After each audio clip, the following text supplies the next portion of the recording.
2, test 1, 2, test 1, 2. Perfect. All right, ladies and gentlemen, for those of our viewers who are already here, right now we're going to have our first water polo game of the day here at Olympus for the Salty Summit tournament.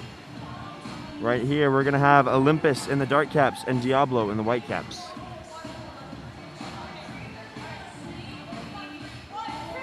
And there's a cheer from Olympus. They're getting ready to go.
Alrighty, ladies and gentlemen, teams are lining up. Looks like we're going to have number 5, Amelia Stringham, sprinting for Olympus. And for Diablo, we're going to have number 8. That's going to be Lucy Holloway. And for our viewers watching from home, if I butcher your child's name, please let me know in the live chat, and I will gladly fix it. Refs are having a little bit of a conversation before the game begins. Both teams are ready to go. Starting lineup here for Olympus. Number 9 dart, that's going to be Ann Richards. Number 7 dart, Cambria Daly. Number 6, Kara Hughes. Number 10, Elle Graham. Number 8, Eden Lewis. And number 5, Amelia Stringham. For Diablo, we're going to have number 7, Adriana King. Number 11, Quinn Arroyo. Number 5, Alexandra Larson. Number 3, Caden Page. Number 6, Ella Simone Del Rosario. And then for goalies, we have Audrey Hall for Olympus and Zoe Jimenez for Diablo. Refs are getting ready here. Game's about to start.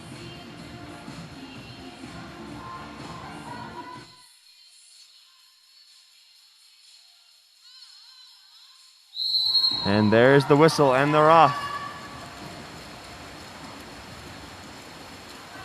Diablo wins that sprint by a hair. Goes to number 6, Ella Simone Del Rosario. She passes it long over to number 3, Caden Page. Caden Page looking for a pass back to Simone Del Rosario. Into the set to number 5. She's fighting for it. Recovered by Cambria Daly. It is now Olympus ball. Olympus on offense goes to Eden Lewis. Eden Lewis looking for a pass. Gives it to Cambria Daly. She's moving it in past the half. She continues to move. She steps up, passes it long over to Amelia Stringham, who shoots. Nice block there from the Diablo goalie. And it's going to be a 2-meter. Amelia Stringham grabs the ball and heads over to the 2-meter for us. There's the pop, and we're live. She can move that in and shoot if she wishes, but she instead passes it to Eden Lewis, who passes it over to Elle Graham. Great press here from Diablo. Elle Graham at the half, looking for a pass. Set's not open. Goes to pass it into set. There's a crash from number 7. Puts it underwater. Nice crash there from Audrina Kang. Long pass into number 5. That's Alexandra Larson. She's fighting. She continues to fight. She steps up, gives it to the inside water to number 6. Pops it over the head. Goalie almost gets her hand on it, but instead tips it in. That was a goal by number 6 white, Ella Simone Del Rosario.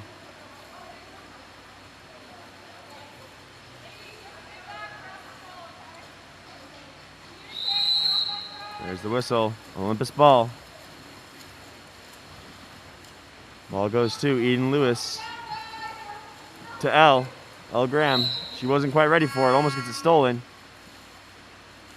Looks for a pass. No one's really moving around. She needs help. Gives the inside water to Kara Hughes. Kara fighting.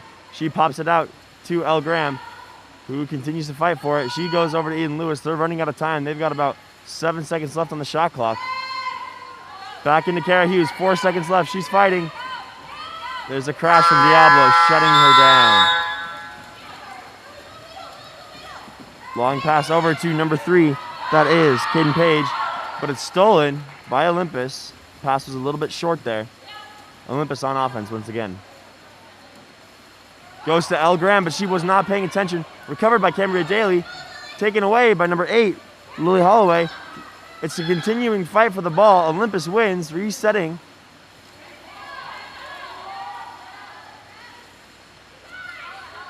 No one's moving around. She needs help. She gives it to Elle Graham, but the pass is a little bit too far to the left. Taken away by Alexandra Larson. She's driving down. She's ahead of Elle for just a hair. Draws the exclusion. Diablo with a 6-on-5 opportunity here. Gives it to Elisimondo Rosario. Into the inside water to number 5. Pops it over the head. Nice shot there from Alexandra Larson, and good awareness from Elisimondo Rosario. Olympus is bringing in some subs.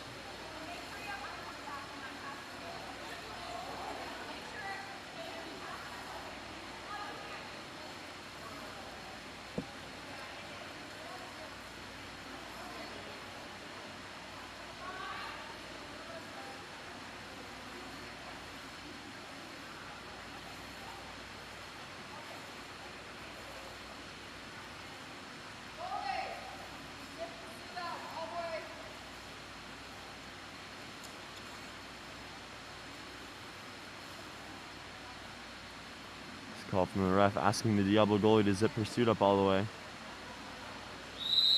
There's the whistle. Ball goes back to Audrey Hall for Olympus. About 3.5 minutes remaining in the first quarter. Goes to Eden Lewis. Wide press is good there from Diablo. There's the pass, a little bit short. Attempts to pass it to Monica McCombie, but it's short. Goes to number 11. That's Quinn Arroyo. She's driving in. She's got no one on her. Goalie gets up in front of her and she slips it under the arm. Nice shot there from Quinn Arroyo.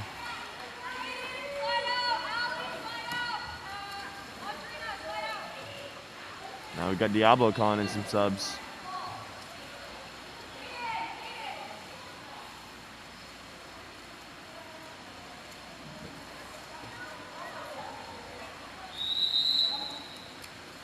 Ball right now with Audrey Hall.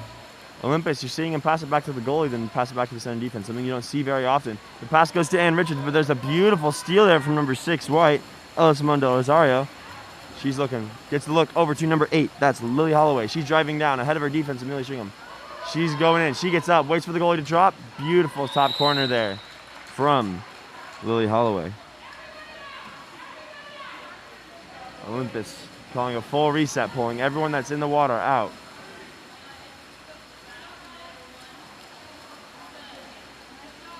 Diablo up 4-0 right now. Olympus needs to turn up the heat if they want to stay in the game. Ball goes to Audrey Hall. Audrey Hall is looking for a pass here. Gives it to Elle Graham. Elle Graham putting the draw foul. Cannot quite get it. Goes in to set into Brianna Petty. Passes a little bit short. Brianna was not quite ready either. And it's taken away from her by Quinn Arroyo, who once again is driving down the field. Nobody's going to get her. Elle Graham steps up, goes to take it away from her. Passes it over to Lily Holloway. She steps up and she shoots, and it's stopped by the Olympus goalie. Nice block there. Olympus is on offense. Gives the ball to Megan Stringham. Megan Stringham swimming forward. Here comes Quinn Arroyo from behind, going to get her. Goes on her back. There's an exclusion.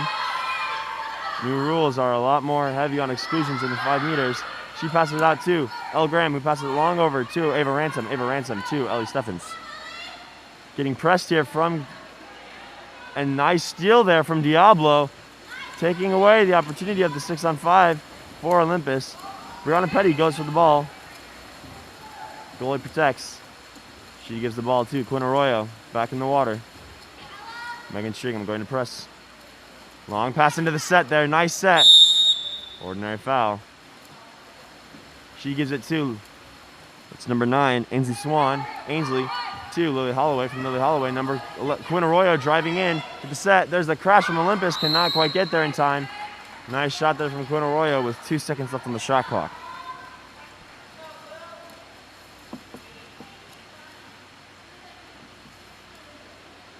About a minute and a half remaining in the first quarter. Ball right now with Audrey Hall. Audrey Hall gives it to Elle Graham. Elle Graham asks her team to help her out. None of them are moving. Gives it to Penelope. Penelope Knight over there, the lefty, gives it to Megan Stringham. She's looking for a pass. She goes to pass it to Elle Graham. Cannot quite get there because of the press from Ella Simone de Rosario. She's driving in, no one on her. She gets up, waits for the goalie to drop, pops it over her head. Seeing a lot of counterattacks here after steals from Diablo. Olympus once again doing a full reset, pulling everyone out and putting everyone in.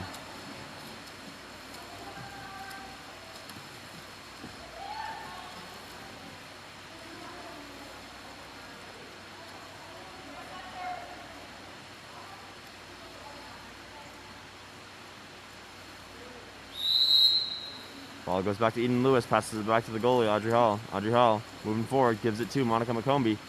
Monica McCombie fighting for the ball.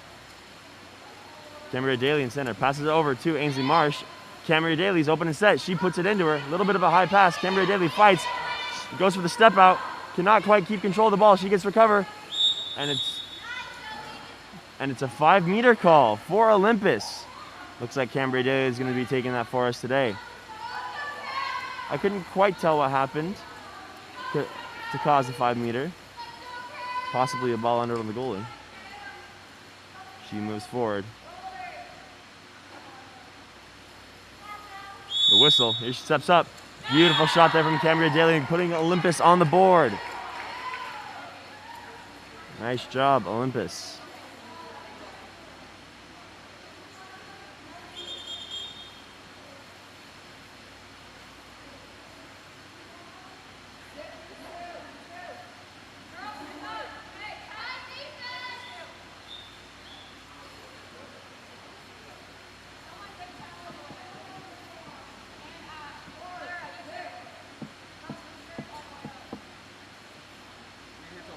Once again, ref asks, is it pursued all the way up? Ball goes to number 6, Ella Simone de Rosario. She gives it to number 9, Ainsley Swan, who passes it over to number 11, Quinn Arroyo. Good joust there. She puts it into the set to number 9. Number 9 steps out, shot. There we go. Nice shot there from number 9, White, Ainsley Swan. We've got 25 seconds remaining in the first quarter of the game.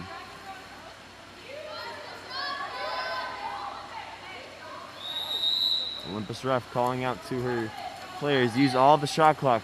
Use every last second. Goes to Monica McCombie.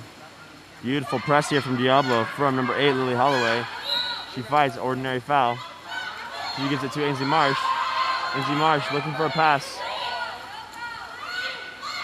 She goes to pass into the set to Camaria Daly. It's taken away from her by number 4, Clara O'Connor. There's the buzzer, and that is the end of the first quarter. We've got Diablo 7, Olympus 1.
Alrighty, the buzzer has gone off and both teams are lining up for the second quarter of the game.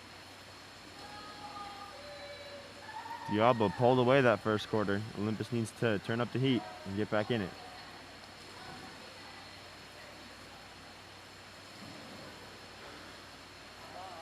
Looks like for Olympus, for Diablo, we are going to have, it appears, number 6 sprinting. That is Elismundo Rosario. And number 14, Dark, Ava Ransom, will be sprinting for Olympus. There's the whistle. And they're off. Diablo wins that sprint. Ball right now with Caden Page. Caden Page looking for a pass. She gives it to number 9. That's Ainsley Swan. Ainsley Swan into the set. Number 7, Dark, is excluded. Diablo, 6-on-5 opportunity, gives it out to Ainsley Swan. Ainsley Swan moving in. No one's going to her. She's going to shoot that and puts it in the left corner of the cage. Nice shot there from Ainsley Swan. How you doing, guys?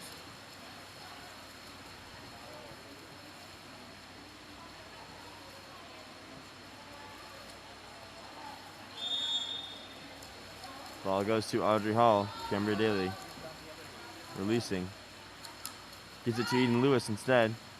Puts it into the set to Elle Graham, and it's a ball under. Pass is a little bit short. Seeing that a lot happen. Happen a lot. Ball right now with, into the set to number 9. That's Ainsley Swan. Ainsley Swan passes back out to number 7. That's Audrina Kang. Goes for the long shot. It's the top of the cage, bounces off, recovered by Caden Page, who gives it into the set to number 6. That's Elismundo Rosario. It's off the crossbar, and it's Olympus ball. Eden Lewis gives it to Kara Hughes. Kara Hughes is driving forward. Seth's calling it for the other side. Goes for the pass. Passes it to Diablo rather than Olympus. And the ball right now is with Audrina Kang. She's driving forward. Elismundo Rosario way ahead of her defense. She gives it to her and puts it in. Nice pass there from Audrina Kang. A nice goal there from Elismundo Rosario.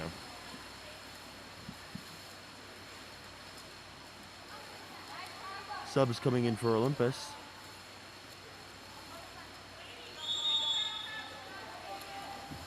Ball goes to Audrey Hall.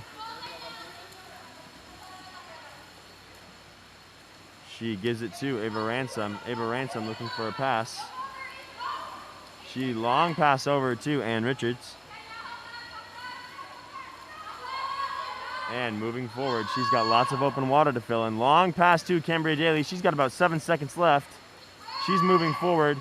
She continues to move forward. Gives it to Monica McCombie. There's the shot. Blocked by the Diablo goalie. Nice block there from Zoe Jimenez. Simone Del Rosario way ahead of her defense. Ava Ransom catches up. There's the lob. Hits the top of the cage. Here comes the counter ball. Olympus on offense. Gives it to Ann Richards. Ann Richards looking for a pass. Gives it to Cambria Daly. Cambria Daly moving forward. She fights. There's an exclusion. Olympus with the 6-on-5 opportunity. Looking to put one in here. Gives it to Amelia Stringham. Amelia Stringham gets pressed. Back to Cambria Daly. To Ava Ransom. Gives it to Monica McCombie. Monica steps up. Over to Cambria Daly. Cambria Daly steps up. Over to Ava Ransom. Ava Ransom, they're running out of time. She gives it into Elle Graham. Pass is a little bit too far. Recovered by Diablo. And we are now even. Pass goes to Elismundo Rosario. Ava Ransom sticking with her. Number 4 white, that's Clara O'Connor. She's ahead of her defense, but it's taken away from her as the defense catches up. Olympus on offense. Got about 3 minutes remaining in the half. And Richards fighting. Looks for a pass. Great press here from Clara O'Connor. She gives it to Ava Ransom. Sets open. Sets it to Diablo rather than setting it to Olympus. Passes a little bit too far to the right. Right now we've got Olympus on defense. That's Clara O'Connor. Ava Ransom swimming to catch up. She's fighting. Claire O'Connor is looking for a pass. She passes it out to number 3. That's Caden Page. Caden Page looking for a pass. Great press there from Cambria Daly. Goes to pass it into number 9. Number 9 not quite ready. Gets it back to the goalie. Olympus ball.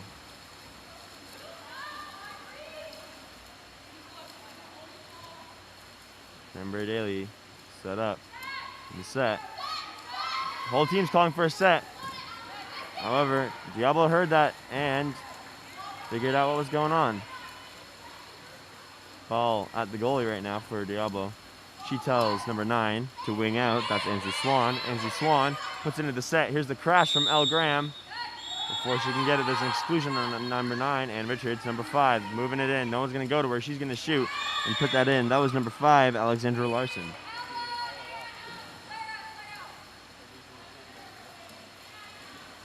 Subs coming in for Olympus and Diablo. About a minute and a half remaining in the second quarter.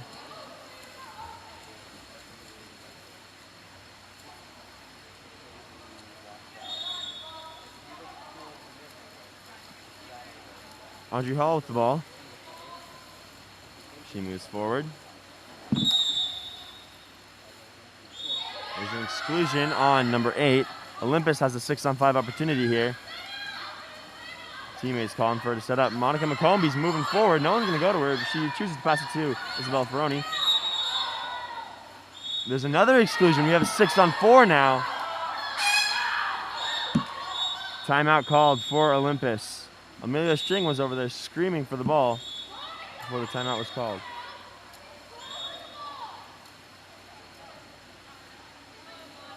Ball goes out to the goalie. Sorry, to the ref. The 6-on-5 here for 6-on-4, my apologies, for Olympus.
Alrighty, here we are.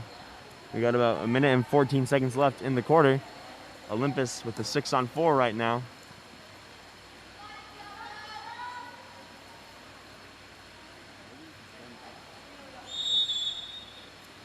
Ball right now with Amelia Stringham. Who gives it to? Isabella Ferroni. Isabella Ferroni over to Elle Graham. Gives it back to Amelia Stringham. Over to Isabella Ferroni. Long pass over to Kara Hughes. And Richards over to Elle Graham. She shoots, and there's the block from Diablo. It's recovered by Cambria Daly. Still Olympus ball.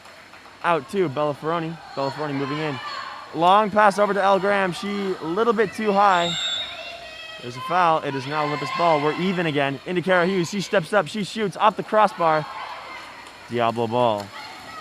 About 40 seconds left in the quarter.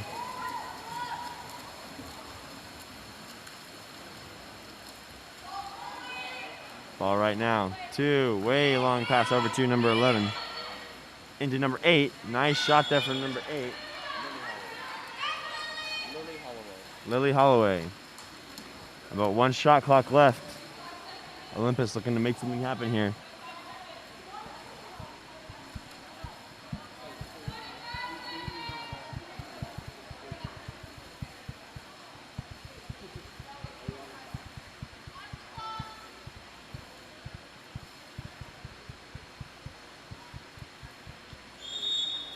And here we go, Audrey Hall with the ball. Lots of movement here from Olympus. Ball goes to Bellaferroni. Bellaferroni looking for the pass. Another exclusion for Diablo. Gives it to Bellaferroni. She's moving it in over to Elle Graham. She gives it to Ann Richards. Goes to put it into the inside pass. And a 5-meter is called for Olympus. Looks like somebody went up on her back when she was going to get the ball. Those new rules, that is not allowed. Find it? Yep. There's 2 iPhones. Alrighty, there's a shot. Nice shot there from Kara Hughes. Putting Olympus at 2, Diablo 11.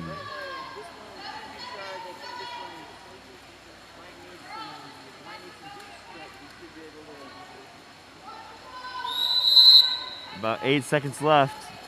Diablo probably going to pass it around and just take the shot. She gives it to number 3. Steps up, there's the shot. Blocked by Olympus goalie. And that is the end of the half. We've got Diablo 11, Olympus 2.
Those are sounds.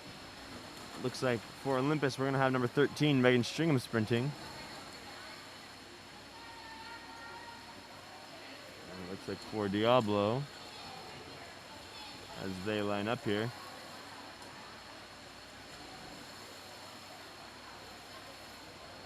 Looks like that is number 6, I believe.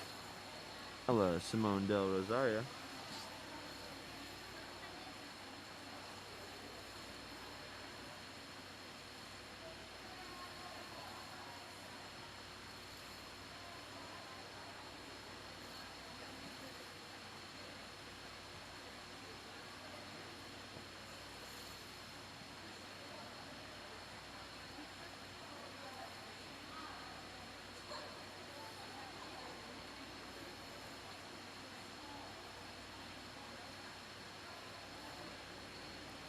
A little bit of a conversation happening here between the refs before they walk on over.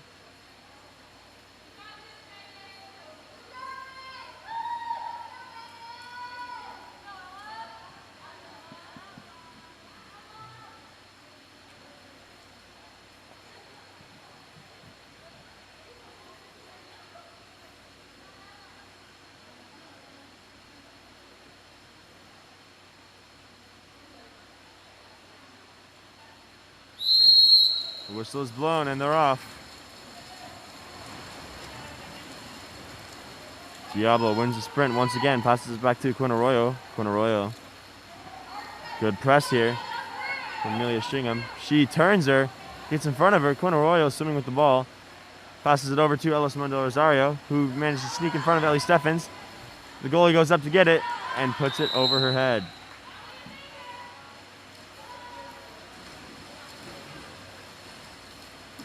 Ball right now with Brianna Petty.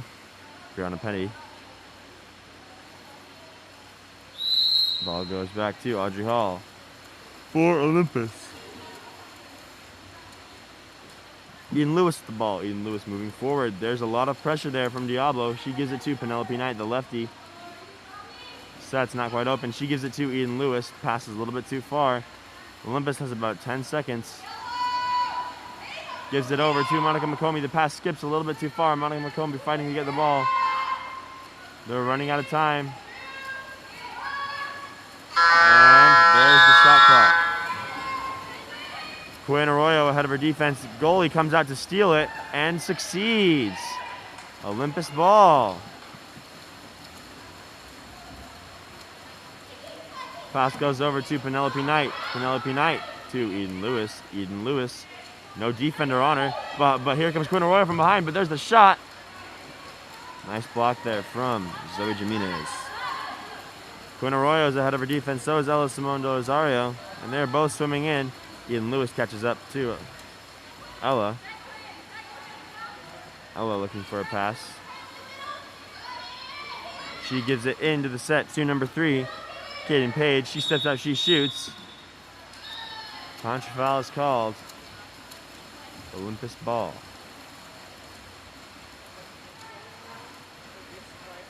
Gives it to Penelope Knight once again.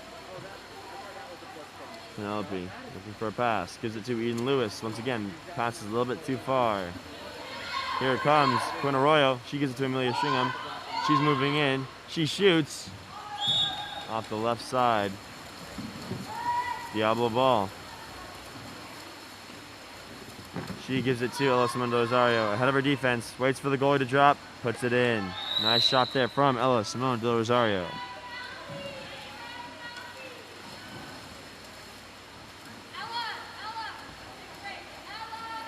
Subs coming in for Diablo and Olympus.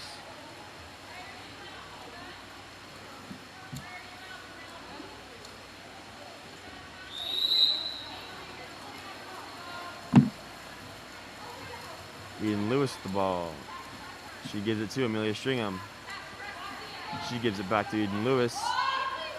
She gives it back to Amelia Stringham. She steps up, she shoots, and it's blocked. Long pass down to Quinn Arroyo, about 3 minutes remaining. It's taken away by Amelia Stringham. Olympus ball.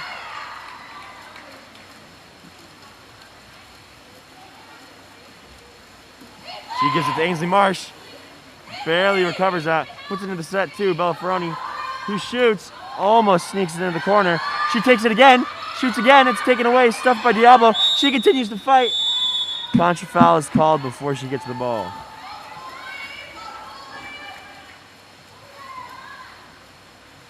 Right now we've got number 3, Kaden Page with the ball. She puts it into number 7. That is Audrina Kang. She steps up, she shoots, and puts it in the corner of the cage. A little less than 3 minutes remaining in the quarter.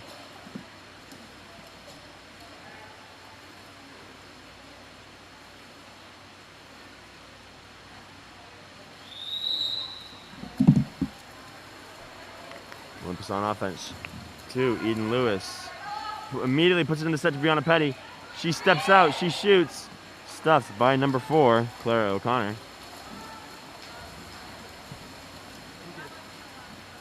Ball goes over to Audrina Kang.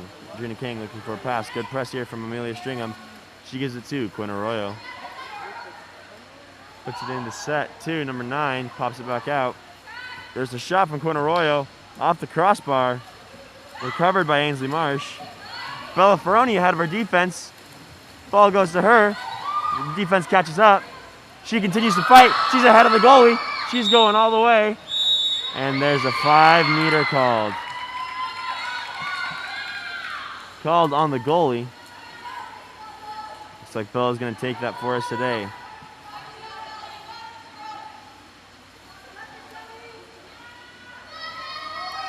Bella Ferroni getting ready to shoot. Whistle, she steps up, she shoots, and it's blocked by the Diablo goalie. Nice block there from Zoe Jimenez.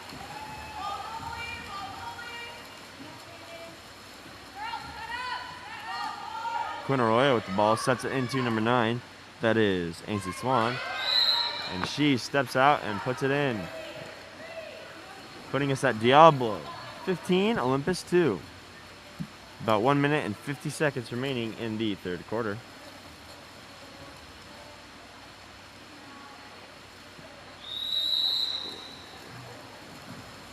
Ball goes to Audrey Hall. She gives it to Eden Lewis. Eden Lewis moving forward. Gives it to Ainsley Marsh. Gives it back to Eden Lewis. She's going to move in. Back to Ainsley Marsh. Into Bella Ferroni. She's got 10 seconds left to make something happen. Goes to pass it over to Imana McCombie. Passes a little bit short.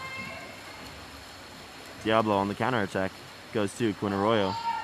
Quinn Arroyo looking for a pass here. Gives it to Audrina Kang. Audrina Kang wasn't quite ready. It bounced off her head. She gives it to. Beautiful synergy there from Audrina King and number 9, Ainsley Swan. Pass over and the shot right in.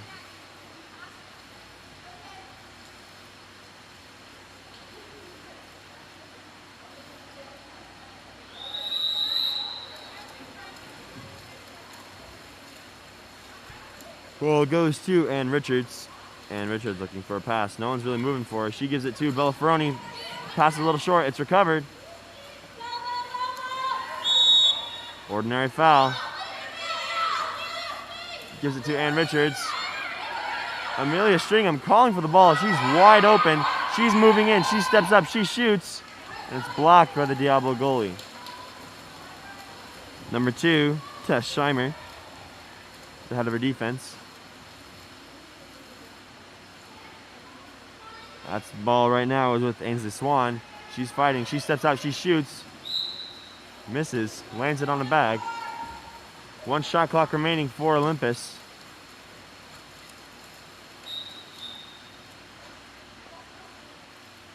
Ref tells goalie to move the ball back to the 2-meter. No.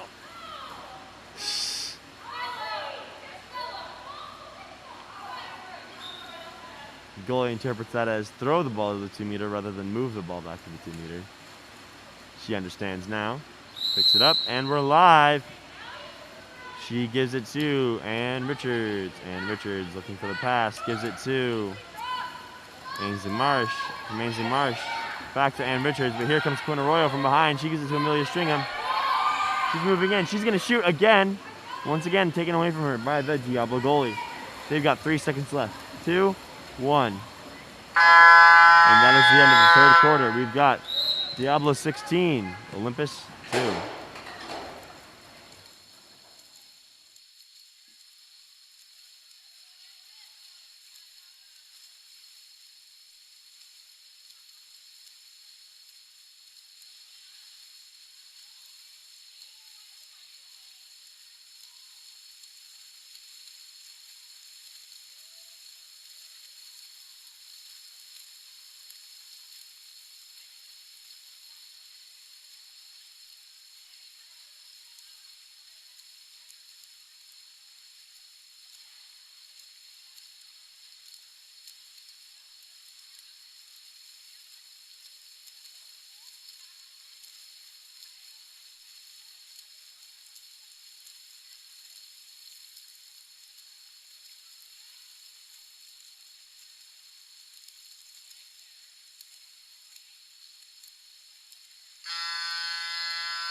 Alrighty, Amelia Stringham will be sprinting for Olympus, and for Diablo, we're gonna have Ella Simone Del Rosario sprinting for us.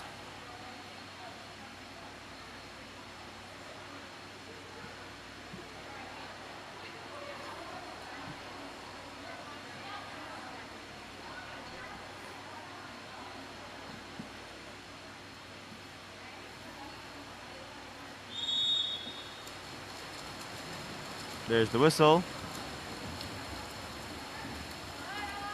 Diablo wins that sprint.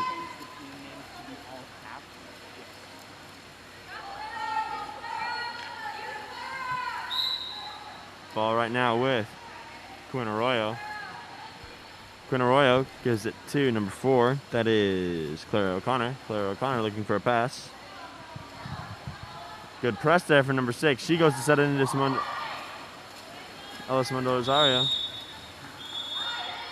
And there is an exclusion. You got Olympus with the 6-on-5. She gives the ball to Ava Ransom. Here comes Quinn Arroyo pressing. Cambria Daly takes that away. Olympus setting up the 6-on-5. She gives it long over to Amelia Stringham. She steps up, she shoots. Tips it off the goalie's hand.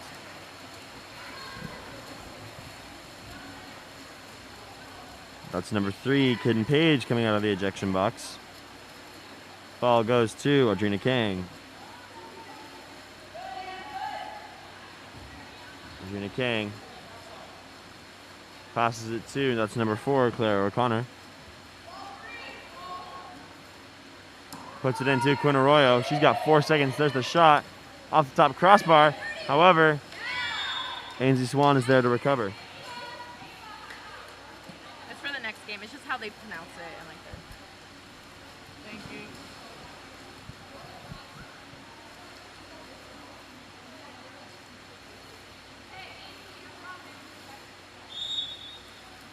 Alrighty, right now we have Audrey Hall with the ball moving forward. About 4.5 minutes remaining in the game. She gives it to Ann Richards. Ann Richards puts it into the set. However, there's a crash there from Diablo.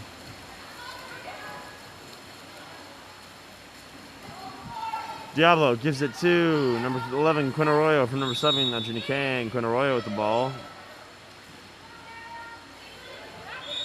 That's number 9, Ainsley Swan with the inside water. And there's a shot from Quinn Arroyo, blocked by the Olympus goalie. Long pass up to Ann Richards. She's swimming down. Cambria Daly is in the set. Puts it into her. She goes to pop it out to Elle Graham. She manages to push it over to Kara Hughes. Kara Hughes is moving forward. Passes it over to, that's number 8, Eden Lewis. Eden Lewis gives it to Ann Richards. Ann Richards, long pass over to Kara Hughes. She steps up, she shoots. Blocked by the Diablo goalie. And that's an ejection. Diablo with a 6-on-5 opportunity. And they will call a timeout, and it looks like it's going to be a full timeout. We've got about 3.5 minutes remaining in the game.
Diablo with the 6-on-5. Ball goes to, that's number 5. Alexander Larson. She gives it to Ellis Mundo Rosario. Over to Audrina Kang. 2-meter call. That's going to be Olympus ball. Ball goes to Kara Hughes as she moves forward. Here it comes Lily Holloway. Pressure her. Ball goes to Amelia Stringham. Amelia Stringham gives it to El Graham. Back to Amelia Stringham. She's moving forward. Back to El Graham. Long shot. Barely taken by the Diablo goalie. Cambria Daly goes for the ball. Diablo goalie protects it. Ball right now with Ellis Mundo Rosario. Cambria Daly sprinting to catch up. Gives it over to Alexander Larson. She gives it to Audrina Kang. Into the set to Simundo Rosario. She steps out, she shoots. Slips it over the goalie's arms.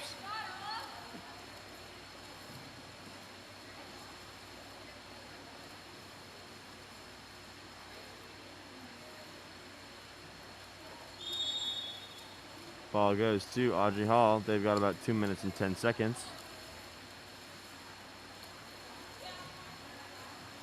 Gives it to Cambria Daly. She passes it to, looking for a pass. No one's really open. She gives it to El Graham. She shoots, skies it over the top of the cage. Diablo, 2 people ahead of their defense.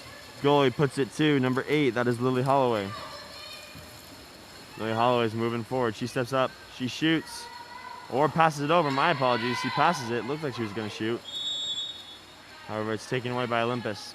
They've got a minute and a half remaining.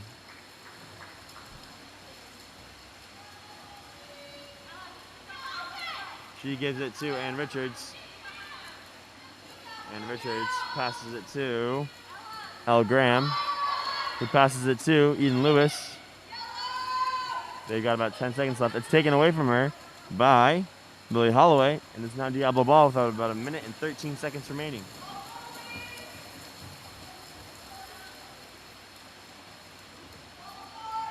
Audrina Kang with the ball. She gives it into the set to Ellis Mundo Rosario. Here comes a crash from Olympus. Pops it out to number 5. Into number 3, the week, with the shot. That was the shot by Caden Page.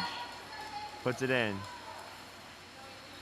Looks like we're going to have a running clock here for the end of the game. Or not. They stopped it.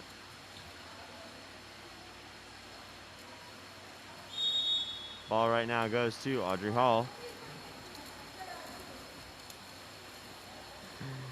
Audrey Hall gives it to El Graham. El Graham gives it to Cambria Daly. Back to El Graham. 35 seconds remaining. She shoots again. Skies it over the cage. Looks like Diablo is going to pass it to Audrina Kang. Audrina Kang gives it to Quinn Arroyo. Quinn Arroyo's moving in. She puts it into the set. Taken away by the Olympus goalie. They've got 8 seconds to make something happen. There's the shot. And that is the end of the game. We have Diablo 19, Olympus 2. Great job to both teams. Thanks to our coaches, refs, and table. I'm Ethan Tennell with Game On Live Studios, and we will see you at the next game.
Hello, everyone, and welcome to our second game of the day here at Olympus High School. We have North Irvine in the white caps, Bulldogs in the dark caps, or purple caps. I quite like those purple caps.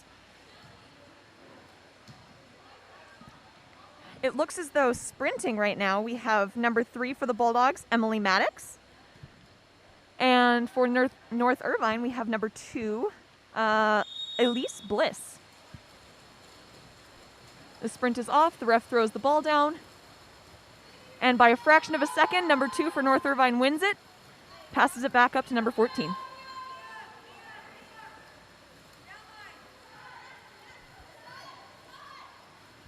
Ball is passed around the perimeter a little bit, trying to get it into center. But a great drop there from number 12, Dark. I'm not seeing a name for number 12, Dark here, but number 12, Dark with a great steal there. Good crash on center. Ball is passed from the goalie over to number 8. Around the perimeter, but a counterattack is called for pulling at the neck of a suit. And it is back to North Irvine's ball. Number 14, White, up there with the ball. She is a freshman at Buchanan High School currently.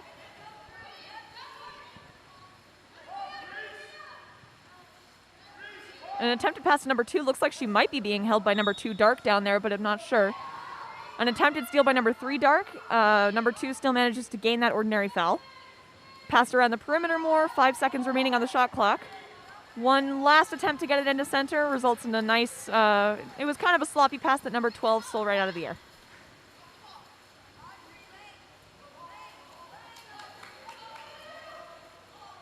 I will say that currently the North Irvine coach is calling out to one of her players whose name is Audrey, and my name is also Audrey, and it's getting quite distracting. I'm confused often because I think that someone keeps calling my name. Bulldogs up at the top, trying to get it into center, but a great crash there from number 14, White. That is Kate Frost with a steal there.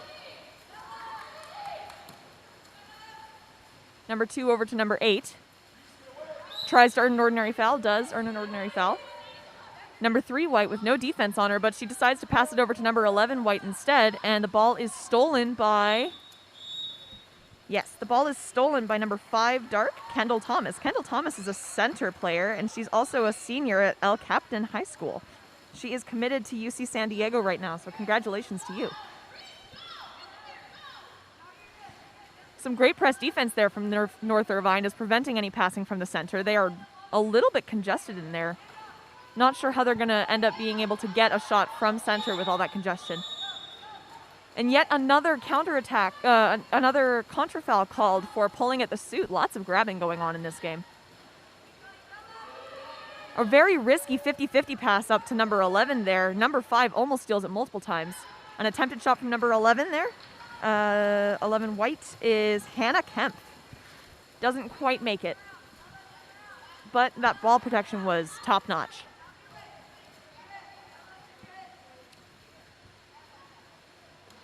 Ball passed around the perimeter. Seeing lots of good press defense and a great front from number 14 White. Pass over to number 10.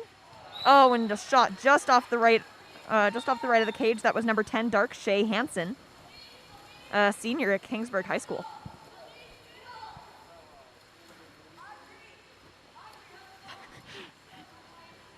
Sorry, I keep getting distracted by that coach calling my name.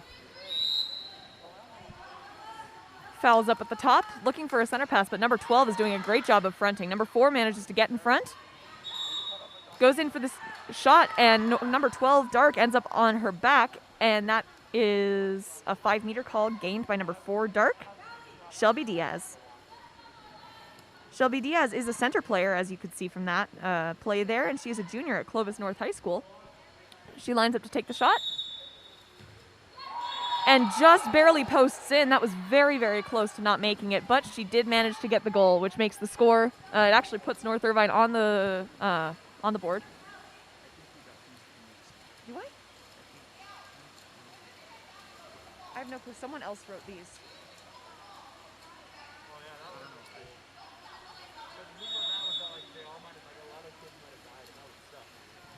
My apologies. I might have either the wrong rosters right here, or I might be switching up the white and dark caps. I was handed a roster with dark and white written on each, but I will double check that at the quarter. For right now, I'll just use numbers instead of names, but I will double check that at the quarter for everyone.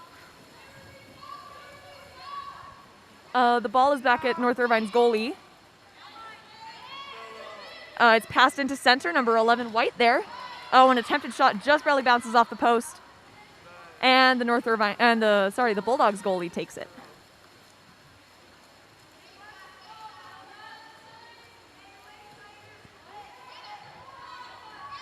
Ball is passed down the field. Number 2 manages to turn her defense. Oh, and she was trying to get an outlet pass over to number 5 there, but there were 2 defenders in her way, and the ball is stolen by North Irvine.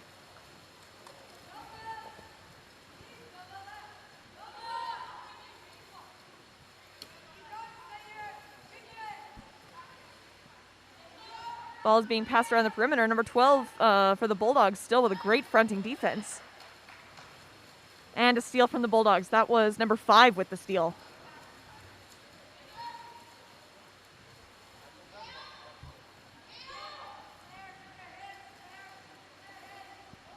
The Bulldogs currently have their 1A goalie in the cage, and she seems to be doing a very good job so far. We'll see when they switch over to their primary goalie. A great drive there from number 2, I believe, Dark. Tries to pass it into center, but a great crash defense from North Irvine results in a steal. We've got about a minute left in this first quarter here. Score is still 1 North Irvine, 0 Bulldogs. Sorry, North Irvine 1, Bulldogs 0.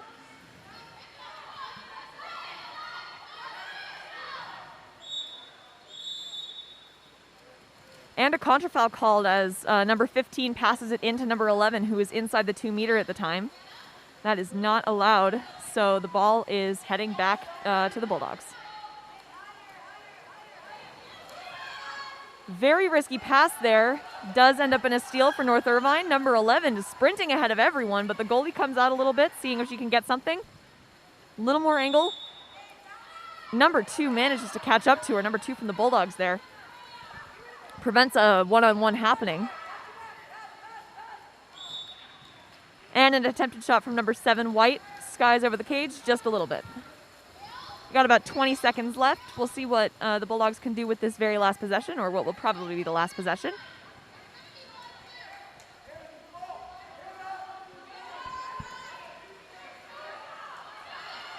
And a steal there from number 11, White. With 7 seconds remaining on the shot clock, she gets up and shoots it and scores. That is another score for North Irvine.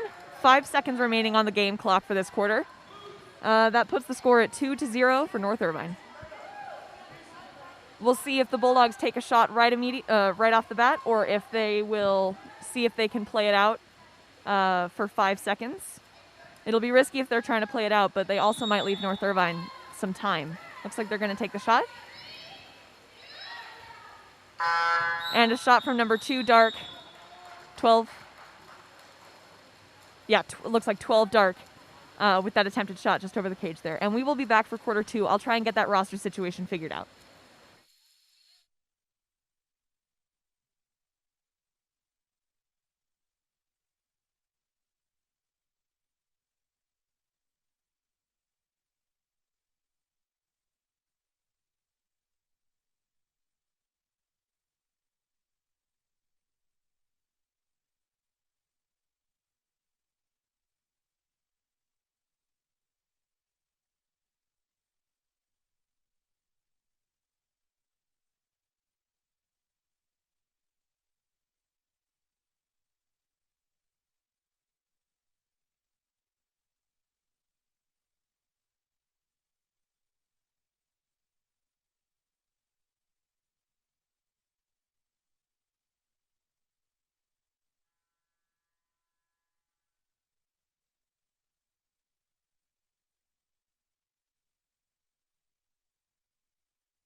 All right, hello everyone. I am back with some new information on the rosters. Apparently I was given both the 16U and the 18U rosters for the Bulldogs, so I've been reading off of those as if they were North Irvine and Bulldogs.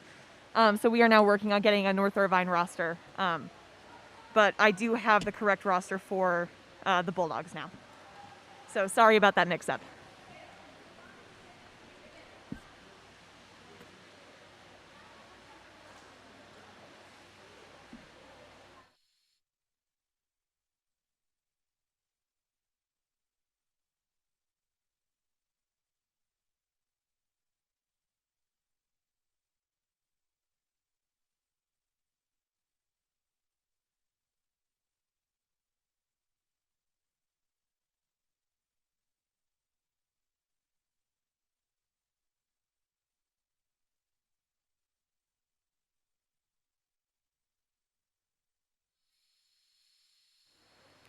All right, and we are back with quarter 2 of our Bulldogs versus North Irvine game here. We had a little bit of a roster mix-up, so I'm sorry about that. For right now, while I'm waiting for a North Irvine roster, I will just be using their numbers, but for the Bulldogs, I do have a roster. That sprint is won by number 4 for North Irvine. That's the second sprint that North Irvine has won so far. We've seen some really great defense from both of these teams, so we'll see if either of them know how to start getting around each other's defense. Ball is passed all the way over to a side where the center can get set up. Looks like there might have been some grabbing there. She was trying to push off of number 12, but number 10 comes in and crashes. That was number 10, Dark. Abby Allen with that steal there. And let me know as I'm announcing these names if I do have the correct rosters in the names, because I don't want to be giving anyone any false information. That was a great steal there by number 14, White, for North Irvine. Passes back to the goalie. Bulldogs have still yet to get up on the scoreboard, but we'll see what they can do this quarter. They still have been playing very strong. The scoreboard doesn't exactly reflect how well these teams have been playing. Both of them are very evenly matched. It's just that North Irvine has had a little more luck getting that ball into the cage. 5 seconds remaining on the shot clock. They pass into number 4. And a great stop there by the Bulldogs' number 1 goalie, Gianna Basacci, I believe. My apologies for any butchered names. But a great stop on the one-on goalie there. An attempted pass all the way down the field ends up with the North Irvine goalie getting the ball. Lots of fast-moving plays here. We're definitely trying to get down the field as fast as possible, despite there being a pretty solid amount of time left. It's just that once you start getting players who are already down the field, it's just easier to just pass it all the way down. That 5-meter was, I believe, committed by number 3. It might have been number 12, but I'm not sure. And number 3 for North Irvine is here to take the shot. And a beautiful low left corner shot there for number 3, White, on North Irvine. We will get a name for her eventually. I am so sorry. That was the second 5-meter shot that North Irvine has taken today. Just a second. Ethan, I am in desperate need of a North Irvine roster.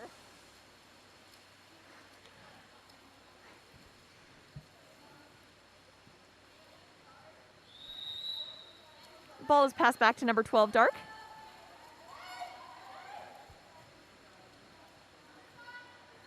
A beautiful turn there. She manages to get through, drives all the way down.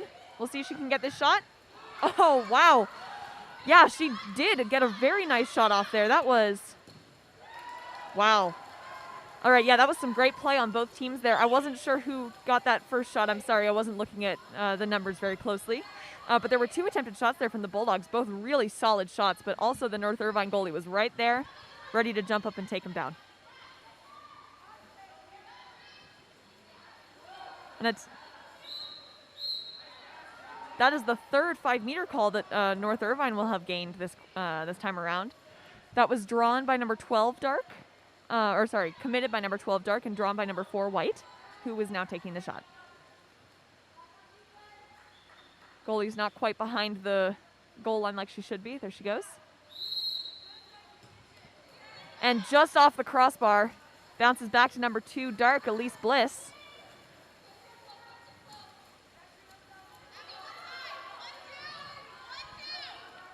Number 8, White over here trying to show some suit pulling or some pushing, and the ref does see it, and it results in a contra foul, giving White the ball. Ball is passed into kind of treacherous waters with a bunch of defenses around. Attempted pass into center with a great steal there from number 2, Elise Bliss. She has been on fire this game. Elise is a freshman at Clovis North High School. It's really great to see people who are just starting out high school playing at this level. Number 12, Dark, with a great turn there. That's number 12, Reese Helsel?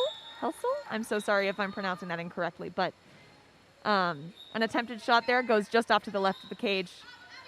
Looks as though it was tipped by the goalie.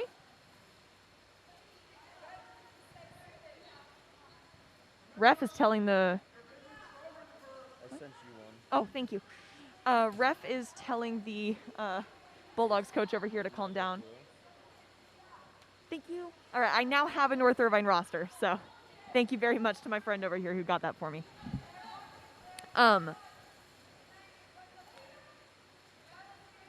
Yeah.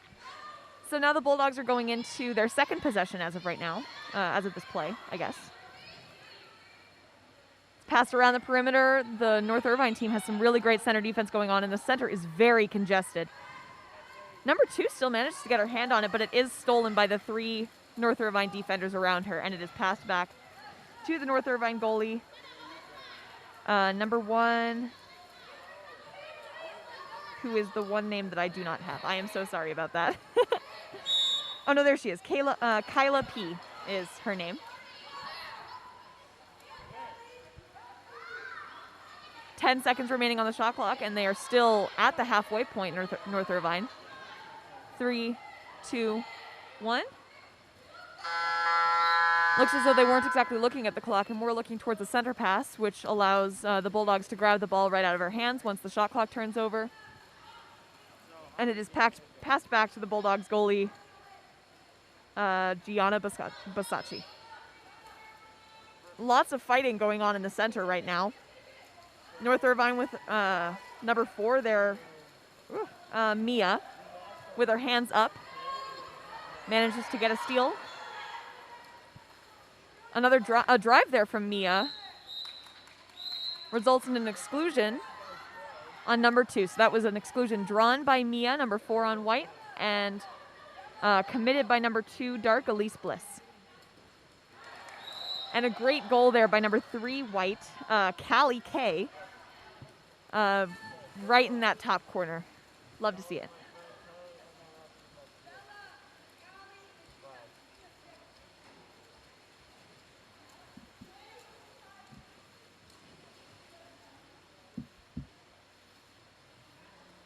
And shout out to number 14, whose name is Audrey.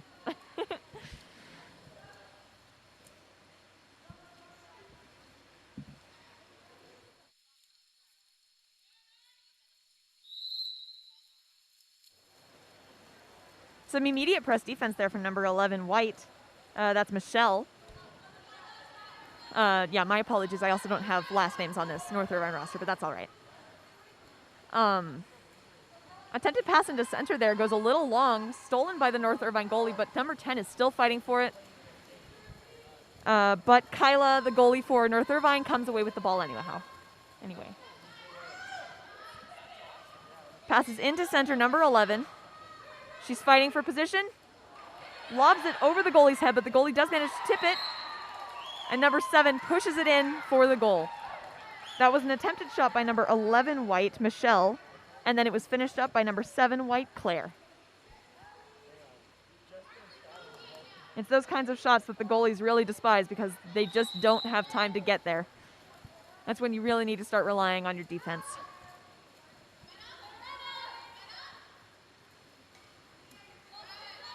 Solid press defense here from North Irvine. Bulldogs have to work around, trying to get the ball into center. They get it into center. Number 10 pops it out. Oh, and a beautiful block down there by Kyla for North Irvine. It was a really stunning block. We have 15 seconds remaining in the quarter. Coach is telling Kyla to move out. We'll see if Kyla takes this shot here in the last few seconds while, with the Bulldogs pressing and all. 5, 4, 3. Pass over to number 7. 1, And that is the end of the second quarter. We are going into halftime now. Current score is 5 to North Irvine, 0 to Bulldogs. And yeah, we will see you guys back for the third quarter.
All right, and we are back in our third quarter of the North Irvine versus Bulldogs game.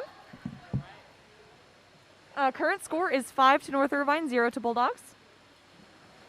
Although I will say that the scoreboard is not reflecting how these teams are playing right now because both of the teams are playing fairly equally. They're both really doing a great job at pressing each other out, getting shots. It's just that North Irvine has been a little luckier with getting the goals.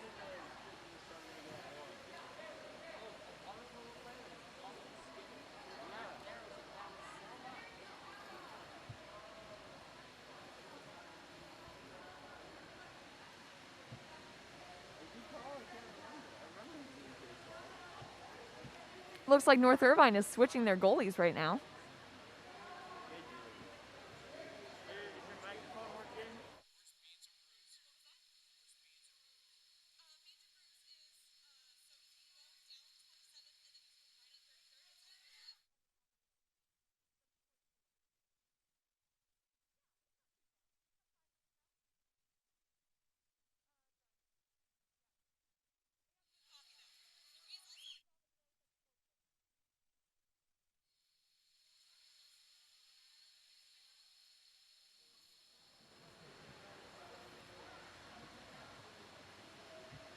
And here we go. The new North Irvine goalie is tying her cap. I do not know what number she is. I will try to figure that out. Sorry, what her name is. I don't know what the goalie's number is. I can't figure it out. All right, and the sprint is off. Sprinting for the Bulldogs, we had number 11, and then number 2 for North Irvine wins her third sprint of the day. I believe that Elise Bliss sprinted all 3 times so far. Giving North Irvine the advantage on this first play. They're running a drop defense, Bulldogs, and number 7 looked like she was going to walk in to shoot, but she ended up passing it into center, which gains North Irvine's 4th 5-meter shot of the day. That was committed by either 2, 8, or 4. I couldn't exactly see which, and it will be taken by number 11, White. This is Michelle Yu. I don't have any last names, just last initials for North Irvine, so my apologies for that.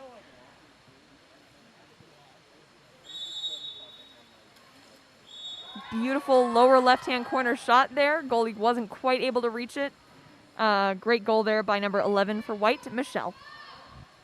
I will say that for 5 meters, goalies are not expected to be able to block them. That's the whole, that's why they're so crucial for field players to make them. Just because goalies kind of have to guess as to where the player is going to shoot or just throw their arms up and hope they hit something. Number 11, White, Michelle with a great steal there, trying to get all the way back. She earns an ordinary foul there, allowing North Irvine to set up a little bit more.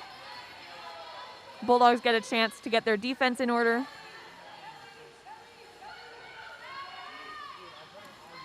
Ball is passed around the perimeter, a little far out for number 9 there. Back into number 7. Number 5 is Dark is still running that drop defense. And number 7 still does not take advantage of it and doesn't shoot and tries to pass it into center, which results in a steal from number 3, Dark. I believe that's Addie Engelbert.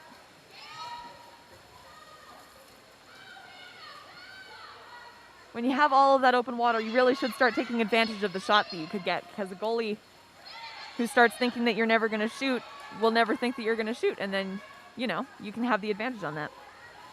Pass into number 4 in the center results in a steal from number 8 and number 11, White. That is Bella and Michelle. We've got about 4 minutes and 30 seconds remaining in this third quarter here.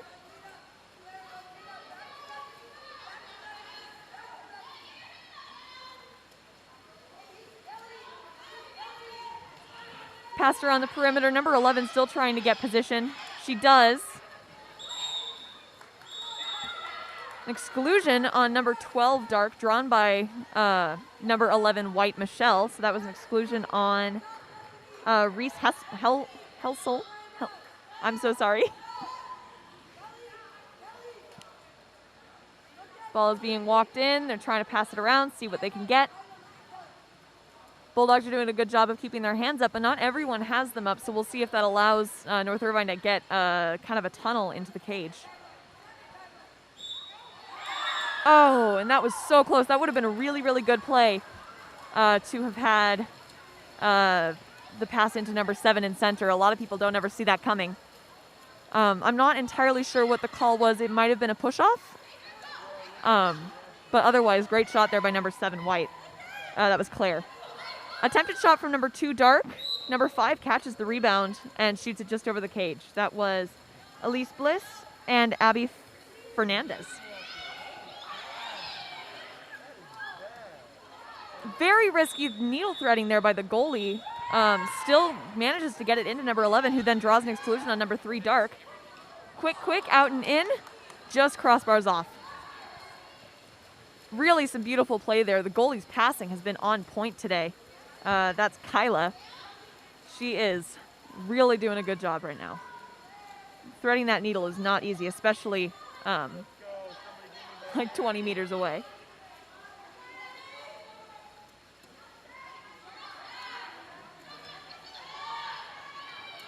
Pass around the perimeter. Some strong defense still from North Irvine. 5 seconds remaining on the shot clock. We'll see if they shoot it or dump it. And never mind, it is stolen there by number 11, White, Michelle. She has been on fire all over the pool today.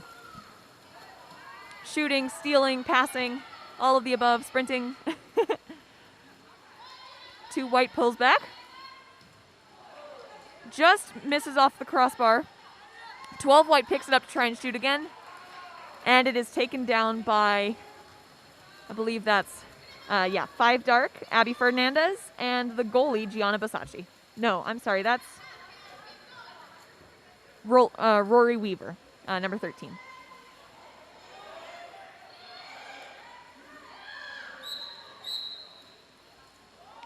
A hooking call results in a contra foul. Back to North Irvine ball with around 2 minutes left in this quarter. Bulldogs have still yet to get a shot off, but we'll see if they can put something on the scoreboard before this quarter's out.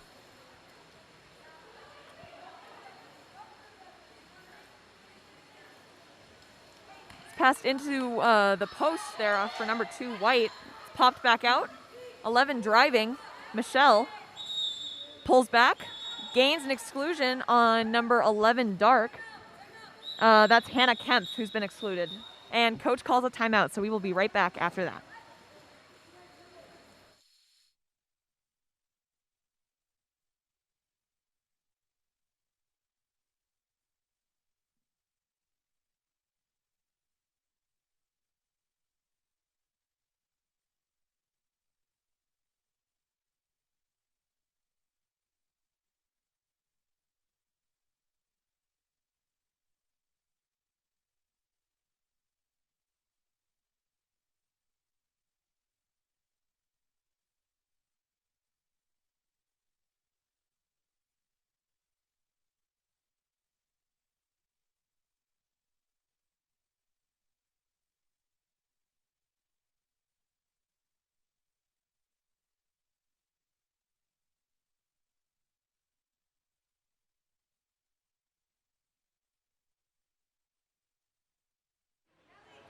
And at the end of the timeout here, North Irvine got in and out quick. They were, the coach knew exactly what she wanted to do with this timeout and instructed her players right away.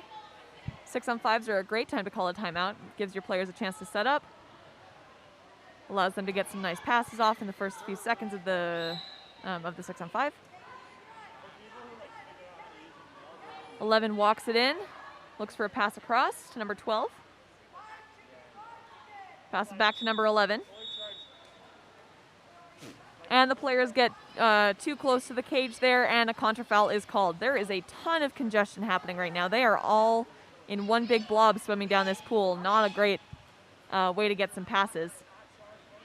Very risky pass there to number 3, Dark, Shelby Diaz. No, sorry, Addie Engelbert.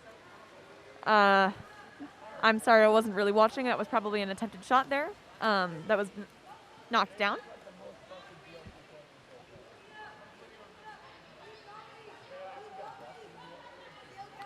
And it is North Irvine ball.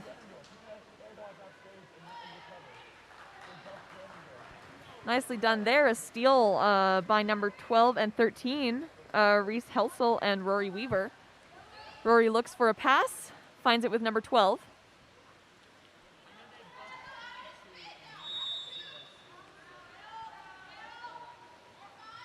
Puts it into play, making sure that those new rules don't give her a contra foul, and it is stolen in the center by number 12, White, Kelly. 30 seconds remaining in the quarter already. This was a fast quarter. It's passed to number 4 with a great drive there. No defense on her, but a phenomenal block by Rory Weaver.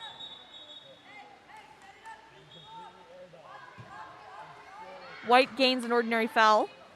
Passes it out to number 8. Back across to 11. They have the 17 seconds left, so we'll see what they can do with it. 10. And a great steal there by number 12, Dark. That was Reese Helsel. I am so sorry to any butchered names. 1 second remaining in the quarter.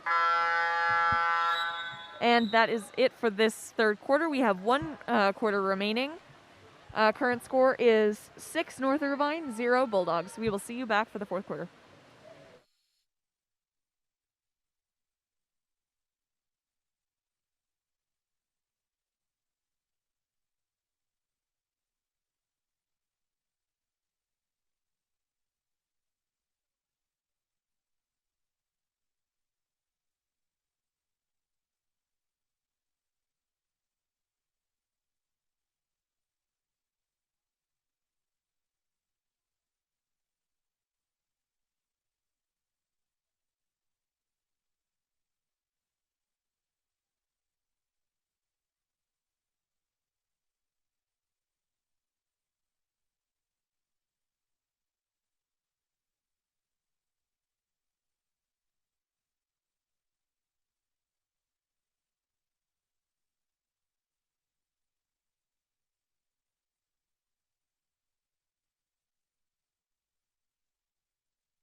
All right, and here we go for the fourth quarter of our North Irvine versus Bulldogs game.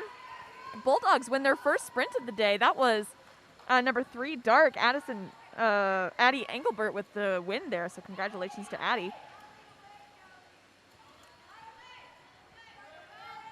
The Bulldogs are setting up their bottom line at the 5-meter line or so they're trying to get down. Number 4 is fighting hard in there to get some position. She manages to get it, but a pretty floppy pass from number 11 there, Hannah Kempf, does result in a turnover.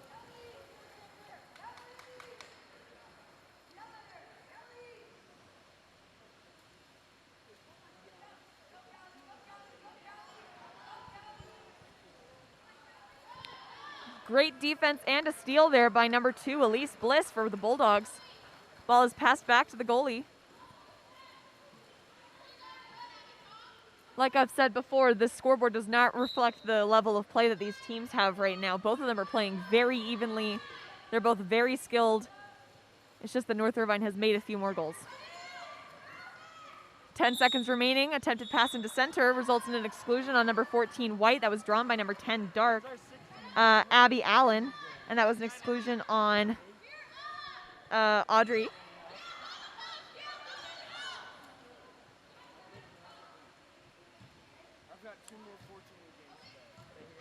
Ball is passed around. Some very safe passes here, but a little slow. 10 seconds remaining already, which means that Audrey should be coming out of the exclusion box at some point. There she goes. And a corner throw is called. The goalie tipped that out just barely.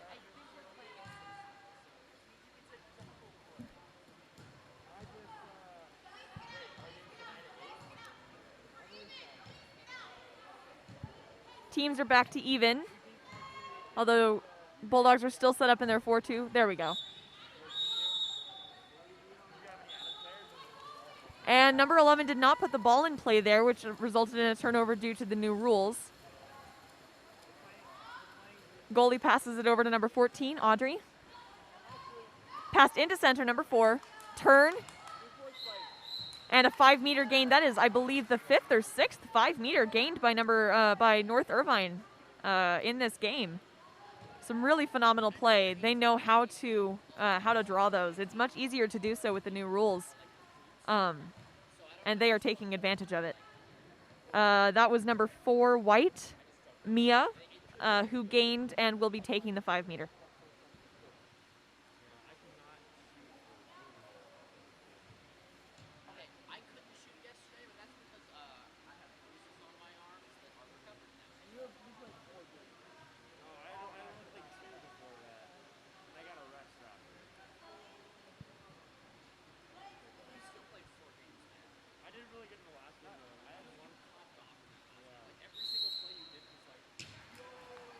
And just off the crossbar, number 4's shot, protected by number 10, Dark.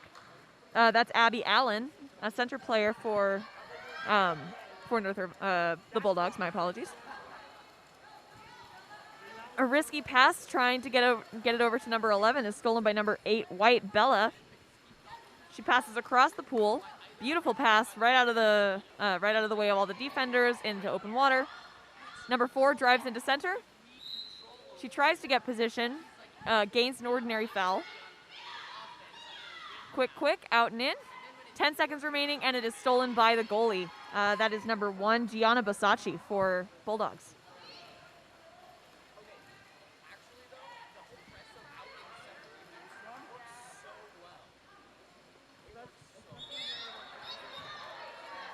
And that is a corner throw, just barely tipped out by the goalie there. There's a reason Alexis does it. Exactly. The ball is put into play by number 5. She's not going to allow the team to make the same mistake again of getting the ball turned over. It's passed all the way over to number 2, trying to get it to the right side for the center. Walks in, shoots, almost just off the right of the cage. Was so close.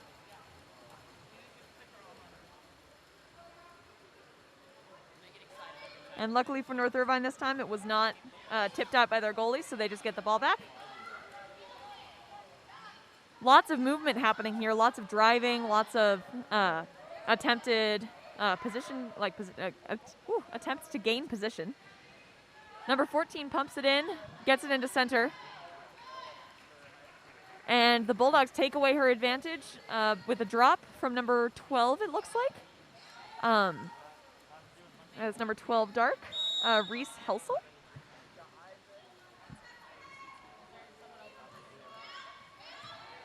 All the rosters of all the teams in the tournament.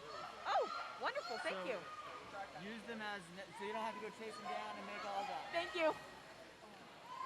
All right, I'm sorry about that. I just got a whole stack of rosters for the rest of the day and the rest of the tournament, seems like.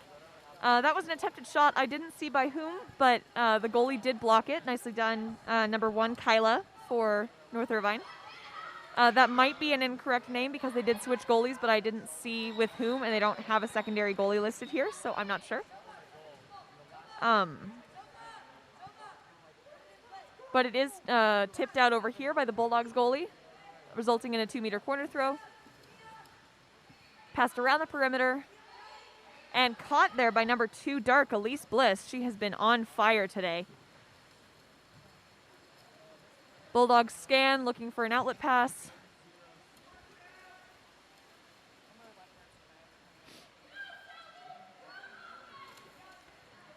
Around 1 minute and 30 seconds remaining in this final quarter. We'll see if the Bulldogs can get up on the scoreboard. They've been very, very close on a number of occasions, and they just got a 6-on-5, giving them a new shot clock and a man-up situation. Ball is passed around. Coach is yelling for them to use the time, but number 10 shoots it immediately. Abby Allen with a shot. Coach is not happy about that one. And the ball is given back to North Irvine. About a minute left now. Ball is passed over to 14. Strong press defense from the Bulldogs, obviously pressing to steal at this point, seeing if they can get a possession back, a counterattack, a goal, anything. 14 walks, 14 walks.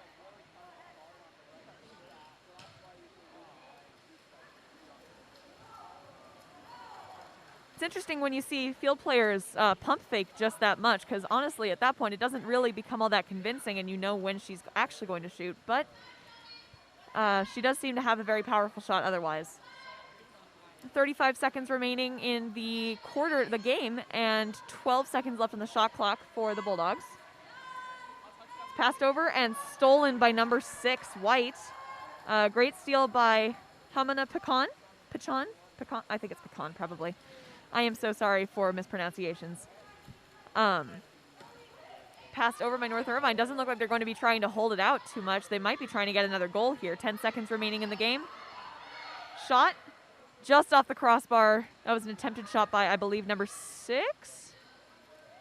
She's not turning her head.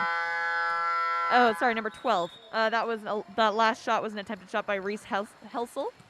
And our final score is 6 to North Irvine, 0 to Bulldogs. Congratulations to North Irvine on the win, and we will be back in just a minute with the next game.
Hello, everyone, and welcome to our Rocky Mountain Neptunes versus 680 water polo game.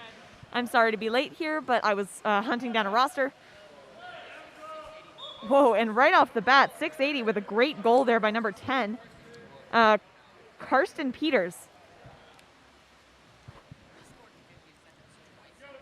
That was 15 seconds into the game, already with a goal. 680 is in the white caps, Neptunes in the dark caps. For right now, I do not have a Neptunes roster, so I will be just using numbers. Never mind? No? I still do not? Okay, sorry. I'll look for it at the quarter, though. Number 4, 680, tries to drive in, but number 3 from Neptunes takes it back, gives it back to their goalie.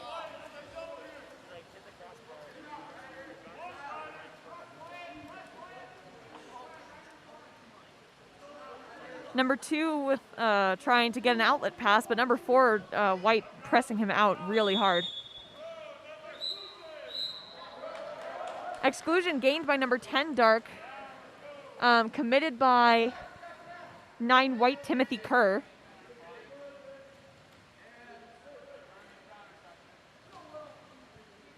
Ball is passed around the perimeter. Looking for that perfect pass to get a shot off. Goalie is locked and all the arms are up.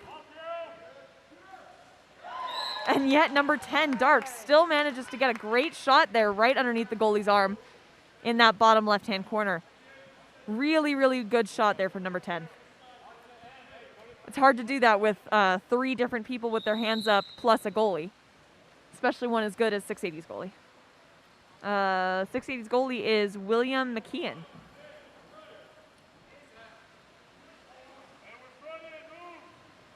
Ball is passed around. Into center. Turn and a beautiful shot there from number 4, White, Piero Ariant. Piero Ariant. I'm sorry for any mispronounced names. I am reading these all for the first time. So that puts, that puts 680 up 2-1.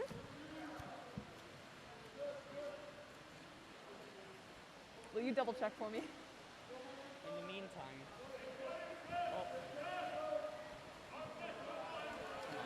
ball is turned over. A great steal there from number 8, White, Ryder Hagen. Thank you so much. I now have a Neptunes roster for just a bit. And that was a great goal there by number 9, White, Timothy Kerr. Great skip shot right under the goalie's arm. The Rocky Mountain Neptune goalie is Shane Conroy.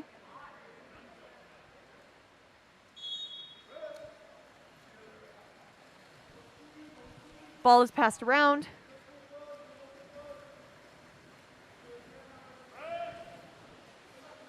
Very risky pass there. Number 10 doesn't go after it as quickly as I thought he would. Number 2 with an attempted backhand there. That was Jespen Bishop, I believe. And a turnover is called. I'm not sure why I was looking at the names, but turnover.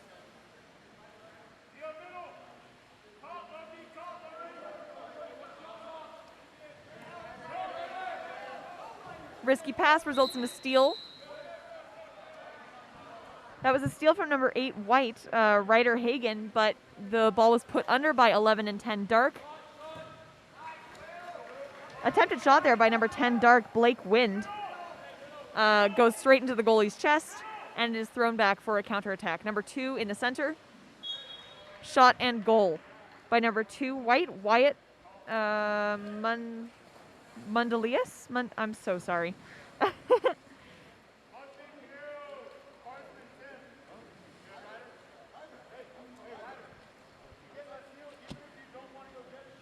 You found it? Thank you. Okay, I do actually have a clear Rocky Mountain Neptunes roster. I'm so sorry. That was very difficult to find. All of these rosters are double-sided, so we had to check through the entire pile a couple of times before we could find it. But I do have them now. Some great press defense over here by 680 is preventing essentially any passing from the Rocky Mountain Neptunes, making it really difficult for them to get any kind of offense going. As soon as number 11 fouls, he drops back into center. Attempted pass all the way across results in a steal from number 12 White, Andrew Vernon. Beautiful pass all the way up to number 7 White. 7 passes it over to number 8 White, Ryder Hagen, but he is inside of the 2 meter at the time, resulting in a contra foul.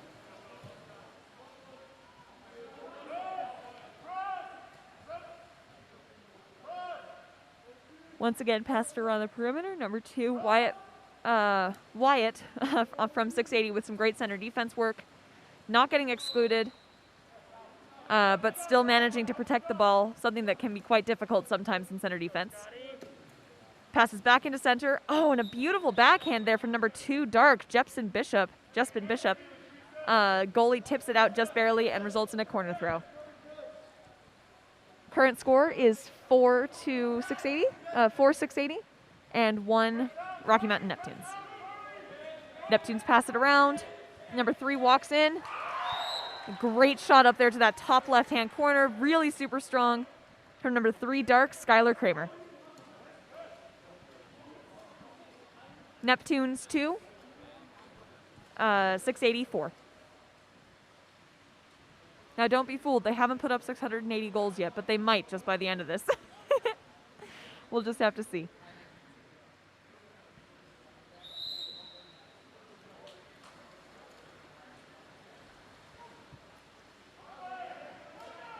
Already getting the ball into center, only 8 seconds in. Exclusion drawn by number 3 White, Colin Polo.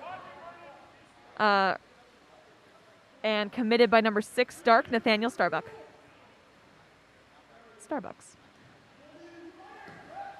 Oh, wow. Really, really beautiful pass from number 7 White, Charles Davis, into number 8 White, Ryder Hagen. Some great redirection there to get the shot, making it 2-5 for 680.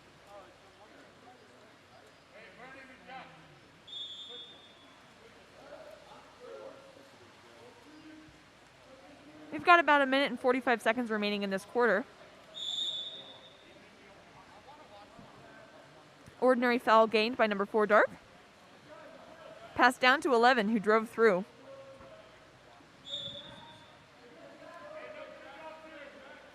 Eleven puts it in play. Number 10 is asking him to get it to the other side. And an exclusion is drawn. I'm not sure by whom, but it was on number 7 White, Charles Davis. Ball is passed around. Walks it in. Attempted shot there. Beautiful shot block by number 10 White, Karsten Peters. It is 680 ball with about 1 minute left in this first quarter.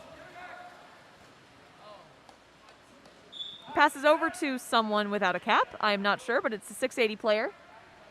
We are searching for his cap at the moment, but that was a great shot. Some good counterattacking. Yeah. Super fast.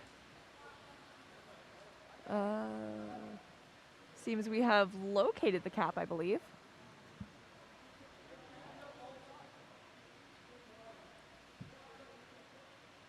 There it is. And that was a goal by number 11 White, Jack Richards. And that was a cap recovery by number 2 White, Wyatt. I still do not know how to pronounce your last name, sir. I'm so sorry.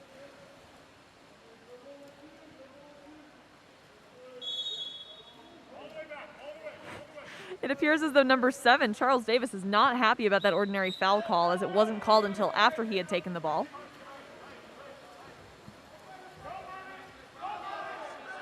And the ball is taken back by 680 anyway.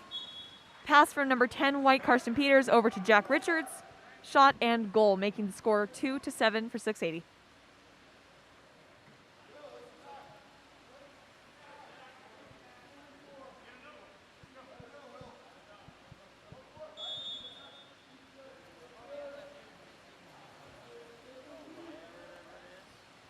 Ball passed back and around. Solid press defense from 680 as always, but number 11 does manage to gain the ordinary foul.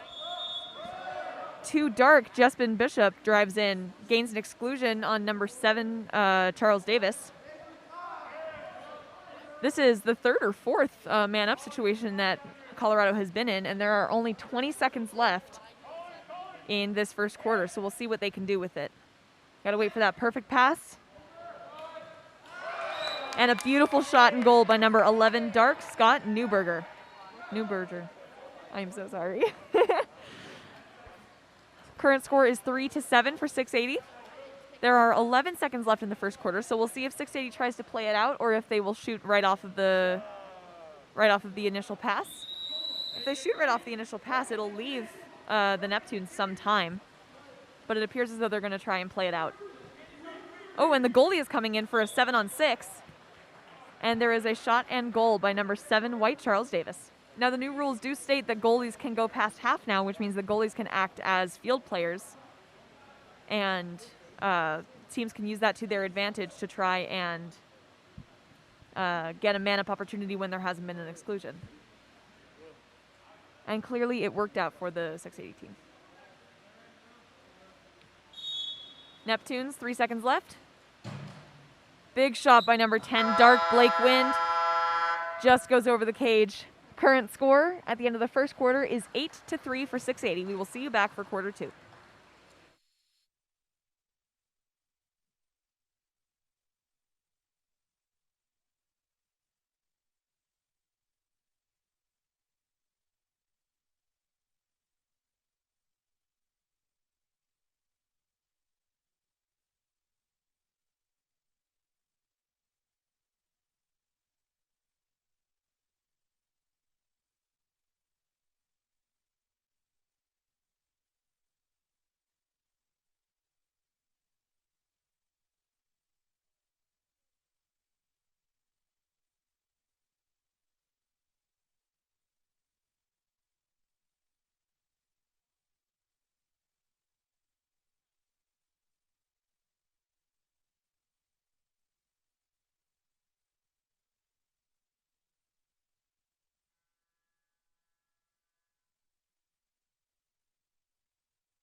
And welcome back, everyone, to the second quarter of our Rocky Mountain Neptunes versus 680 game. Our current score is 8-680, 3 to Neptunes. Both teams have been playing a really phenomenal game so far. The Neptunes are holding their own against 680, who has been a dominant force throughout this entire tournament. I was walking past the 680 coach earlier today, or before the game, I guess, and I heard him saying that they should not underestimate the Neptunes, and he is right, because this is a strong team, whether or not they're from California. Sprint is just barely won by number 9, White, Timothy Kerr. Ball is walked in by 15, White. That's Tyler Lehman. It's passed into center. Attempted turn and shot results in a 5-meter that was committed by number 8, Dark, Harrison Kramer, and drawn by number 4, Piero Arienti. Arienti. Arienti's taking the shot. Number 1 almost gets his hands on it. That was Shane Conroy, but a nice goal by number 4, Piero Arienti.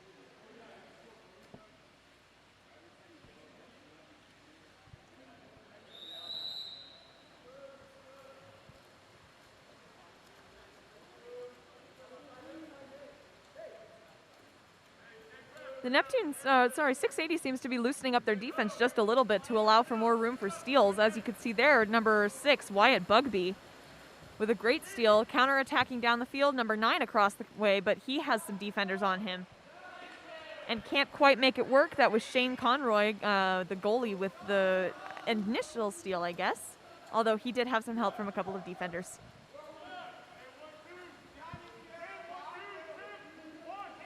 I will tell you this, that even though 680 seems to be loosening up their defense just a bit, they are definitely not loosening up on their center defense. Their center defender is on their center like glue. Number 6, Nathaniel Starbuck just barely got his hand on that pass, tipping it out and giving his team more time to set up their defense against 680. Really strong shot there by Wyatt Bugby, but also a great block by Shane Conroy. That one's got to feel good. These are some strong shots coming at him. And honestly, every block counts. Ball is passed all the way down to the 1. Attempted lob, it hits the end lines and is given back to 680. It was a great shot attempt. Probably would have worked out. The goalie didn't really appear to be ready for a lob. And as before, Piero Arienti with another 5-meter there. It was committed by Blake Wind. And I will tell you what, this team knows how to draw a 5-meter. This is the third, I believe, 5-meter that they've had this game so far. And it looks like Wyatt Bugby will be taking this shot.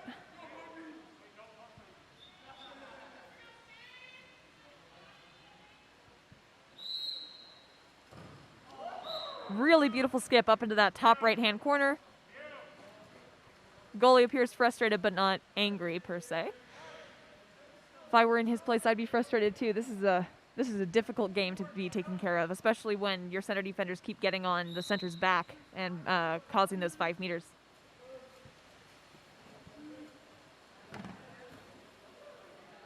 Current score is 3-10 for 680. Number 10 gets up. Would have had a really great shot there had it not been for number 3 and number 15 that were in his way. That was one of the first times that they've actually been able to get a solid offensive play in the center. And a pass that goes a little too long is stolen by number 1, Dark Shane Conroy for Neptunes. Once again, some fast back and forth play here. Just trying to get the ball down to the people who are already at the other end. Attempted pass over to number 6 is knocked down by number 8, White, Ryder Hagen, and then stolen by number 5, White. Yeah, Nicholas Borden. And an exclusion committed by number 8, Dark, Harrison Craner, and drawn by, looks like Timothy Kerr for 680. Ball is passed around. This team has been really, really phenomenal at drawing those 5 meters and exclusions, giving themselves all the advantages that they need. Although I will say that that pass right there, Colin Polo with an attempted kind of redirect pass over to his teammate, didn't exactly work out. That was a shot there from number 9, Timothy Kerr. Just hit off the crossbar, went out of the cage, and the ball goes back to the Neptunes.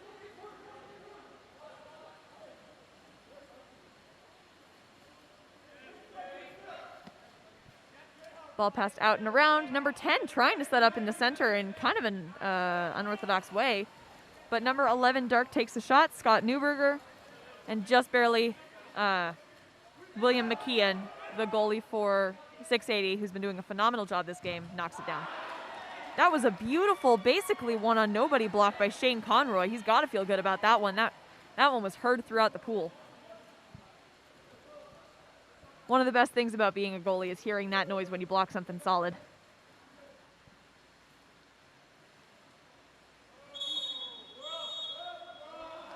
Number 11, Dark, Scott Newberger gains that exclusion committed by number 6, White, Wyatt Bugby.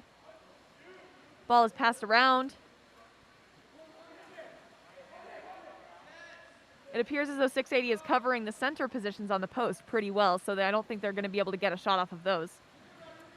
Number 8 comes out for a strong press defense on the outside, which doesn't happen often. Oh, number 2 and number 11 working really hard there together to get a really perfect pass. But William McKeon is in the way. A great block down from him. Neptunes are keeping up very well with 680 right now. They're managing to cease all of the attempts for counterattacks. And and forcing 680 to set up. Almost running out the shot clock. 5 seconds remaining when there's a contra foul called. I believe it was for pulling or turning or something along those lines. I couldn't really see it.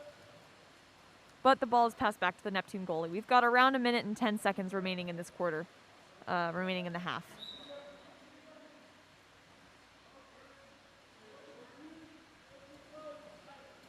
Number 10 is fighting hard to get position in that center. He manages to, and a beautiful backhand there from number 10, Dark.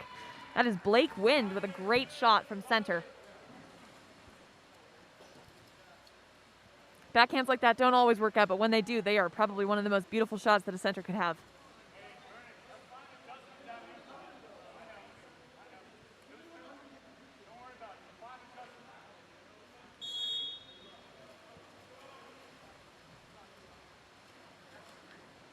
And a shot right off of the pass from number 2, Wyatt.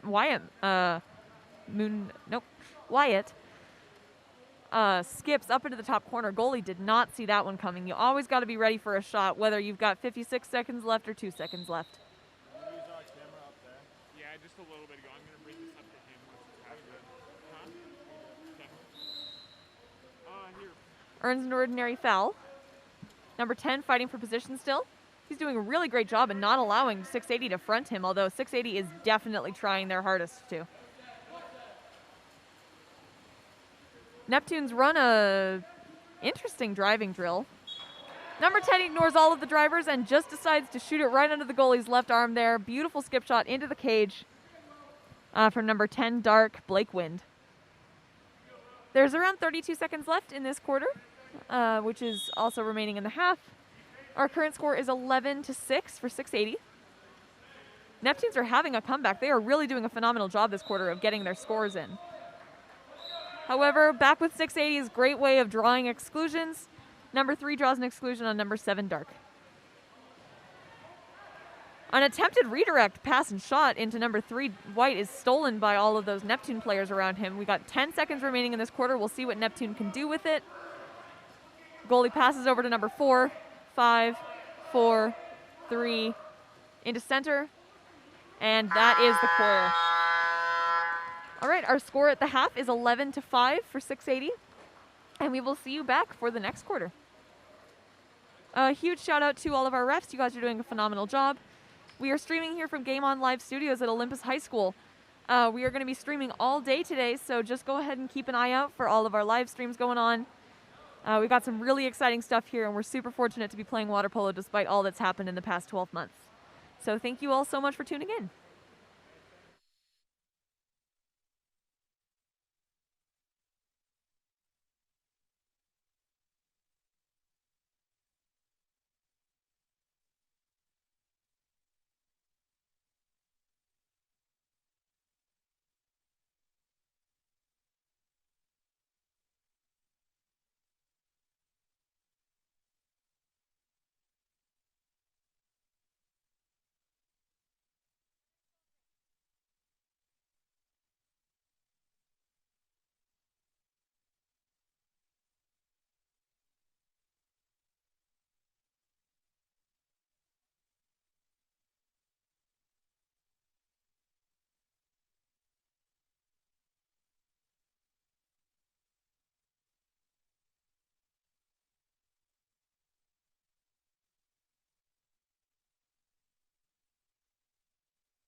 All right, and here we go. We are back in our third quarter. Yes, third quarter of our Rocky Mountain Neptunes versus 680 game. We have actually had a goalie switch, so now Shane Conroy is number 15, and Owen Printup is number 1. We'll see how the new goalie works out for Rocky Mountain Neptunes. Or I guess he's number 13, but he's in the cage. 680 wins the sprint. And a beautiful shot from center there. Number 3, Colin Polo. See, I want to pronounce that one with a French accent because it looks French, but I don't know. And Polo. But anyhow, the goalie did not see that one coming. Absolutely, that shot came out of nowhere, which is always the best shot, as my coach would say. Number 10 tries to shoot it. Number 5 comes up behind him.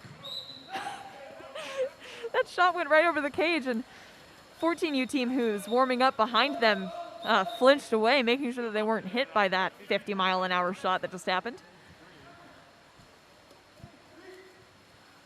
It is 680's ball.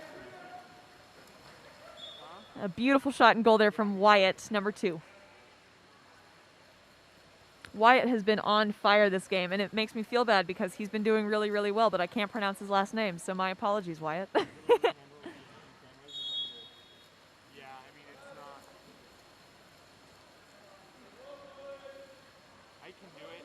It just doesn't look quite as good, but. Ball is passed down to the 1, where he number 4 earns an ordinary foul. Number 8 tries to get position in the center. But it is stolen up top by number 3, White Colin. 14 tries to turn and earn an ordinary foul, but it is stolen by Lucas Becker, number 4 for Neptunes. Some quick attempts to get the ball all the way down the field here. Number 10, it's almost stolen by number 5, White. Nicholas Borden.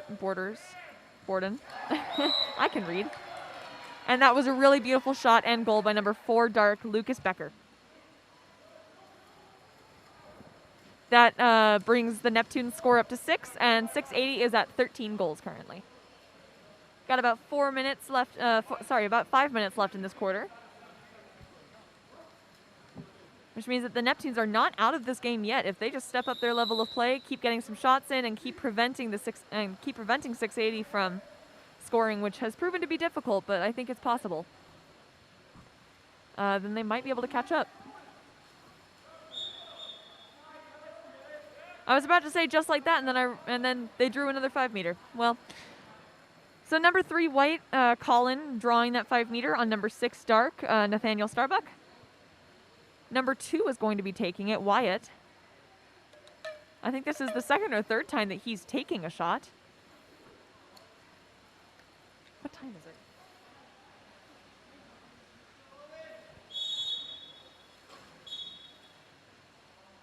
Ball is thrown over to the right and scored. Beautiful shot there by number 2, White Wyatt. Yeah, I'm going to need you to announce Hayden's game because I have to warm up for my game.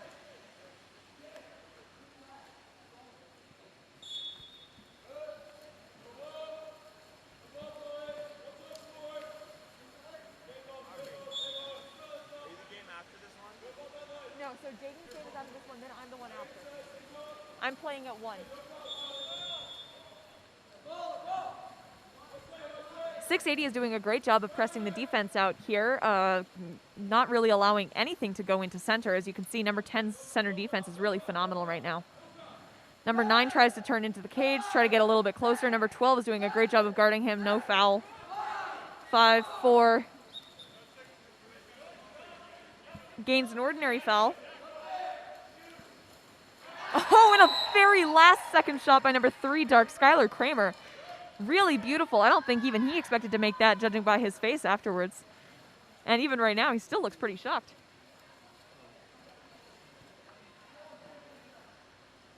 Hop over to the YouTube for a sec. Is there anybody complaining about the camera? No, not yet. That's why I think we're good to wait.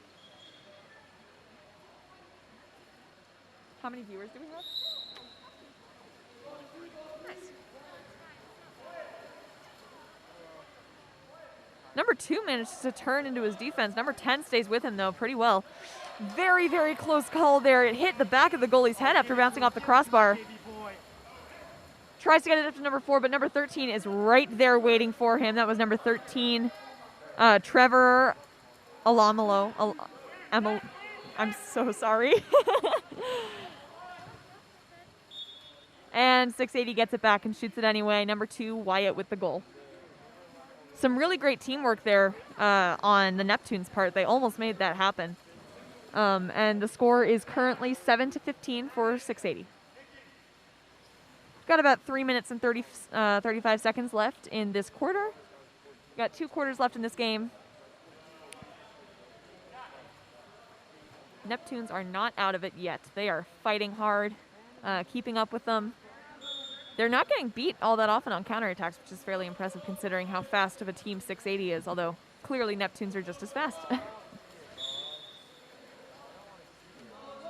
Looks like there was a little bit of theatrics going on there. Number 4 trying to get number 7 excluded, but it didn't really work. Number 7 had his hands way up in the air. Pass into center. Advantage is taken away and stolen back by number 2, but number 10 manages to get it back. Earns a 5-meter. Wow. That was number 10, Blake Wind, for the Neptunes, gaining that 5-meter on number 2, Wyatt.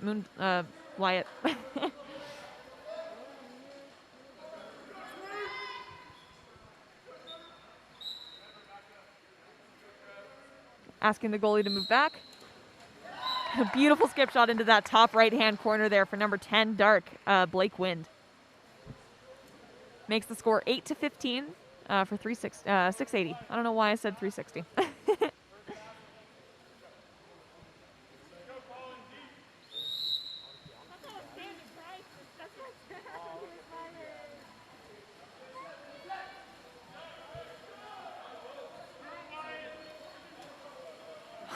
Number 6 was driving and didn't see that pass, but luckily number 7 did. Manages to keep a hold of it. Number 2 in center there, that was Jespen Bishop, center defense, who managed to steal that ball back. He is heading back Neptune's way. 2 minutes and 50 seconds left in this quarter.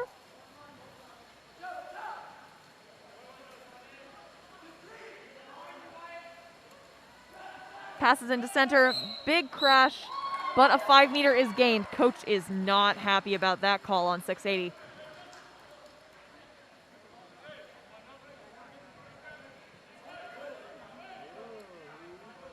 Coach appears to be understanding about it. They're having a very calm discussion. Looks like it was called on number 7, White, Charles Davis, and gained by number 2, Jespen Bishop. Seems as though that's number 7's 3rd either exclusion or 5-meter call, which means that he is probably out of the game for right now, and someone else is going to be coming in for him.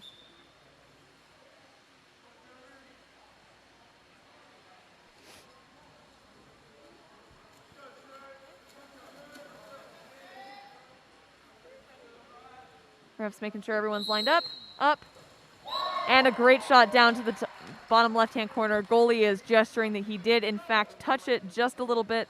Those are the most frustrating ones, the ones where you get your hand on it and you just can't quite get to it. That was a great goal by Jespen Bishop, number 2 for Rocky Mountain Neptunes. Current score is 9-15, and with this comeback from the Neptunes, it's entirely possible that they could they could either catch up or even get ahead. Although I'm sure that 680 is not going to be letting up anytime soon. Not with their level of play. Ball is popped out from center after the crash. Drivers moving in. Huge congestion in the center, so number 2 just decides to shoot it. That was Wyatt with the goal.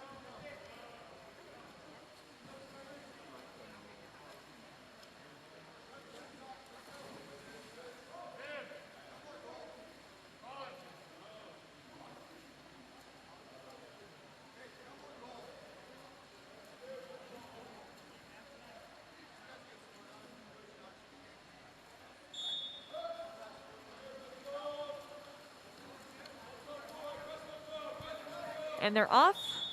Number 8 fouls number 6. Ball is passed down the line. Exclusion there on number 4. It was away from the ball, so I wasn't watching it. And timeout is called by the Rocky Mountain Neptunes. So we will be right back for that 6-on-5 play from the Neptunes.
All right, hello and welcome back to our Rocky Mountain Neptunes versus 680 game. Just back after a timeout. Rocky Mountain Neptunes are man up. Got 4 in the exclusion box right now.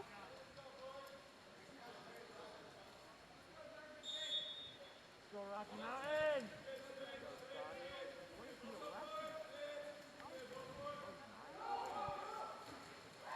That was a super, super risky shot there from Scotty! When are you a lefty? number 3, Skylar Kramer. I didn't know that! That was an insane shot. It's not easy to make that angle. That angle is very cut off by the goalie, and no less a skip shot. That was beautiful. Current score is 10-16 with 1:54 remaining in the third quarter. And coming up, don't go away because we have Newport versus Olympus, our 14U division, in our next game. So that'll be a fun one. Number 10 gets ahead of his defense. And he is a lefty and has a strong shot. Karsten Peters with a great goal there, putting 680 up 17-10. This has been a super fast-paced game with a lot of goals from both sides. That seems about right. Number 10 tries to go for that steal and earns an ordinary by going over his shoulder. Would have been an exclusion if he was on his back. Get that 5 meters, sorry.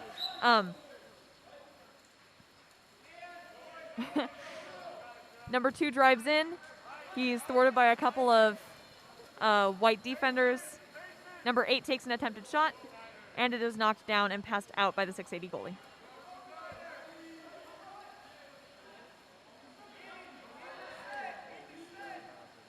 Ball is put into center. He turns.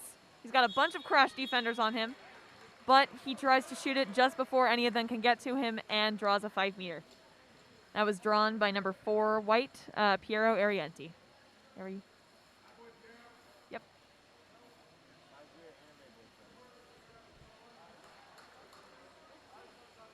Which one? The one who you like, you're gonna watch A beautiful block there from number 13, Owen Printup. Those are hard to block, and he had it solidly down.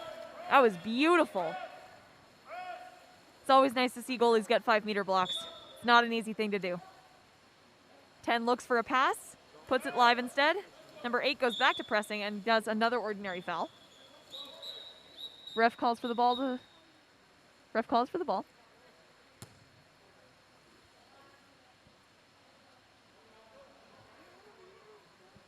A little bit of confusion here.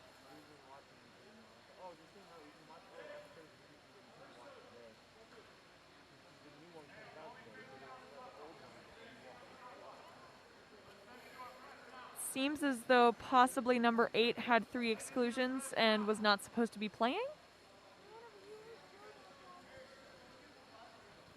Ref, what was happening?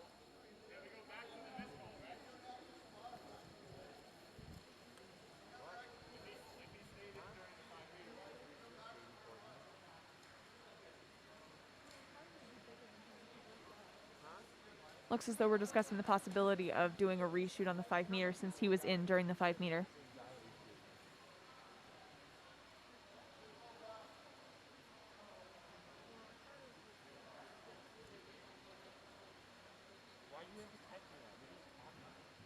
Referees are discussing through their Bluetooth headsets that makes it a little easier for them to communicate across the pool. Actually, a lot easier.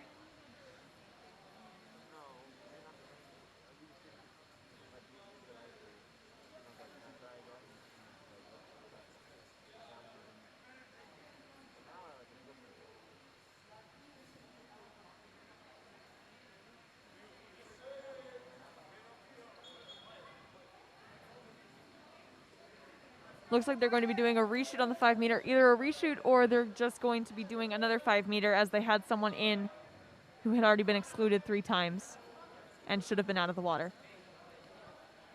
From what I recall, that is the rule that if someone is in and playing when they should be out,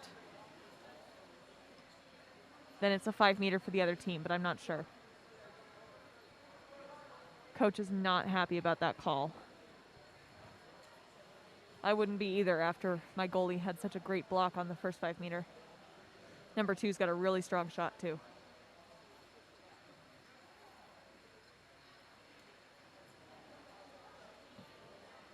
Referee is conferring with the table as we try to figure out what's happening.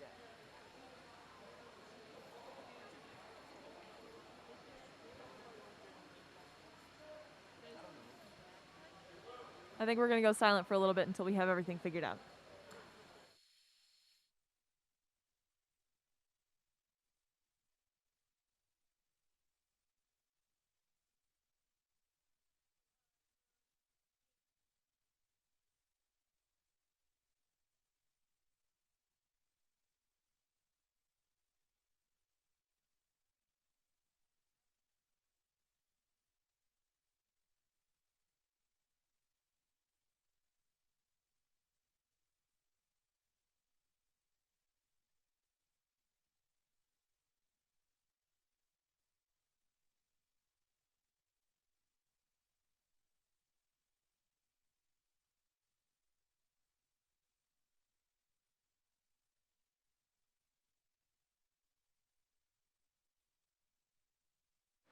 All right, so it looks like we are going to be doing a 5 meter shot here. I believe it's an extra 5 meter and not a reshoot. Goalie is gearing himself up for it. See if he can repeat his magic. He gets very close, but unfortunately for him, Wyatt has that goal there, which makes the score 10-18.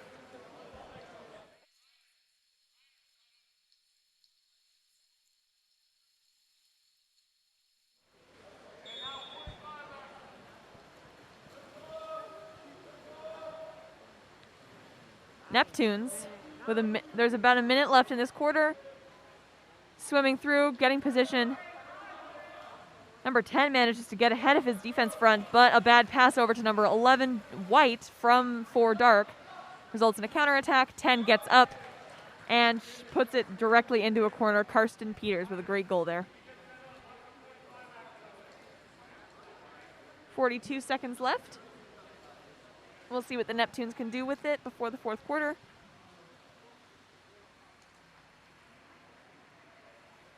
This is a very, very high scoring game, if you haven't noticed, 10-19.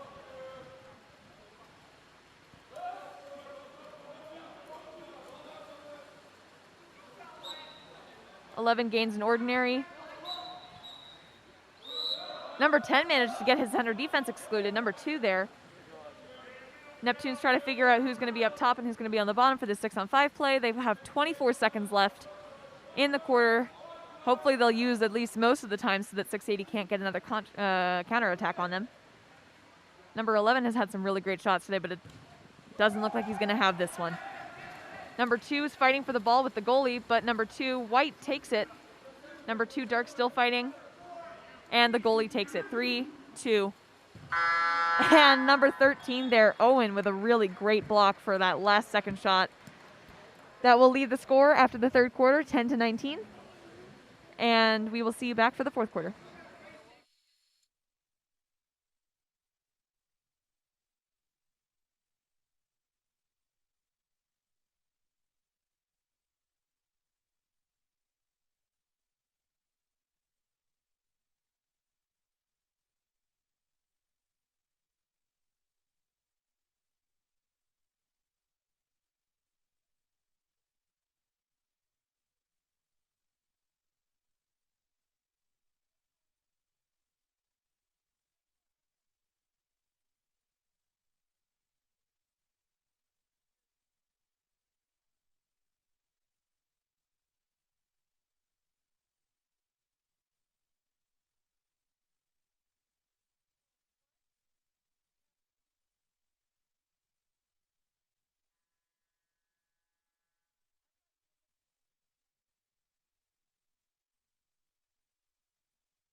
All right, hello everyone, and welcome back to our Neptunes versus 680 game. 680 wins the sprint again. I believe that was number 14 sprinting. He did a great job. And once again, right off the bat, within 15 seconds of the quarter starting, number 2 with a great goal. That was Wyatt, putting them up, putting 680 up 20-10. I think the scoreboard hasn't changed yet. 20-10.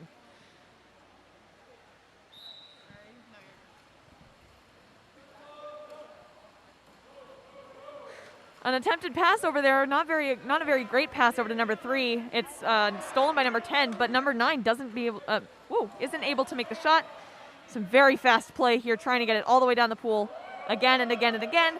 Number 10 with an attempted shot, and the goalie? The goalie is excluded. Goalie is out. We have the field players rushing into the goal. Neptunes is really, I am shocked that the coach hasn't called a timeout for this one. It is hard to get a goalie excluded, and getting a goalie excluded can be one of the biggest advantages that you have in this game. The field players don't, and he took a shot from one of the worst angles in the pool. And 680 calls a timeout. We will see you back after that.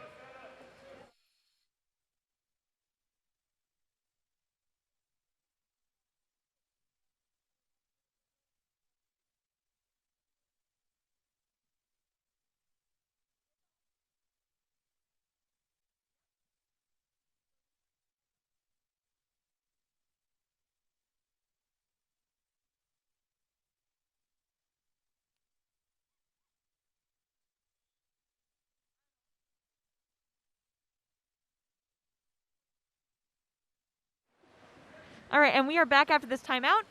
We have an even situation, actually, not a 6-on-5 or anything, but we'll see what play 680 tries to run. Whatever that play was, it was thwarted by number 10, Dark. That was Blake Wind for Neptunes. They sprint down the pool trying to get a counterattack. Oh, and a very bad pass into center still somehow results into a 5-meter. The players are not happy about that one. They do not believe that that was a 5-meter call at all. Neither does the coach. But the ref saw what the ref saw. It'll be Blake Wind taking this shot.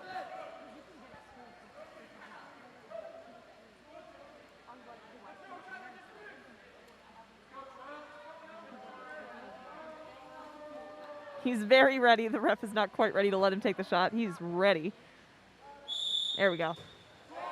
Oh, and just barely saved by number 13, Trevor Alamillo. I'm so sorry about your name. I'm sorry about your name. I'm sorry about mispronouncing your name. And 11 White walks it in, passes it over. I am shocked that that was not an exclusion on number 5 there, but Neptunes get the ball back. Looks like the goalie wanted to throw it up to number 3 for that counterattack, but he didn't. Number 3 fakes a backhand, which I have never seen before, and tries to lob it. Goalie manages to get it. It goes right out of the cage. And he passes it up to number 9. There's 4 minutes remaining in this quarter, the last of the game.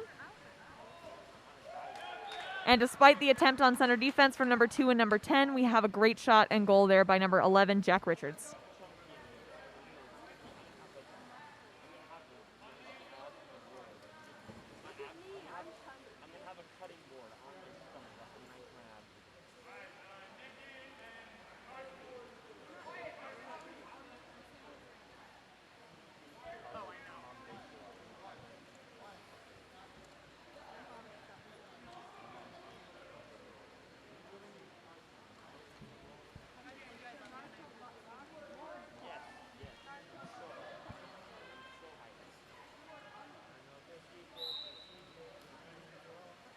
Ball is passed back and up. Neptune is definitely going to try and see what they can do. I'm not sure if they'll be able to get 11 goals in the next 3 minutes and 50 seconds, but I'm sure they will try and make a run for it. They have been playing a super, super strong game against 680, one of the top teams probably in the country at this point. I would not be surprised. This is a phenomenal team that they're playing against, and they are holding their own really, really well. A beautiful side shot. Neptunes are kind of killing it with that terrible angle on the side there. That was a great goal by number 4, Dark, Lucas Becker. Must just be that the goalie isn't really expecting any shots from that side because no one really ever shoots from there. So they are really kind of dominating on that side.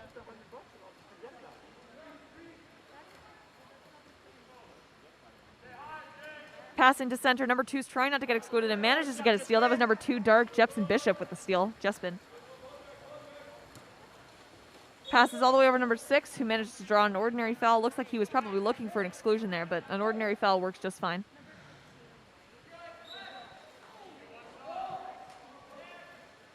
Ball is passed into the center. He would have gotten that goal, but number 10, Dark, Blake Wind, would have gotten that goal. But instead he manages to draw an exclusion, number 15, Tyler Lehman. And at this point, I'm not sure if I would have taken the exclusion over the goal, because now they have a possibility of missing it.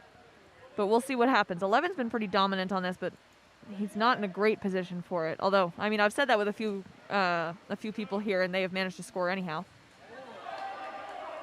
An attempted score, lots of wrestling back and forth. I'm not sure about what that 5-meter was called on. Oh, and there's a yellow card.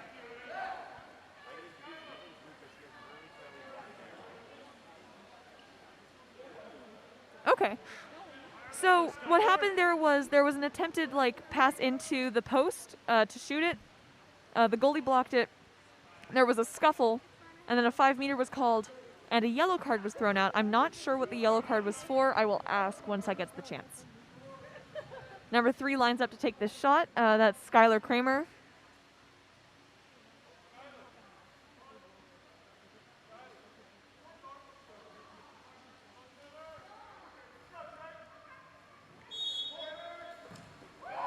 Just barely misses. The shot is recovered by number 9, White, Timothy Kerr. And immediately they throw it down the field. Number 3, Colin, with that goal there. Makes the score 11-22. And remember, after this, we will be streaming our next game, which is Olympus versus Newport in our 14U division. So stick around for that game. It'll be a fun one.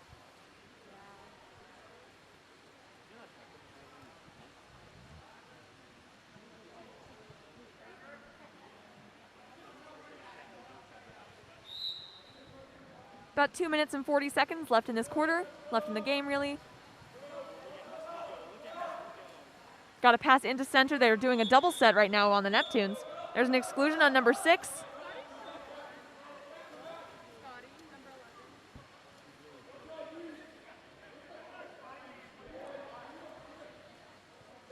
This throws Neptune into yet another man-up situation. Number 10 with a great shot there, just barely field blocked. And a 5-meter is drawn.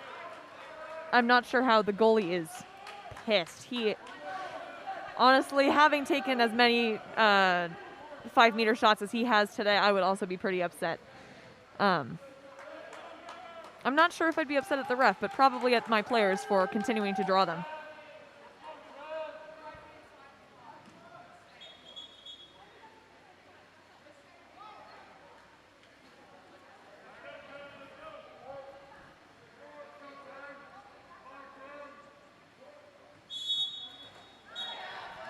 Number 10 makes the goal.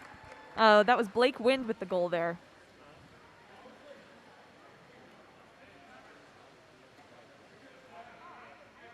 I will say that in the long run, it doesn't seem as though these 5 meters are really going to affect much unless Neptune can somehow manage to get 10 goals in the next 2 minutes and 20 seconds and make sure that 360, I keep saying 360, 680 does not score anymore. Contrafoul drawn somehow by 680.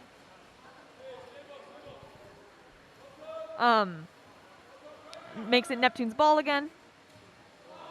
That would have been a really beautiful redirect shot if the goalie hadn't been there, but the goalie does manage to gain the ball and the advantage. The goalie looks over at the ref as if he didn't even know what he did wrong, but it actually turned out that she was giving him the pass. The ball is stolen by number 11, Dark, stolen back by number 6, White, and White is given the ball. Passed over to number 11, shot off of the crossbar. Number 4 is going to try and go recover that for 680. Got 9 in the center with no defenders on him. Now we have 11 with no defenders. Neptune has really got to work hard to get the ball back down. Number 6 with the defense there. And it's stolen.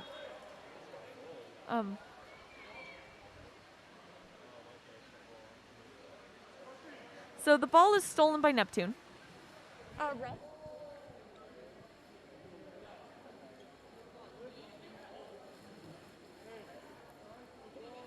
Excuse me, ma'am. Well, so we had a player excluded. The ref did signal a roll. I'm not sure if that was because that was simply his third exclusion or if he actually did something to be rolled specifically. I think that these refs are not really happy with all of the physicality of this game that's been happening, especially on 680's side. This has definitely been a very eventful game with a yellow card, a couple of rolls, many 5 meters. And Neptune's come out of their timeout. Ref is still discussing with the table what's happening.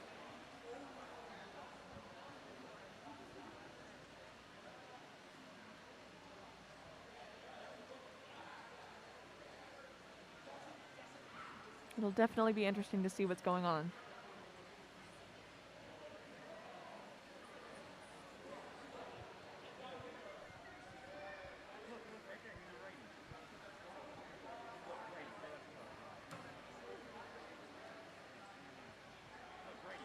And they're off. We have 1 minute and 30 seconds left.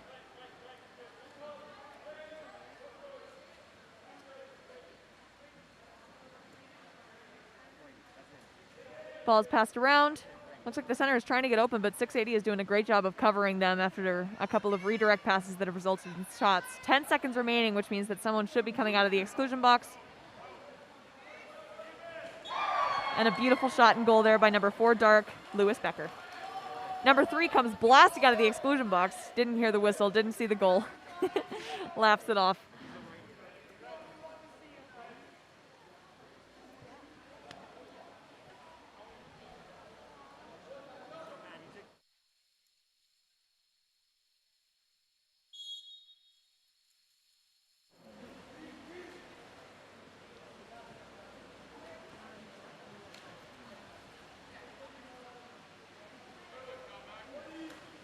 Ball's passed into center. An attempted backhand from number 3, Colin, results in a nice, it's not a tip out from the goalie, it just hits the post and bounces out. 43 seconds remaining in the game. Our current score is 22-13 for 680. Like I said before, a very high scoring game right now. Bad pass over to number 3, Dark, results in a steal from number 10, White. That was Karsten.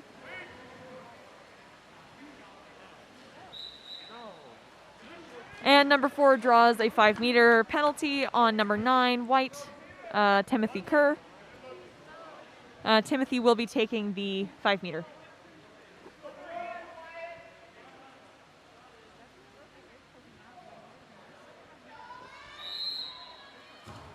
And a beautiful block by number 13. That is Owen Printup with a really great block on the 5-meter. Attempted shot by number 9 there. That was Rowan I'm sorry, I'm not going to be able to pronounce your last name. But that is the end of the game. Our final score is 22-360. I keep saying 360. 22-680 and 13 to Rocky Mountain Neptunes. Congratulations to both teams. They both had a really hard fight. Stick around for our 14U games. It'll be Newport versus Olympus. We will see you back for that.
All right, ladies and gentlemen, we are here today with our 14U game, Olympus versus Newport.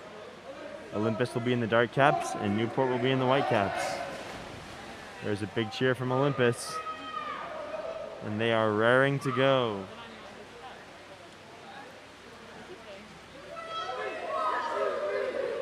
And there's our cheer from Newport.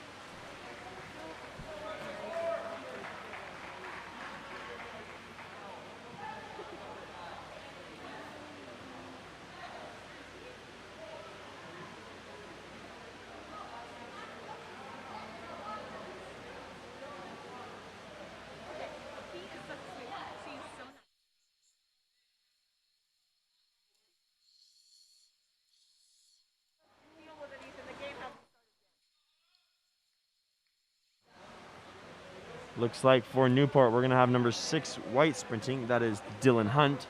In the water right now for Newport, we have number 7, Tyler Jameson. We have number 11, Tyler Anderson. Number 5, Robert D'Ambrosia. Number 9, Hudson Parks. And number 3, Declan Bartlett. All right, coming in for Olympus, we'll have number 5, that's going to be Tyler Lemon. Number 10, Beckham Jones. Number 2, Jaden Courtney. Number 11, Colton Lewis. Number 8, Kai Johnson. And number 11, Gray Lewis. Number 9, Gray Lewis. Number 11, Colton Lewis. Refs are ready to go. For goalies, for Olympus, we've got number 1, Max Tyler. And number 1 for Newport is Connor Clufty. And there's the whistle. They're off. Oh, that's a close one, folks. And it's going to be a jump ball. Here we go. It's up. And Olympus is going to take that. However, Newport's going to recover it, but it's taken by Olympus once again. And it's Newport ball. That's number 6 white. He's ahead of his defense. There's a ball under, though. That was number 6 white with the drive there. Dylan Hunt. Good movement there. Ball goes to number 2, Jaden Courtney. He's driving in. He's looking strong. He picks it up over to Kai Johnson. Kai moving it in. He shoots. Almost hits the bottom corner of the cage. Cannot quite get it there. Hits the crossbar.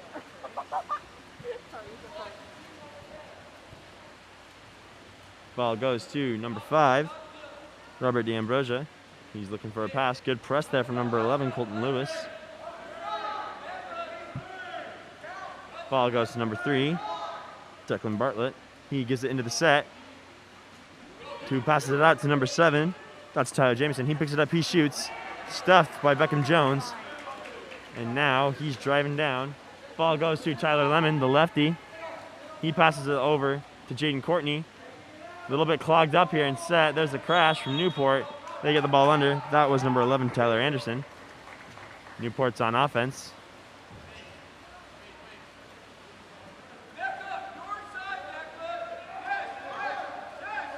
Goalie looking for a pass. He passes it out to number 9, Hudson Parks. Hudson Parks moving it in. He steps up. He puts it into set to Tyler Anderson. Pops it out to number 7 once again. That is Tyler Jameson. He shoots, and it's blocked by the Olympus goalie. Olympus is on the counterattack. Ball goes to number 11 dark, Colton Lewis. Colton Lewis draws the ordinary foul. He gives it to Jaden Courtney. Jaden Courtney's fighting. He goes for the turn move. Cannot quite get it. He does get an exclusion, though. Olympus with the 6-on-5 opportunity. Over to Beckham Jones. From Beckham Jones over to Jaden Courtney. Jaden Courtney's moving in. He steps up. He continues to move and fight, and he puts it into the cage. Nice shot there from Jaden Courtney. First goal of the game is scored by Olympus.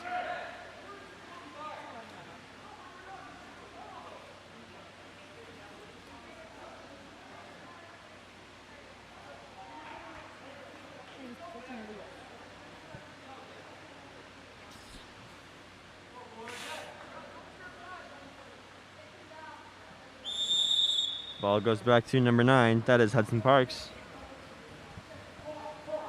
He gives it to number 3, Declan Bartlett. over to number 5, Robert D'Ambrosio. He puts it in the set to Tyler Anderson. He shoots. Nice block there from the Olympus goalie. That is, I believe it is Nike. There's a steal from Tyler Anderson. Tyler Anderson steals that ball. Newport on offense.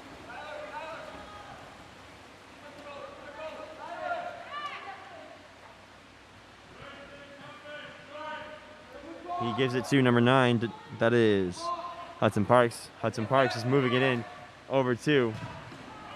That was a shot by number 5, Robert D'Ambrosio. 2-meter call. Nice block there. Inside water to number 7, but there's number 9 to stop it. However, 5 meters called as he goes on his back. That 5 meters earned by Tyler Jamison, and Tyler Anderson is going to be taking that shot for us. Nope, never mind. Robert D'Ambrosio will be taking the shot for us.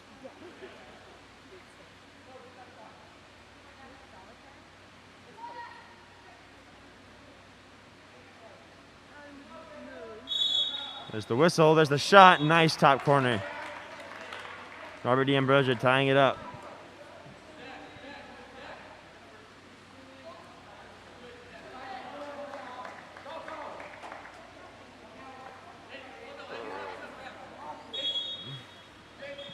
Ball goes back to the goalie. Oh. The ref's asking the players to line up one more time. Subs come in for Newport.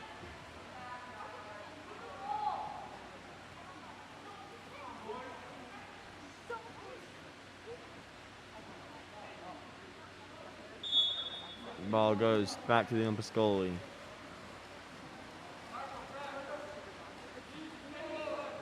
He gives it to number 11. That's Colton Lewis. Colton Lewis looking for a pass. Passes it over to Jaden Courtney. Jaden Courtney goes for that move again. He gets it this time. Contra foul. There's a turnover. Newport ball. Robert D'Ambrosio thinks he's excluded and starts swimming away. There's one more contra foul. Olympus ball. Recovered by Jaden Courtney. Passes it out. Back into Jaden Courtney. Jaden Courtney wasn't quite ready for it. Recovered by Newport. Newport ball.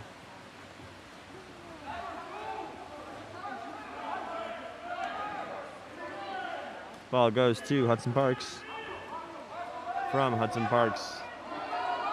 He's moving in.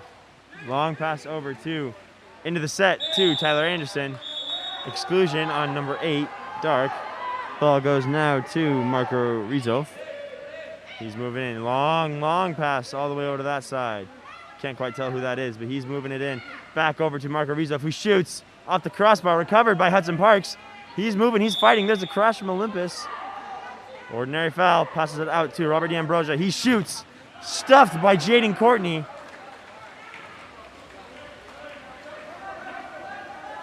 Kai Johnson's moving down. He's going quickly. He gets that ball over here on the side. He's looking for a pass, puts it into Tyler Lemon. He gets the ball under. Newport ball. That ball under was performed by, that was number 3, Declan Bartlett. He got that ball under. Ball right now at Hudson Parks. Hudson Parks. Long pass over to number 10, Marco Rizov. Puts it into set to Tyler Anderson. And he shoots off the crossbar. Olympus ball. Kai Johnson charging down the field. Stops, releases. Ball goes to, that's Colton Lewis out there. He's looking for a pass. Tries to draw the ordinary, he gets it. He gives it to number 9, who shoots. Almost skips it in, can't quite get it. Contra foul is called. It's Olympus's ball. Jaden Courtney goes to retrieve that. They ask him to move out to the 2. Ball is live. Long pass out to Beckham Jones. Beckham looking for a pass. Gets that ordinary foul. He shoots right off the bat, hits the crossbar. Almost gets that one in. Newport ball. We're all tied up here, about 30 seconds remaining in the quarter. Ball goes to Hudson Parks. Tyler Lemon leaves his defender. Goes to Marco Rizov. He's moving in. He's going to put it in the set to Tyler Anderson. Tyler Anderson fighting. Good crash there from Olympus. Olympus recovers it. They got 15 seconds left to make something happen. Ball right now with Gray Lewis. He continues to look. He just shoots it. There's a shot from the goalie for Newport, and that is the end of the first quarter. And there's an exclusion on number 5 for Newport after the quarter ends. And that is the end of the first quarter. We've got Olympus 1, Newport 1.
Alrighty, ladies and gentlemen, teams are lining up here for the second quarter.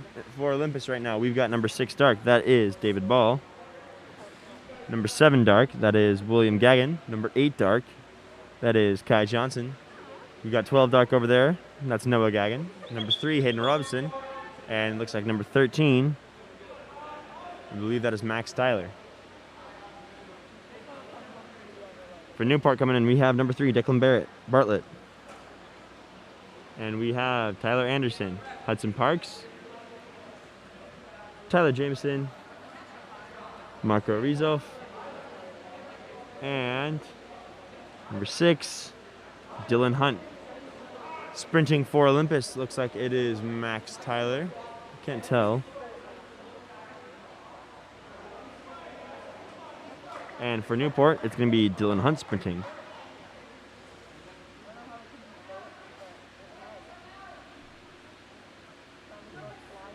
And since there was an ejection at the end of the last quarter, they're calling one person out. Looks like the refs are having a little bit of an argument. They choose to not leave someone out, and looks like we're going to be starting 6-6. Current score is Olympus 1, Newport 1. And there's the whistle. Ball is won by Olympus. Almost taken by Newport. It is taken by Newport. It's Newport ball. Number 3, Hayden Robinson, couldn't quite recover that. Ball right now. Long pass over to number 7, Tyler Jameson. Puts it in the set to Tyler Anderson. He's moving. Ordinary foul.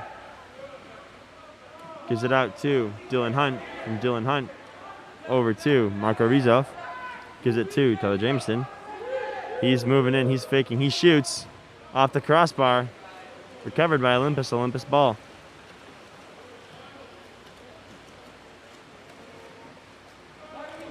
Goalie passes it to Max Tyler. Ordinary foul. He gives it to Kai Johnson. Now lots of movement happening here from Olympus. Long pass over to Hayden Robinson. He shoots. Goalie snags that one.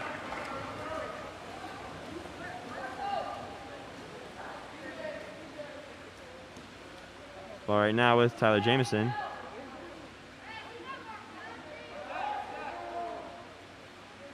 Over to Dylan Hunt. Puts it into the set to Tyler Anderson. There's the drop from Olympus. Isn't quite quick enough. Nice backhand there from Tyler Anderson. Bringing Newport up by 1.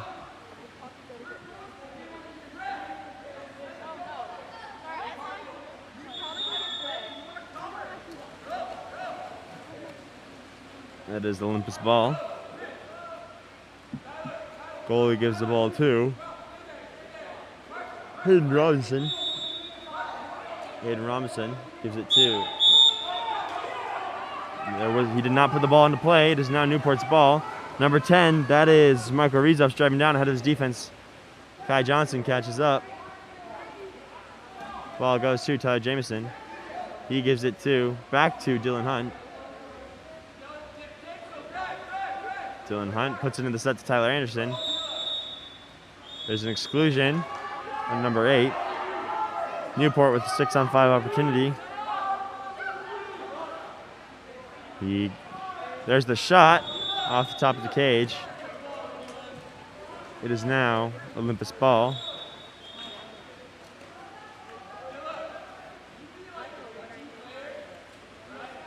Beckham Jones coming in.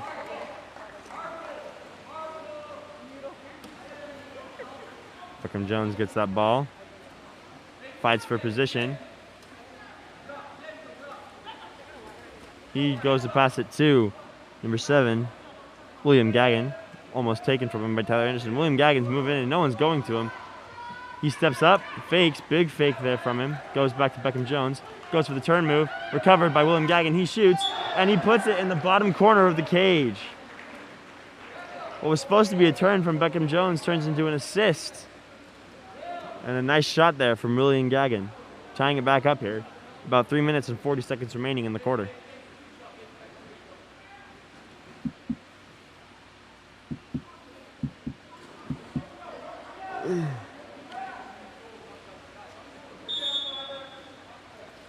Right now we've got Hudson Parks with the ball. He gives it to Dylan Hunt. Dylan Hunt puts it in the set to Tyler Anderson. Here comes a drop.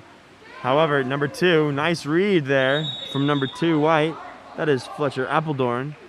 Reads the drop and moves into a position where he can shoot, but there's a nice block there from the goalie. He gives it back to Hudson Parks. Hudson Parks puts it into the set. Goalie's a little bit far out of the cage. Ordinary foul. Newport making good use of the time they have. That's number 2. Fletcher Appledorn. Who takes that shot? Olympus on offense. Ball goes over to Max Tyler. However, number 3, Declan Bartlett's ready to cause the ball under. He passes it back to his goalie, Connor Cloughtry. He gives it to number 2, Fletcher Appledorn. Puts it in the set to Tyler Anderson. Over to Marco Rizov. He's moving in. He doesn't have any defense. Nice block there from Olympus goalie. We got Olympus on offense. David Ball looking for a pass. Number 2, Fletcher Appledorn gets the ball under. He passes it into the set, but it's taken away by the goalie. The ball has been over on Newport's side of Olympus' side of the pool for a while now. Olympus looking to take it away from there. Moves it over to Max Tyler. Max Tyler getting pressed back to his own 5 meter. 6 meter, my apologies.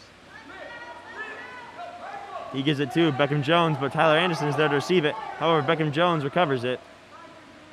They're running out of time. They've got about 9 seconds left to make something happen. This is William Gagnon here with the ball right now, going to draw the ordinary. He gets it. He's got 4 seconds left to do something.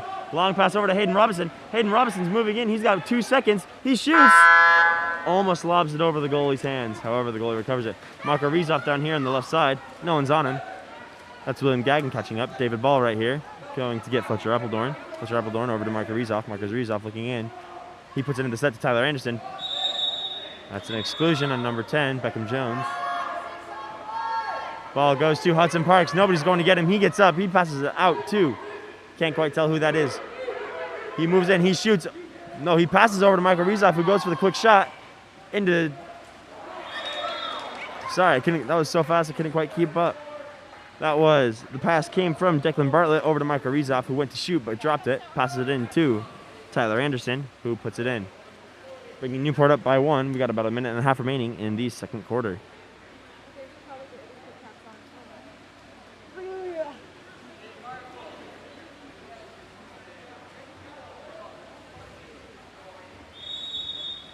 Ball goes back to Beckham Jones. Goes back to the Olympus goalie. There's an exclusion on, looks like number 6. Olympus with a 6-on-5 opportunity here. Ball goes to Beckham Jones. Beckham Jones shoots it right off the bat, hits the crossbar. Olympus can't quite recover it. Newport ball.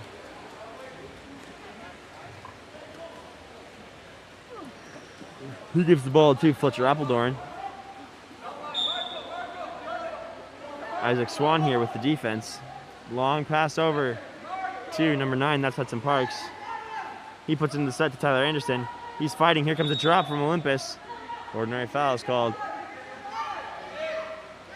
He gives it to the inside water to Fletcher Appledorn. There's a crash from Olympus. Gets that ball under. It is now Olympus ball. Ball goes to Max Tyler. He's got about 48 seconds left. He's fighting. No one's really helping him out. He continues to look for a pass. Gives it to Hayden Robinson. Hayden Robinson looking for a pass. They've got 10 seconds left to make something happen. There's a ball under. Newport ball. Marco Rezoff ahead of his defense, David Ball. The ball attempts to go to Tyler Anderson, but it's taken away by Beckham Jones. Beckham Jones is moving down. Nobody's coming to him. He steps up. He shoots right at the goalie. 23 seconds left remaining in the quarter. He goes in. Ball goes to Max Tyler. Max Tyler's moving in. He's got 14 seconds left. Here's a crash from Newport. There's an exclusion on number 9. Olympus ball. He puts it into play. He moves in over to Hayden Robinson. Hayden Robinson fighting for the ball. They've got 6 seconds left. He gives it to Beckham Jones. Beckham Jones. 5, 4, 3, 2. Over to Isaac Swan. He shoots. Blocked by Newport. And that is the end of the half. We've got Olympus 2, Newport 3.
All right, ladies and gentlemen, we're back here in the third quarter of the game. Looks like we're going to have sprinting for Olympus, number 11. That is Colton Lewis. And for Newport, that's number 4, Jeffrey Slutsky.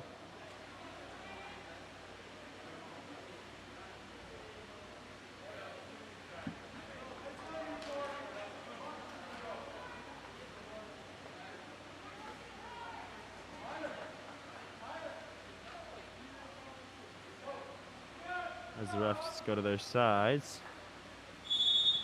There's the whistle in the rough. Both teams picking up speed. It's going to be a close one, folks. Olympus manages to take this one. Ball goes back to Jaden Courtney. Jaden Courtney driving. Strong, hard drive there from Jaden Courtney.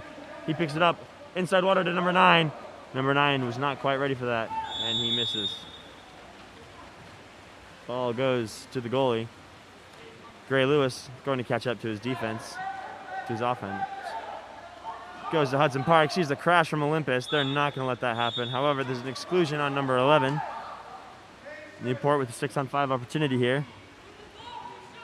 They're moving in. Big fake there. Goes to number 4, Jeffrey Slutsky. He shoots off the top of the cage. Olympus ball. Colton Lewis out of the ejection box. He's driving hard.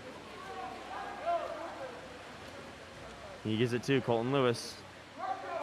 Colton Lewis is moving forward. Sets it to Gray Lewis. There's the shot. Nice shot there from Gray Lewis. Good tag team movement there from Colton and Gray Lewis. They're tied it up there. We're 3-3 here.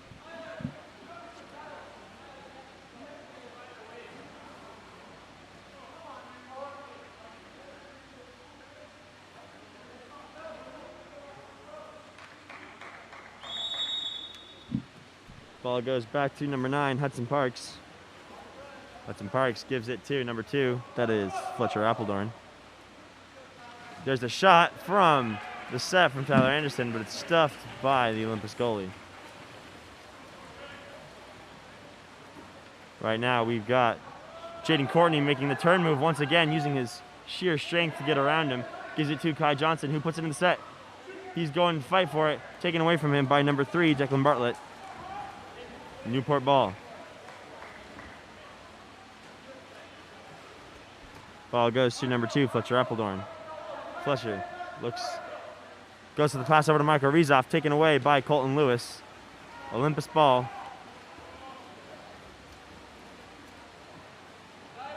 Ball goes back to Colton Lewis. He gives it to. He continues to move in. Draws that ordinary foul. Gives it to Beckham Jones, who shoots. Hits the crossbar. Unfortunately, seeing a lot of crossbars here from Beckham Jones, and he's getting quite close too. Newport ball. 4 minutes remaining in the quarter. Ball goes to number 9. That's Hudson Parks. Hudson Parks. He moves in. He puts it over to. Couldn't quite tell who that was, but he shoots. I believe that was number 3, Declan Bartlett. He shoots, can't quite get it in. Ball goes to Jaden Courtney. Down on that side. Contra foul is called on Jaden Courtney. It is now Newport ball.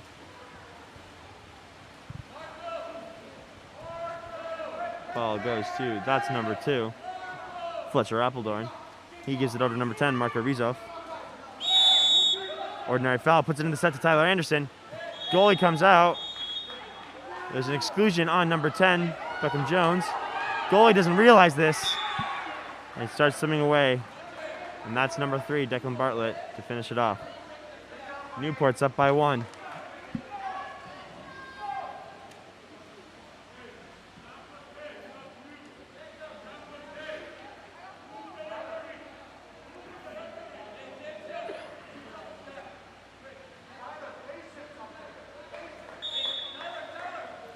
The ball is right now with Beckham Jones, who gives it to Jaden Courtney. Jaden Courtney's moving forward. Colton Lewis screaming for the ball, asking why it's not coming to him. There it goes. Contra foul. Newport's on offense. Ball goes back to the goalie, Connor Cleftree.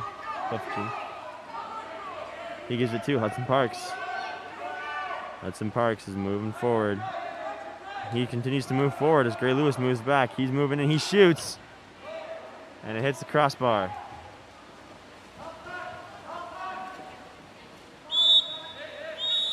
Contra foul called on Colton Lewis. That's Marco Rizov ahead of his defense. If Newport can get the ball quick enough, that's a goal for them. Can't quite get there. Declan Bartlett with the ball. There's an exclusion on number 10. He went after the ball after the foul was called. Timeout called for Newport. It will be a full timeout.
All right, here we go.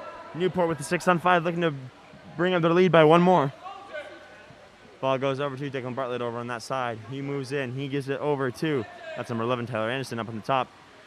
Puts it over to Marco Rizov. He doesn't really have many people in front of him. Puts it over to, that's number 7, White. That is Tyler Jamieson. He gives it back to Marco Rizov. Back to Tyler Anderson. He shoots over the top of the cage, hitting some people behind the cage. Olympus ball.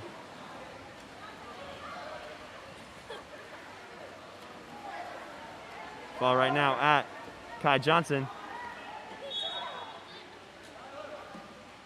Kai Johnson puts it into play, puts it into set 2.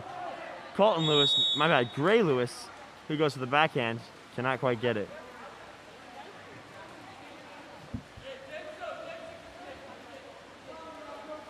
Ball goes over to number 7, White. Taken away from him by Colton Lewis. He's driving hard towards the cage. Number 7, that's Tyler Jameson going to catch up. There's a spin move from Colton Lewis. Steps up, shoot.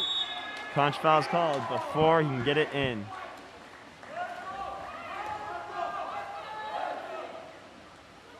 Ball goes to Marco Rizov. He gives it 2. Into the set. Taken away by the goalie before he can get to it. That was a pass from number 2, Fletcher Appledorn, my apologies. Colton Lewis right now with the ball. He's moving forwards. That's Fletcher Appledorn coming up behind him. He gets that ball and gives it back to Newport.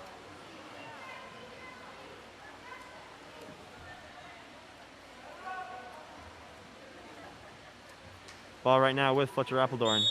Colton Lewis gets the ordinary foul. Gives it over to Marco Rizov.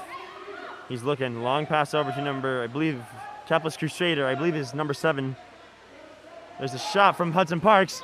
Puts it in the top corner of the cage, bringing up Newport's lead by 2. We got about a minute remaining in the third quarter.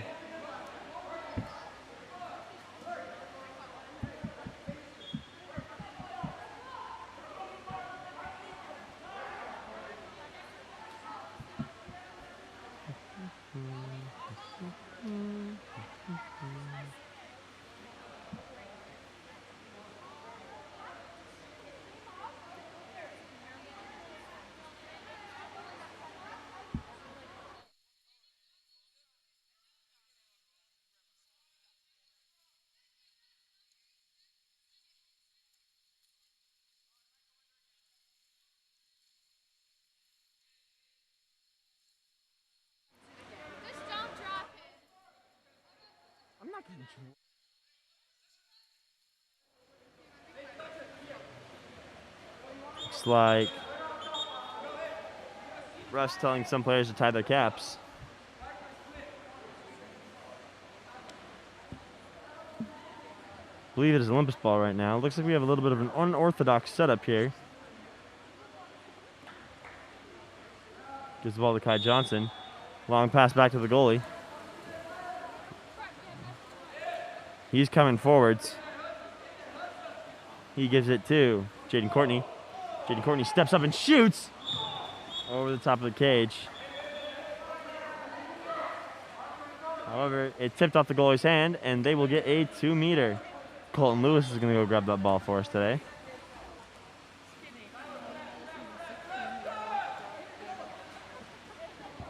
He goes and he shoots. It's blocked by the goalie. Newport ball, about 43 seconds remaining in the quarter. Ball right now with Fletcher Appledorn. He gives it to Hudson Parks. Into the set to Tyler Anderson. Here's the drop. However, Gray Lewis gets excluded before they get the drop. He's moving in. Back to Tyler Anderson. Good movement there from Newport. Beautiful pass from Dylan Hunt into Tyler Anderson. Newport now up by 3, extending their lead even further in these last couple minutes of the third quarter.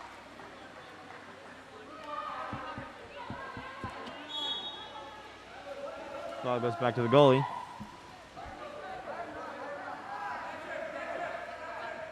He gives it to number 9, that's Gray Lewis. Passes it over to Jaden Courtney. He's fighting. He gets that turn move. He shoots right off the bat.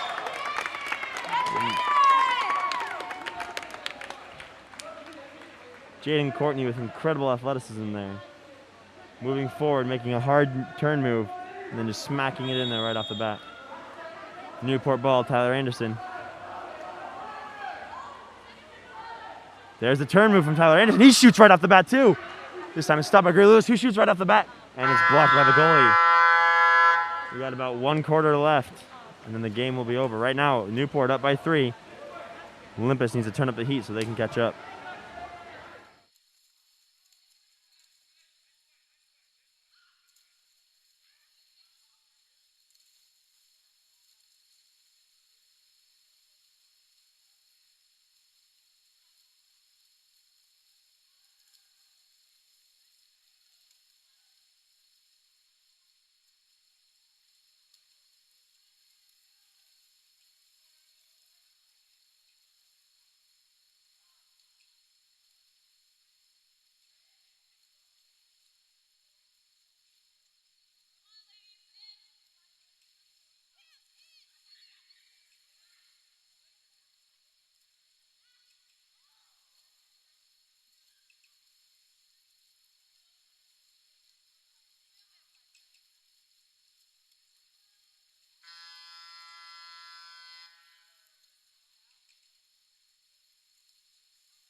All right, we're back here in the fourth quarter of the game. Colton Lewis sprinting for Olympus, and for Newport, we've got number 2, Fletcher Appledorn.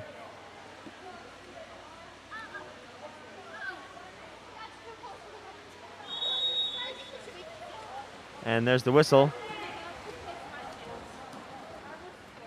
Olympus wins that sprint. Ball goes back to Jaden Courtney. Jaden Courtney moving forward.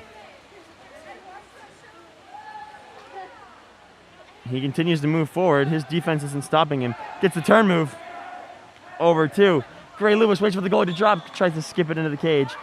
Just misses. It is now Newport's ball.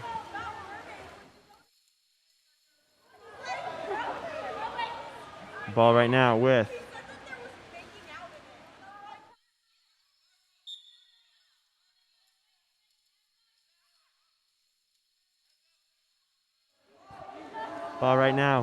Marco Rizov. He shoots. Is it recovered? Almost recovered there by Newport. Colton Lewis managed to snag it back. Long pass over to Jaden Courtney. He goes to try and snag it into the set real quick. However, that is number 7 there, Tyler Jameson, there to take it.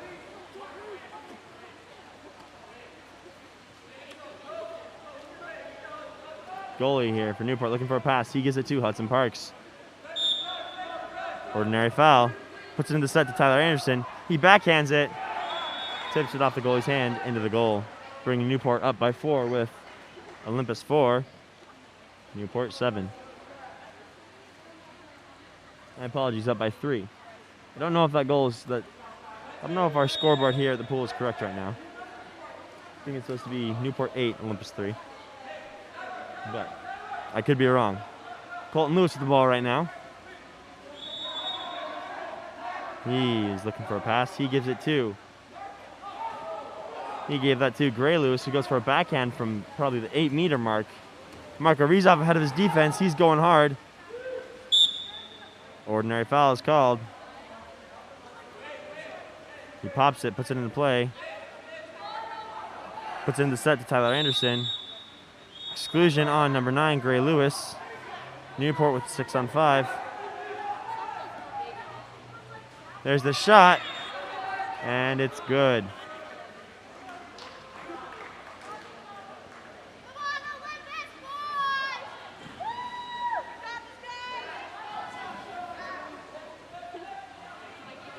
Subs coming in for Olympus and for Newport.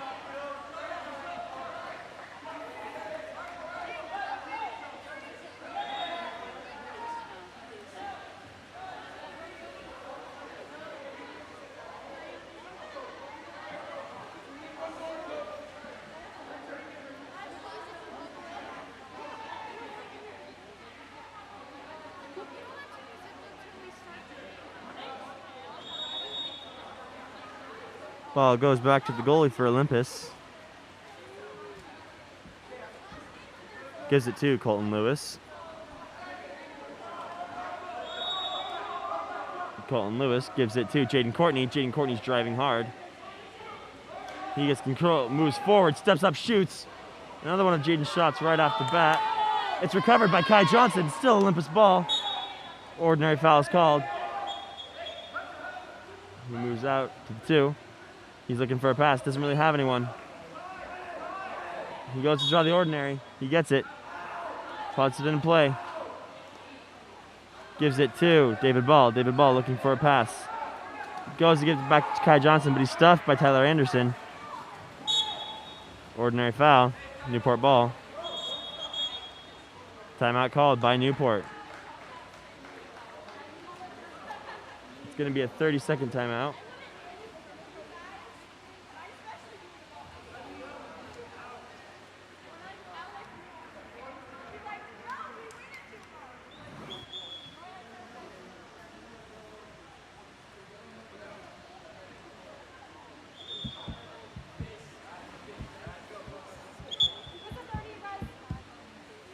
Olympus goes. It was only a 30-second timeout.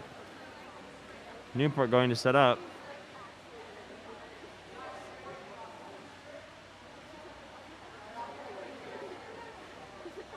About 3 minutes and 40 seconds remain in the game. Newport is up by 4 right now.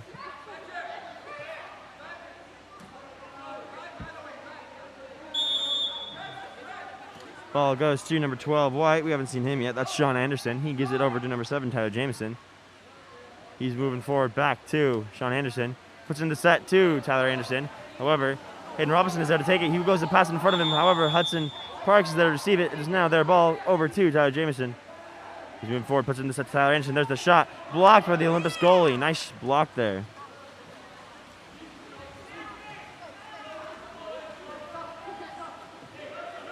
Kai Johnson's up there in the set. Here comes Jaden Courtney driving hard. He continues to fight, gets in front of his defense. He steps up, he shoots. Beautiful block there from the Newport goalie, stuffing it down.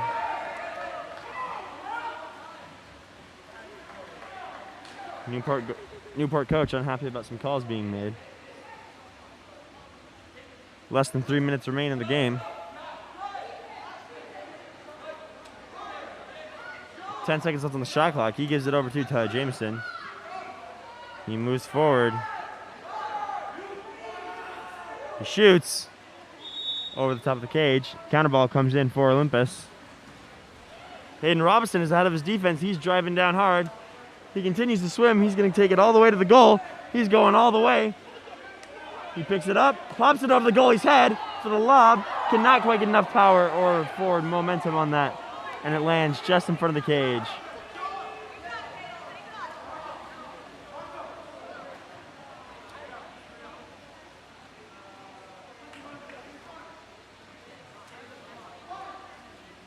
Newport running down the clock here, looking to end the game.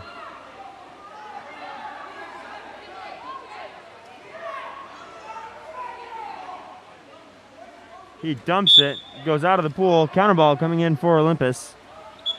Olympus is on offense.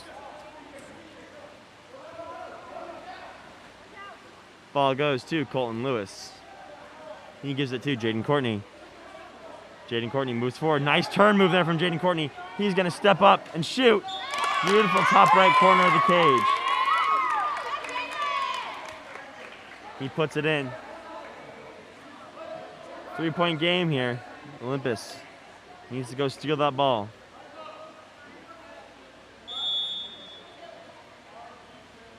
Ball right now at Hudson Parks. He's moving forward. He gives it to Tyler Jameson. Ordinary foul. Gives it to number 8. We haven't seen him yet, Jacob Kelly. Back to Tyler Jameson. He's moving in. He gives it, and ball goes into set to Tyler Anderson. There's an exclusion there on number 4. Newport, 6-on-5 opportunity. Ball goes over to the far side. He goes to try and get the inside pass on the post. Olympus is there to take it away. 1 minute remaining in the game. Out comes Leandro Piravano. Ball goes to him. There's an exclusion. Olympus has a 6-on-5 opportunity here. They can make it happen here if they want to. Kai Johnson screaming for the ball. Taken away by Tyler Anderson.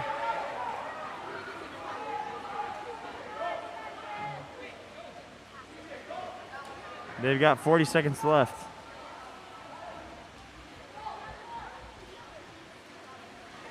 Ball goes into Tyler Jameson. Goalie comes out to try and grab it. Gets a little bit too close, and Tyler Jameson pops it over his head. So that puts us at Newport 9. Olympus 5.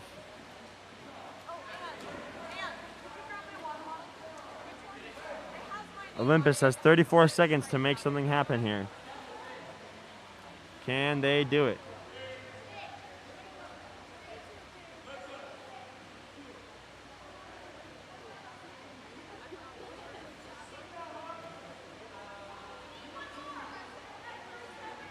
Number 13 White's coming in. That is Alexander Johnson.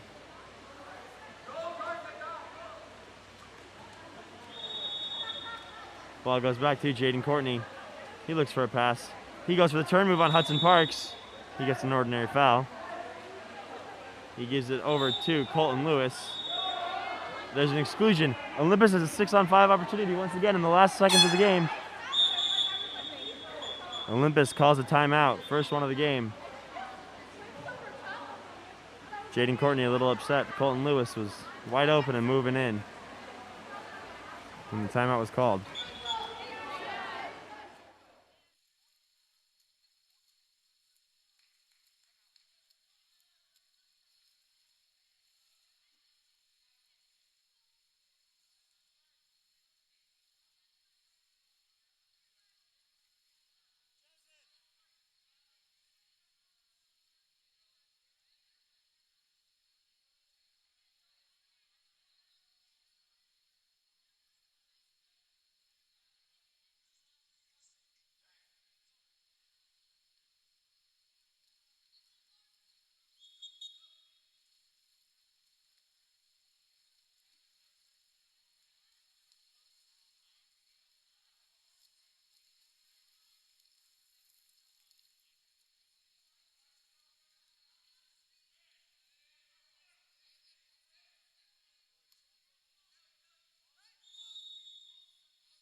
Alrighty.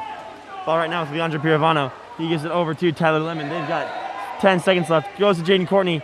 Jaden Courtney gets a turn move. Ref calls for the ball. Not quite sure what's happening. There's a double exclusion. There's a double exclusion. They've got 8 seconds left.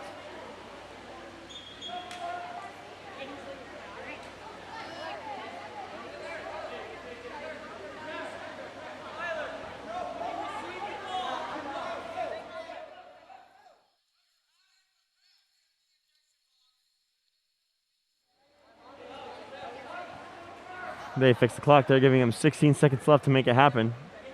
Olympus now 5-on-4. A little bit of an unorthodox situation here.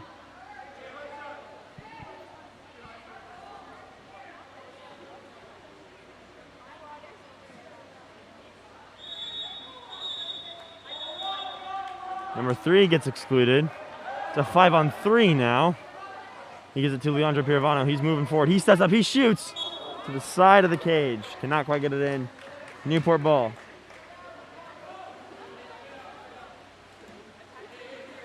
Newport. Kai Johnson charging the ball. Gives it back to the goalie. 5. Clock runs down. 2, 1. And that is the game. Ladies and gentlemen, that was the game. We have Newport 9, Olympus 5 for the final score. Next up, we're going to have, I believe, Olympus 16U girls versus San Francisco Water Polo 16U girls. I'm Ethan Tennell with Game On Live Studios, and we will see you at the next game.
All right, ladies and gentlemen, there is the whistle. All righty. Sorry about that sound issue. We are back live now. We usually turn the sound off after the game is over, so just for no reason, honestly, but we usually do that. Sound is back now, and here we are. We've got San Francisco girls versus Olympus girls right now with the ball. That's number 14, Dark, Madeline Unicorn Thornton. She gives it over to number 2. That is Abigail Mole.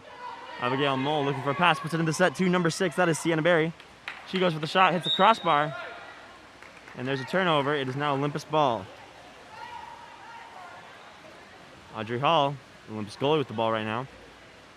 She gives it to Elle Graham. Elle Graham fighting. She goes to pass it over to Amelia Stringham, passes a little bit short. Madeline Hardington takes that. Sorry, Madeline Hardington is number 2. Ball right now at number 6. She pops it, puts it over to number 10, Dark. That is Sally McCarthy. Sally McCarthy puts it into the set to number 2. Ball under is called. Olympus recovers.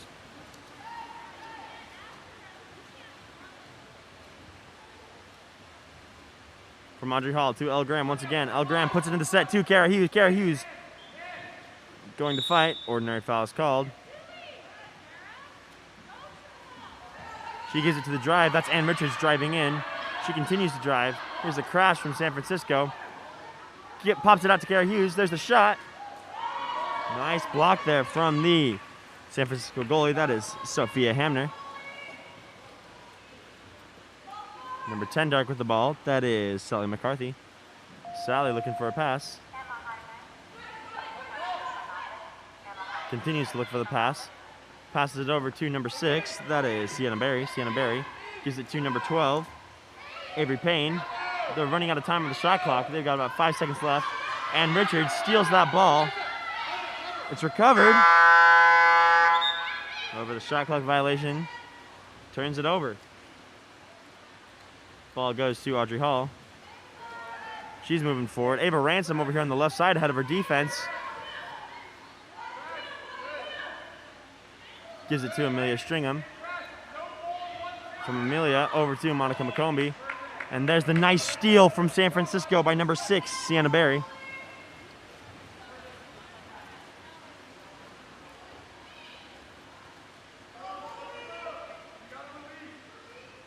Ball right now goes to, that's number 10, Sally McCarthy for San Francisco. She's looking for a pass once again. Good press here from Kara Hughes. She gives it to number 12, Avery Payne. Avery Payne looking for a pass. Puts it into the set. That's number 6 with the shot.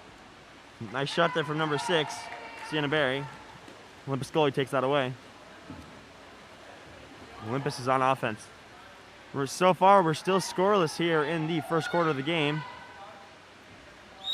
Monica McCombie draws the ordinary foul. Goes to pass it over to Amelia Stringham. Good press here from Madeline Hardigan, my apologies. Back out to Monica McCombie. They got 3 seconds left to make something happen. Ordinary foul. Goes to set it to Kara Hughes. She runs out of time. San Francisco ball. Sally McCarthy takes that. She picks it up, pops it, puts it into play. She gives it to Madeline Hardigan. Man, I cannot get that game. I cannot get the name. I'm sorry. Number 6 with the ball right now, Sienna Berry. There's the shot. A little bit too far to the right of the cage.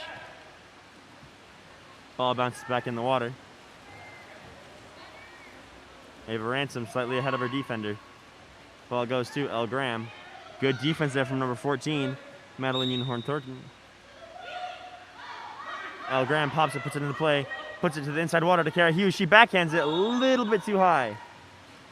Ball goes to the San Francisco goalie. That is Sophia Hamner. She gives it to number 14, Madeline Unicorn Thornton. Olhorn Thornton. My apologies. For the person in the chat asking, yes, I do believe that this is 16U. That's what actually. No, I believe this is a 18U game. Nice block there from the Olympus goalie. I'm not sure though, because the roster for San Francisco says 18U, but the Olympus roster says 16U. So this could be either one. Amelia Stringham driving down ahead of her defense. And a 5 meter is called as number 14 goes on her back.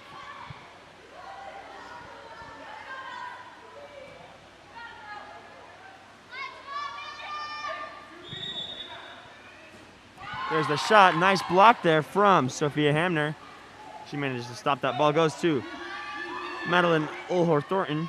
There's the shot. A little bit too high. Counter ball comes in for Olympus. Audrey Hall with the ball right now, looking for the pass. Elle Graham with the ball. We've got about 1 minute and 38 seconds remaining in the first quarter.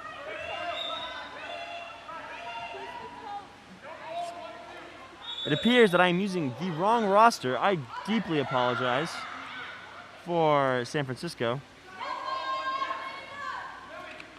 Thank you for letting me know. Thank you for letting me know. I will work on finding that roster as soon as this quarter is over. 2 meters called. Until then, please bear with me as I don't know the names. I am very sorry about that. They gave me the wrong rosters. Once again, thank you for letting me know. We got a 2 meter right here for Olympus.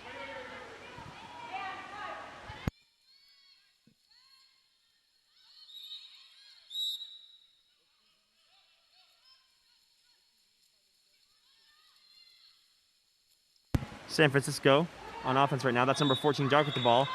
Olympus gets the ball under. Amelia Stringham has the ball. Passes it back to Audrey Hall.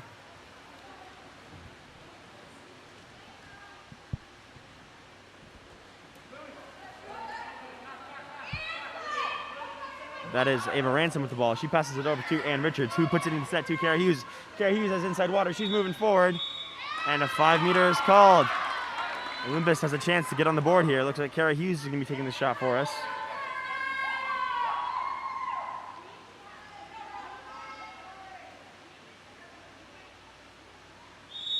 There's the shot.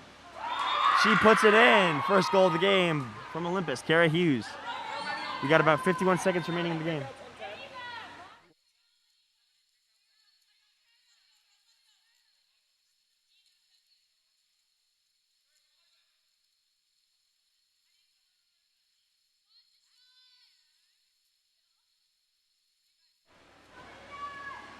Until I get a new roster for San Francisco, I will be using the numbers. My apologies. Ball goes back to number 3, Dark.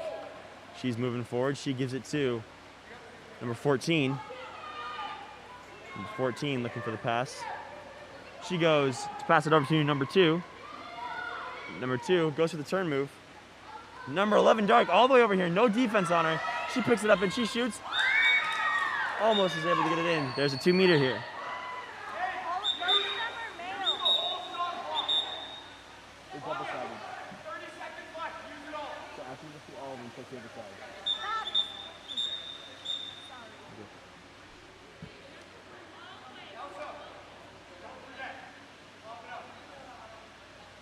Number 11, Dark with the ball right now. She puts it into play. They've got 1 shot clock remaining.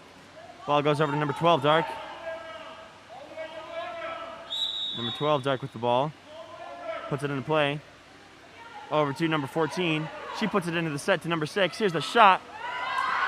Stuffed by number 6, Kara Hughes. Eden Lewis driving down on the right side. They've got 10 seconds left. Gives it to Amelia Stringham. Amelia Stringham. Eden Lewis with the ball right now. Good press defense here from number 3, Dark.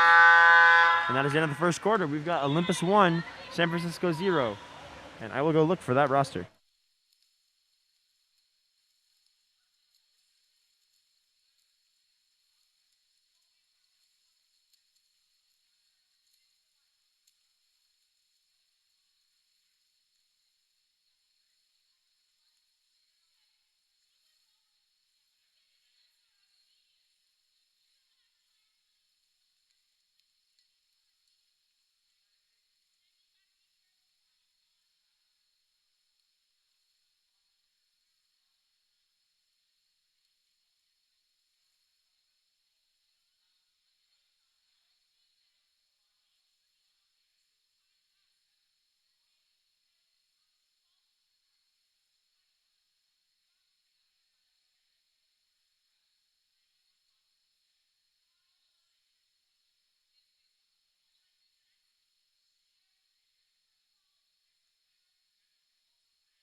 Alrighty, if I could have a San Francisco parent in the chat, tell me if these names sound right.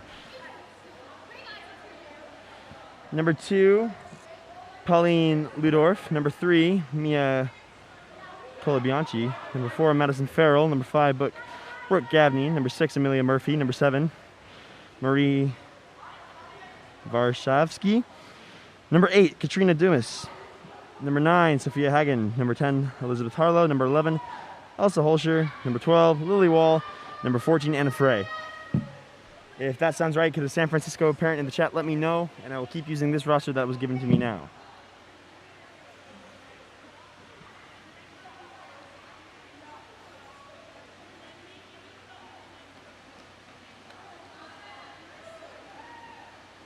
Perfect, thank you so much.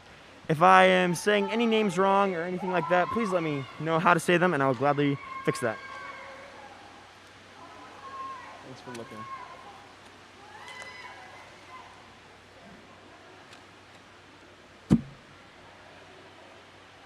Perfect, glad to hear it.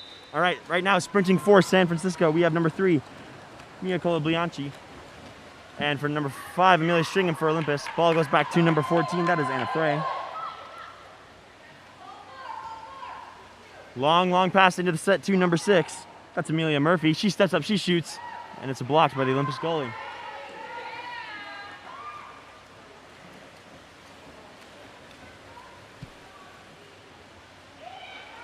Eden Lewis with the ball right now. Gives it to Kara Hughes as she drives forward. Puts it into the set to number 7, Cambria Daly. She's fighting for the ball. Beautiful steal there from number 2. That's Pauline Ludorf. She gives it up to number 3, Mia Colabianchi. Number 14, dark with the ball right now. That is Anna Frey. She's driving forward. Her defense is behind her. She steps up, pops it over to number 6, pops it over to number 3. That's Pauline Ludorf. She shoots. Recovered by number 14, Anna Frey. She's fighting. She puts it in. Beautiful shot there from number 14, dark. That's Anna Frey. Goalie came out to take it, but she was ready and puts it in.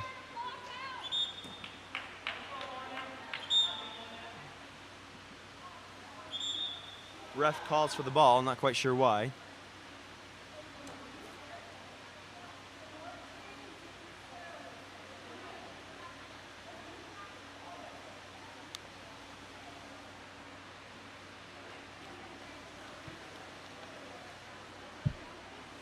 Ball goes back into the pool. She gives it to number 6, Kara Hughes. Gives it back to the goalie, and Olympus is on offense. Ball goes to number 2. That is Bella Ferroni. She's looking for a pass. Pops it over to number 9. That's Ann Richards. Cambria Daly in the set. Ball goes to her. She's fighting for the ball. She cannot quite figure out where it is. Taken by number 12. That is Lily Wall. Number 14, Anna Frey, once again ahead of her defense. She's moving forward. She's fighting. Amelia Stringham goes for the ball. Gets a 5-meter called. Looks like Anna Frey is going to be taking the 5-meter for us today. Possibly put San Francisco in the lead. She steps up. She shoots. Beautiful top left corner of the cage. San Francisco now up by 1. Subs coming in for Olympus and San Francisco.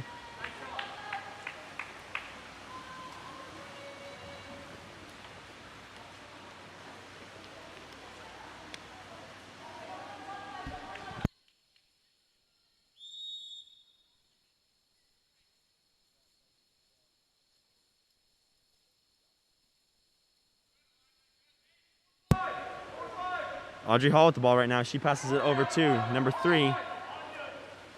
Into number 2 to Bella Ferroni. She's looking for a pass. She shoots anyways. Nice block there from Grace Walsh. There's number 7, Cambria Daly with the recovery. Puts it in the top right corner, tying them back up.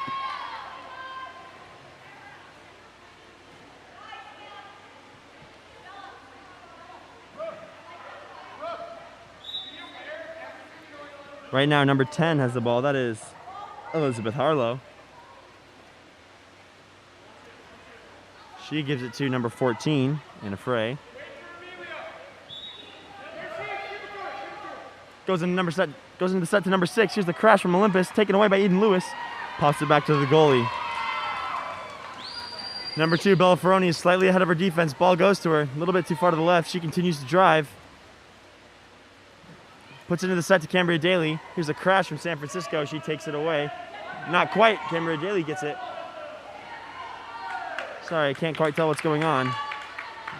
The ref was standing in front of my face, but that's okay. Right now, we've got the San Francisco goalie with the ball. She looks for a pass. Pops it over to number 10, Elizabeth Harlow. Elizabeth Harlow moves forward. Goes to give it to the driver. That's Anna Frey. She steps up and shoots. It's the corner. Bounces off. Olympus is on offense. Ainsley Marsh is ahead of her defender. She's moving forward. Puts it into the set to Bella Ferroni, who pops it out to Eden Lewis. She's driving forwards. She picks it up. She shoots just outside of the bar. Long pass down. Anna Frey. Defense is going to catch up. She picks it up. And she's going to shoot. Olympus continues to stop her. Number 11 dark with the ball right now. That is Elsa Holscher. She passes it over to number 6, who goes to shoot. And it's stopped by number 12, white, Brianna Petty.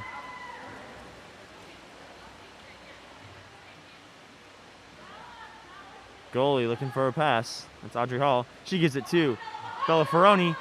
Number 11 comes up behind her. That's a steal by Elsa Holscher. Bella manages to pop it to Ainsley Marsh. She's driving forward. She spins, pops it back out to Bella Ferroni. She picks it up, stuffed by number 6. And it is a turnover.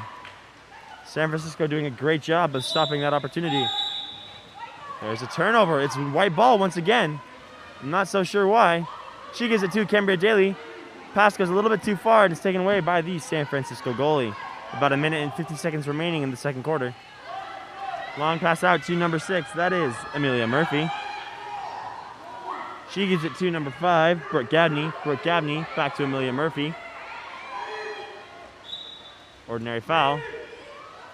Picks it up. Puts it into the set to number 10, Elizabeth Harlow. Ordinary foul. She gives it back to Amelia Murphy, who shoots.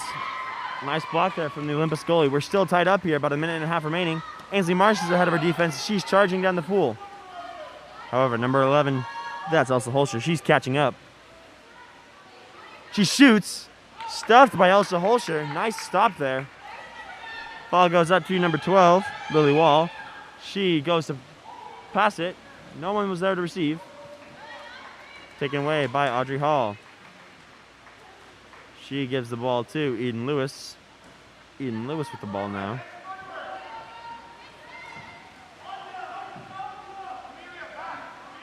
Right now, Penelope Knight with the ball. She gives it to Brianna Petty, who's fighting to keep position. Goes to draw the ordinary. Puts it into the set. Shot from Bella Ferroni. Nice stop there from Grace Walsh. Right now, number 14 dark with the ball. Anna Frey. Ordinary foul is called. She gives it to number 5 dark. That is Brooke Gabney. Brooke Gabney with the almost loses it. Goes back to Brooke Gabney. She gives it to Amelia Murphy. Strong presser from number 12. She's outside. She can shoot. She pops it. Goes to set it. Taken away by Cambria Daly. Olympus goalie's moving forward. 3. She shoots. Just short of the cage. And that is the end of the second quarter. We are all tied up. This game is neck and neck, ladies and gentlemen. And that will conclude the half. Olympus 2, San Francisco 2.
All right, and there is the whistle.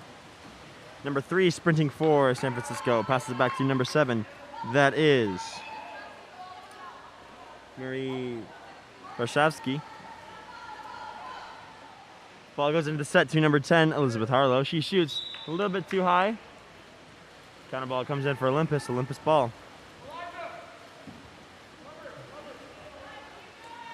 Long pass down to Bella Ferroni. She's driving down ahead of her defense. Elizabeth Harlow goes over there to catch up. Elle Graham calls for the ball. However, Elizabeth Harlow takes it away before she can get it.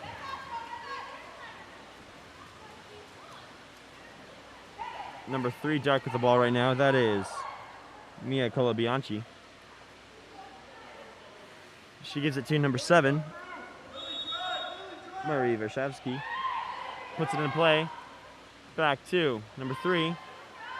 She steps up. She shoots. A little bit too far to the right of the cage. Once again, Olympus ball. Audrey Hall with the ball right now. She gives it to Elle Graham. From Elle Graham into the set to Kara Hughes. Nice stop there from Elizabeth Harlow. Manages to take it away from her. Number 3, Mia Colabianchi with the ball. Turnover. Olympus ball. Kara Hughes ahead of her defense. Ball goes straight to her. She's driving down. Elizabeth Harlow coming up behind. She picks it up and she shoots. Almost sneaks it under the goalie's arm. However, not enough power behind it, and it stops just short of the cage. This one's a nail biter, folks. Elizabeth Harlow with the ball right now. She puts it into play. She gives it to number 7. That is Marie Varshavsky. Pops it over to Mia Colabianchi.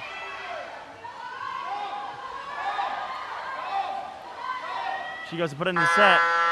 Before it happens, Elle Graham takes it away. Kara Hughes, no one on her. Drives down. Pops it over to Monica McCombie. They're going to do some tag team work. Back over to Kara Hughes. She picks it up. She's fumbling. She shoots.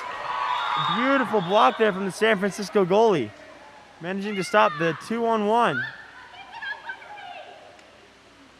2-meter is called. It is once again going to be Olympus ball. Ball goes to Elle Graham. Pops it out to Bella Ferroni. Bella Ferroni at the half. Goes to give it to Kara Hughes. Passes a little bit too far. Taken away by Mia Colabianchi.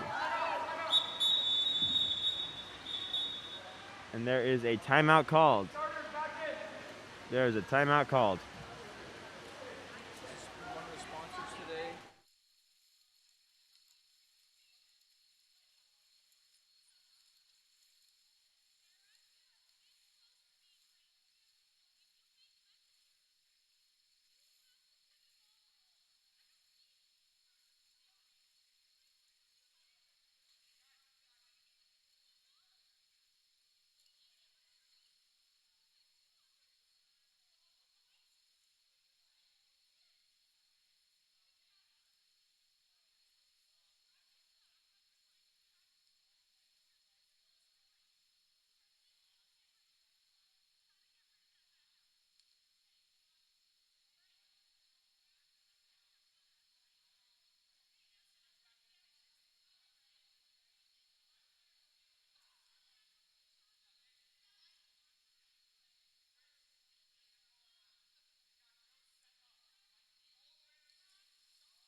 Sorry about that, folks. I had some food in my mouth. All right. Number 11 dark with the ball right now. She passes it over to Number 14, however, there's a contra foul. And it is now Olympus ball. Monica McCombie on the left side ahead of her defense. Ball goes to her. A little bit too far to the left. She can use drive. Number 7 coming up next to her. That is Marie. Warshawski goes out to Elle Graham. She's moving in. Goes to put it in the set. However, beautiful steal there from number 2, Pauline Ludorf. And there's another steal from Elle Graham. Ball goes to Amelia Stringham. She's going forward. She shoots. Almost bars it in. Kara Hughes is there to recover. She shoots. Pops it over the goalie's head. Nice moves there from Olympus. Olympus now up by 1.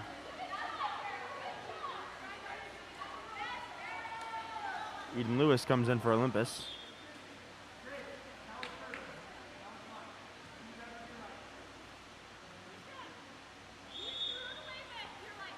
Number 14, Anna Frey with the ball. She gives it to number 2, Mia Colabian. Pauline Ludorf, my apologies. She goes to set it. Cannot quite get it there. Olympus recovers. It is now Olympus ball. There's an exclusion on, looks like, number 6. And Olympus will call a timeout, and it's going to be a full timeout.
All right, Olympus with a 6-on-5 opportunity here. Cambria Daly is wide open down there. No one's going to her. Cambria Daly gets the ball. She picks it up and shoots. And puts it in. No San Francisco coverage there. Olympus now up by 2.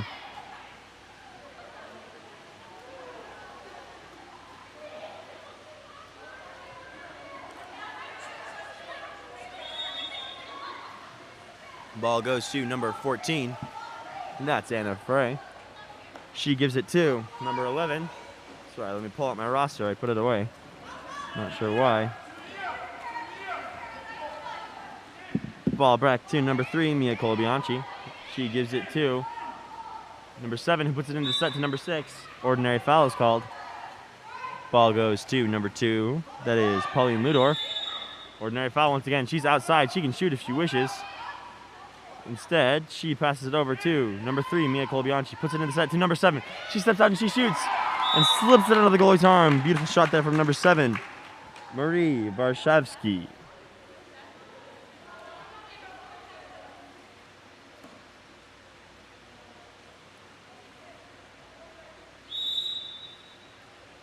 Audrey Hall with the ball right now.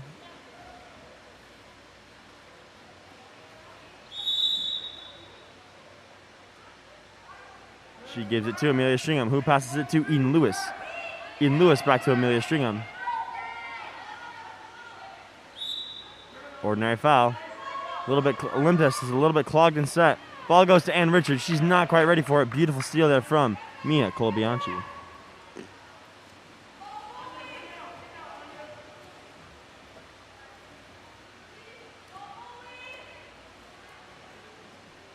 Number 7, Dark with the ball.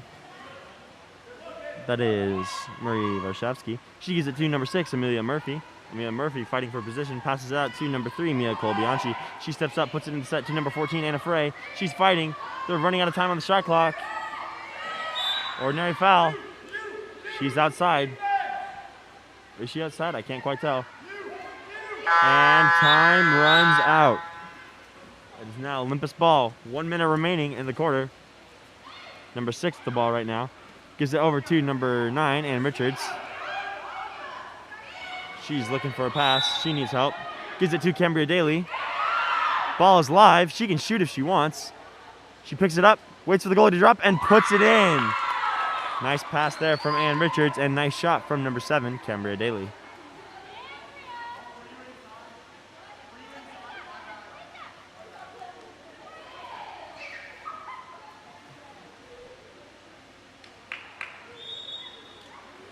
And Frey with the ball right now. She gives it to number 11, Elsa Holscher. She gives it to number 3, Mia Colabianchi. Puts it over to number 7. It's taken away from her. However, she recovers it. Still San Francisco ball. Ordinary foul. She pops it. Number 14, Anna Frey moving in. Defense is behind her. She's going to pick it up. She's going to wait for the goalie to drop. Shoot. Hits the crossbar. Out of bounds. Olympus ball. They've got 20 seconds to make something happen. Cambria Daly is ahead of her defense here. She's going to take it. She picks it up. She shoots, and it's blocked. However, Ann Richards there to recover. Blocked once again. Beautiful blocks here from the San Francisco goalie. Ann Richards continues to fight. There goes the San Francisco goalie after the ball. They got 4 seconds left in the quarter. She picks it up. Shoots it just after the quarter ends. Lots of stuff happening in the last 20 seconds of that quarter. Right now, we've got Olympus 5, San Francisco 3. By no means is this game over. We will catch you in the next quarter.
All right, we're back here with the, whoop, that's loud. My apologies. We are in the 4th quarter here of the San Francisco versus Olympus game. We're running a little bit behind right now, I believe. And here goes the whistle. Here's the sprint. We have number 3 sprinting for San Francisco. That is Mia Colabianchi. And for Olympus, we have number 16, Penelope Knight. It's a close one. And Olympus manages to take it. Ball goes to El Graham. Penelope Knight's ahead of her defense. Coach calling to give her the ball, but she stopped swimming. Could not quite finish. She's got the ball right now. That is Ainsley Marsh. Goes into set 2. Brianna Petty goes to pass it out. Stuffed by number 10, Elizabeth Harlow.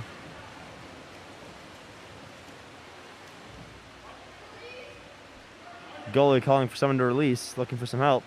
She gives it to number 12. That is Lily Wall. Ordinary foul.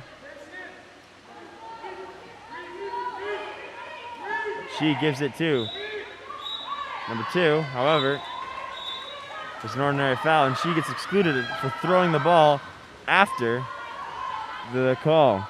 I don't think she realizes she's excluded as she continues to swim away. Nope, she realizes it. And she goes to give it. Beautiful block there from the San Francisco goalie. Ava Ransom fighting for position. Taken away from her.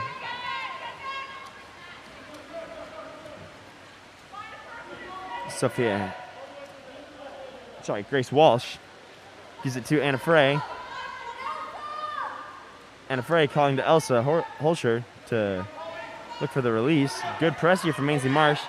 Puts it into Elizabeth Harlow, taken away from her by Elle Graham. Elle Graham now ahead of her. She's driving forwards. She continues to move, passes out to Penelope Knight. Penelope Knight steps up, she shoots.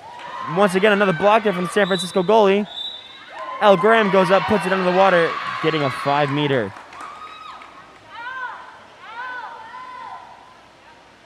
Elle Graham's going to be taking that for us today.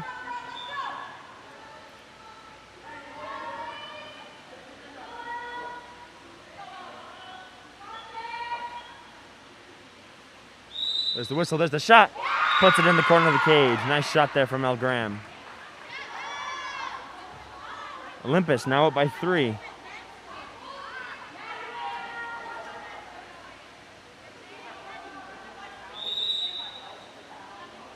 Ball is that is number 2, Pauline Ludorf. And Frey with the ball right now. She gives it to, good press here from number 12. She gives it to, into the set to number 10, Elizabeth Harlow. Almost gets it stolen. She managed to recover it. Not quite. Elle Graham takes the ball, passes it back to Ava Ransom. From Ava Ransom, she's fighting. She passes it back to Audrey Hall. Audrey Hall looking for a pass. She passes it along down to Penelope Knight. Penelope Knight ahead of her defense. She's driving down the field. She's a lefty. She gets it over there to Elle Graham. Elle Graham looking for the pass. She gives it to Bella Ferroni. Bella Ferroni driving up. Bella Ferroni at the half. Passes it back to Elle. Elle barely recovers that. Ordinary foul is drawn. Pops it. Puts it in play. Gives it over to Ainsley Marsh. Ainsley Marsh tries to get to the inside water to Brianna Petty. She goes to pop it back out to Elle Graham. Elle Graham steps up, shoots. Rolls off her hand. And is now San Francisco ball. Right now, we have the goalie, Grace Walsh with the ball. She gives it over to number 14, Anna Frey. Skips. Taken away by Brianna Petty. Passes it to Elle Graham. She continues to swim. Taken away from her by Anna Frey. It is still Olympus ball. Goes back to Brianna Petty in the set. Big crash there from San Francisco. They take it away from her. Give it back to their goalie. San Francisco on offense. Down here on the left side, we've got Mia Colabianchi. No defense on her. It's 2-on-3. She moves in. She shoots. Stuffed by the Olympus goalie. She gives it to number 2, Bella Ferroni. Bella Ferroni goes to set it to Brianna Petty. Taken away from her by Anna Frey once again. Long pass down to number 10, Elizabeth Harlow. She moves forward. Goes to shoot. A little bit too high. Counter ball comes in for Olympus. Long pass over to Ainsley Marsh. Her defense is behind her. She's driving forwards. She picks it up. She shoots. Stuffed by number 11. Beautiful block there. Elsa Holscher managing to shut her down.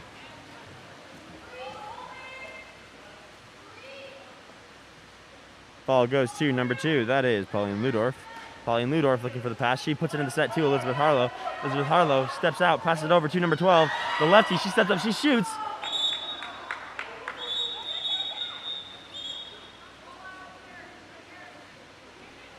Ref calls for the ball. It's going to be a 2-meter. That shot was from number 12, Lily Wall. Lily Wall gives it into Anna Frey. She's ahead of her defense. Number 12 goes up behind her. And there is a 5-meter for San Francisco. Good move there from Anna Frey.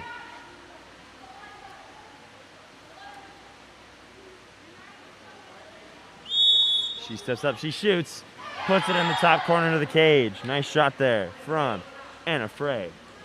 We have 2 minutes remaining in the fourth quarter in the game. Olympus up by 2. San Francisco by no means out of this.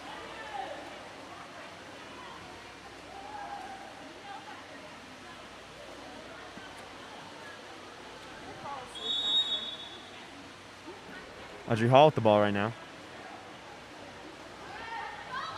She gives it to Ava Ransom. Beautiful press here from Amelia Murphy, shutting her down. Goes to pass it over to Megan Stringham. She gives it to Penelope Knight, who puts it into set 2, Cambria Daly. She's fighting.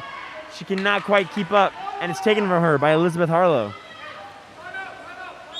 Timeout called for. Timeout called for San Francisco. He will be calling a 30-second. He requests that his team go set up.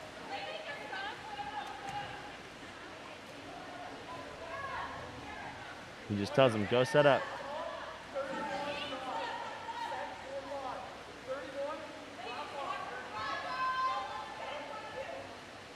He instructs his players on his plan.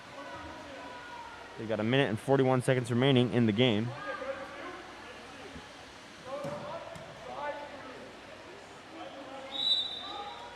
Ball is live. Ball goes to Anna Frey. She's looking for a pass. She gives it over to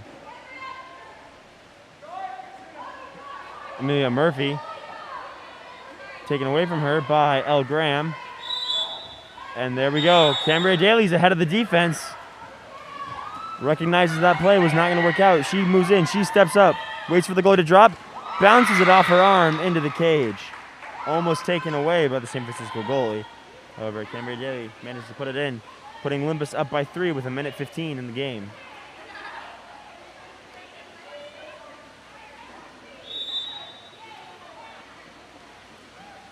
Anna Frey with the ball right now. She gives it to. She's moving forwards.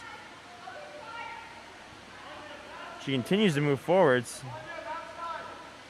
Looking for a pass. Time's running down. Gives it to Amelia Murphy. Amelia Murphy looking for a pass. Stopped by Kara Hughes. Taken by Elizabeth Harlow. She goes to pass it to Anna Frey. Runs out of time. They got 43 seconds remaining in the game.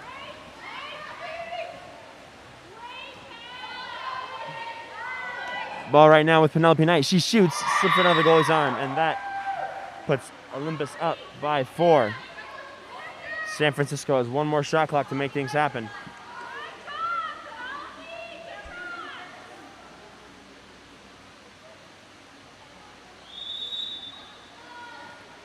Anna Frey with the ball right now.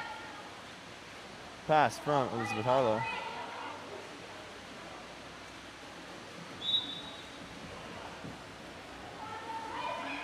Ball goes into the set to Elizabeth Harlow. Audrey Hall with the ball right now. 20 seconds remaining in the game. She passes it over to. Looking for the pass. She gives it over to number 7, Cambria Daly. 10 seconds remaining in the game.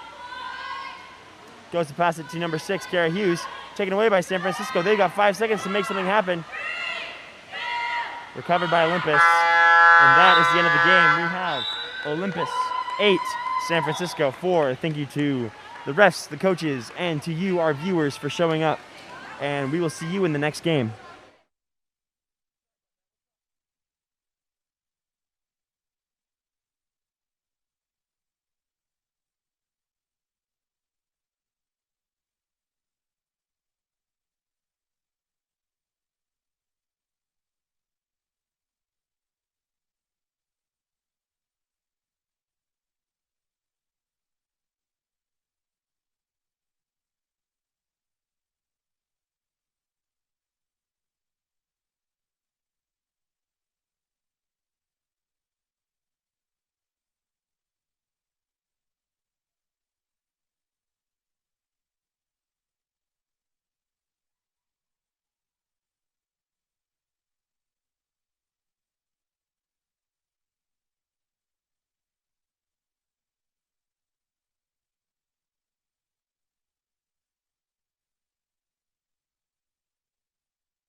Hello, everyone, and welcome to our first quarter of our Vanguard versus Diablo women's game.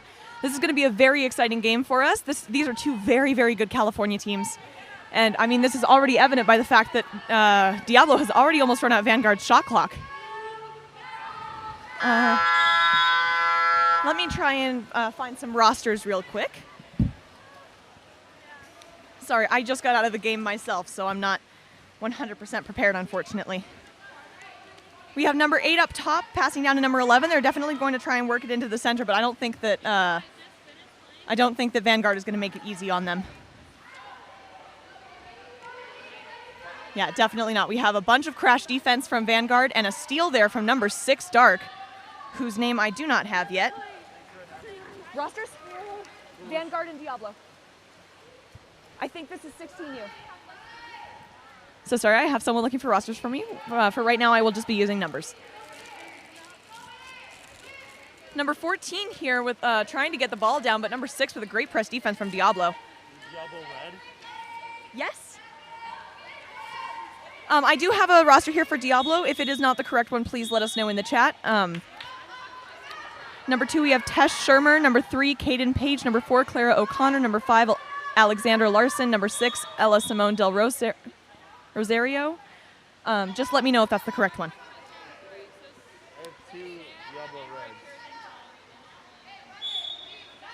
It's the same one.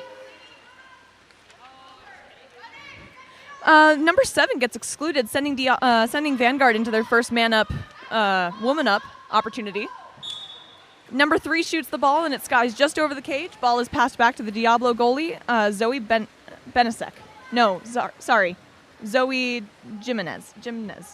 And now I have a Vanguard Aquatics roster as well.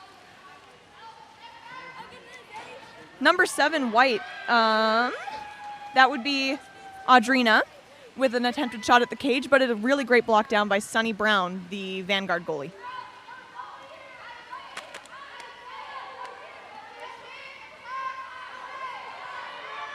Diablo has started to run more of a drop defense, not pressing out as hard, which is unusual for them. Usually their front defense is so strong that they don't need to. But as of right now, they are running a drop. It must just be a Vanguard precaution. Attempted shot there by number 9, Dark. And Angeliki, I am so sorry for any mispronounced names in this game. But then a really nice block down by Zoe. We are still neck and neck about 2 minutes into this first quarter. Still 0-0, no scoring yet. Like I said, this is going to be a very intense game between the two of these players. That was a great steal there by number 3, Dark, Madeline Weston.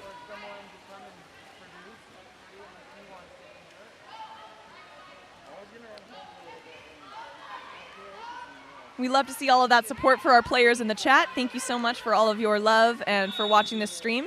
Game On Live Studios, we're streaming here from Olympus High School in Salt Lake City, Utah. Number 8 with a steal there, really nicely done. But number 14 manages to steal it back from her, swims in. And 8 swims over her shoulder. That is Lily Holloway, who's got excluded there, drawn by number 14, Dark, Delani Hook. Contra foul, I'm not sure for what. I couldn't quite see what the ref saw there. But it is Diablo's ball again. That was drawn by number 11 on Diablo, which is Alexander Potter. No, sorry. Quinn Arroy. Passes around. They managed to get it into center, but then they popped it out after a crash defense. The shot ricochets off of the crossbar and into the hands of number 14, Delani Hook. Goalie scans the field looking for an outlet pass. She finds it with number 9. Once again, Diablo running a drop defense. Quite interesting. They don't have just 3 set players for the top 3. They just kind of switch back and forth with their drop. A shot there skyrockets over the top of the cage, and it is Diablo ball again.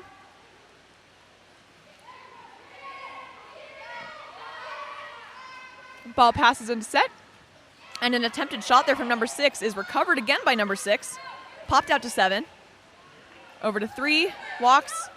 And a beautiful top right corner shot there from number 3 on Diablo, Caden Page.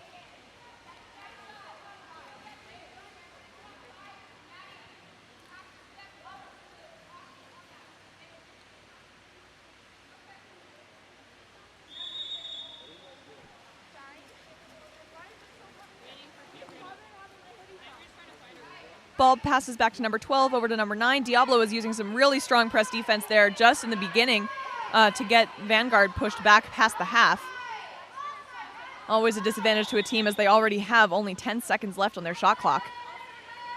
Vanguard does have the pass on the ball on the wrong side of the pool for their center, but Diablo steals it away. It's passed up to number 8 on that counterattack. Maybe she'll see number 3 across the way there. She does, but number 14 is on her. And Vanguard is given a chance to set up their defense. Passes into center. An attempted shot there from number 11, White, Quinn Aroy.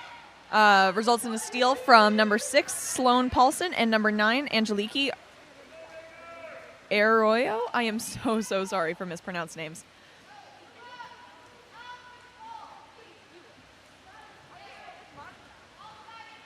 Vanguard manages to get the ball down to the bottom line, something that's been really quite difficult for them this entire time with Diablo's press. Number 9 drives in really well. And a beautiful shot there from number 9, Dark. That is Angeliki. She did a really great job with that one. Manages to get open. Doesn't exactly care about that Diablo press defense there. She just makes it right past.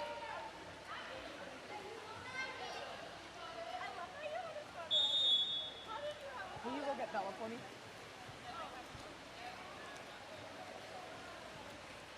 Ball is passed down to number 7, a lefty who appears to be on the wrong side of the pool for a lefty. No, she's on the right side. My apologies. Will you go into the locker room and see if you can find my mask by my bag? Yeah, thank you.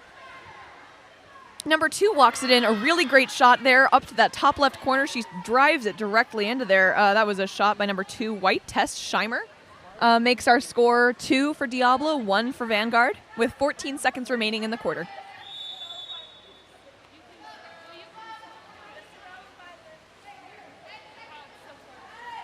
Ball is passed down the line. Number 7, the center, goes in to set up, and she is once again on the opposite side of the ball. Looks like she was trying to go for where they have been passing it this entire time, but they decided to go to the opposite side. And that is the quarter. Our final score for that quarter is 2 for Diablo, 1 for Vanguard. This is going to be a very exciting game, I can tell already, and we will see you back for quarter number 2.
All right, and here we are back for quarter 2 of Vanguard versus Diablo.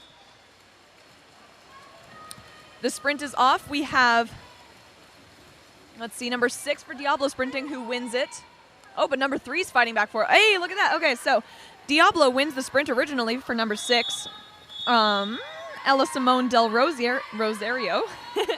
And then I'm sorry, I can't remember who else got it back. I think it was number 3, Madeline Weston, for Vanguard, who got the sprint back. Lots of fighting back and forth for the ball here. And it ends up being Diablo's ball, passes all the way down to 2. Looks like someone was excluded in the midst of all of that I didn't see. But it's all good because we are even now, and it is Vanguard ball. Ball's at the goalie.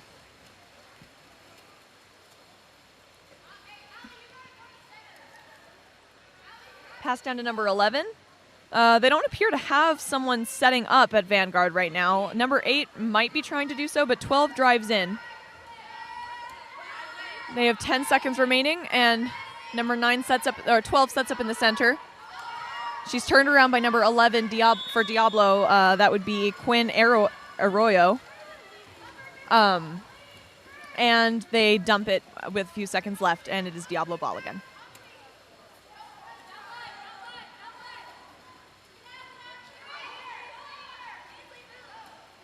Passed around. Some good press defense here from Vanguard, preventing any passes into the center until then. And even then, number 9 with Diablo gets a great field block, Ainsley Swan. Oh, sorry. Ainsley Swan for Diablo with that attempted shot, and then a great field block from Alexandra Potter on Vanguard, number 11. Number 11, Quinn, pressing her out past half, really doing good with that. She is one of their stronger defenders, I can tell. Was playing against her earlier, and she was basically impossible to get past.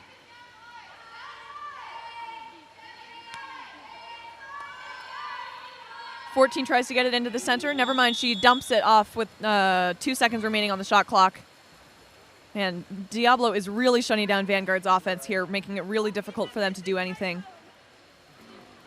But Diablo is holding up, Vanguard is holding up Diablo almost just as much. And with number 6 in front of the cage there, that was Ella Simone. She has drawn a 5-meter. That was either 14, Delaney Hook, or 4, Ava Flores, who committed that one. Sorry, 8. Amelie, I'm so sorry. Emily? I'm just going to pronounce it Emily. And a shot and score there from Ella Simone, number 6 on Diablo. Oh, excuse me.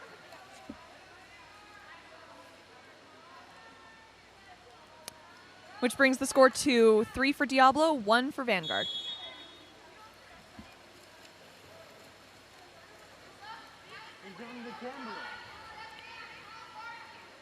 Looks like Diablo is continuing with some of their drop defense, but it's for the most part pretty high up press.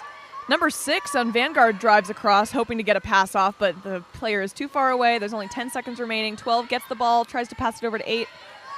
Hopefully someone can make a shot here. 6 tries to shoot it and almost makes it, but a really great stop there from number 1 on Diablo, Zoe Jimenez. It's a cool last name. If I'm pronouncing it correctly, that is. Now, I didn't quite see what was happening there. The refs were standing in front of me, but there was, I believe, a ball under.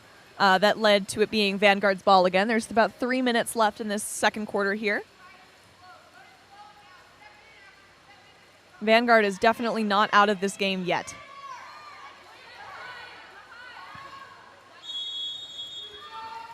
Number 7 there, Audrina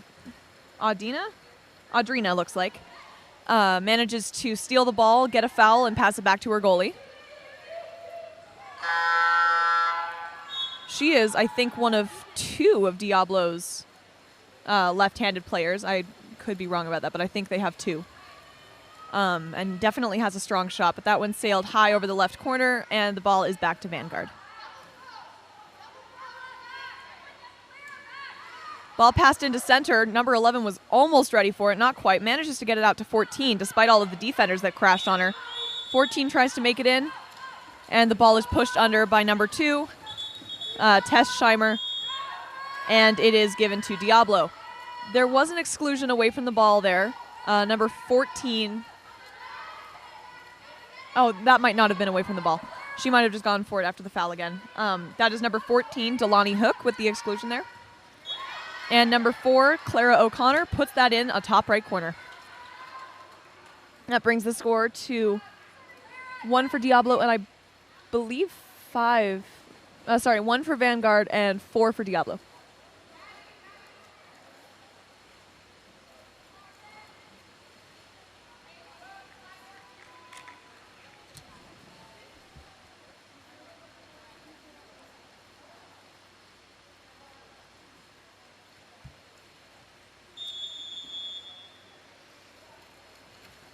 Vanguard has put their number 7 center back in.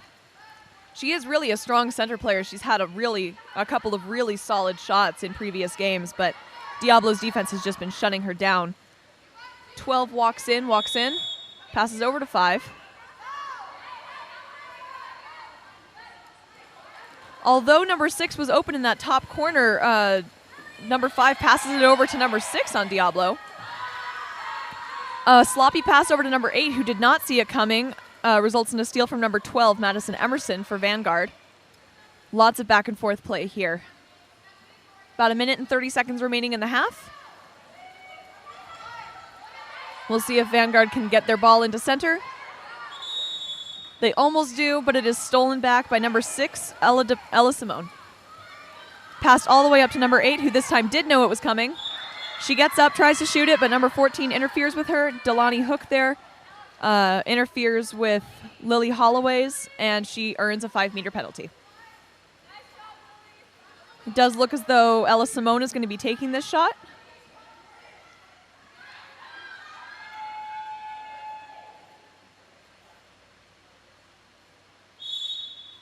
She gets up and puts it in a corner. That brings the score to 1-5 for Diablo. Oh, sorry. I thought you needed me.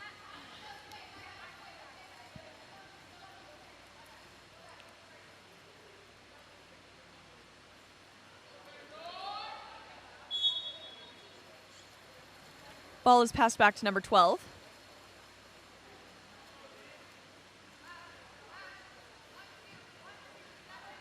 She walks it in, taking advantage of Diablo's drop.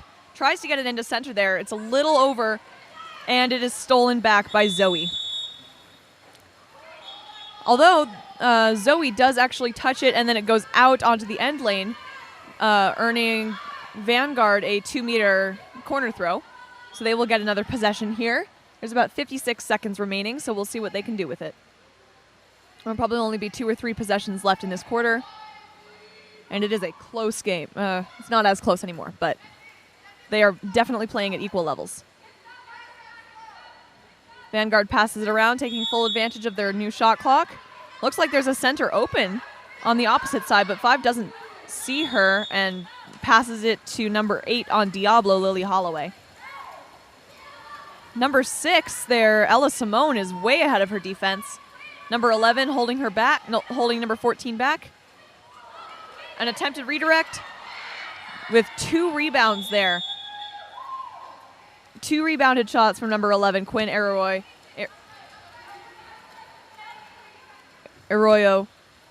And and the ball touches the end lane, and it is given back to Vanguard.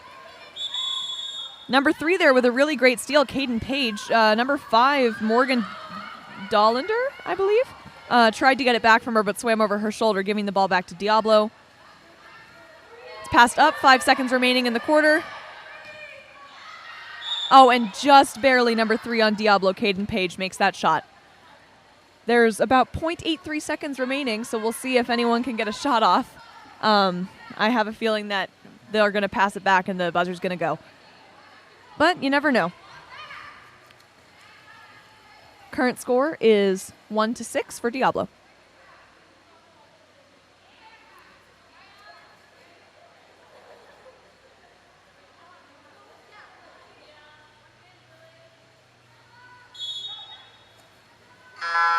And there goes the buzzer. That is the end of the half. We are streaming this game. Thank you so much for watching. We are streaming here from Olympus High School in Salt Lake City, Utah. This is Vanguard versus Diablo, 2 very good California teams. We're really fortunate to be able to play water polo right now in these strange COVID times, but we are being super safe. The number of spectators is limited, and the athletes are all wearing masks when they're out of the water. Thank you so much for joining us, and keep watching for later games as well.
Hello, everyone, and welcome to the second half of our...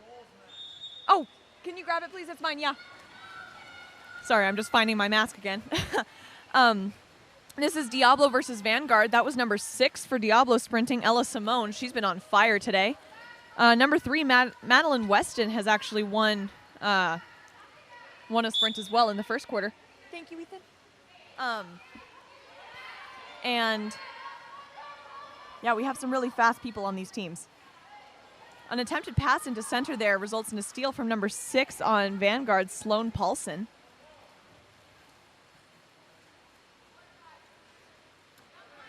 This has been a very evenly matched game so far, but Diablo has put up 5 goals on Vanguard now.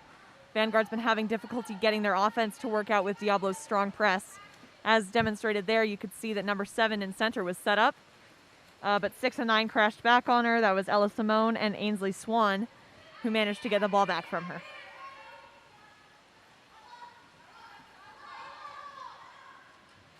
Some fighting going on over here. Number 6, Ella Simone, trying to get that ball, but let's see, 6 and 12, so Sloan and Madison both managed to get the ball back from her.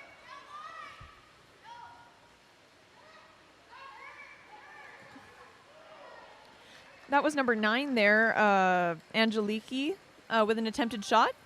It bounced off of the post and into the hands of the goalkeeper, Zoe, for Diablo. Great pass into center there. Ella Simone tries to get up to shoot it, but it just skies over the top right corner.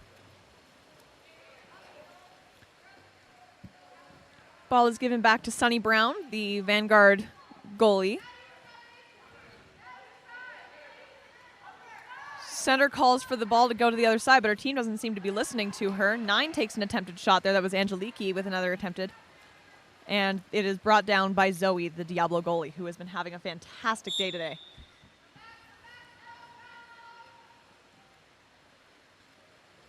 Ball passed down the line for Diablo while they wait for their center to get set up at the 2-meter instead of at the 5. 7 walks it in, tries to get it in. 12, it looked like she went over her shoulder there, but I guess 5 hooked her there with an arm and ended up getting a contra foul called.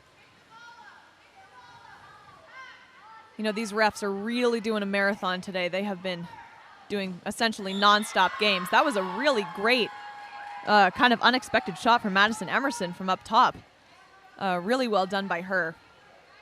Goalie probably didn't really see it coming either. She just kind of missed it. But yeah, as I was saying, kind of shout out to our refs here because, I mean, honestly, they're just doing game after game after game, and it can be very mentally exhausting for the referees to be doing things like this. So good on them. They keep this sport safe. Ball is passed into 7th in the center, and it's popped right back out after she gains an ordinary. 5 tries to lob it into that corner, but she just barely misses it. That was Alexandra Larson with the attempted shot.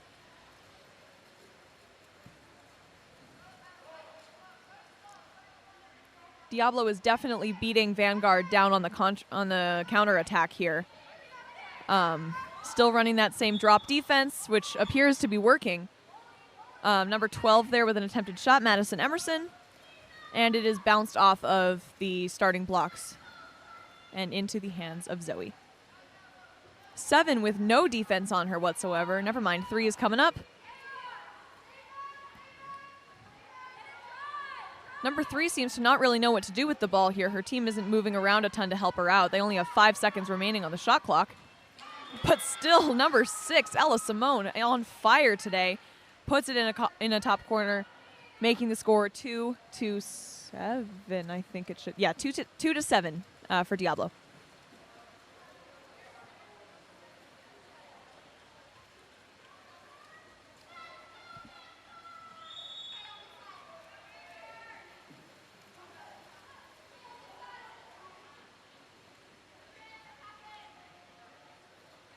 Ball's walked in by number 12, who made that shot last time. Number 6 walks it in as well. An exclusion is called. What's going on? Oh, sorry. There was an exclusion called there on number 11, Quinn Arroyo, who is now sitting in the exclusion box. Vanguard calls a 30-second timeout to go and set up 6-on-5, hoping to get a goal in the last 2 minutes and 40 seconds of this game right now. They have a new shot clock. Man up. Woman up.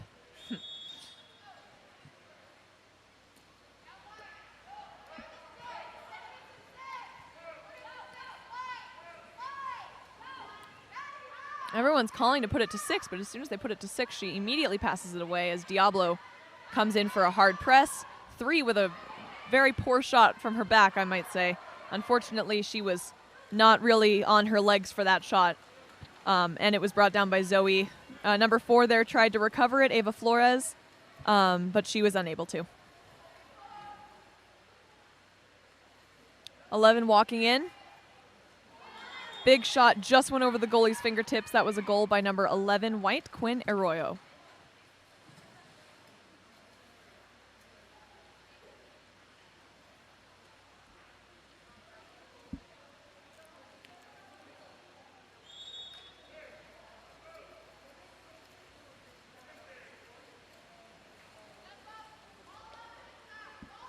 Walks it in, despite the fact that she has made it clear that she is a threat after making that first goal, or second goal, I guess.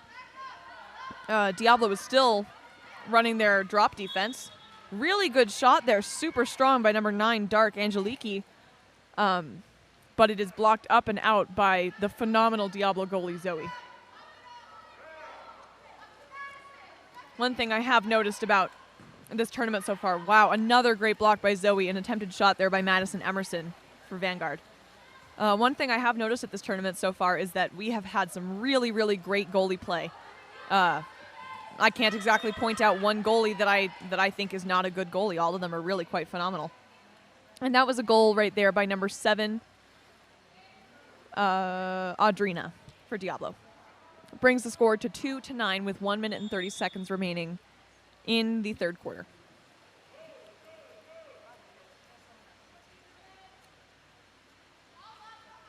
Twelve walks it in again. Passes it over to 6. 6 with a shot and goal. That was a goal by number 6, Dark, Sloan Paulson. Congratulations, Sloan, on that really great shot.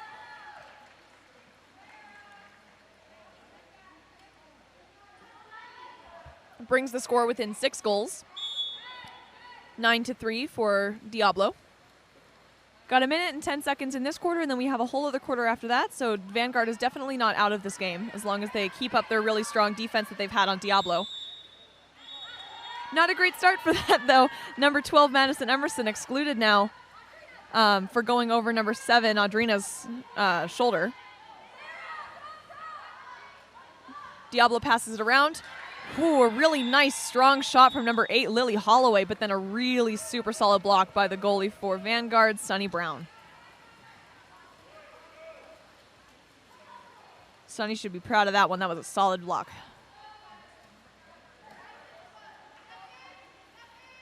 Six walks, 12 walks.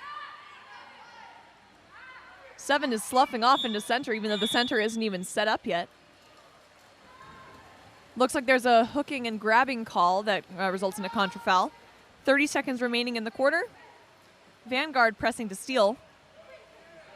11 passes it over to 6. 6 up to 4. 4 walks. Looks for a pass over to 7. 9 comes up behind her trying to get the ball back, but that was a goal by, I believe, number 7, White, Audrina Kang.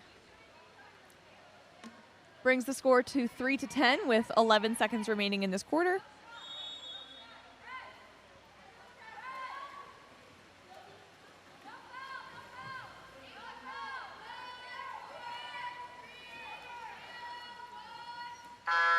And that is the end of the quarter with the last last second attempted shot by, I believe, number 12 there, Madison Emerson.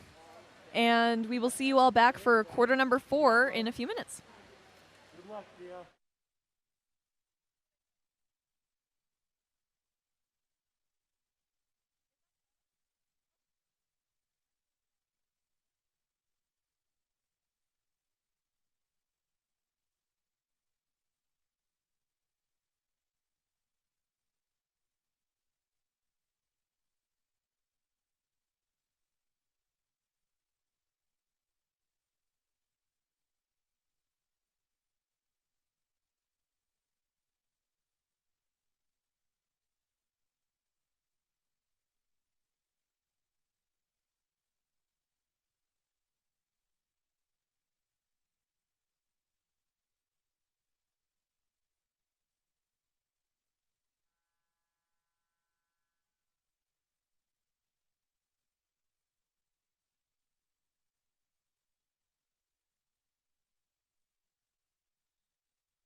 And welcome back to the fourth quarter of our Vanguard versus Diablo game. Current score, 10 for Diablo, 3 for Vanguard.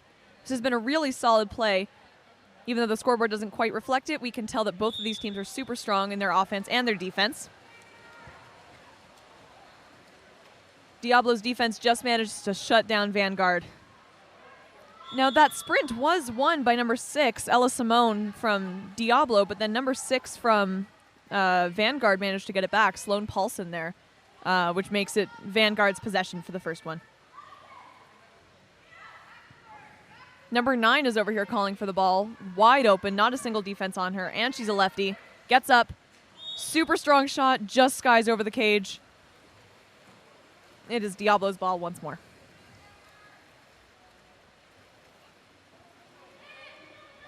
Diablo pass directly to center. Tries to lob it over the goalie, just barely bounces off the cage. That was number 5, Alexandra Larson.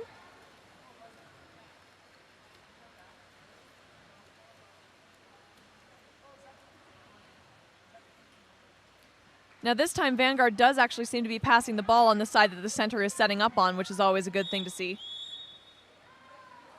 But with a suit grabbing and push off call, there is a contra foul and it is Diablo's ball.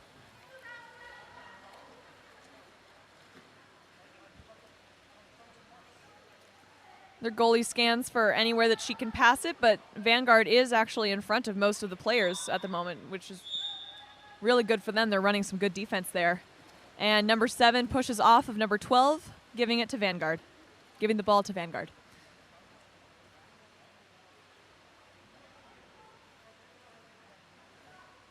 Ball is passed across the top line. Number 7 doesn't appear to be setting up. There she goes. Number 7 is set up. It's passed in. She gains the ordinary foul. She's got to look for whoever doesn't have a defender on them because there is someone. Looks like it's number 6 at the moment, but number 7 is getting right back up on her. Not close enough, though. 3 seconds. And an attempted shot there from number 6, Sloan Paulson. Skies just over the cage. And Diablo's goalie passes it out to number 7 on the side. Pass back up to the top line. Vanguard is also running a drop defense now, where they are dropping back into center because they have realized that that is one of the stronger positions in Diablo's team. Really great block there from Sunny Brown. I believe that shot was attempted by number 6, Ella Simone.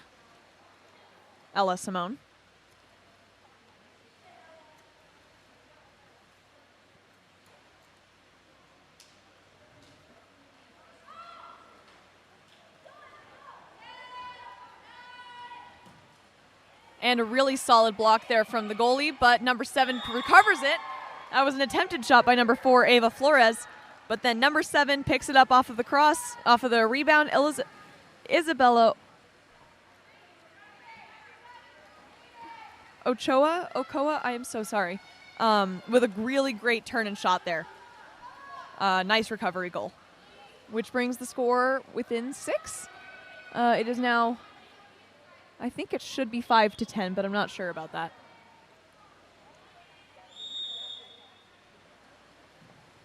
I guess it's just 4-10 with Diablo in the lead.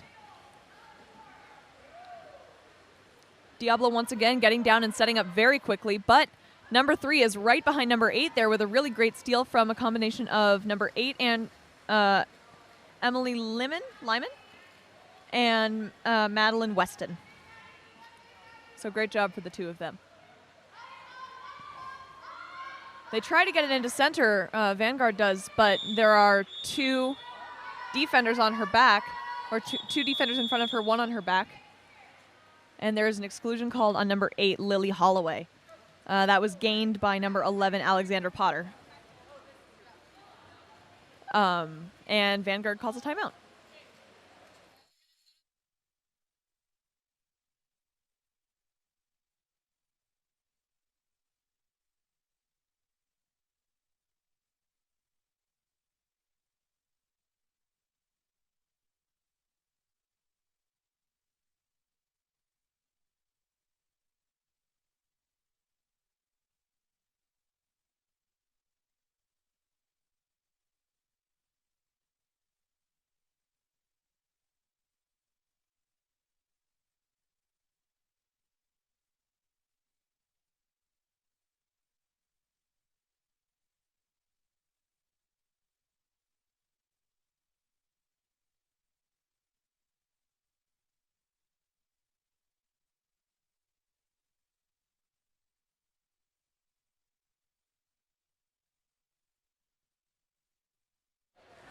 All right, and we are back after the timeout. It is Vanguard ball. It is 6-on-5 play. Woman up with 3 minutes and 13 seconds remaining in the final quarter of the game. If Vanguard is smart and plays good defense and solid offense, there is a possibility, a very slim possibility, but a possibility of them catching up to Diablo.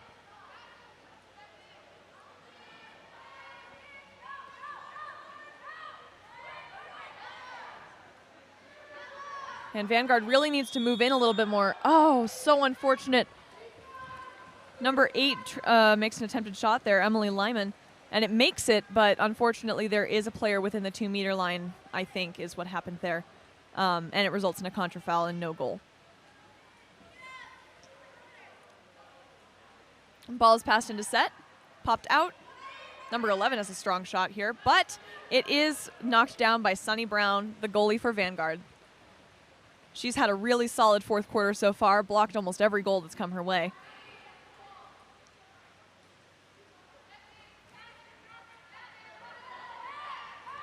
Number 3 takes advantage of the open water in front of her. Hopefully number 8 will too, as she has a lot of it. 8 with an attempted shot. It is knocked off of Zoe's arms and into back to the center position, but luckily there are a few defenders there that get it back to their goalie. Luckily for Diablo, unfortunately for Vanguard, of course. That was very, very close. Almost there by number 9, Ainsley Swan, but luckily that was Madeline Weston with the save. Their goalie was out of the cage, and Madeline managed to get it out managed to get it out before it floated there. 10 seconds left on the shot clock. And the ball is stolen by number 3, Kaden Page, who passes it up to number 9, Ainsley Swan, who has nobody near her. She gets a little close to the goalie. And getting that close to the goalie was a poor decision as Sunny Brown comes up for the block. Tips out into a corner throw.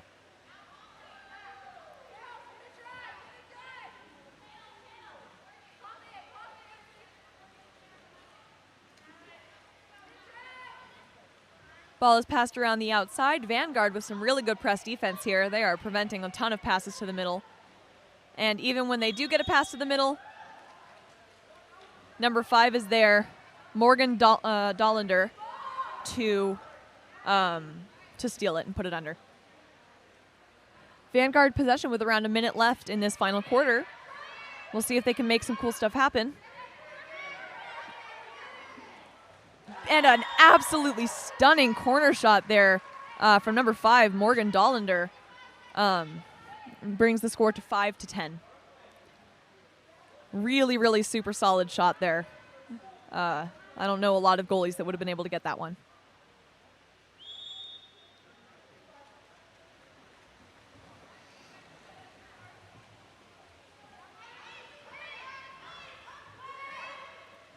Number 11 over there was driving. The ball was passed pretty riskily, in a pretty risky way.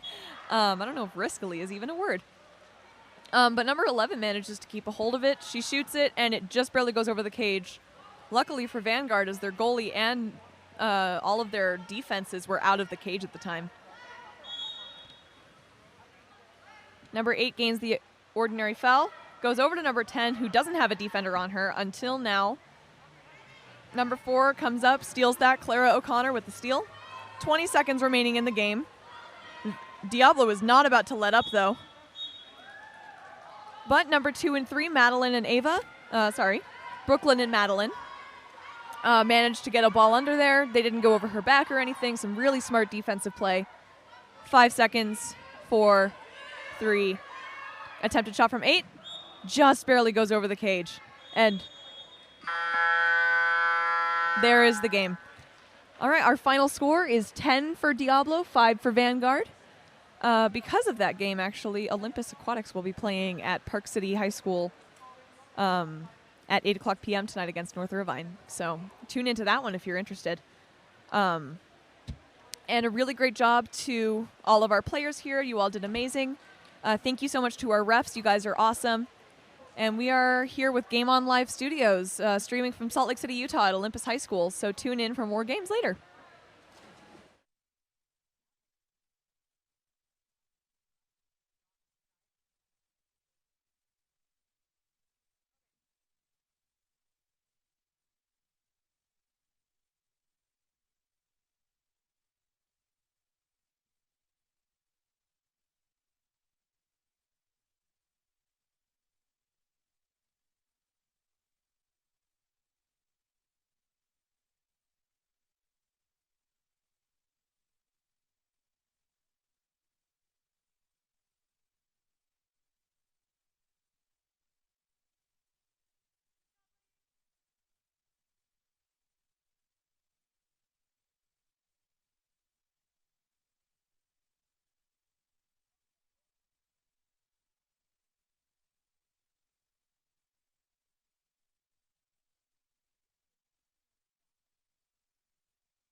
Hello, everyone, and welcome to our Skyline versus Diablo men's game. This will be a fun one. Diablo is, I don't know what I was actually going to say there. Okay. In the white caps, we have Diablo. In the dark caps, we have Skyline. That was almost won by number 5 for Skyline, but it was actually won by number 6 for Diablo. Nicholas Sherlock. Skyline with some solid press defense here. They're not running a drop, leaving the center essentially open, but they're not allowing any passes by either. Phenomenal block there from the goalie, Sterling Burley. He is a powerhouse, honestly. That pass went up to Michael Hackett, who passes it across. And a beautiful recovery goal from Theo Swap. Almost didn't make it in. He posted it off the first time, but manages to shove it into that bottom corner. Skyline with the first goal.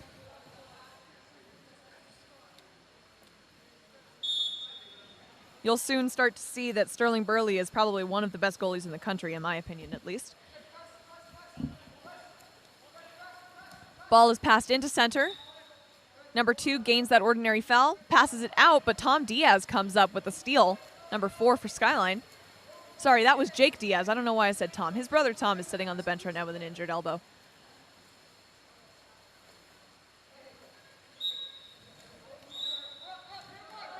Jake drives in and manages to gain an exclusion on number 8 White. Ethan Braga? Sorry about that. Mikey walks it in, passes it over to Tom. Jake. It's Jake, not Tom.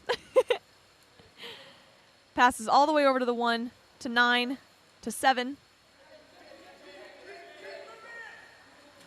He was going to shoot there, but number 7, Bardia Koopa, manages to knock it out of his hand. I don't know. I might have seen that as a 5-meter call, but I guess not. Ball is passed all the way down to the bottom side. Theo Swap with some great center defense action here. But number 2 manages to get in front of him, attempts a backhand, but he is his arm is dragged through the water, and it is stolen back by number 9, Thomas Sundberg. Burley looks out, passes it up to number 7. Theo Swap is driving in, but he is covered by 2 defenders. Gets it all the way over to Jake there. Jake walks, 10 seconds. And a beautiful shot and goal by number 4, Jake Diaz for Skyline. That puts Skyline up 2-0 against Diablo. I'd like to thank you all for joining us here at the Game On Live Studios live stream from Olympus High School in Salt Lake City, Utah. We really, really appreciate you watching, tuning in. We really appreciate our leaders for allowing us to have this tournament in the midst of all this COVID stuff. We are taking all the necessary precautions. All the athletes were tested before the tournament was started, and we are masked outside of the pool at all times. Now, Diablo is having some trouble getting the ball down this time around because of Skyline's heavy press defense. As you can see there, Jake Diaz had some great defense that allowed Mikey Hackett to steal the ball. He swims down the pool, tries to get it over to Theo Swap, number 8. Number 3 is right behind him to pick up the ball that he drops, and that is a goal by number 3. Sorry, I actually don't have the right name for Tom Diaz here. For number 3 here, because I think number 3 is usually Tom Diaz. This is Samuel Brooks. That was number 3, Samuel Brooks. Thank you.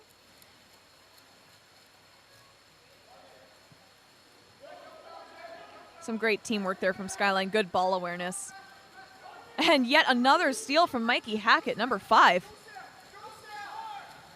Thunders down the pool, not a defense in sight. Gets it over to Theo. And shot and goal by number 8, Theo Swap. That was kind of the same setup as the last time. Mikey Hackett going down the pool, having 2 defenders on him, passes it over to Theo, except this time, even though Sam was behind him, Theo manages to catch and shoot the ball. Getting some serious deja vu over here. Ball is passed back to number 5. They are awfully far away. Diablo's setting up pretty far away. The ref kind of holds up her hands there in a I don't know what you want from me when Samuel Brooks steals that ball after a really pretty sloppy pass from Diablo. Lots of confusion here, but Theo Swap in the middle of all of that manages to grab the ball and backhand it. Goalie definitely did not see that coming. There was too much whitewater going on. Number 5 is not happy about that on Diablo. really not happy about that. Ball is passed back. Once again, starting pretty far back in the pool. Polo. Pass to the wrong side for where the center is being set up. I don't know if their plan is to set it to the center, but I guess not. Number 8 gets an attempted shot there. Ethan Braga. Ref calls for attention and excludes number 9 White, whose name I do not have here. Oh, that was 6, not 9. My apologies. Nicholas Sherlock was excluded there, sending Skyline into a man-up situation. But there is a contrafoul called on number 8 Dark. Theo Swap. And there is an exclusion called on Jake Diaz, number 4 for Skyline. Just as number 6 is coming out of the exclusion box. I thought, yeah, no, he's going out, sorry. Ball is stolen by number 3, Samuel Brooks. Passed back to the goalie, Sterling Burley, but very, very risky there as he had like 3 defenders around him. Sterling does manage to get the foul anyhow and passes it over to Jake, who gets it all the way across the pool to Mikey Hackett. Pumps and shot and goal by number 5, Mikey Hackett. Timeout is called by Diablo, so we will be back in just a second.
And we are back after the timeout. It is Diablo's ball.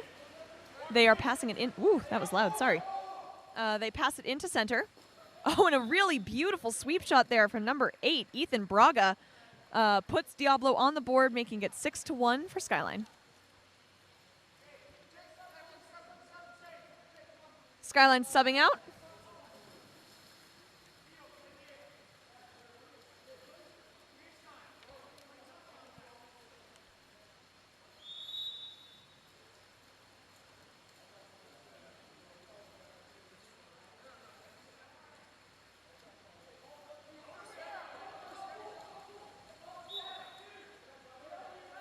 Lots of good press defense here from Diablo, preventing Skyline from making a lot of the passes that they've been making this entire time. Diablo's defense is definitely improving. Oh, so close. A really beautiful near redirect there by Mikey Hackett. It is passed back to Diablo, however, as he kind of post bounces it off. 8 with a great fake and a great shot there, but it just barely bounces out of the cage. 8 is not happy about how that went down. That was Ethan Braga with that attempted shot. Braga? I'm sorry for any mispronounced names. I'm not very good with them. I also can't read. Number 7, Bardia Koopa takes that ball. He steals it, passes it over to number 8. Another attempted shot from number 8, blocked down by Sterling Burley. He just barely catches it before it hits the end line. Diablo players are asking for that 2-meter, but the ref says that it did not touch. Very risky 50-50 pass over to Mikey Hackett results in a steal from number 8, Ethan Braga, on Diablo. Ball goes back the other way. We have 20 seconds remaining in this quarter until halftime. Goalie is searching for anyone that can take the ball from him. That's Sawyer Thordson in the goal. Attempted shot there from number 7, Bardia Koopa. Blocked down by Sterling Burley.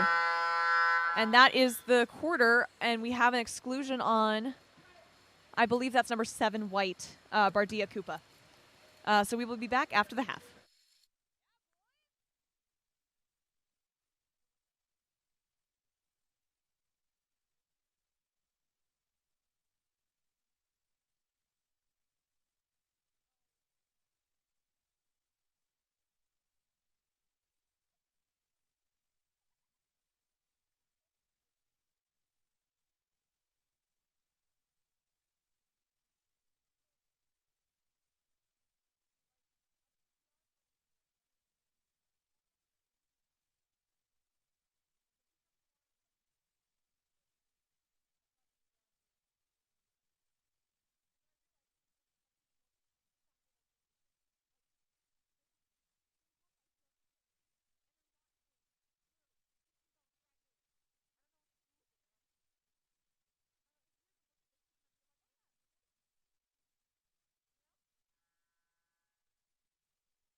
All right, and welcome back to the third quarter of our Diablo versus Skyline game. Our current score is 6 to Skyline, 1 to Diablo. That was Jake Diaz. Is this second quarter? I thought that was halftime. All right, well, I don't know how to tell time. That was only first quarter. I thought that we had already done 2 quarters of this game. That just goes to show you how well Skyline's been doing this entire time. We are in second quarter of this game. I also get a little confused because we're not switching sides due to COVID. But Skyline wins the sprint and therefore is sent into a 6-on-5. Attempted shot there from Sam Brooks. It was really, really strong, but the Diablo goalie does manage to get his hand on it. Sawyer Thordson with that great block. 5, Charles Whipple drives in. A really beautiful block from Sterling Burley there. Results in a corner throw.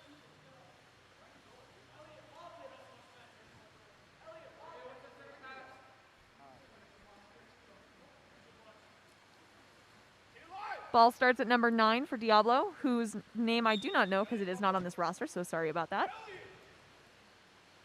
Diablo is not helping out the center at all, not putting it to the side where he's set up.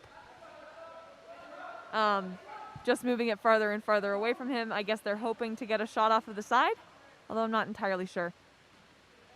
Attempted drive in there. The pass tries to go to number 2, White, but is stolen by 8, Theo Swap for Skyline. There is, however, interesting. There's a contrafoul drawn and a yellow card administered for Jake Diaz, it looks like, for being overly aggressive, I believe. Although I think that there might have been a little bit of theatrics involved in that. But anyway, Mikey Hackett up there with a great counterattack. Passes it over to number 7. Shot and goal by number 7, Dark. Richard Heckman. Richard. I don't know why I said Richie. He does not go by Richie. I've always liked that last name, Heckman. I don't know why. Anyway. Ball goes back.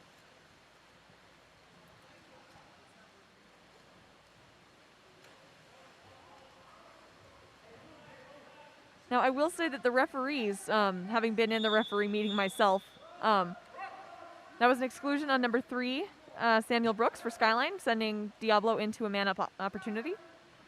The referees have been instructed to use their cards more because, as our head referee put it, we're a little nice here in Utah, and If someone's being disrespectful, we can't exactly tolerate it. That was a great shot and goal by number 6, white, Nicholas Sherlock.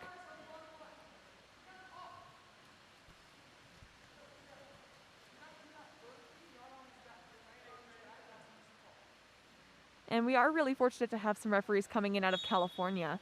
I was talking to the referee across the pool right now from me. She is actually from Orange County, California. So it's always good to see some new faces at the pool. Skyline passes the ball around up to the 16. He walks it in, gets it over to number 7. And there is a great steal / ball under there from Ethan Braga. I'm sure he was happy about that one. Risky pass up to number 7. He has 2 defenders on him and a goalie. Sterling makes a good block down, but Diablo gains the ordinary foul. Skyline's defense is going to have to figure out how to set up now, as there is still a little bit of confusion. But Sam Brooks comes in with that steal. That was an exclusion on number... I'm actually not sure who was excluded there. Oh, number 6, white, was excluded there. And that was a goal. Who scored that goal? And that was a goal by Skyline. I'm not sure who scored that one. I'm sorry. I was too focused on figuring out why I didn't see anyone coming out of the pool. It's all right. He was just under the water. He was coming out.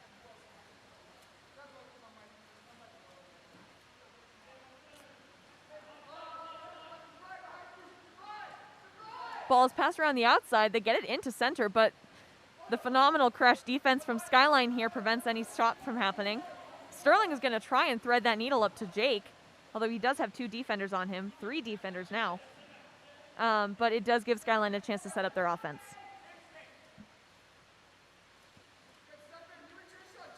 Number 11 there, that is Sam DeBry, tries to get a shot off. And that would have been a goal by Jake Diaz. I'm not sure why it wasn't. He was inside the 6 meter and had gained a foul and could not shoot it from there. Thank you, Joseph. My production manager has informed me. And Jake makes up for that missed opportunity earlier by making another goal for Skyline, making the score 9-2 for Skyline.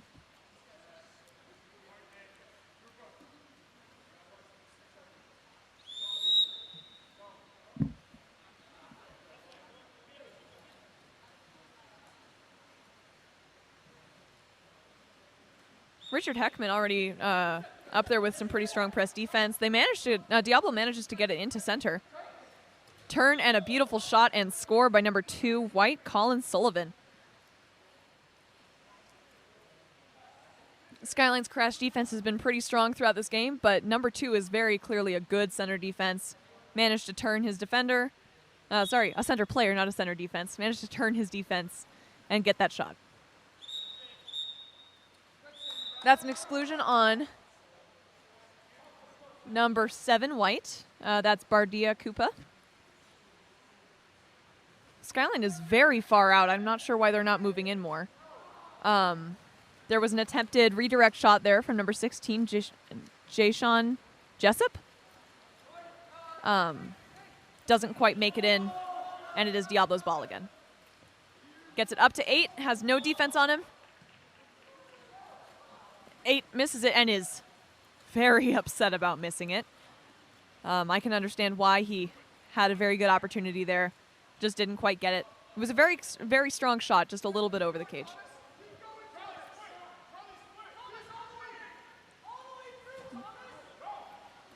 Jake Diaz makes an attempted shot there. It's blocked down by the goalie. Sam DeBry is not letting 8 get by him again, but he does leave him be, hoping that Jake will get to him.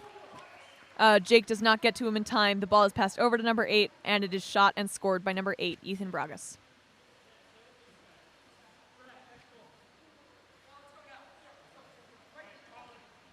Current score is 9-4. We have about 1 minute and 30 seconds left in the second quarter.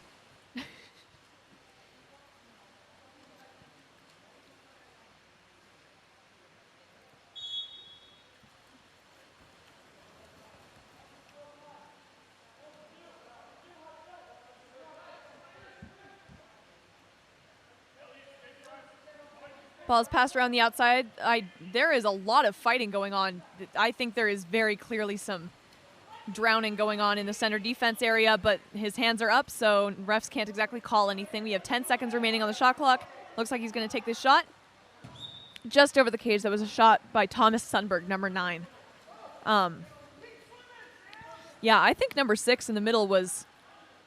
It sure looked like he was pulling Theo down with his legs. That was an attempted shot over there, by the way, by number 7, Bardia Koopa, but blocked down very well by Sterling Burley. Hopefully Theo will be able to keep his head above the water. It's clearly going to be very difficult with number 6 and that drop back from number 5. Attempted shot there from number 4. Rebound is caught by number 9. And then the shot there is blocked down by Sawyer. Diablo's goalie passed up to 8.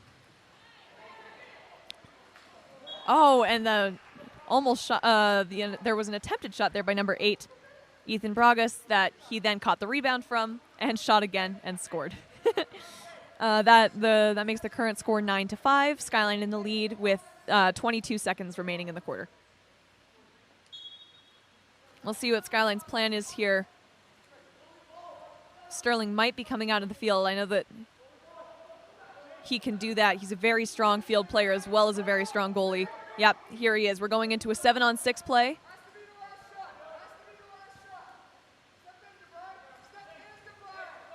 Three, two. Oh, so close. Really good attempted shot there from Sam DeBry. Just doesn't quite make it. Really good block from Sawyer, my apologies. And we are going into what I actually think is legitimately halftime this time. So we will see you back after that.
All right, and welcome back. That was after halftime for the third quarter of our Skyline versus Diablo matchup. Got a really close sprint again here. Number 6 on Diablo, that was Nicholas Sherlock with the win for the sprint. Oh, Mikey Hackett did not see that there was a foul there and is now excluded, putting Diablo into a 6-on-5 offense. Mikey Hackett still looks a little confused as to why he's excluded, but I'm sure his coach will let him know as soon as he gets into that box. Coaches tend to do that. Diablo's looking for any opportunity they can to score. That was a really, really good play there. Beautiful shot by number 9, White, whose name I still do not have, so my apologies about that. But yeah, really great shot there from number 9. And then there was an assist from another one of his teammates whose name I also do not remember because I don't remember what number it was. I don't know if you noticed, but sometimes I talk too much.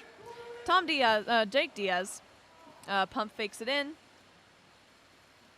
Before it touches the end line, Richard Heckman does manage to grab it, but unfortunately touches the end line anyhow, and it is given back to Diablo.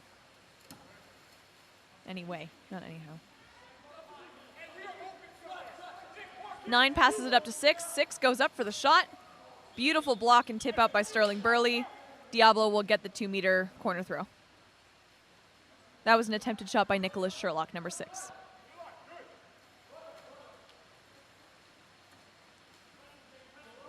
Ball goes up to number 5 and into the center, number 2. Tries to get around and shoot it. That would have been a very good lob had it been just a little bit closer to Sterling's head. But Skyline gets the ball back. That was a very risky threaded needle pass up to Jake Diaz, but Sterling is really good at his passing with that. Super accurate all the time. Sam Brooks moves it in. Passes all the way over to Mikey Hackett. 50-50 pass there. 5 seconds remaining. And a beautiful shot and score by number 9, Thomas Sundberg. It makes the score, I think 11-6. It might still be 10-6. Is it just 10-6? Okay. Sorry, it's just 10-6. Skyline in the lead.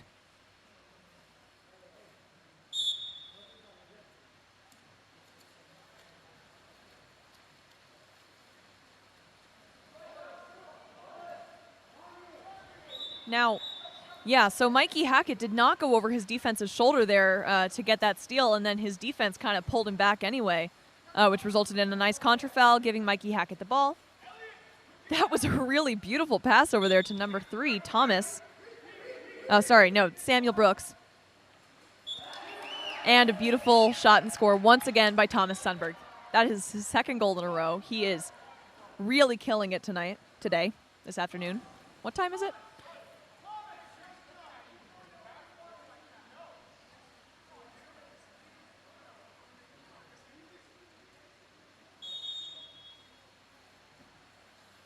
Ball is passed back.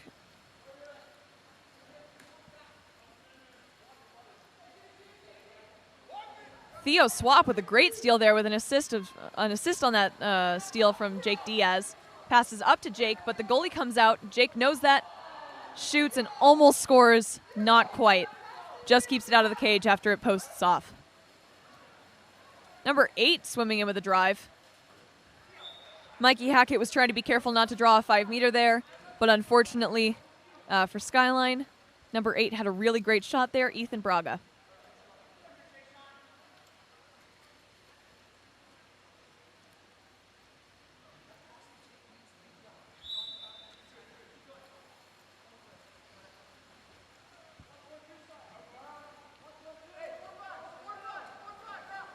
Skyline is looking for a way to get it into their center, but Diablo's drop defense is preventing that from happening at the moment, so they are going to have to probably take a shot from the outside, unless they want to risk passing it into that cluster of 4 defenses, which I would not recommend. That was a beautiful attempted shot by number 3, Samuel Brooks, and then a recovery shot by Jay-Sean Jessup. Really, really well done there. Some good ball awareness. Knew to push it right back in. That makes the score 12-7 with Skyline in the lead.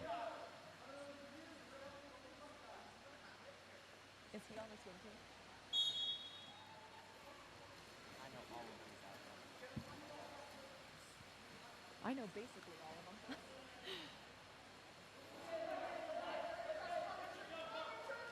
Ball is passed into center, number 6, who has a really beautiful turn and shot. But fortunately and unfortunately for both teams, Sterling Burley gets up and brings it down. Mikey Hackett with a beautiful, somehow blind pass into center. Turn and shot by Jay-Sean Jessup. That was absolutely beautiful. I'm not sure how Mikey knew exactly where to pass it. Might have just been sheer dumb luck, but hey, it worked out in the end. So Skyline 13, Diablo 7.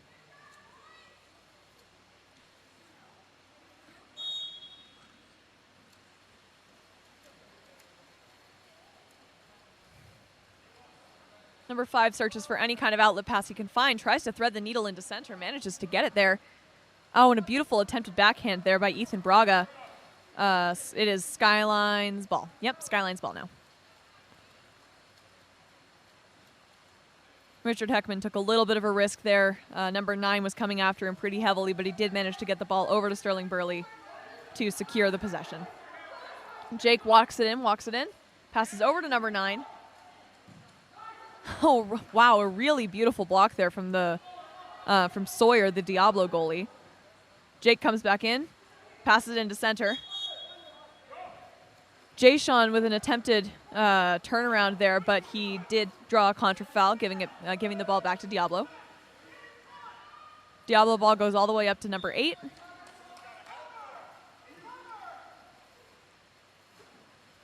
Oh, and just barely misses off the post. Number 9 with the shot.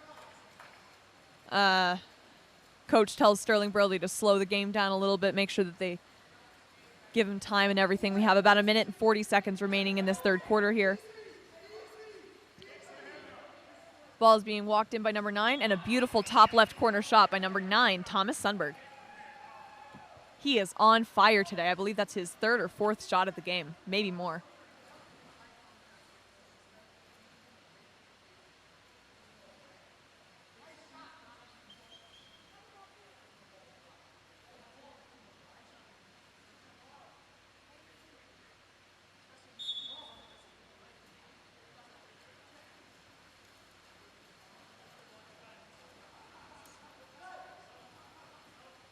Ball is passed up to number 7, who draws an ordinary foul. Gets up, shoots it, and puts it right in a low corner. He was outside of the 6 meters, which, according to the new rules, makes it perfectly legal for him to shoot that. And he did, and he took some really good advantage on that, making the goal, the score 14-8. That was a goal well deserved.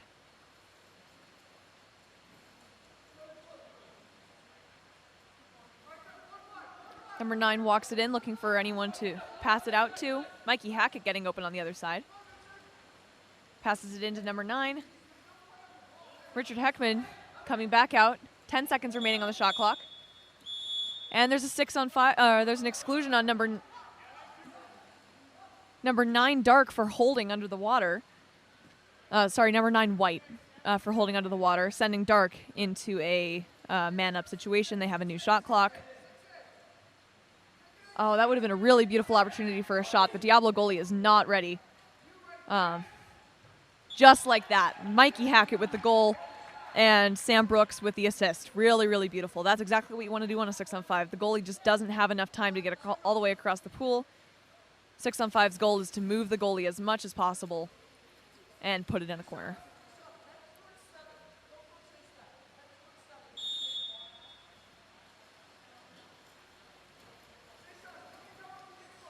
.30 seconds or so remaining in the third quarter of our game. Current score is 15-8 for Skyline.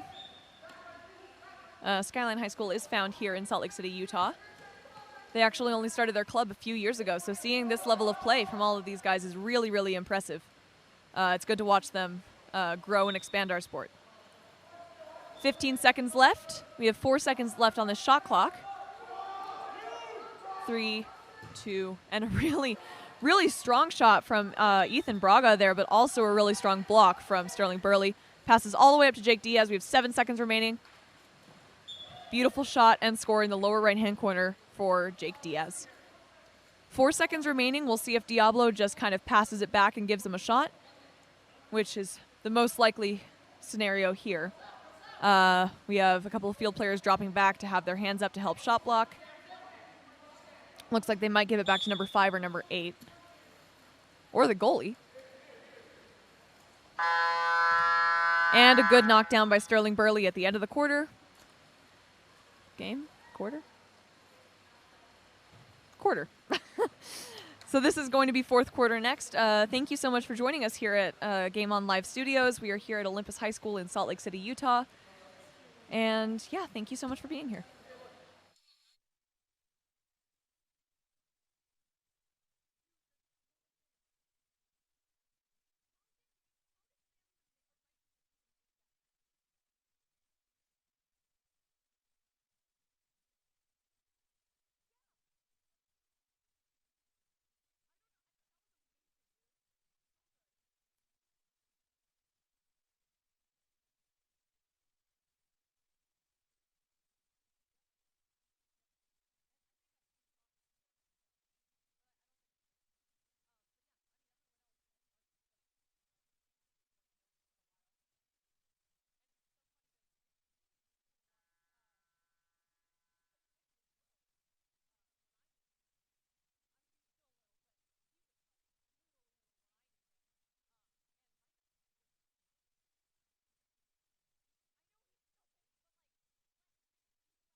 Hello and welcome back to the fourth quarter of our Skyline versus Diablo game.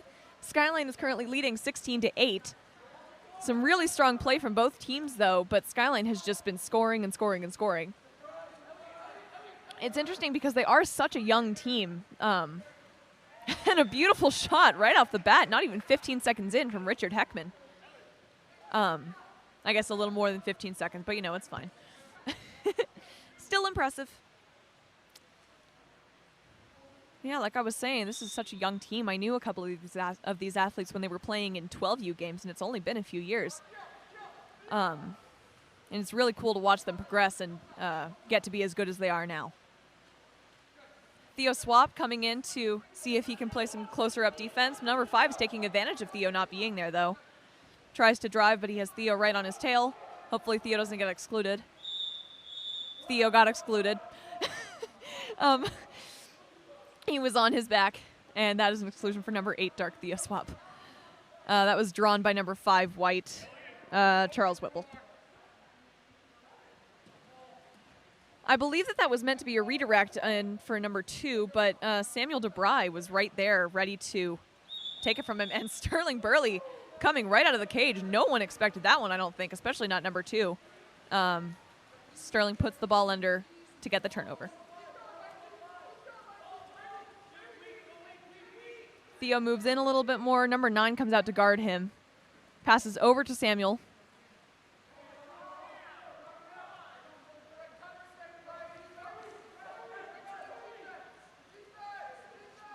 It's passed all the way into kind of the middle. 3 seconds remaining on the shot clock. And a beautiful shot and score by number 9, Thomas Sundberg, whom I would go so far as to say that he is probably one of the top scorers on this team tonight. He is really doing great getting those top corner shots.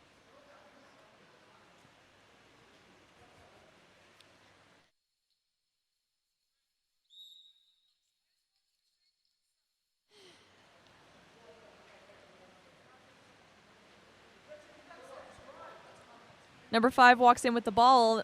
Skyline sure seems to be playing a little bit of a more relaxed defense off of that first pass. That's an exclusion on number 11, Sam DeBry. Diablo goes into yet another man-up situation, hoping to get a goal off of this one. Number 5 looking for that quick, but Theo is right in front of him. And number 8 just decides to take it. Number 8, Ethan Braga with that shot. Brings Diablo within 9 goals of Olympus with 3 minutes remaining in the fourth quarter. It does appear as though we are just letting the clock run at this point. Yeah, we're just letting the clock run at this point.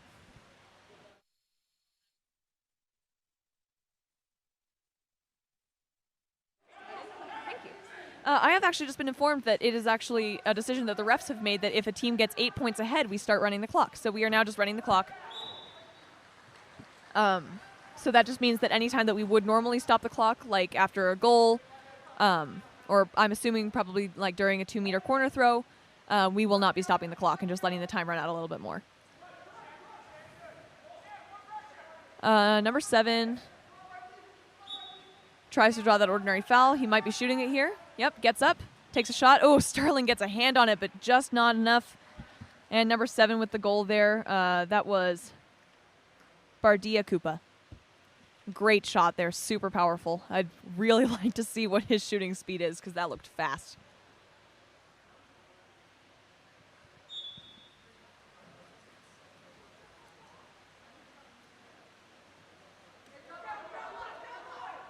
Passed up to Richard Hackett. Not Hackett, Heckman. Sorry, it's Mikey Hackett, Richard Heckman. Ball passed across the top line. Skyline seems to be trying to run out the clock a little bit. An exclusion looks like on number 5, White, Charles Whipple. We're going to do a 30-second timeout or a full timeout? Looks like a full timeout, so we will be back just after that.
All right, and we are back after the timeout.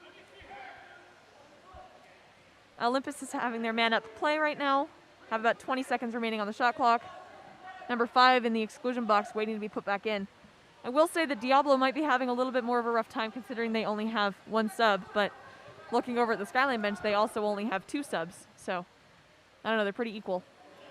3 seconds. We are back even, and Diablo stole the ball. That was a great steal by number 6 White, Nicholas Sherlock. Sherlock is a cool last name. I wish I had the last name Sherlock. Oh, and a really nice skip shot there from Bardia Koopa. Once again, apologies for any mispronounced names. That was a shot by number 7? Oh, sorry. I thought I was wrong. I was right.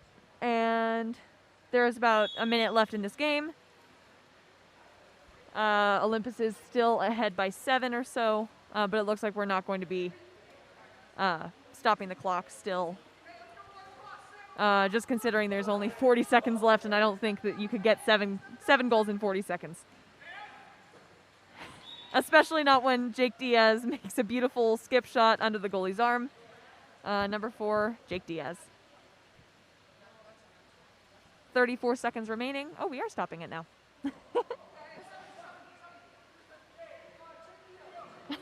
Skyline coach frantically calls a sub. Sorry, what? What? Oh, okay.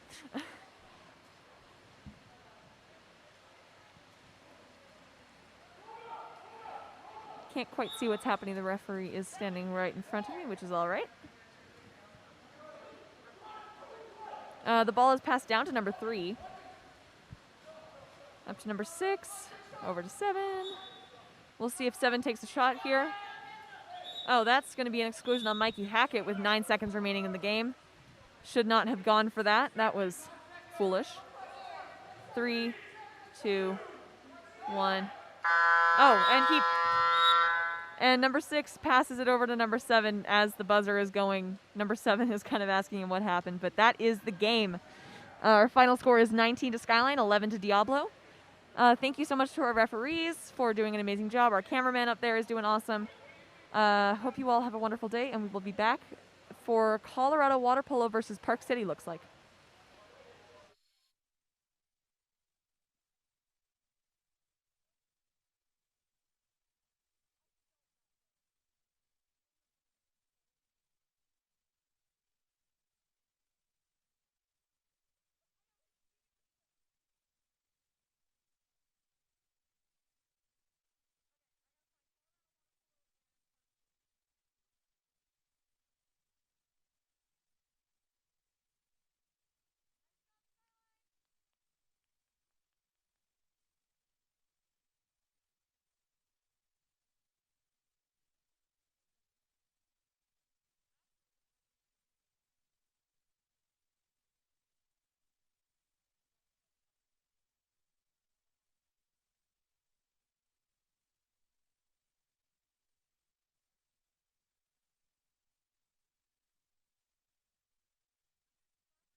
All right, hello and welcome to our Park City versus Colorado water polo game. This will be very fun.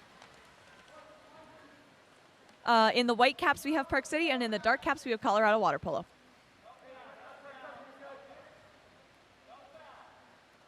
Now, both of these teams being from the mountain zone might result in a more equal play level, I guess you could say, in that they probably both have very similar play styles and stuff like that. But it is still going to be a very exciting game to watch. Colorado water polo is a very good club, as well as Park City. And a contra foul is called against number 6, it looks like. And it is Park City ball. Colorado's doing a good job at sending down Park City's center, but no matter for Park City, they'll just pass it around the outside, shoot there. Jackson, yep. That was a goal by number 2, white, Jackson Bryson. Jackson does have a super strong shot out there, as well as Zach Zipnick, I know, also has a really solid shot. His younger sister actually plays as well. Her name's Nina. She's wonderful. She was on my junior Olympics team a few years ago. Anyhow, Colorado water polo passes it back. Around the outside, Park City's fronting defense drops just enough to allow a pass into center, and number 3 is excluded. That's Indigo Payne. Oh, a near shot and goal by number 7 there, Daniel Hruby. It is Park City's ball, and it's passed up to Carson Horton, who tries to get it into center. Number 4 gains that exclusion on, looks like 6, Thomas Newell, putting Park City into a man-up situation.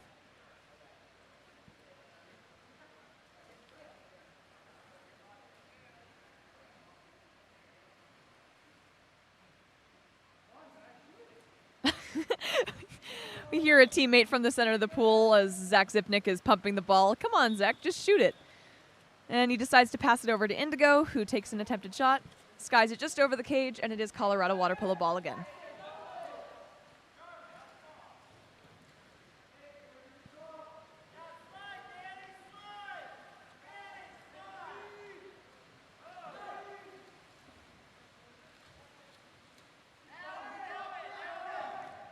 An attempted shot from number 3 on Colorado, Gavin Carter, skies just over the cage, forcing... Is that Stivey? That is Stivey in the cage. I didn't know that Stivey played goalie now. Stivey to swim out to get it. Eats up a little bit of the shot clock, but he gets it out into the field pretty quickly.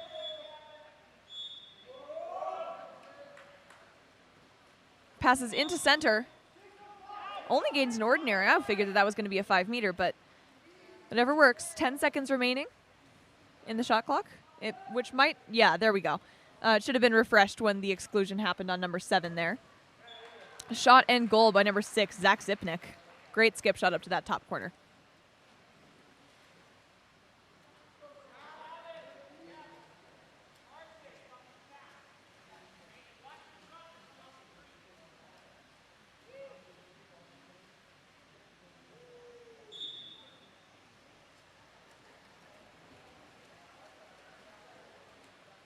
Park City with some really good defense already from Nicholas Obradovich. I am so sorry about any mispronounced names in this game. There will probably be a lot of them because I can't read. Ball is passed all the way up to the right. I am shocked that that wasn't an exclusion, but I guess he just didn't have the ball yet. Now there's an exclusion gained. That was gained by number 3, Indigo Payne, on number 7, Daniel Hruby.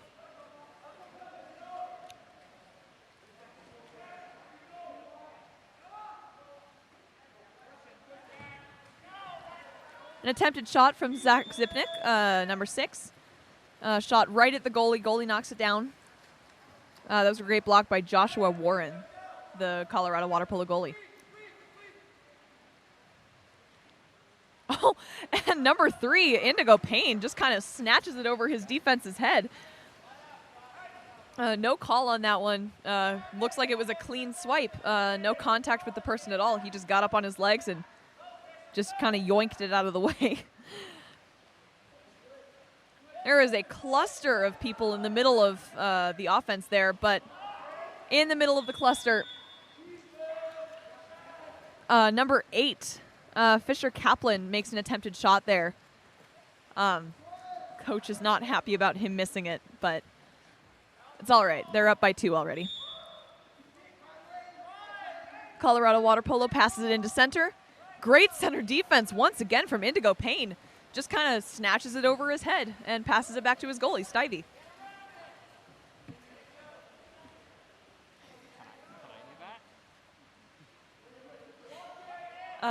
Number 7 walks it in. And a really beautiful shot there from number 7, Carson Horton, over to Zach Zipnik. Great shot under the goalie's arm.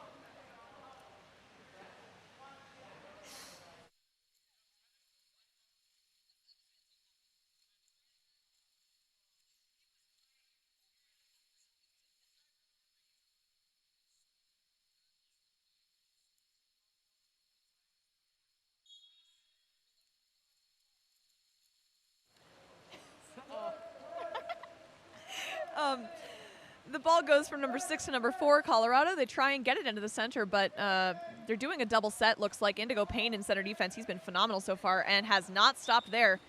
Shot blocks the shot down. A little bit of theatrics seems like there, but maybe it wasn't. I don't know, but it worked, whether it was or not. Number 5, Dark, is now excluded. That is Fisher Pruitt, sending Park City into yet another man-up situation. Indigo Payne on fire today. Walks in, shoots it immediately, and scores.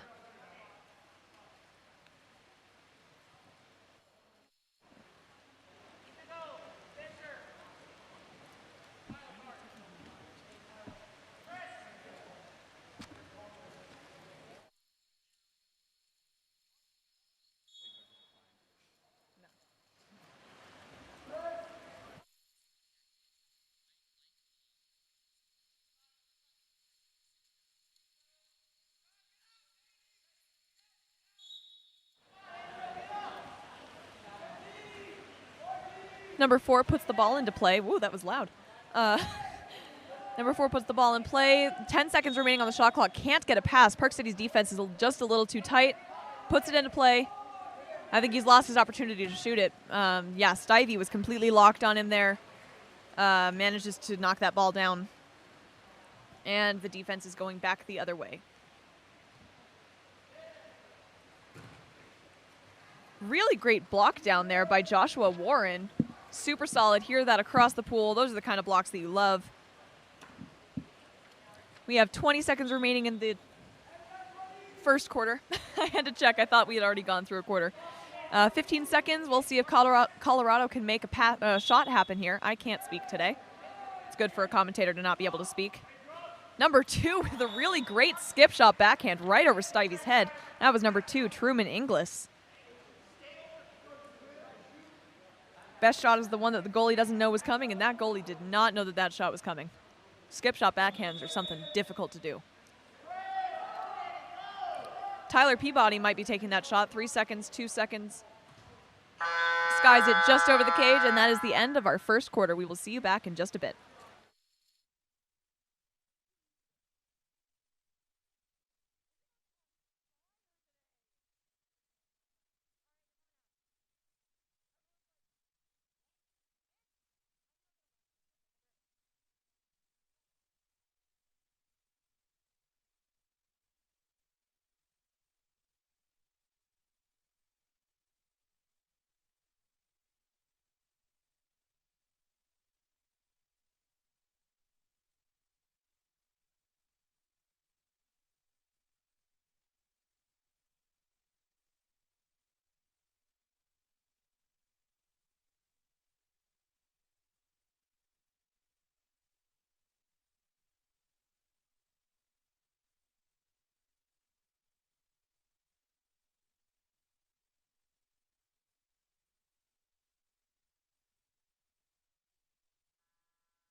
And welcome back to the second quarter of our Park City versus Colorado water polo game.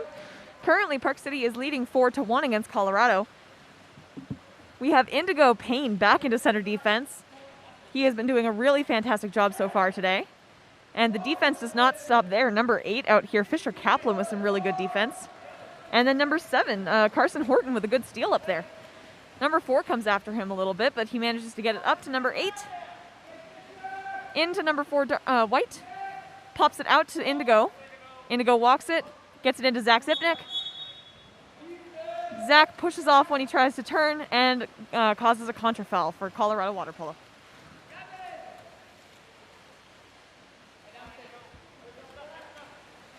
Oh, Jackson Bryson with a really great steal there. He does not have a defense in sight. We'll see if he can make the shot up. And a really beautiful skip shot underneath that goalie's arm. Side skip shots are hard to do, and he just pulled it off beautifully.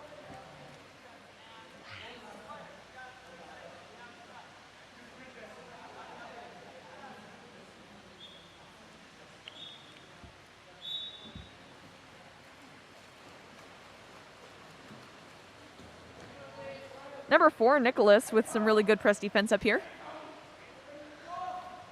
Number 4 passes. Why am I so loud? And a 5-meter is called right in front of the cage. That was either number 3 or number 8, it looks like, that drew that one. Yeah, number 8 maybe. But number 7 will be taking it, Daniel Hruby for Colorado water polo. My apologies. We'll see how Stivey can hold up against this 5-meter. And a really beautiful down-low shot by number 7, Daniel Hruby. Brings Colorado within 3 goals. About 5 minutes left in this fourth quarter. I don't even know what I'm saying, second quarter.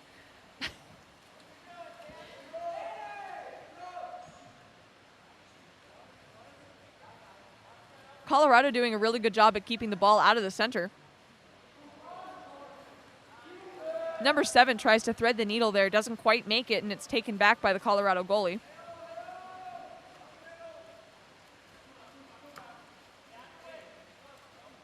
Jackson Bryson with some good press defense. And Zach Zipnick with a really nice steal there. He's got number 7 coming up along the side. And Jackson Bryson gets number 3 excluded, Gavin Carter there.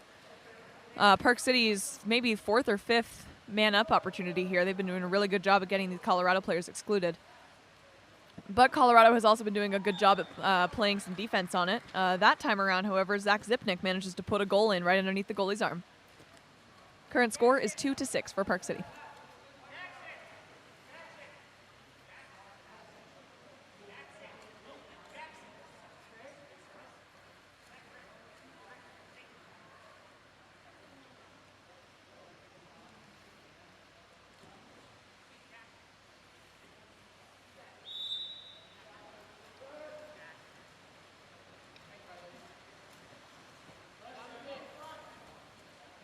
Eight passes it down to number 5, who is sprinting in, not driving in, I mean.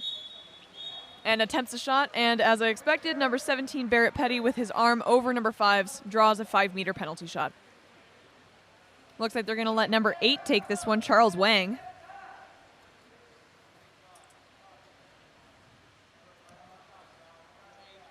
We'll see what he can do. Really beautiful skip shot. Stivey got his hands on that one, but just not enough. Gives Colorado a goal. What? Charles? I played with Nice.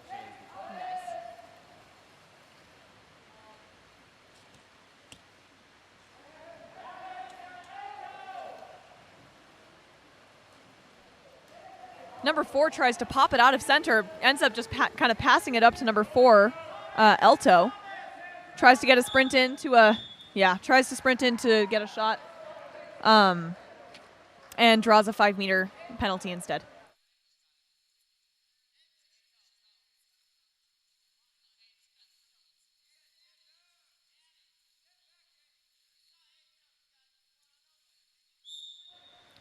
Four gets up, takes the shot, and scores.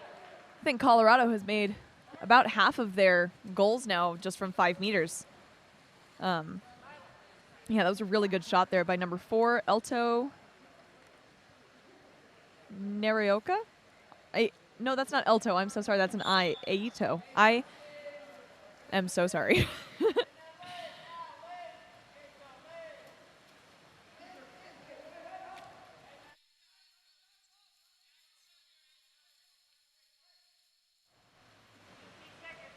Pass goes up to Tyler Peabody, who walks it in, passes it into center. Number 6 might have gotten excluded there if he had kept going over his shoulder.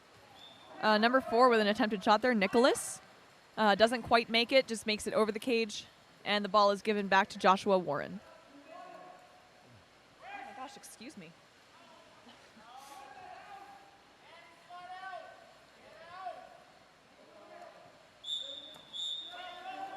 Ball is passed over to number 5, but there was a contra foul made away from the ball. So it is Park City's ball now. Number 15 puts it into play. It's really quite impressive to look at the Colorado bench next to the Park City bench. Park City's players are going to be a lot more well-rested than the Colorado players. Colorado only has about 8 players on their team. By the way, that was a really nice steal there from Charles Wang, number 8. Passes all the way up to number 5, Fisher Pruitt. Up. And a really beautiful shot up there to that top right-hand corner. Fisher Pruitt with the goal. That actually brings Colorado within 1 point, so they are definitely still in this game. We have 2 minutes and 30 seconds remaining in the half. We'll see if Park City can bring it back. They had a strong first quarter. They've been falling behind just a little bit in this second quarter. Colorado's been making a comeback, and we'll see what happens next. Tyler Peabody over to number 8. That's Fisher Kaplan. Down to 7, looking for the pass into center, but number 6, Dark, is doing some pretty good fronting defense there, not really allowing that pass to happen. Jackson Bryson kind of helpless in the center right now. Tyler Peabody looking to take the shot. So close to making it, but a really beautiful block from Joshua Warren. He got up on his legs, was ready for it to come in, and was there at that low corner. Yep, Sorry, that was weird. It looked like she had called a jump ball, and I was confused. But yes, so 15 swam over the top of 5's shoulder, putting Colorado into a 6-on-5 defense, offense. Beautiful shot there from number 8, Charles Wang. Makes the scores even now.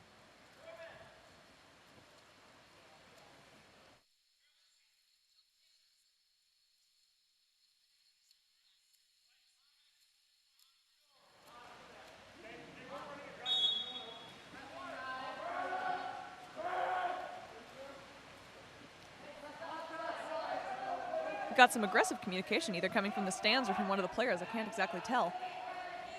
I mean aggressive communication in that it's loud and growly, not that it's actually aggressive in any way. Passed into number 6 in the center. Really beautiful turn and shot there. That was gorgeous. Number 6, Zach Zipnick, bringing it back. 7-6 for Park City. 1 minute and 20 seconds remaining in the half.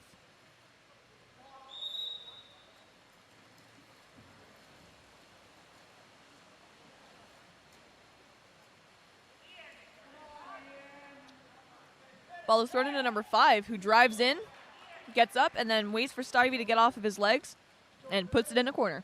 Makes the scores even once more.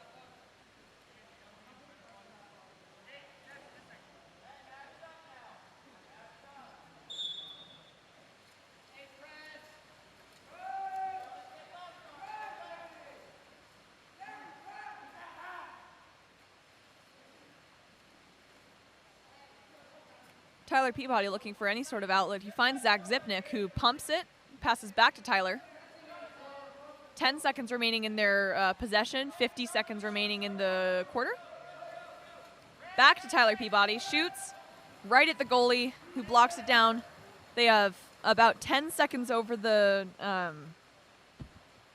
shot clock left in the quarter. But a contra foul is called immediately, leaving the shot clock and the game clock to be even. We have 30 seconds remaining on both. Park City might not get to use the entirety of that possession, however, especially because, actually, never mind. Number 3, Dark, was just excluded Gavin Carter. He kept going for the ball after that foul was called. 7 walks it in. We'll see if they can use their time wisely on this. Don't want to leave the other team too much time. Really beautiful shot there by number 6, Zach Zipnik. Yeah, we have 13 seconds for Colorado to make up that last goal and maybe even get. Yeah, we'll see. We'll see if they can get another goal here before the half is over.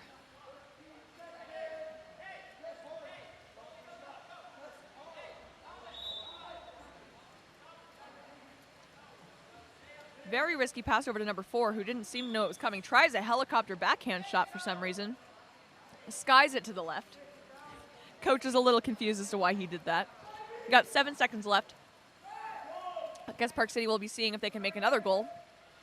And another backhand. Everyone is doing last-second backhands today. It did not work out for him either. It skied to the left.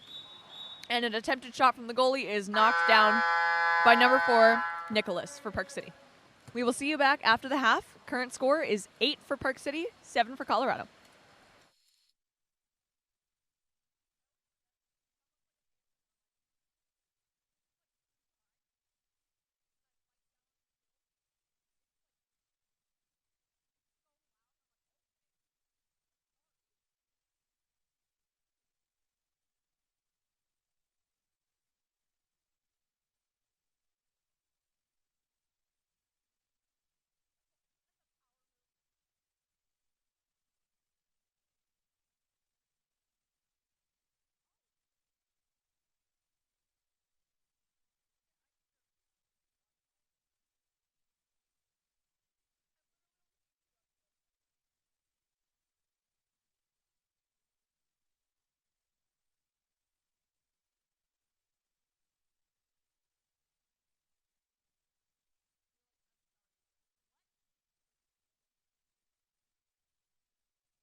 All right, and that sprint there was won by Park City. It was kind of knocked out of the playing field for a second, but the ref did rule it to be Park City's ball. It might have actually been Colorado that won it and then knocked it out of the field, which would make it Park City's ball. Sorry. The ball turns over, and center player is very not happy about whatever just went down to cause the contrafoul. Ball passes into Colorado's center.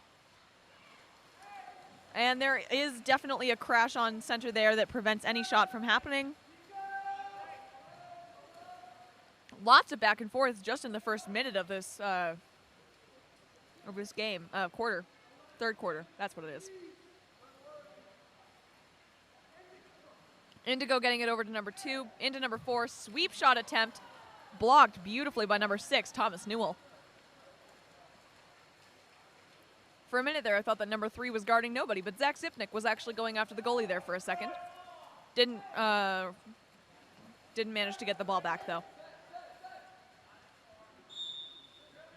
Ball's up at number 6 at the 3 position. passes into center. Indigo being very careful not to get excluded. Unfortunately, he does miss that block is the word I was looking for, which ties up the score once more. Also, Park City has had a goalie change. They took out Stivey, even though he has been doing pretty wonderfully this game, and has put in Nikos Bormakel, which is the coolest last name I've heard in this entire tournament so far. Second only to the guy who I couldn't pronounce so much that I just ended up calling him Teriyaki. True story. Passes into center, Zach Zipnik. Almost there. Just barely off of the crossbar. Into the goalie's hands. Joshua Warren there. Contrafoul called on someone. I'm not entirely sure what happened there, but it is contrafoul, and it is Park City's ball again. Indigo over there with absolutely no one on him, and he still just barely miss, or he doesn't just barely miss it. The goalie, Joshua Warren, had a really great block there. Super quick back and forth play. Great block there from Nikos. Nikos? I'm not sure. But lots of quick back and forth play here. As soon as you start getting players spread out all across the pool, you want to start making those huge long passes all the way across before the defense has a chance to catch up, and sometimes that results in some pretty frantic play. Jackson Bryson in center there with an attempted backhand. He was slowed by the 3 defense around him, so not super successful, but we'll see what he can make at that center position in possessions to come. Ball passed into center there. Indigo once again being very patient. He has the wrong arm up, though, I will say. He's probably using the other one to hold his defense there, but with an assist from Jackson Bryson, he and Indigo do manage to get the ball back. And it is now, it was Park City ball, and then there was a contrafoul, and now it is Colorado ball. Ball back into center, and a really nice sweep shot there from Thomas Newell. Thomas has had 2 goals already within the first couple of minutes of this quarter.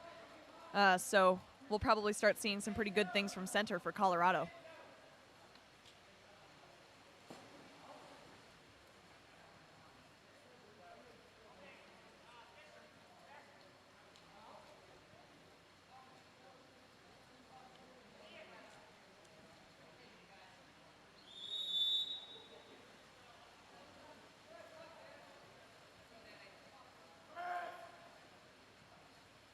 Ball starts back up at Tyler Peabody, who seems to have replaced Indigo in the center defense position for right now. Coach probably thinks that Indigo is a little bit more of a valuable shooter for the time being, considering how well he's been able to get open for his team. Tyler Peabody with some great center defense there. Colorado still managing to pass the ball around. A good drive from Charles Wang, but Indigo gets a great steal there, starts swimming back, and then number 8, Charles Wang, is excluded, putting Park City into yet another man-up opportunity.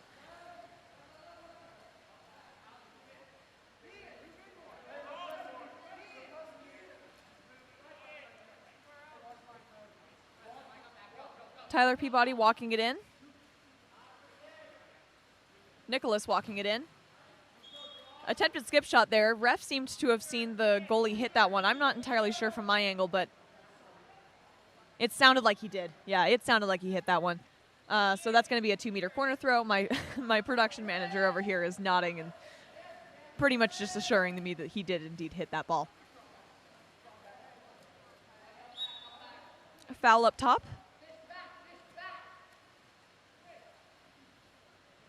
Got our center, Nicholas, calling for him to not put the ball in. Smart decision on his part, because that was a really great shot and goal by number 15, Jacob Eisen, I believe.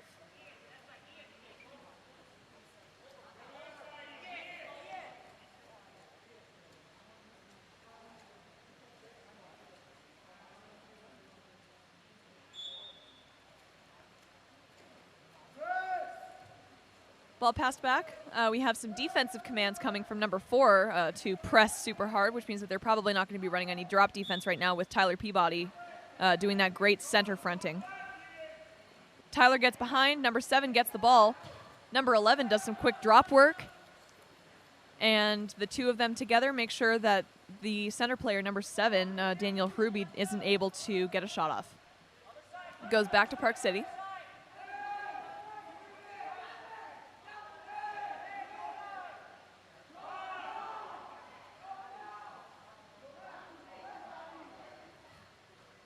Number 5, some really, really good press defense there from Fisher Pruitt on Colorado. Forces number 15 on Park City to pass the ball out of bounds, and it is Colorado ball once more. Jackson Bryson with a risky attempt at a steal there. Number 3 manages to hold on to it for Colorado. That's Gavin Carter. Tyler Peabody with a steal. Looks like he's trying to fake being dragged back by number 7. Doesn't quite work considering number 7's hands are up there. But he does not get any calls for it or anything. Number 4, the first successful backhand of the night, of this game at least. That was number 4, Nicholas Obradovici. Davinci? Only some of you will get that reference, probably none of you. My production manager got it. He thinks I'm funny. Sometimes I like to think that I'm hilarious in coming up with nicknames for last names that I can't pronounce, but most of the time I don't think I actually am. Jackson Bryson with some great press defense over here. He's not. Referee's asking for the ball. Probably to let this player get his cap back on. 44 seconds remaining in the third quarter. It's always interesting to me when the ref stops in the middle of the play to get a cap back. Must just be because it takes so much time once they line up. Got a drive coming in from number 5. Number 4, Nicholas, is definitely going to be on him for that. Passes into center. Jackson Bryson trying to do a drop there. Crash. 5, 4, 3 on the shot clock. He gets the ordinary foul. Gets up to shoot. That's a nice block there by number 13, Nikos, but number 2 was excluded for some reason, probably interfering. I didn't quite see. But it does give Colorado another opportunity for 6-on-5, and they have a new shot clock. 20 seconds remaining in the quarter. Shot. It's just barely tapped out by Nikos, the goalie, protected by number 4, Light, Nicholas. Jackson Bryson sprinting down the pool, hoping to get another goal, I'm sure, before that game clock runs out.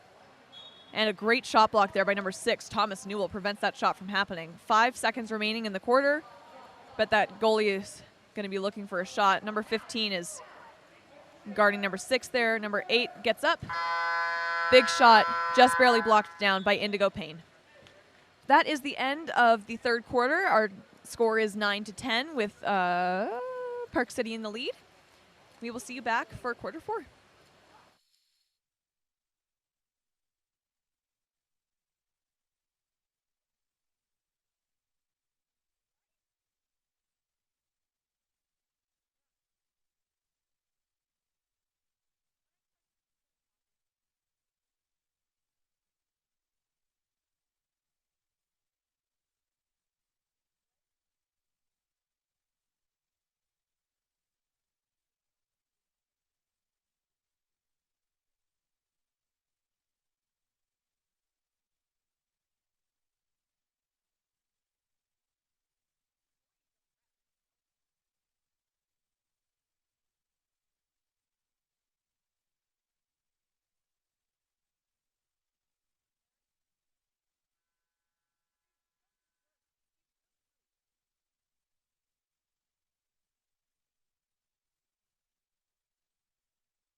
All right, and welcome back to the final quarter of our Park City versus Colorado water polo game.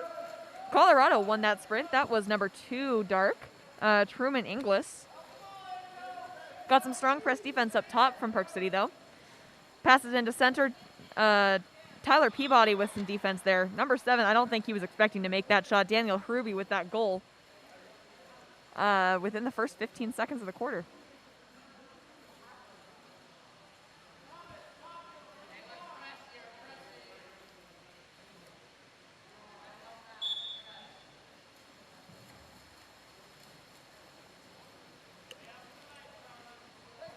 Colorado always has this very hands-off approach when the ball is first passed out of a lineup. They don't exactly go after the 3 position, which might end up not working to their advantage. But for right now, it does seem to be working.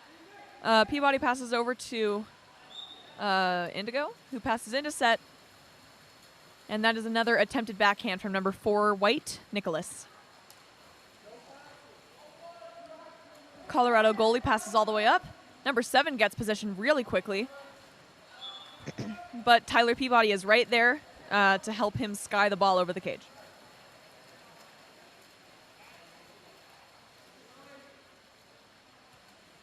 Park City this quarter has left in their secondary goalie, Nikos. He was doing a great job last quarter, and so was Stivey in the first half. So at that point, you just kind of got to stick with them. And you got 2 good goalies on your team. Indigo with a really strong shot there, but also a really strong block by Joshua Warren for Colorado. The teams are tied right now. We have 4 minutes and 45 seconds left.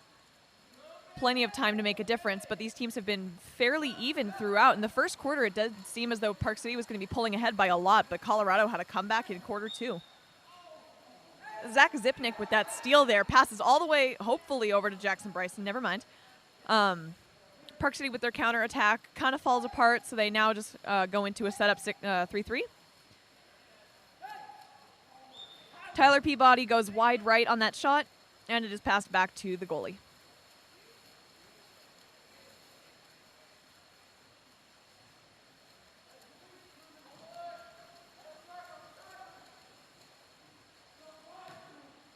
I'm not exactly sure what's happening over there, but Indigo got a really good steal. And then as soon as number 4 started to debate it, it sure looked like that was what got him excluded, but I'm not entirely sure about that. It's passed over to number 6, Zach Zipnick, for a great goal. That was an assist by Indigo Payne as well. He has been phenomenal in this game. Popping off, as the kids would say these days.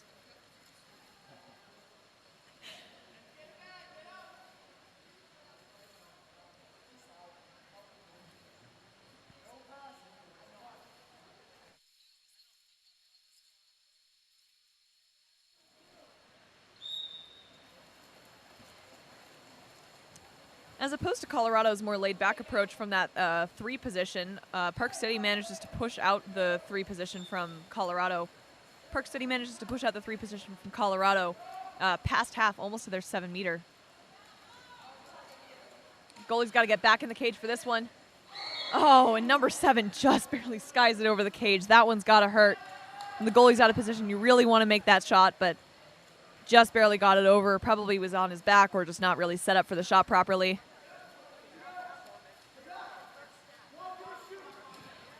Yet another assist from Indigo over to Zach, but Zach did not quite make that shot. Jackson went after the goalie, which left number 5 wide open. Goalie got to the ball to number 5. Zach Zipnick is now covering Jackson's number 5 there in the hopes that he'll be able to make a difference. Hopefully he won't draw a 5-meter on this. And he didn't, but number 5 did make the goal. That was a goal by number 5, Fisher Pruitt. Some really good work on his part. He was sprinting ahead the entire time.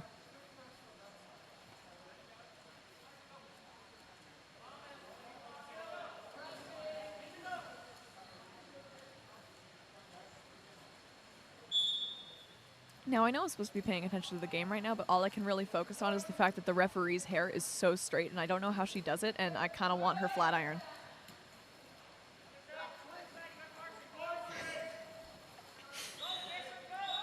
And there is a contrafoul called away from the ball, making a Colorado water polo ball. Charles Wang with the ball there. Moves in, passes it over to 6, a little bit far. Tyler Peabody with some pretty solid center defense. He manages to get back in front of number 7. 3 looks to set to get a pass, hopefully, but he doesn't. Number 2 drives in. 3 passes all the way over, and 7 drives it in under the goalie's arm, which for the first time in a little while puts Colorado ahead of Park City by 1. So that was a great shot there by number 7, Danielle Ruby. Like, seriously, her ponytail is perfect. I don't understand it.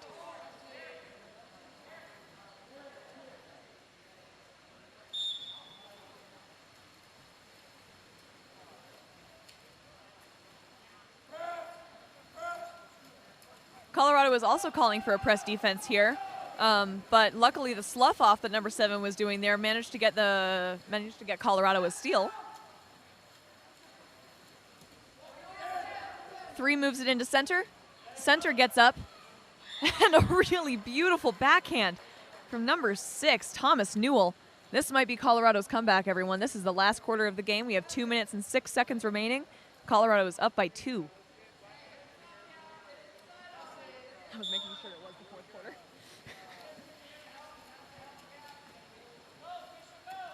Indigo moves in, looking for any kind of outlet pass he can find. He finds it with Jackson Bryson. Center is not ready.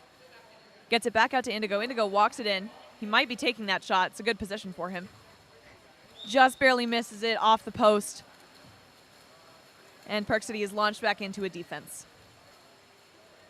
Now, Park City has had kind of a difficult time in this last quarter covering the Colorado center, so we'll see. Maybe they'll adjust their strategy a little bit, but actually, Jackson Bryson is over here just kind of taking the ball away and getting up and shooting it, and so close.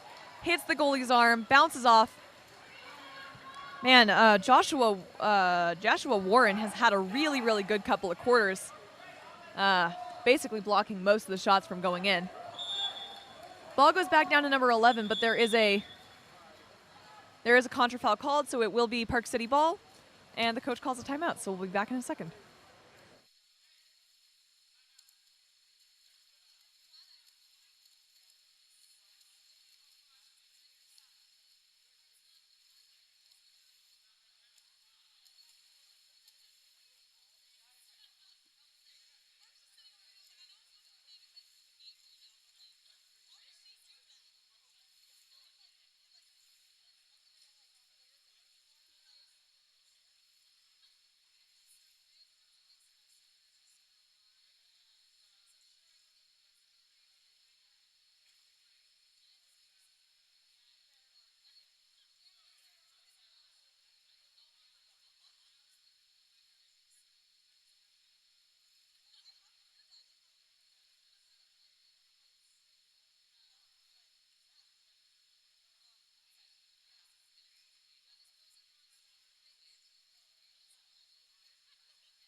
I'm going to do a quick shout out to Tamara Carter in the chat, who has been saying that my commentary commentary is cracking him or her up. So thank you so much for that. I'm trying my best. I'm not usually all that funny, but you know, here I am. What you guys are getting is basically just a stream of consciousness in the middle of this game. Indigo starts with the ball up at the 3, passes into Jackson. Jackson Bryson gains an exclusion on number 8, Charles Wang. I believe that's his second exclusion of the game. Park City is moving in really close during the 6-on-5. Good for them.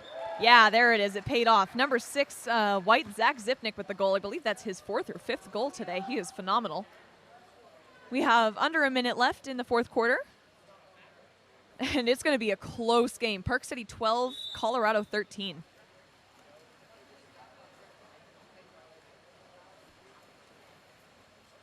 I would also like to say, just for Tamra over here, that the referee did, I talked to her during the timeout. She does not use a flat iron. She simply has very straight hair and very thin hair. So just a little insight for you. Number 6 over here has some great press defense on number 5, pushing him almost all the way to the corner and almost out of the goal. Out of the field. Ball into 7, pops it out to 5. Zach comes up. A really beautiful shot block there from Indigo Payne. Ball goes back to the goalie, up to... It is Park City ball. Park City coach calls a 30-second timeout. We have 24 seconds remaining in the game. 30-second timeout. So he comes over to go and talk to the players, but it is a 30-second timeout, so they all go down to set up instead.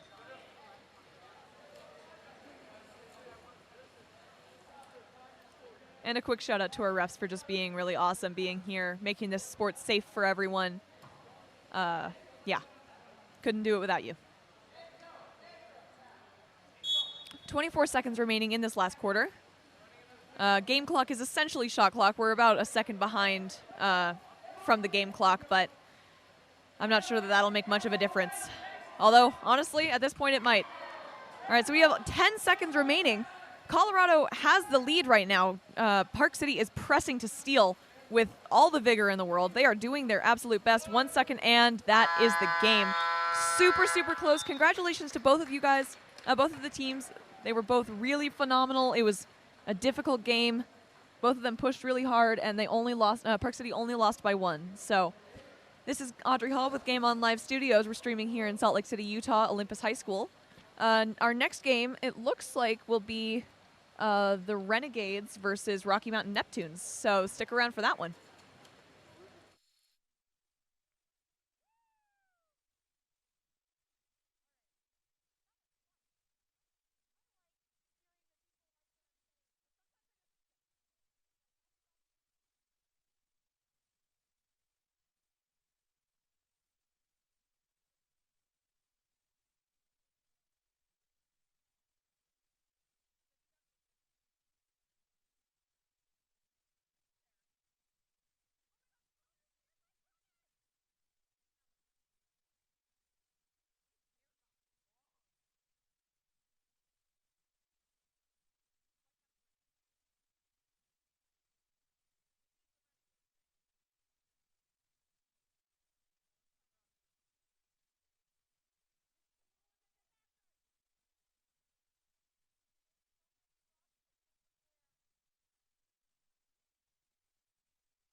everyone, and welcome to our Rocky Mountain Neptunes versus Redland Renegades game. The Neptunes win the sprint. That was number 2, Jespin Bishop, with the win. We've already watched this team play a little bit earlier today. They were really quite phenomenal. They did lose their game to Diablo, but that was because Diablo was kind of a powerhouse, and the Neptunes still held their own. 11 tried to take a shot there. That was Scotty Newberger. But he unfortunately was inside the 6 meter after the foul and was not able to make it. Some great defense over there by, looks like number 3 on Neptune, Skylar Kramer. Sends the ball back Neptune's direction after the Renegades have it for a little bit. And also shout out to the Neptunes because I got a comment before this game that apparently the entire team likes my commentary, so thanks guys. Great shot there from number 5, just kind of skies off to the right. The goalie, Luca Smith, excuse me. The goalie, Luca Smith, passes it out to 11, who passes it into center 7. 7 tries to draw either an exclusion or a 5 meter there, tries to get the shot. It's blocked up and out by the goalie, Shane Conroy, for Neptunes.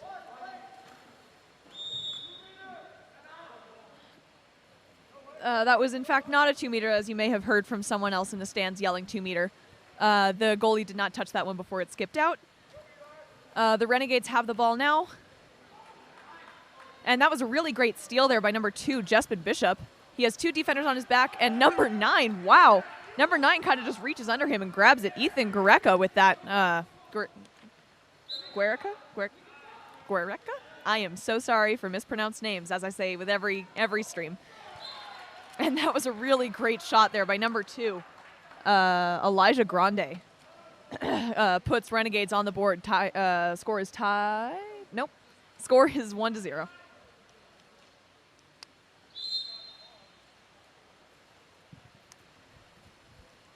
Ball starts at 11. Scotty.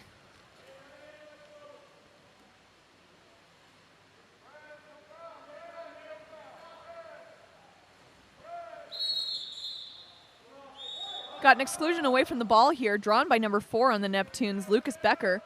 That's number 11, Gavin Oliver, who's being excluded. Sends the Neptunes into their first man-up opportunity in the game.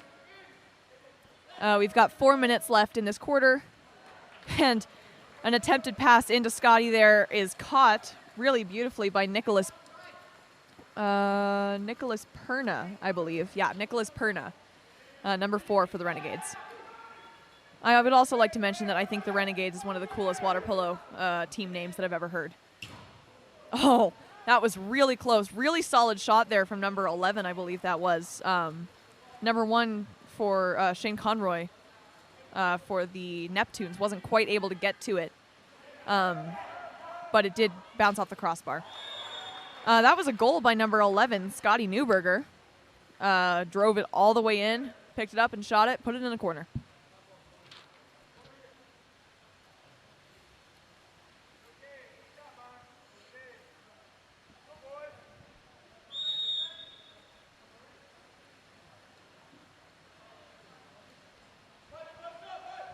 We've got some hard press defense here from the Neptunes, making sure that those passes can't go any farther than they want them to.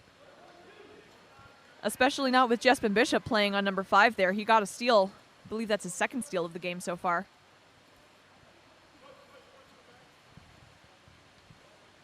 Excuse me. Number 4 starts to walk it in, looking for that center pass clearly, but number 4 on the Renegades, that is Nicholas Perna. Playing some great center defense there. He does get excluded, however, now. I believe that was drawn by number 14, whose name I do not have on this roster. So my apologies to number 14 on the Neptunes, but I do not have your name. About 5 seconds left in the 6-on-5 play. A really solid shot by Scotty, but also a really nice block there by Luca Smith. It's knocked all the way over to the exclusion box where number 4 picks it up, passes it across the pool, over to number 2. Lots of fighting going on here. Referee signals that there was no way that he could have given any calls for that. And it is Neptune ball once more.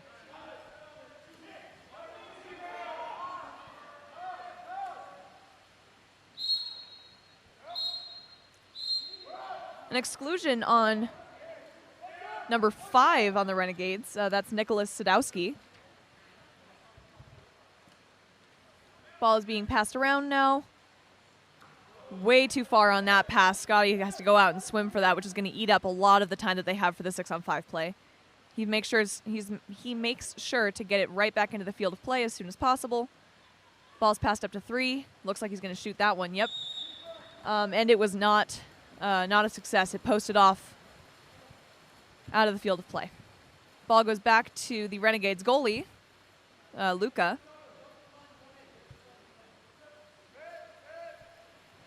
Ball's passed into center.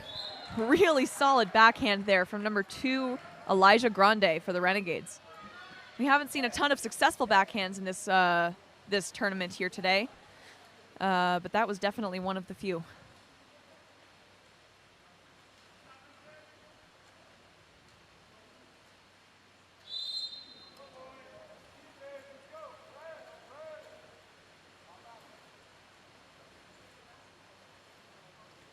Ball's passed around the outside for the Neptunes. They're on the wrong side of the ball, or the wrong side of the field of play for the ball to be passed into center right now, so they get it across to the other side.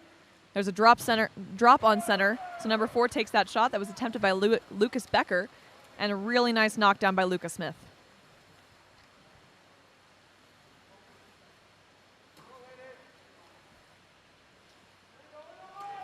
Luca passes it over to number 11.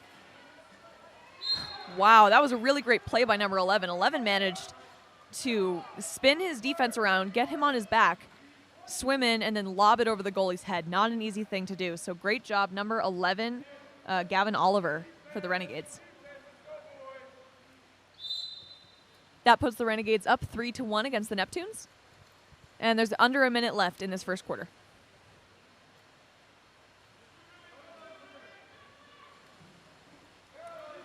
Some very safe play center defense. Nicholas Perna makes it Renegades ball. Interesting. Neptunes get a turnover.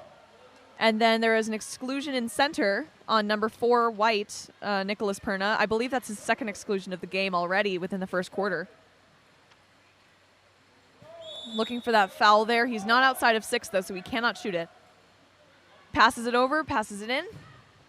Really solid shot, but also a really solid block once again from Luca. Lucas Smith is having a really solid day so far. We have 10 seconds remaining in the quarter. His team is telling him to shoot that ball. We'll see what he does. He gets up, sidearms it across the pool, and it is knocked down by John Klein. We will see you back for the second quarter. Current score is 3 for the Renegades and 1 for the Neptunes.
All right, hello everyone, and welcome back to the second quarter of our Renegades versus Neptunes game.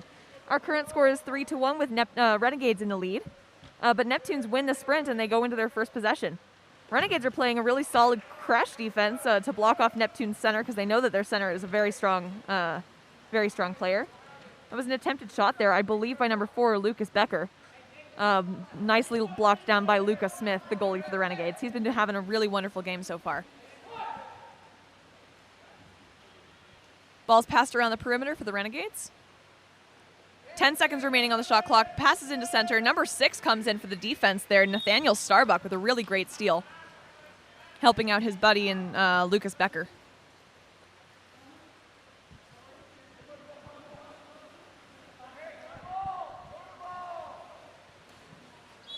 Ball is thrown all the way over. An attempted shot there, actually, by number 6, Nathaniel Starbuck.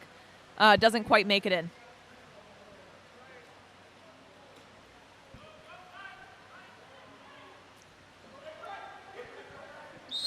One of the things about this game so far is that it's very clear that the scoreboard is not reflecting the level of play, because if you have been watching the game, you'll see that that was a great goal, by the way, real quick, by number 11 White, Gavin Oliver.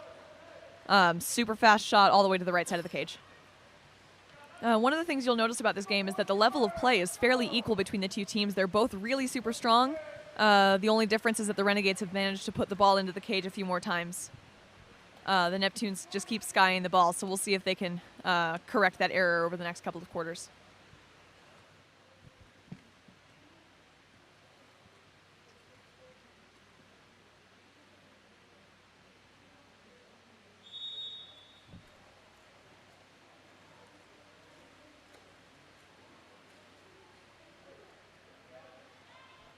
Ball is passed around the perimeter. Once again, Renegades are shutting down Neptune's center.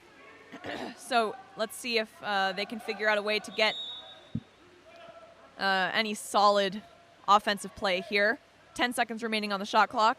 9. A really beautiful shot from number 9. Almost didn't make it. That was Rowan Daugherty.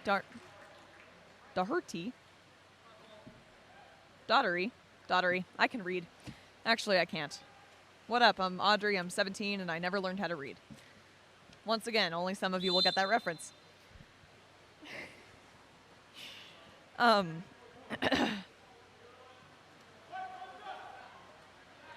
Anyhow, that was a solid shot there.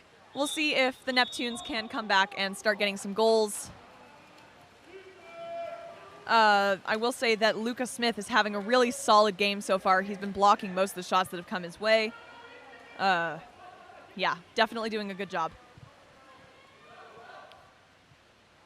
The Neptunes are running an interesting defense. Great block by Lucas Smith, by the way. That was an attempted shot by number 3, Skylar Craner. Lucas Smith with yet another knockdown. I forgot what I was saying beforehand, but I'm sure it was insightful, like everything that I say is.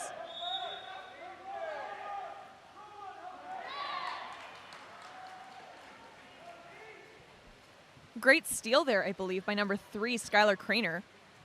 Kramer. Sorry about that. Skylar Kramer.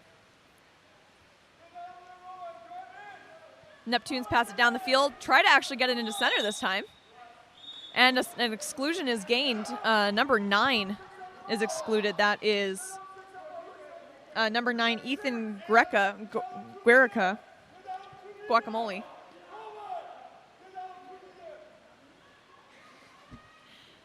Ball is passed around the outside. Gets it into number 12. Super solid shot, but the goalie knocks it out, making it a 2-meter corner throw.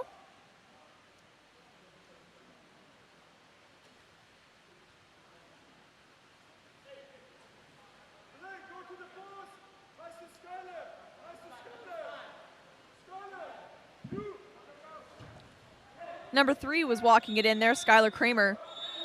Didn't quite make it, but still managed to gain an exclusion on number 5. I didn't see quite what happened there, but number 5, Nicholas Sadowski, is now excluded, putting the Neptunes into yet another 6-on-5.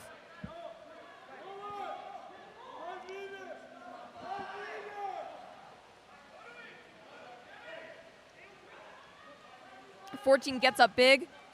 Really nice shot by 14, but once again, Lucas Smith is just having a killer game right now. not letting anything past him. Current score is still 2-4 with the Renegades in the lead. Definitely not a game that's going to be anything assured for the next couple of quarters. Very, very close. Two solid offenses and two solid defenses. We'll see how it goes.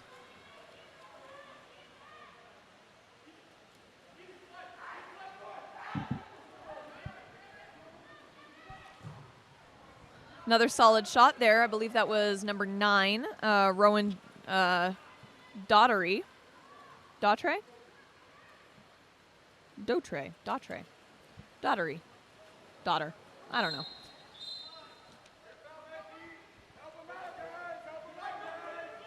Renegades ball. Foul gained down at the 5.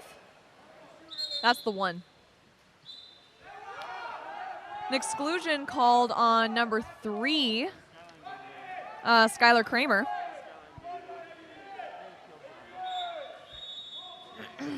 And there is a contra foul called because Renegades passed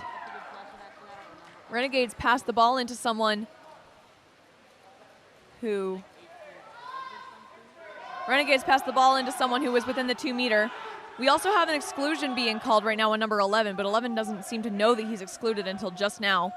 And so the Neptunes now have a man-up power play happening. They're losing, but it's not because they're not playing well. They just keep this. Almost there. 2-meter corner throw called. Colorado. So Neptunes just haven't made as many of their. They're playing amazing. So close. Once again, Lucas Smith with a great wall block there. But Lucas Becker had a great attempted shot. Luca has been the real MVP of this game. He is doing phenomenally.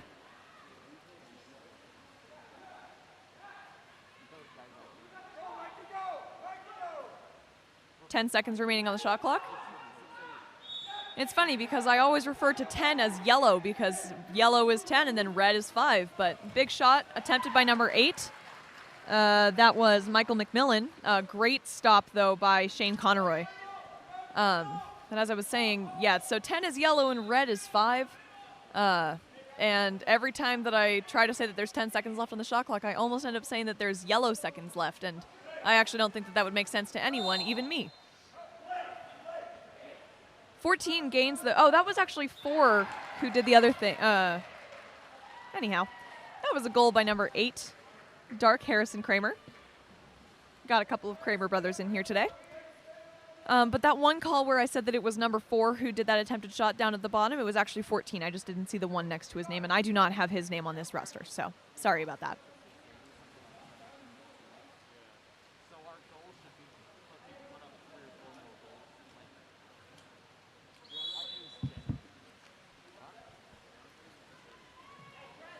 Number 9 setting up all the way back at his own 5-meter before he gets the pass out to number 8 there. We have 27 seconds remaining in this quarter. Passed over to 11, hoping to get that into center. And there is a definite contra foul on that and an exclusion on number 3 in the center there. That was Luke Franklin, who definitely kind of elbowed his center defense in the face there. If the Neptunes don't try to shoot here, which they probably will, but if they don't, they'll start the next quarter man up. If they don't, yeah, there it is.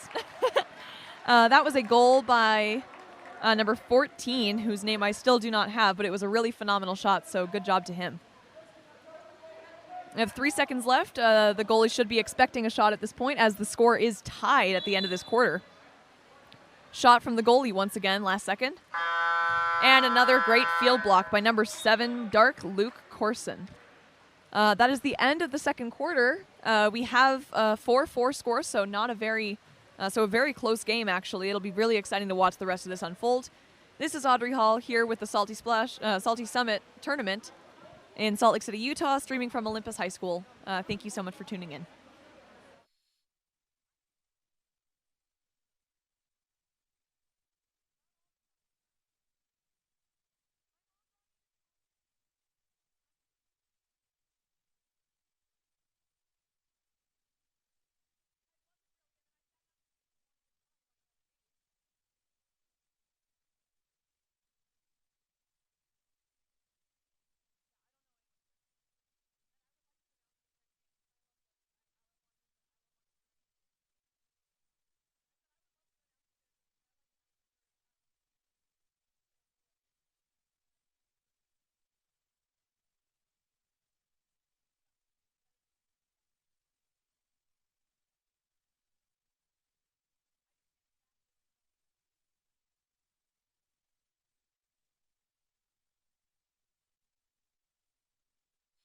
A quick shout out to a person in the chat who told me that number 14 is Blake Wind, so thank you so much for that.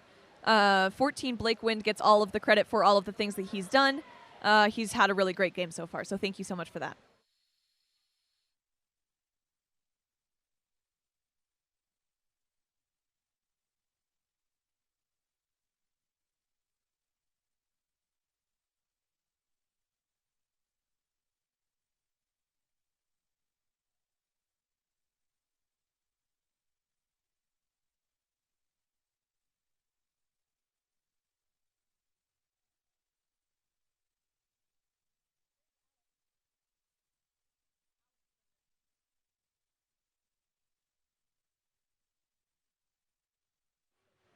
All right, and welcome back. This is after the halftime. We are in now the third quarter of our Renegades v Neptunes game. Currently, the score is tied at 4. It's been a very exciting game. The Neptunes started out pretty strong, but then the Renegades decided to up the ante a little bit and get ahead. And then the Neptunes decided that they needed to respond with the equal amount of energy and have made a pretty good comeback.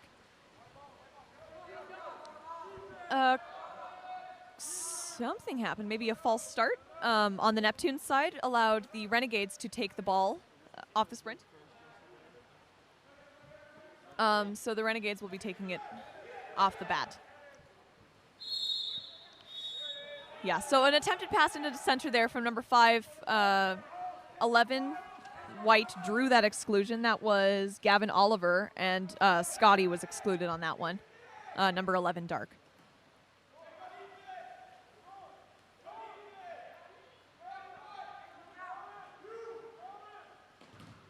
Nicely done. A great assist from number 9, Ethan Guerica. And a shot and goal. Ref, was that number 5 who scored that one? 10, thank you. Or 11, sorry. That was actually number 11 who scored that one, Gavin Oliver.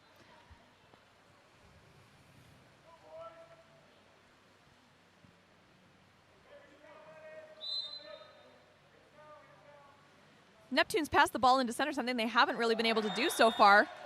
And that was a really great goal by number 14, who I have been informed is Blake Wind. I don't know.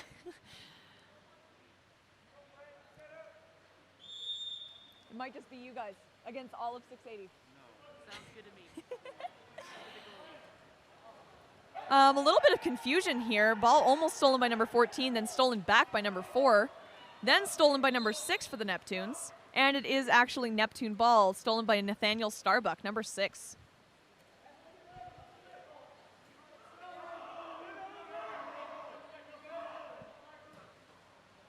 Really great shot block there from number 11, White. That was Gavin Oliver. And 11 White's cap has decided to be a bird for a second and just kind of fly away. He doesn't seem to really care all that much. He'll get it back. And that was a very, very close shot by number 3, Luke Franklin. Almost didn't make it in. The goalie almost managed to make it back, but it did just barely float in. Also, be sure to stick around because our next game will be Olympus Aquatics versus the 680 Drivers. So that'll be a fun game to watch. So tune in.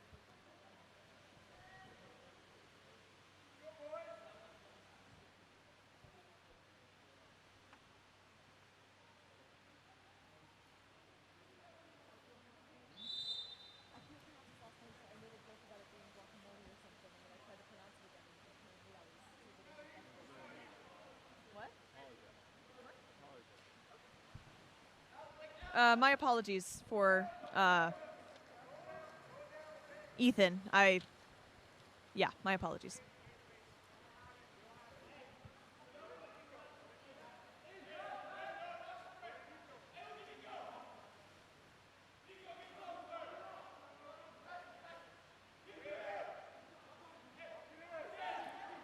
Number 9 walks it in, manages to make a pass into center, but number 2, Jespin Bishop, passes it back to his goalie. A great steal from him.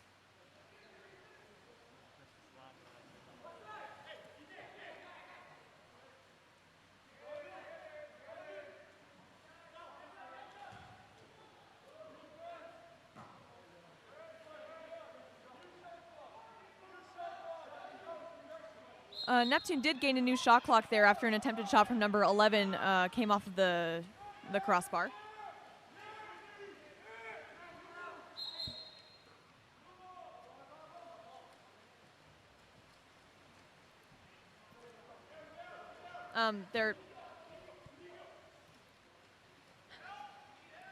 Neptune gets the ball back.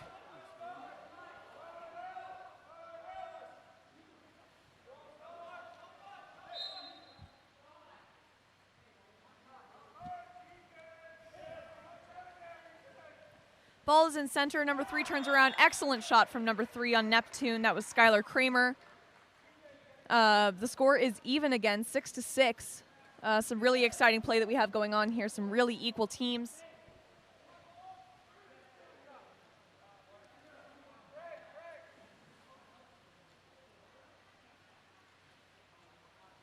You got Andy.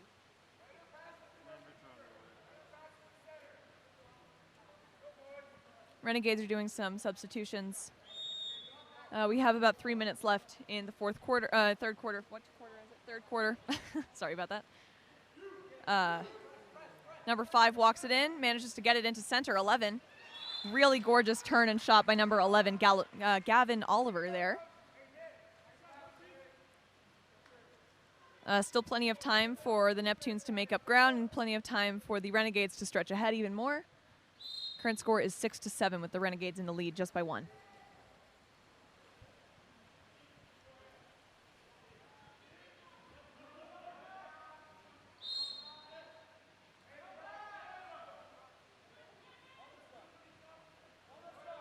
Neptunes are passing around the outside with the Renegades doing some pretty fantastic center defense there. Some good dropbacks. 5 seconds remaining on the shot clock. We'll see if Scotty can pass it up to one of his teammates before. Nope.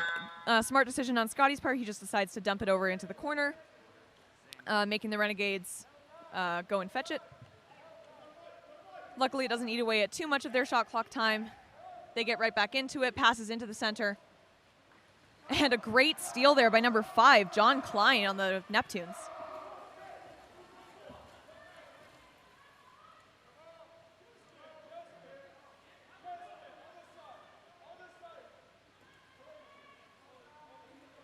Passes around the outside. We have 4 driving in. Risky thread the needle pass. An attempted shot that was ceased by a couple of Renegade players there. Ends up in a 5-meter call, drawn by Lucas Becker. It will be taken by Blake Wind.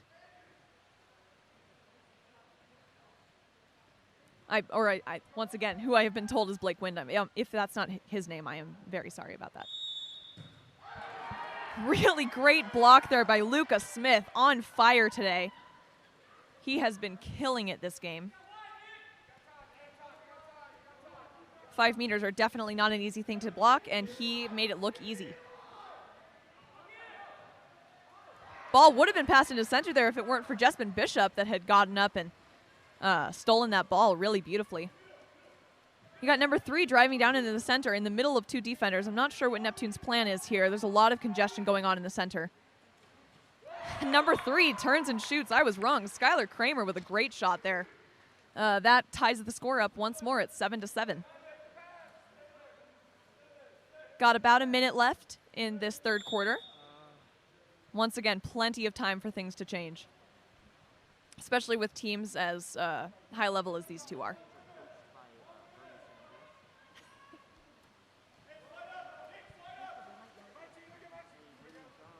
Just kidding, they're Renegade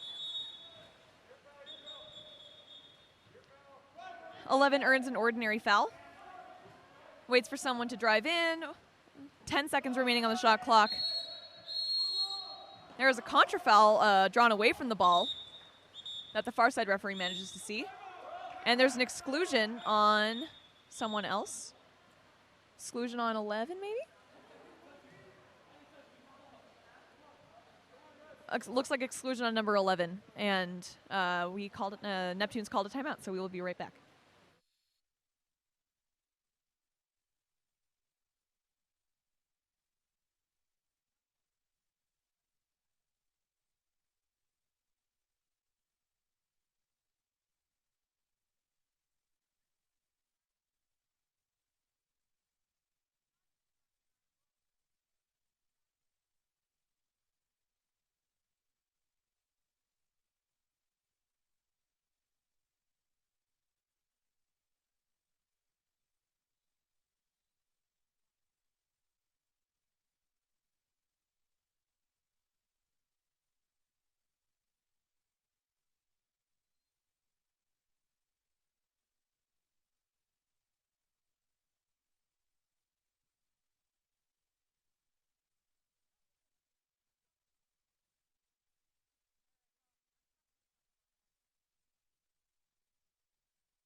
All right, we are back from our timeout, and if the commentary gets a little bit more sparse, I'm sorry about that. I have to keep up with our production manager is actually going to warm up for his own game now, so I will have to take care of both keeping the score updated and and commentating.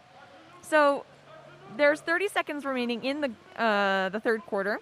Neptunes are passing the ball around in their 6-on-5 play. 10 seconds left on the shot clock. They are even now.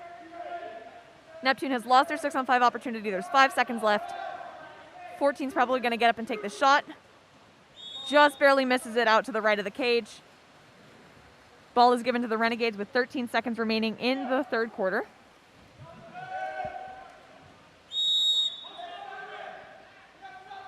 Five seconds remaining. 4, 3. An unfortunate timing for the ordinary foul there, but number 12 gets up to shoot. And a great block there by Shane Conroy in the last second of the third quarter. Also, just in reference to the comments, don't worry, Jake, I'll let him know that you said that. And we will be back for the fourth quarter.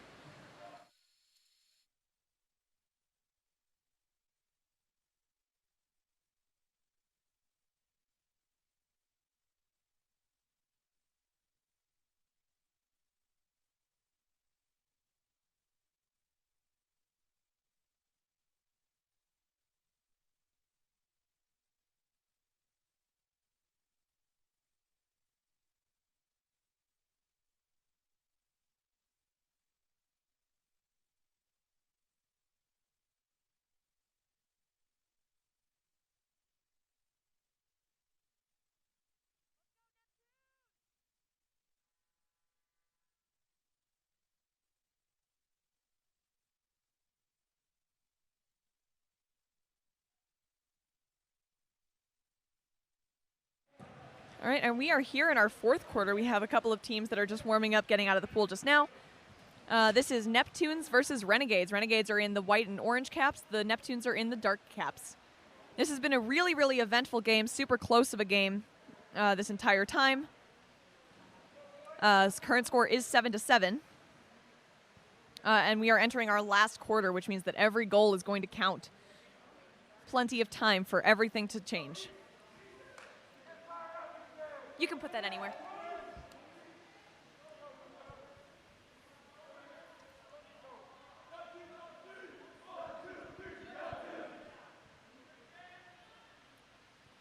So sprinting, we have number 7, Luke Carson for the Neptunes. I think I already said for the Neptunes. And then number 9 for the Renegades, Ethan.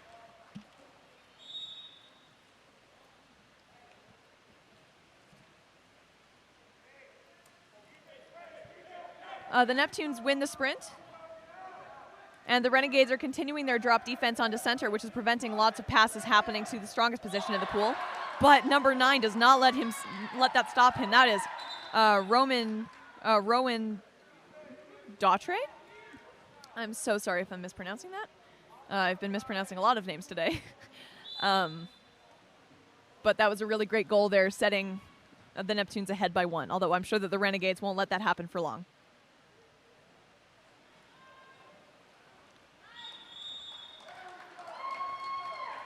There is a turnover, and it makes it Neptune's ball once more. Renegades didn't even get a chance to shoot on that one.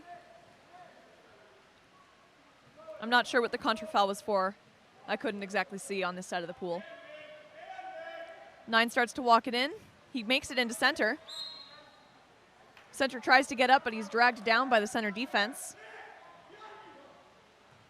Popped out to number 7. Number 7 sets it again. Gains yet another ordinary foul.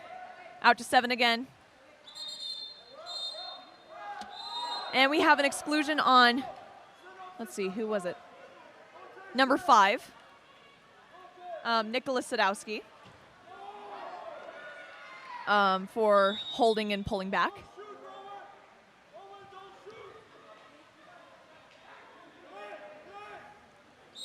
Neptunes get their new shot clock and start to pass around. But there is a contra-foul gained by number 6 on the earned by number 6 on the Neptunes, Nathaniel Starbuck, and it sends the ball back to the Renegades. Number 10, Marius Mora swims in, passes it up to 12. That looked like it was going directly for the cage, but there was a great shot block there by number 9, Rowan.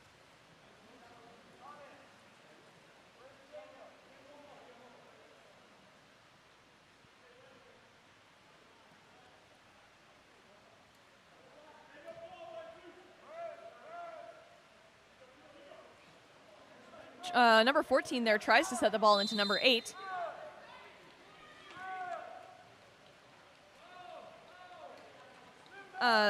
Tries to set the ball into number 8, but it is stolen back by the Renegades. Ball is passed across. Into center. Number 3 with a really big shot there. Almost makes it. Number 9 on Renegades, that's Ethan, manages to put the ball under and get it back for the Renegades. They're telling number 7 to shoot, but that was a really great block down by Shane Conroy. Setting it at the 2 meter there.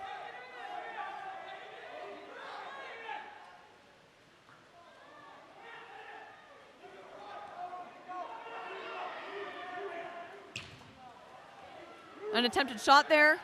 Neptune's hurry back on the defense. Yet another great shot block. Wow.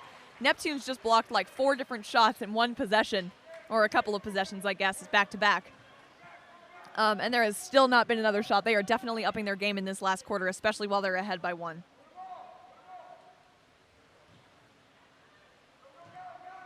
A great pass into center there is kind of thwarted by number 9, Ethan. He's been having a really great day today. There's a ball that's floated in from the 680 team warming up that the goalie hasn't quite noticed yet, and I guess neither of the refs. I'm sure they'll notice it when they get back down to the other side of the play, though. Ball is passed into the driver, and I figured that was going to be an exclusion, but Neptune got lucky. And it's passed up to number 12, and a really beautiful lower right-hand corner shot from number 12, Ruben Villanueva. I believe it's Villanueva.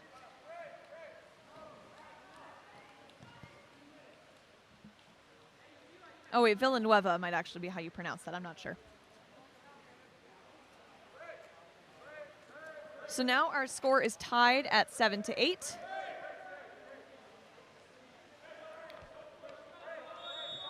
I'm sorry for, I don't know if my former producer was switching the cameras around at all, but if he was, I won't be doing that right now because, as I said, I'm announcing while I'm trying to produce. So it's a little bit of a juggle. Ball is passed in to number 11, Scotty. He passes it back out to 3, over to 5. And there's an exclusion called from the center. Number 7 looks like. Yep, number 7. That's Lennon Franklin.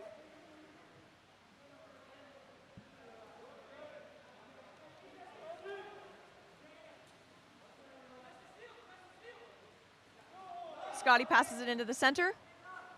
Number 3 manages to get up and try to shoot it, and luckily for him, since number 9 was holding onto his arm, he did manage to earn the 5 meter for that.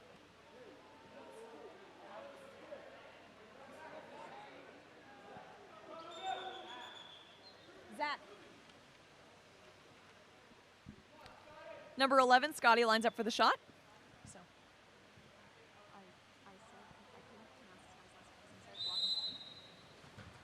I Just off of the post there for Scotty. Could have been a really nice shot there, but just didn't quite make it. It's back to Renegades ball.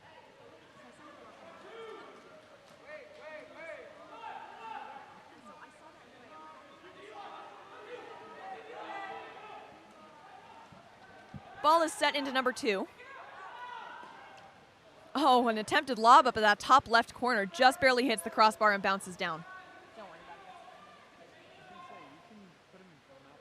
it. It's fine.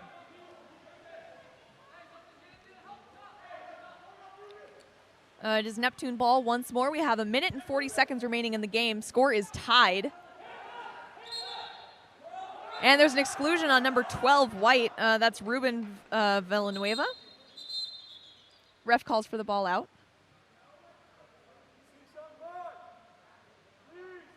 He goes over to talk to the coach. Maybe about what happened? I'm not sure.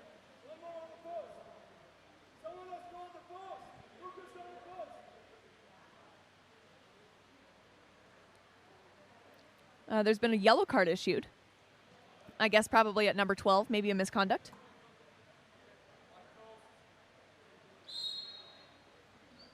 I wasn't watching him too closely. It's possible that he was simply being over-aggressive. Neptunes pass it around. They run a 6 in. We'll see if it works out for him. All the way across to Scotty. Oh, could have been a really great play had he managed to catch that pass.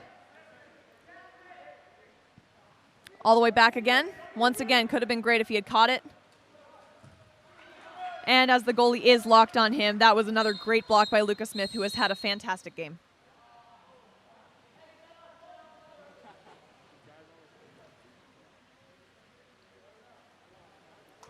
And we are in a timeout, so we will be back in just a minute.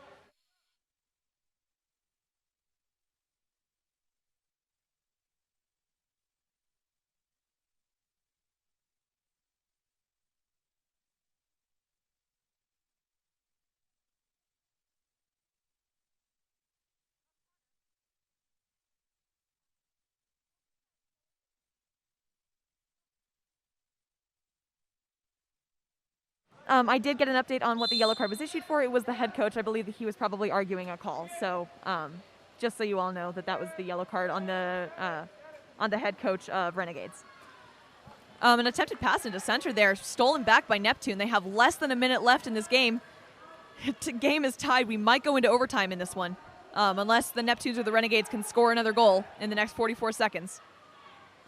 Oh, and Scotty makes a really great shot. Knocked down by Lucas Smith. This is really exciting, everyone. We have 36 seconds remaining in the game. It's passed over to number 3. Shot and goal by the Renegades. We have one possession left by the Neptunes. Neptunes take a timeout, so we'll be back in just a minute for that. But as of right now, the score is 9 for the Neptunes. And, 9 for the Renegades, my apologies, and 8 for the Neptunes. We have 30 seconds remaining.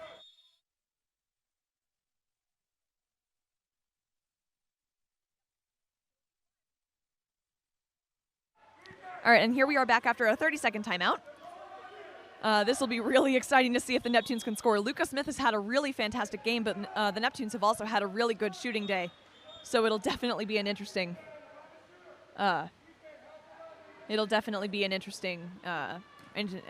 rest of the game. Lost my words there for a second. Hopefully the Neptunes will know to use all of their shot clock time. It's a pass over to number 7, who is completely open, no defense. And it's just barely blocked by Lucas Smith.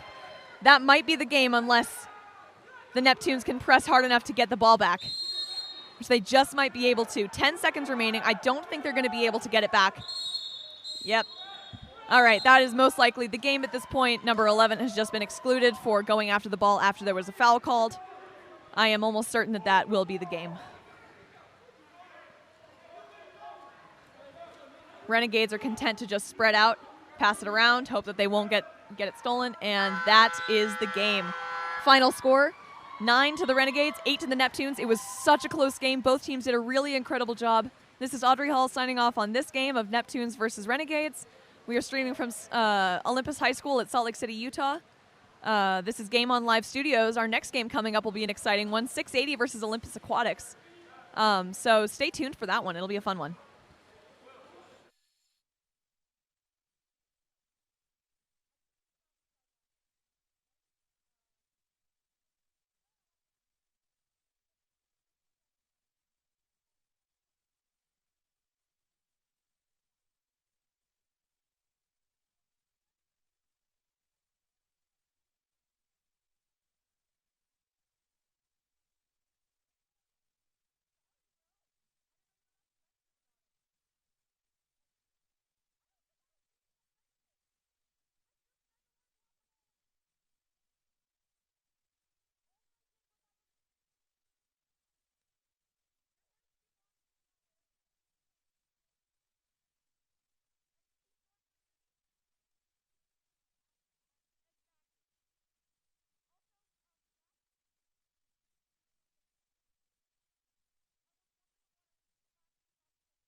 much, probably just about like there or so. Wait, Um, so this is. So for this is what? this ambient mic. So just so you have the pool noise. Okay. Then this one is your microphone. This one shouldn't be turned up too loud.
All right, hello everyone, and welcome to our next game. It is Olympus Aquatics Water Polo versus 680 Water Polo. We have a very exciting game lined up for you guys tonight. As of right now, I put my rosters away. Just a second. I put my rosters away. There they are. Okay. So sprinting, we are going to have number 10, Ethan Tennell for Olympus.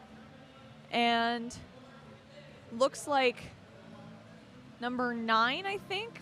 Either 9 or 5, I can't really tell. I think it's 9. Number 9, Timothy Kerr for 680. Now, 680 has been one of the top running teams in this tournament, so it'll be interesting to see how Olympus lines up against them. They are off. Referee drops the ball, and number 9 wins by a body length, and it is 680 ball.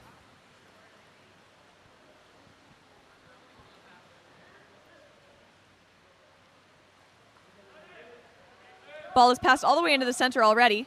Some great center defense there by, that's number 5, Ryan Beery.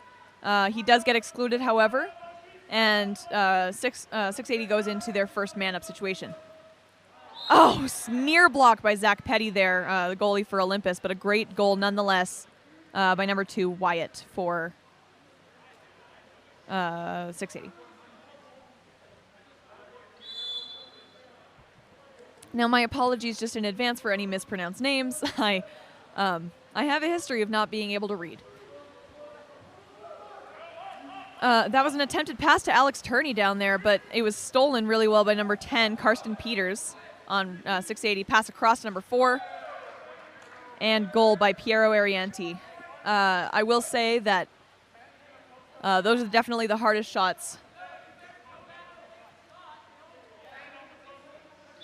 It's a difficult one for goalies to block because it's all the way across the cage. They don't really have time to get over there. At that point, you really just have to rely on your defense, and he had no defense.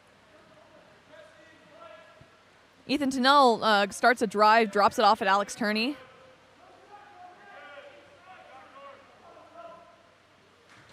An attempted shot there hits the side of the post, goes back, and rebounds into number 1, William McKeon's hands.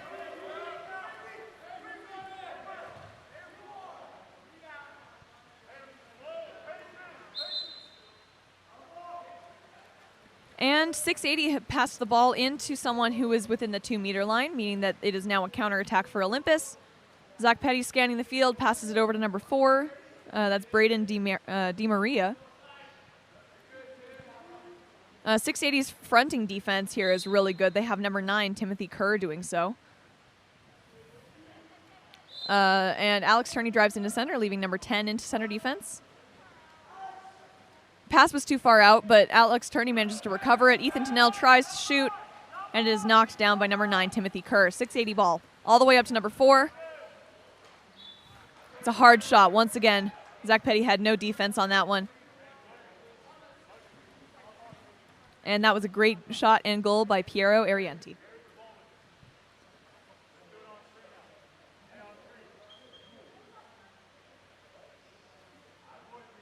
There's about 4 minutes left in this first quarter, and current score is 3-0 for 680. Olympus hands the ball back to their goalie, goes down to set up. Ball goes to Chase Daly, and center is calling out for someone to get it to the other side. We have another center driving in. Joseph Wardle tries to pass it into set a little bit too far. Goalie passes up to number 2, Wyatt. Joseph Wardle with some great catch-up defense there, but Zach Petty just isn't quite able to get his hands on that goal.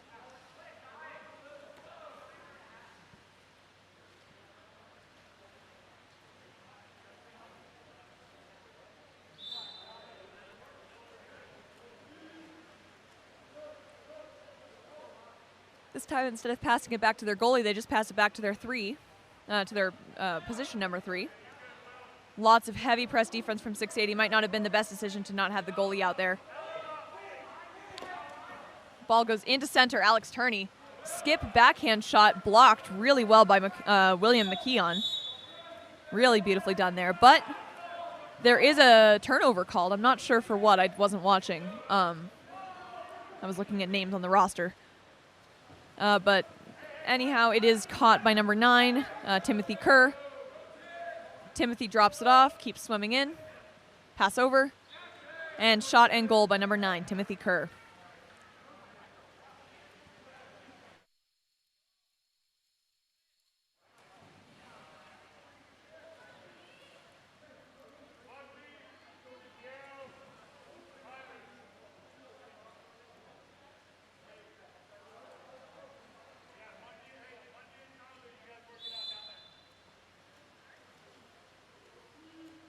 Ball is thrown back.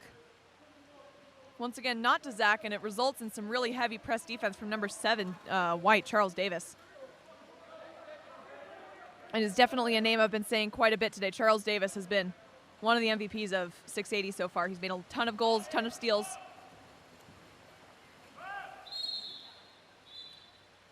And that's an exclusion on number 4 on Olympus, Braden DiMaria. And a timeout is called by the 680 coach. 30 seconds to allow them to go and set up.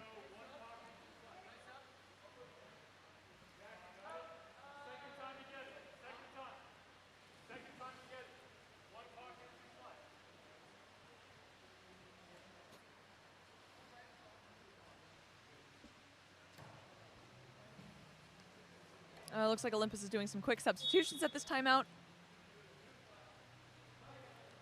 And the ball is off into the man-up play. Get it all the way across. Olympus is doing a pretty good job of keeping all of their hands up for a shot block. But the nearly impossible shot to block, the quick into the center, redirect shot from number 2, Wyatt, comes in. And it puts 680 up 6 to Olympus's 0. Let's see if Olympus can get on the scoreboard in this last 2 minutes and 20 seconds or so. Olympus makes the smart decision to pass it back to their goalie this time around, allowing them to go down and set up. Number 12 steps out, Charles Crosby. Chase Daly is saying, no, don't pass it to me in the center. There's too many drops on him. Not sure where that pass was meant to go, but it was stolen by Timothy Kerr, number 9. Passed up to number 10. Don't get on his back. Sorry about that. And that's number 10, Karsten Peters, with a really great counterattack shot there. His defense was definitely facing a dilemma where he couldn't exactly get in front of him because he was behind him already, but he couldn't get up on his back for the fear of the 5-meter, leaving it to be basically a one on nobody. I prefer to say one on goalie because it's not really a nobody. It's just very unlikely for them to be able to get it. That's an exclusion on number 7, White, Charles Davis, allowing Olympus to get into a man-up position here. Let's see if they can make something of it and capitalize off of it. Joseph Wardle with a great pass over to number 12 to Alex. And a beautiful skip shot from Alex Turney up into that top right-hand corner there. That was number 7, Alexander Turney for Olympus.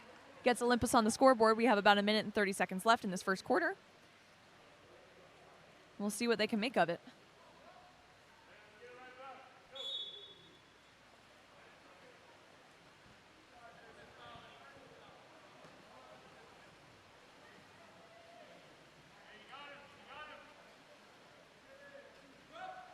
Passes into set.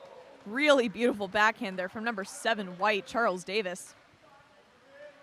We haven't seen a ton of successful backhands today. I think that's only been the third one that's actually worked out. The other 4 or 5 or so have gone clean outside of the cage, not even blocked by a goalie. 680's press defense is preventing Olympus from passing it really anywhere. Chase Daly doesn't mind, though. He just kind of gets up, passes it out to Alex Turney. Alex gets up, tries to drive in. 680's defense is on point today. Alex, pump, shot. A great block down by William McKeon.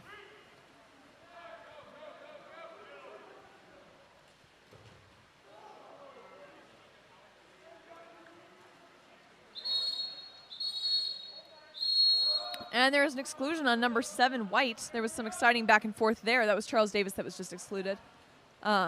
But Olympus did end up with the ball and a man-up opportunity.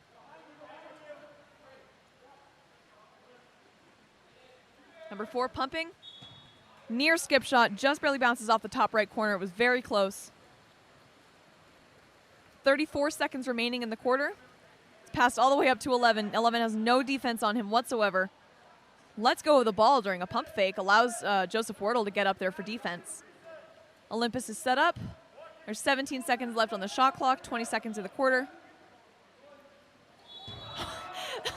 Number 3, Colin Polo, tries to hit a few spectators in the head.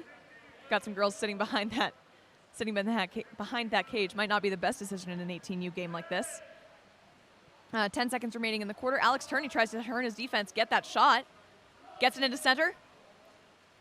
Oh, and such a close shot there by number 12, Charles Crosby. goalie shoots it. Oh. Oh. That was a... Oh, referee says no goal on that one.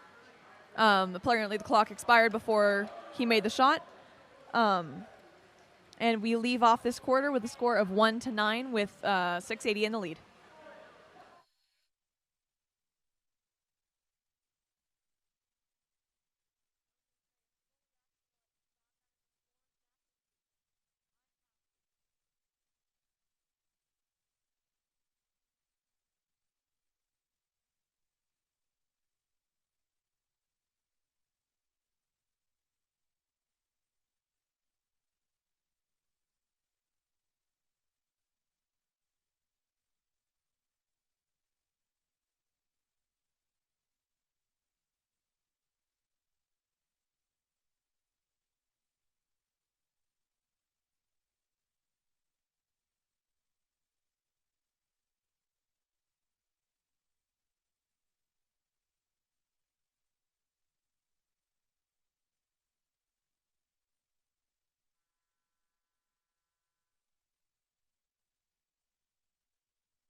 Welcome back, everyone, to our Olympus versus 680 game.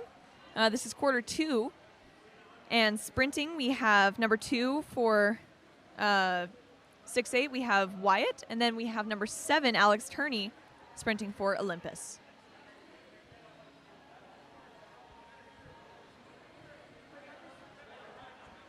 I'd like to shout out really quickly to our referees. They have been here basically all day. It's definitely a hard job, and they keep our players safe, so thanks a ton to them. That sprint was won by number 7, Alex Turney for Olympus, so Olympus will start off with the ball.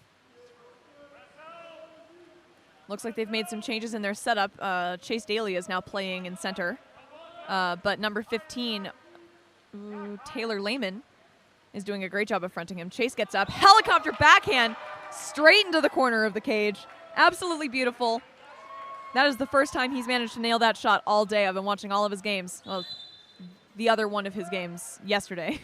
And he didn't make that a couple times that he tried it. So it's good to see him make it. It's one of his signature shots, even though he doesn't make it most of the time. It's a hard shot to do. There's an exclusion there on number 12, Charles Crosby, which puts them into a man-up situation. And luckily for Olympus, number 15, Tyler Lehman, knocks the ball out. The cage is sinking. Don't worry about that. That's probably fine.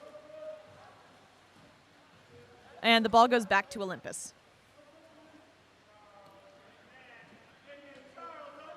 I will say that indeed the cage is fine. Joseph Wardle walks it in, pump fakes a few times, gets it into Alex Turney, who's driving, who puts it out to number 5. Back into Alex Turney. Beautiful redirect shot there. An assist from Ryan Beery and a shot from Alex Turney. Absolutely gorgeous. Puts Olympus up to 3. And sorry about that. 680 is still at 9. Olympus is having a real comeback this quarter. We'll see if they can keep it up throughout the game. If they can, it will definitely be a shocker to some people. It's a hard team to play against. Chase Daly with the steal there, number 11, Dark. Ball goes back towards Olympus now.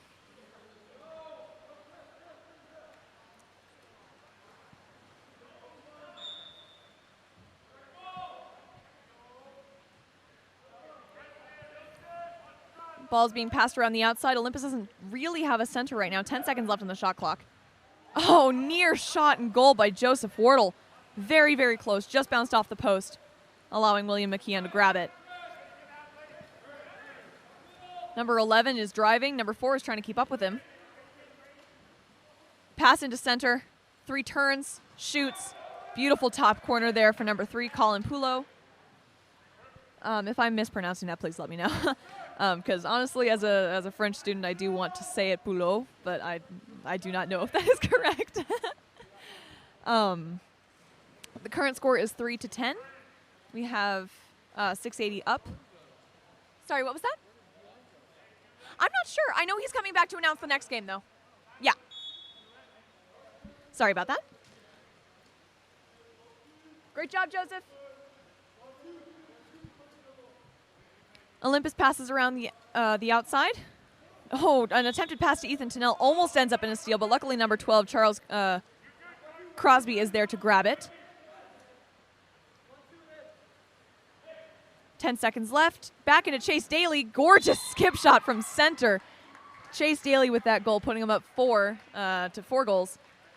680 should really start learning that they can't leave Chase open in that center position, otherwise he is going to get that shot every time.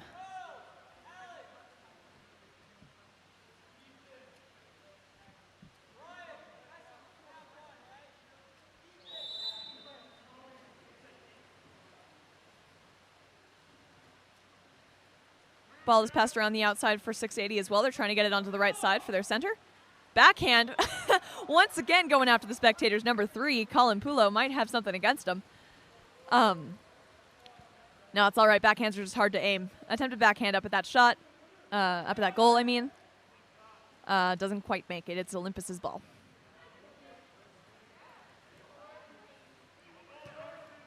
Ethan Tennell at the point, seeing if he can make a difference here. Looking for that foul. Decides to not wait for the foul and just shoot it anyway, but a great knockdown from William McKeon keeps that from happening. We've got number 5 for Olympus, Ryan Beery, sloughing off of number 10. Into 15, who had no defense on him for some reason. I'm not sure why Olympus left him open. Shot and goal, bringing the score to 11-4 for 680. That was a really beautiful shot, though, by number 14, Jay Hubbard, for 680. I think that was 14 anyway. If it wasn't, I'm sorry.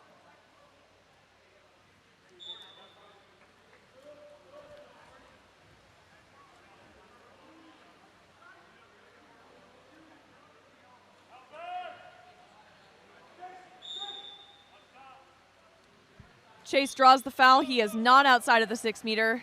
Shoots it. It was a gorgeous shot, but does not count as he was outside of the 6 meter.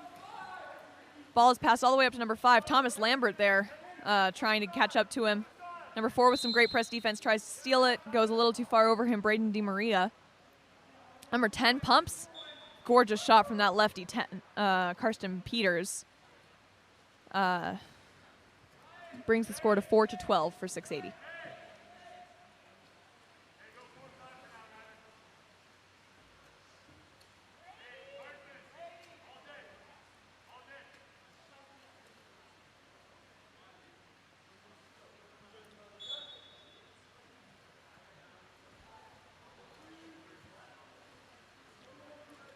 Number 12 up at the point there, having a difficult time finding a pass in. Joseph Wardle gets open for him. The Olympus is passing on the wrong side for the center. There are 2 centers driving in now. There's a little bit of chaos happening. Alex Turney tries to get that ball back, but can't quite. Alex Turney is kicked by number 10, White. Gets the ball back. Andy Neff looking for him to be able to pass it to him. I don't think that's going to work out, but Ethan Tennell is sprinting down the side as well. Passing around the outside. Olympus gets a new shot clock, new possession, and immediately loses it by passing it over to number 10, White, Karsten Peters.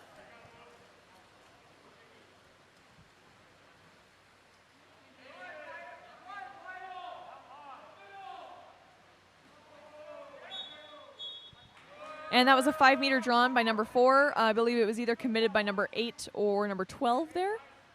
But yeah, number 4 will be lining up to take the 5 meter.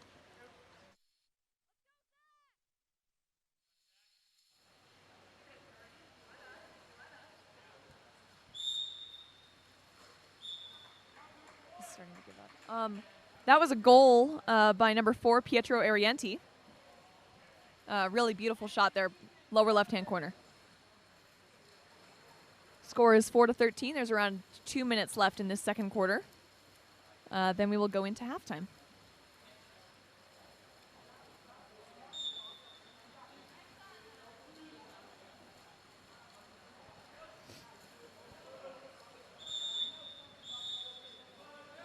Man up play for Olympus right now. Number 10 was excluded there. That was Karsten Peters.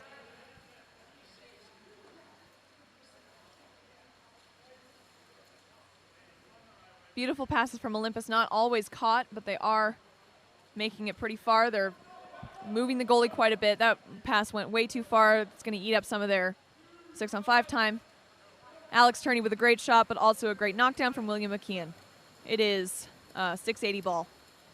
Let's hope that the Olympus defense can get down here this time around. 680 passes the ball out. Excellent block by Zach Petty there.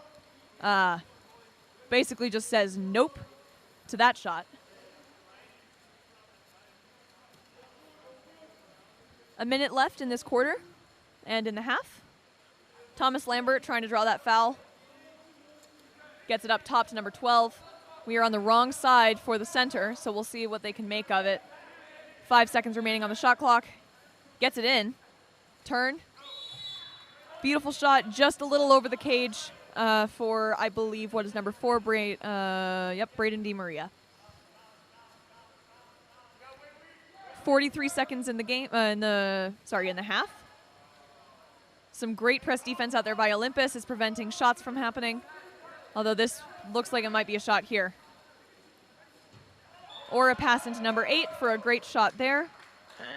That was 15 with the pass, Tyler Lehman. And 8 with the shot, Ryder Hagen.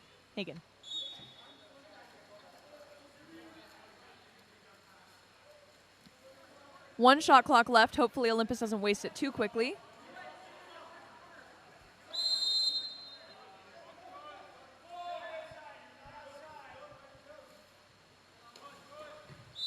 Nearly a really good shot there from Alex Turney. His classic sweep shot. That's his favorite shot to make, definitely. 10 seconds remaining. Looks like the 680 goalie might be taking this shot. Never mind, number 15. And it bounces off of the crossbar. That was an attempted shot by Tyler Lehman. And that is the end of the first half. So we will see you all back for the second half. This is Audrey Hall with Game On Live Studios here at Salt Lake City, Utah's Olympus High School, streaming the game of 680 versus Olympus. Thank you so much.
All right, I'm going to hope that I'm just talking loud enough to not have anyone hear the music so that we don't get copyright claimed and then taken off of YouTube.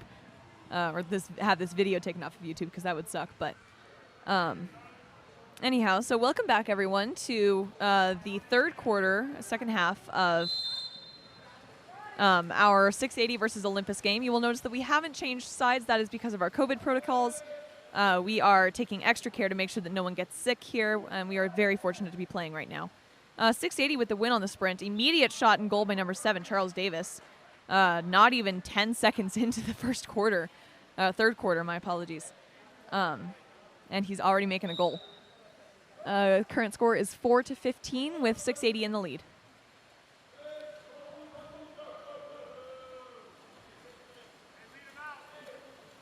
Steal there by number 9, white, Timothy Kerr. And honestly, looking at the scoreboard, it might seem that was a goal by number 7, Charles Davis. Second goal of the quarter already. It might seem as though Sorry,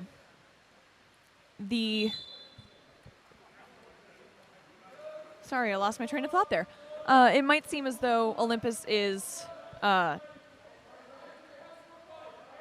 All right, never mind. I'm not going to remember how to finish that thought. I have completely lost all of my brain power.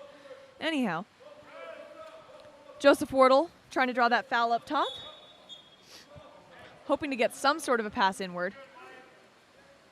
Ethan Tennell driving in. Joseph Wardle there, 4-3 on the shot clock. And it is taken back by number 2, White. Passes all the way up to 7, White, but Andy Neff is right there to play defense on him. Great job, Joseph Wardle, on that catch-up defense as well. And that would have been a pass all the way across. That would have been really hard to make up goalie-wise, but luckily number 5, Ryan Beery, was there to catch it. And a really excellent steal here by number 2, Wyatt, for 680.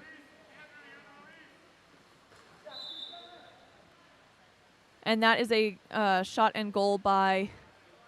Who was that by? Victoria. Okay, I'm sorry. I didn't catch the number on that goal, but it was a really great shot either way. Also, Olympus did have a goalie change. So now Landon Vance is in the goal for this quarter. And probably based on how Coach Stringham usually plays his goalies, it'll probably be for the fourth quarter as well. But we'll just have to see.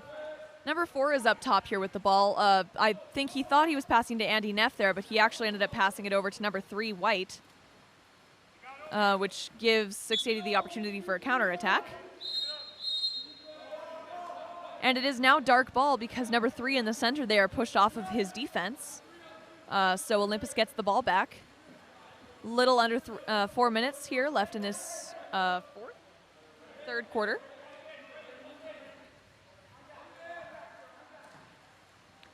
An attempted pass into center. Really great center knockout by Timothy Kerr, number 9. I've been saying his name a lot tonight as well. He has been pretty phenomenal. Counterattack or contrafoul gives the ball back to Olympus.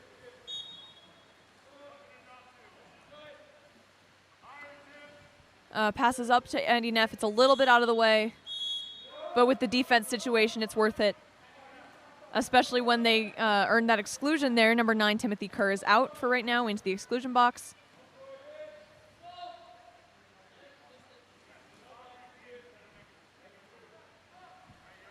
Chase Daly walks. Attempted shot there. Really well shot blocked. I didn't see who shot blocked it, but then there was a steal by number 3, Colin Polo. And a really great shot and goal by number 8. That's Ryder Hagen. Current score is 4-18, and the refs decided this morning that after a team extends their lead by 8 or more points, we'll start just running the clock down to make the game go by a little bit faster. Just because it can be a little bit hard for teams to keep playing when they're down by 14. So 12 walks it in, passes it over to number 3. Over to number 8. Back up to 3. 3 fakes, passes it back to number 8, across to Alex Turney. Excellent, beautiful shot and goal by Alex Turney, number 7 on Olympus. Also a great pass there from number 8, Thomas Lambert. Beautifully done, good teamwork there.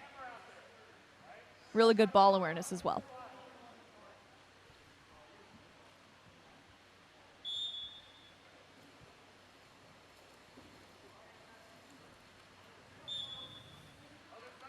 Uh, 680 starts out with the ball again. Pass it over to number 12. Attempted pass into center, stolen by Zach Petty and Alex Turney, a combination of the two of them. It's Olympus's ball and man up with number 3, White, coming out into the exclusion box. Looks like number 4 is going to be replacing him in there.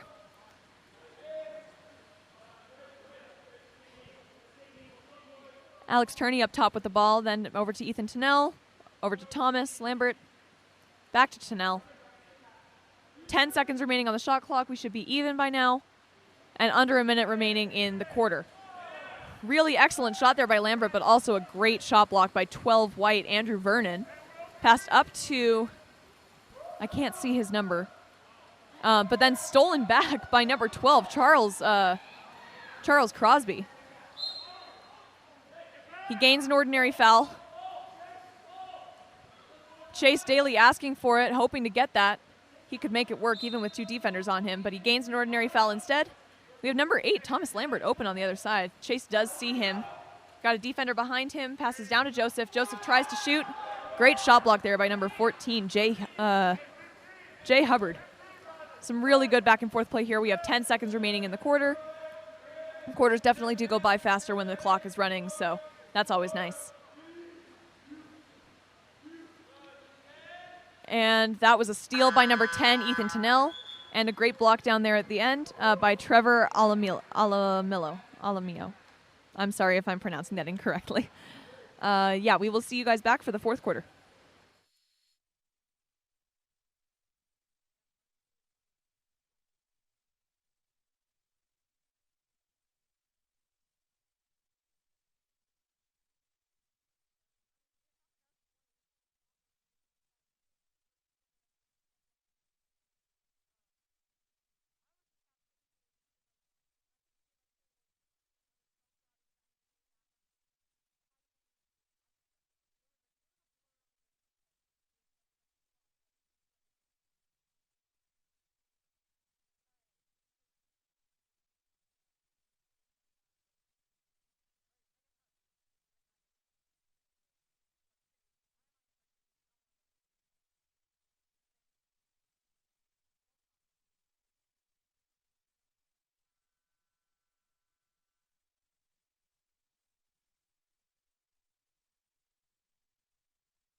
All right, hello everyone, and welcome back to quarter 4. The teams are just going to be lining up soon. The buzzer just sounded, so they should be lining up soon.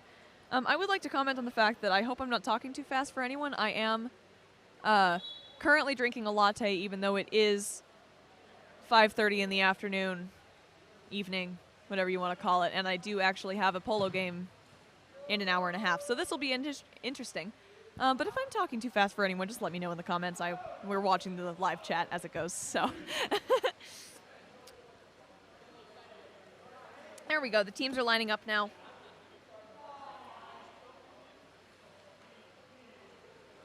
Looks like sprinting for 680, we have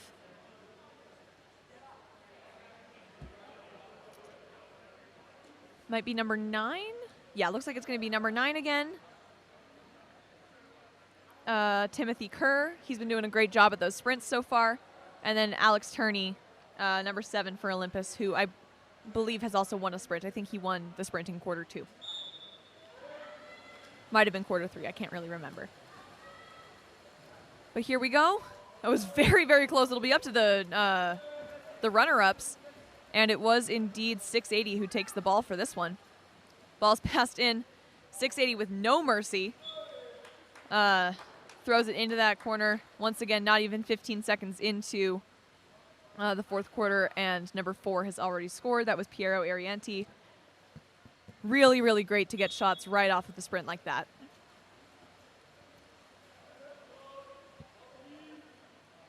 Current score is 5-19 with 680 in the lead. Alex Turney gets up big to shoot. Knocked down by number 13, Trevor Alamillo, once again, I'm sorry. And earns a 2-meter. Ethan Tennell calling for the ball all the way across the pool. Alex Turney is open, calling for it. And yet another 2-meter gained by Olympus, and they'll get another possession here. Their goalie, Trevor Alamillo, is doing a really phenomenal job at tipping those balls out. Even a tip out is better than a goal. That was a great backhand by Alex Turney, just barely hit the post and bounced off. Looks like there was a contrafoul called on number 11 over here. 11 white, which means that it is now Olympus's ball. Joseph Wardle gets it, passes it over to Alex Turney for an easy goal. Absolutely beautiful. Brings Olympus's score up to 6. Yeah. So goal by Alex Turney, assist by Joseph Wardle. And I didn't see who passed it, but whoever passed it, that was a really, really great pass across the pool.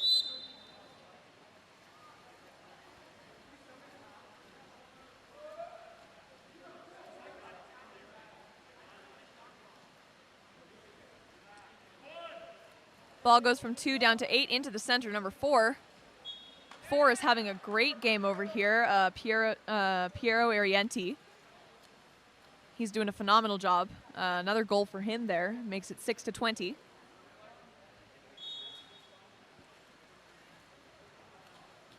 Now, I will say that overall, Olympus has been really holding their own against this California team. It's a difficult team to play against, and they are still putting up more goals than I think 680 expected them to, so that's always good to see. Great block there by Alamillo, and protected by number 2. Pass all the way down to number 4. Shot and goal by Piero Arienti. I'm sorry about that.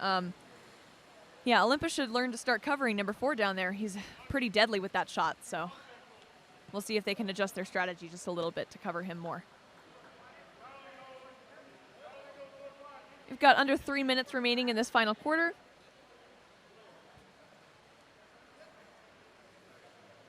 And 680 is currently up by 15.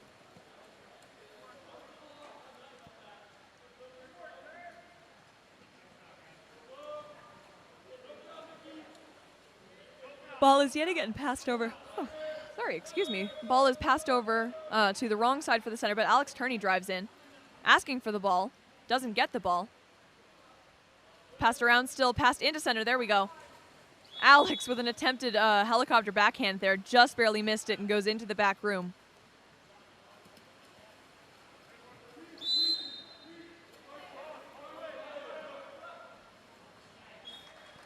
And number 10 on 680, Karsten Peters, still scores even though he had 3 different defenders on him. Just goes to show how powerful number 10 is. He's had some great shots.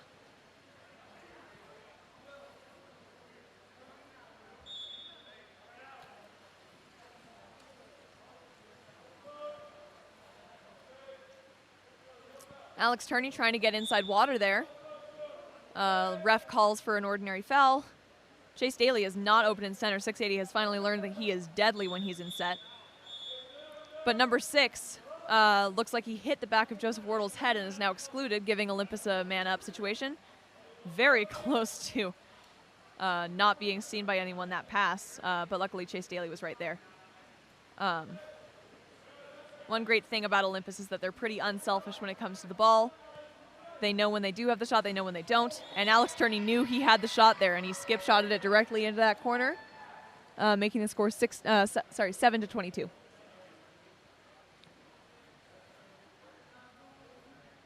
We have around a minute left. Clock is constantly running. As I said earlier, the refs have decided that once a team is up by 8 or more, the clock will just run no matter when it should be stopped, usually like after a goal or at a 2-meter penalty.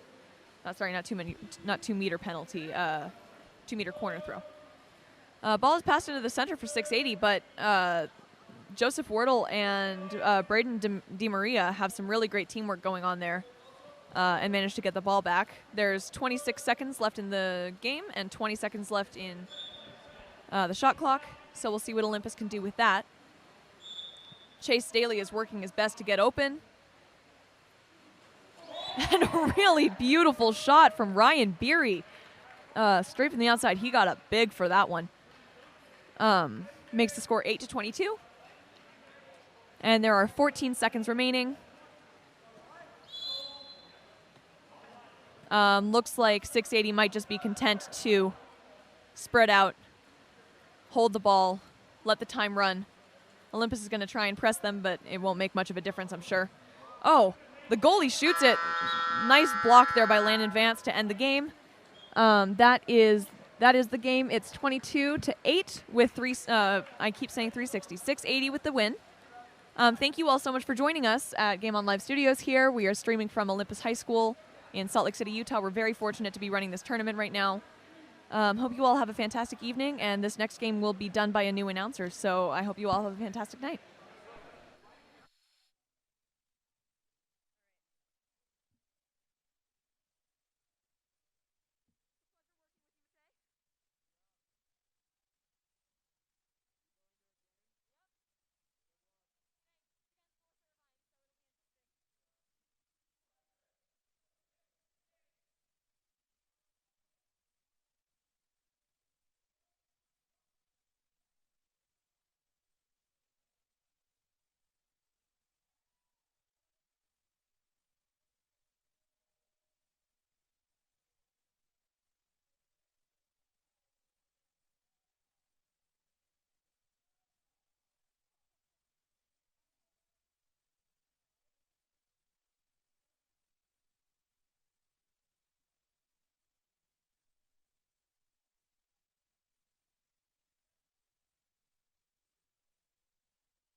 All right, welcome everybody to this game of water polo. In the white caps, we have Newport. In the dark caps, we have North Irvine. I apologize. I was actually an athlete in the water in the last game, which means I'm not organized enough to have the rosters, so I'll be calling out numbers till I can find those. North Irvine wins the sprint. That ball's at 6, goes up to 10. That ball is set into number 5, dark. Bit of a risky pass considering there are several defenders, but they earn an exclusion. Before they can do any sort of 6-on-5 play, though, that ball is stolen and passed back to the goalie. Goalie holds on, waiting for his team to set up. 3 white gets that ball. He's holding on to it, looking for an open man. He passes it over to 5, coming from the exclusion block box. Over to 2. He's looking towards center, but center's being fronted by 3 dark. Ordinary foul is called. Puts that ball into play. He ends up setting it.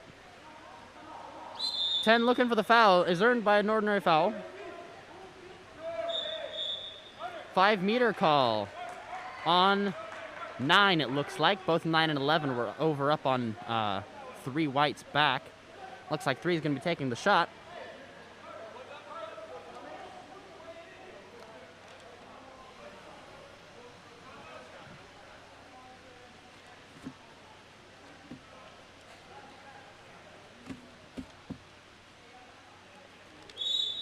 Gets up, shoots that ball. Low bottom left corner. That's a goal by number 10, white. We'll hopefully get to have those rosters here in a second. And that puts the score 1-0 for Newport.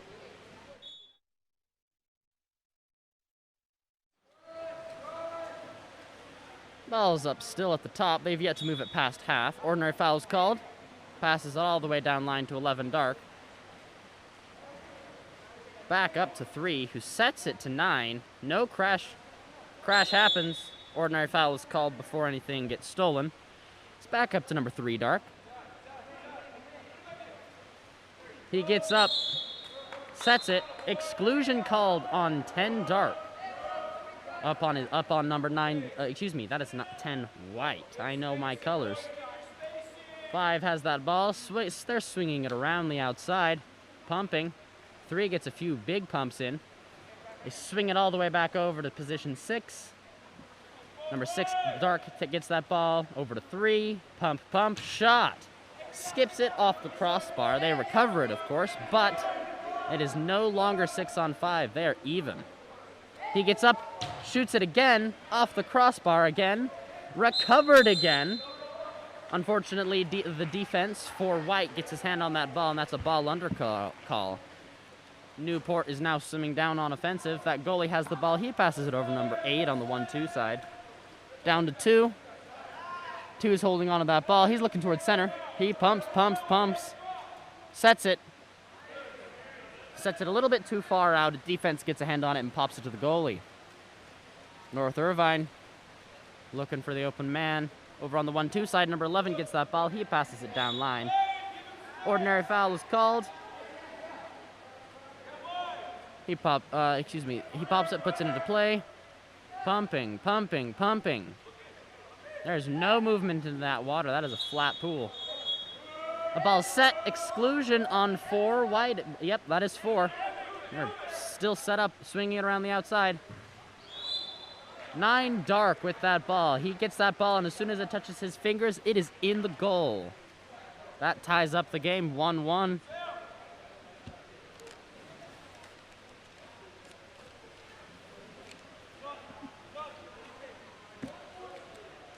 If you hear rustling of papers, that's just me trying to find rosters. I apologize for not having them ready. Ball is live. Ordinary foul is called. That ball is still at half. Looks like the top line is setting up at half. That front line is set up at 5 meters. 4 white has that ball. Up to 2. They've moved that front line down to 2 meters. They set that ball. 5 lunges for the ball and just misses it, allowing the defense to catch up and steal it. There's 3 minutes left in the first quarter. 11 dark with that ball. Contra foul called, exclusion called on 3 white, resulting in a turnover. 8 white with that ball. He swings it all the way down to 4, whose defense is not caught up to him. Pump, pump, pump. He's looking around and swinging around the outside. 3 white gets that ball. His defense is not out on him. 3 sees that open space, takes a shot, skips it off the crossbar and out of the field of play. That is a turnover. Just over 2.5 minutes left in the first quarter.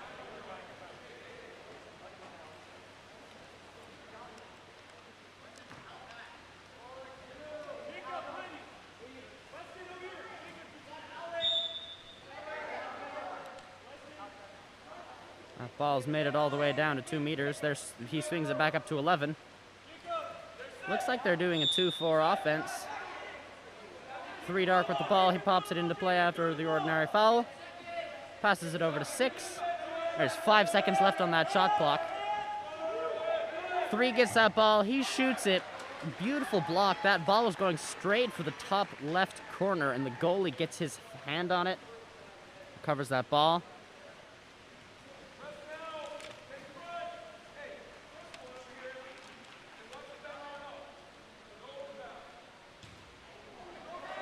Nine white shoots that ball off the crossbar. It is recovered by North Irvine.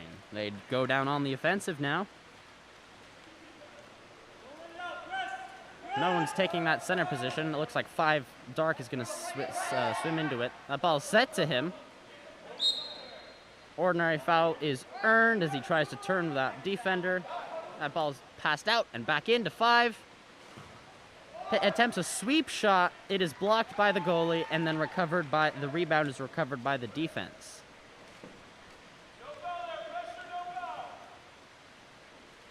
Ball swung down to 9 white on the 4-5 side. Ordinary foul is earned. It's being swung around on the outside. All the way over to the 1-2 side to 4. His defense is off of him. That ball is set. Ball undercall, almost more like a player undercall. 10 and 5 dark push 2 white and the ball under the water. 3 dark with that ball. Ordinary foul is earned. He should have taken that shot. He was right in front of the cage.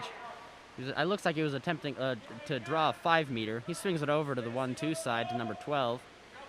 Passes it up line to 11, but it's not a great pass. It is stolen by the defense. Newport is swimming down line.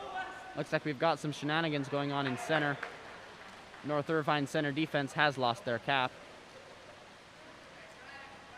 He takes that ball. I don't know what cap number he is, so.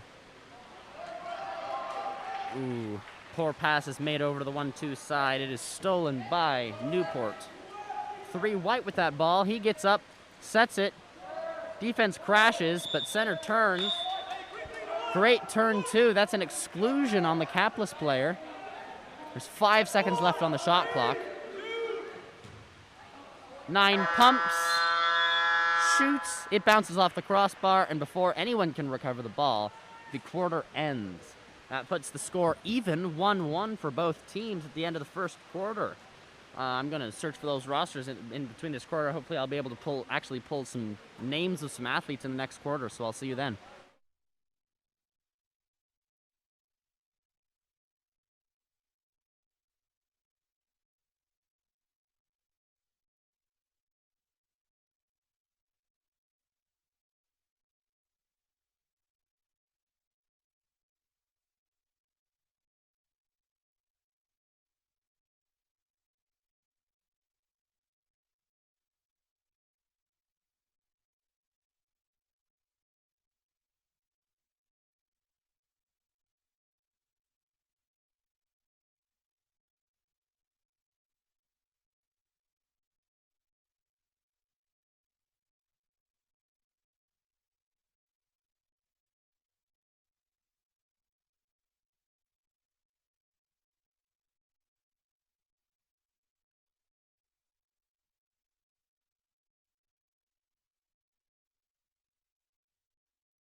Here we are underway. I'd like to thank Joseph Wardle there for taking the first quarter.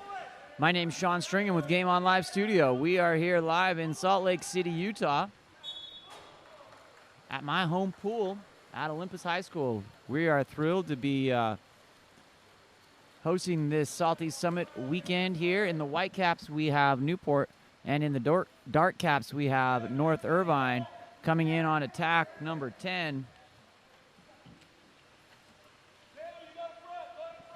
10 white, Shane Shatani. That ball stolen away by cap number 13.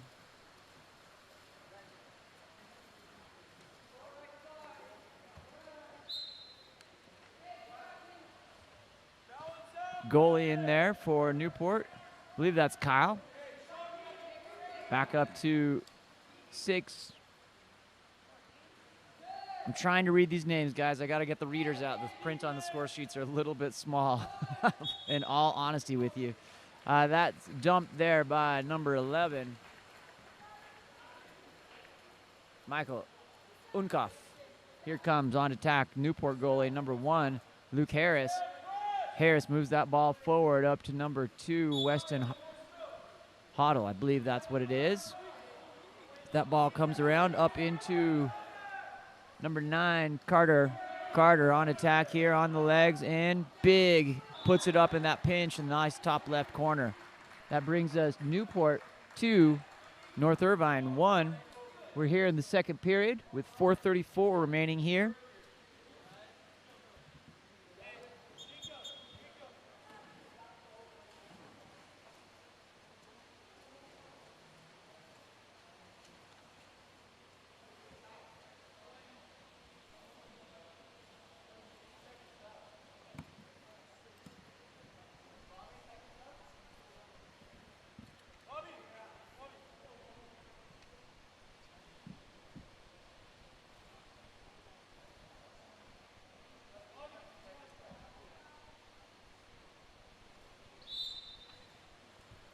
That ball goes back to number 2, McCauley. McCauley goes to the right side, comes back to the left.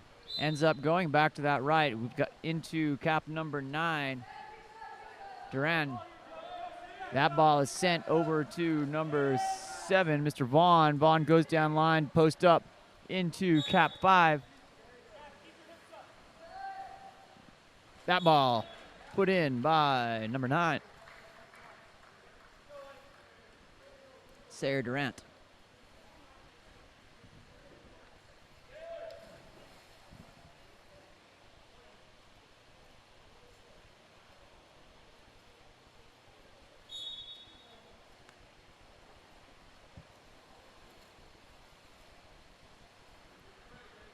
Newport kicks around up to number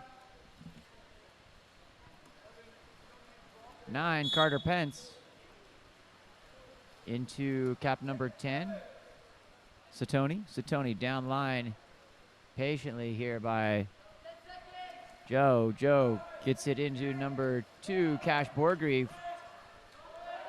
It's nice to see the Borgreave family here represented at the younger age groups. Spent the weekend, a couple weekends calling their name down in St. George.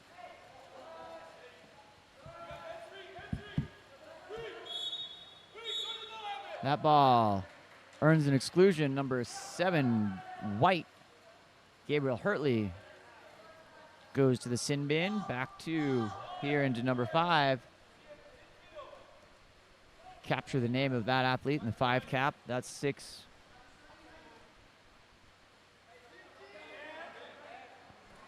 Shot missed just right there.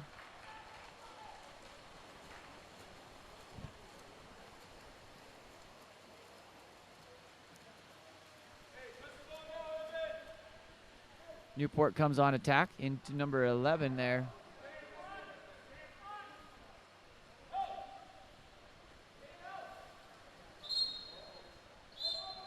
Exclusion.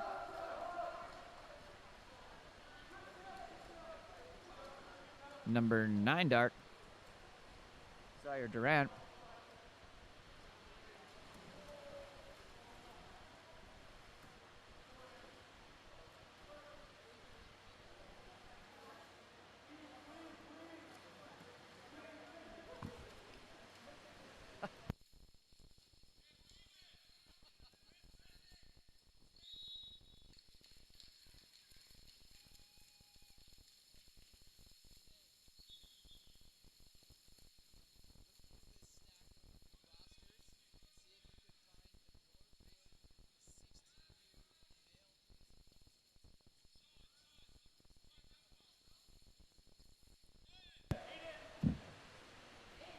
So I told you I didn't have the readers. We grabbed the roster. It was the women's 16U team for North Irvine.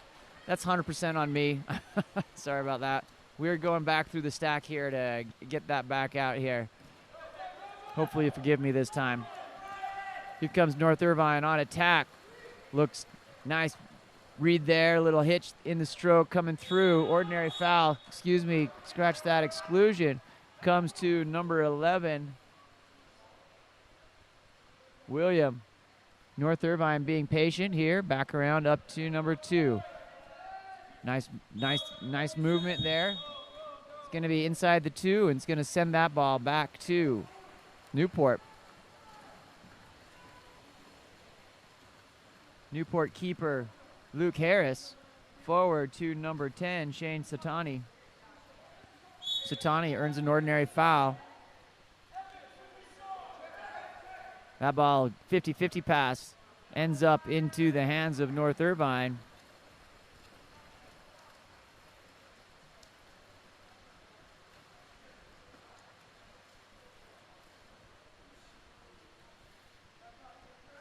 Patiently uses half of that shot clock. Still a close game here. North Irvine with 2 goals. Newport with 3. Ball kicked out here.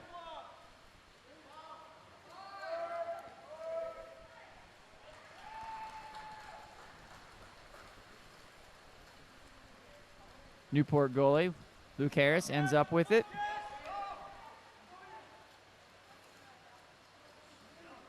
Into Aiden Alikar. Working over there, number 9, White. That's Carter Pence. Park loses that ball. North Irvine on attack here. Coming through. Doesn't have numbers, but does have water and space. Waits, decides to fire that. Controlled there by Luke Harris.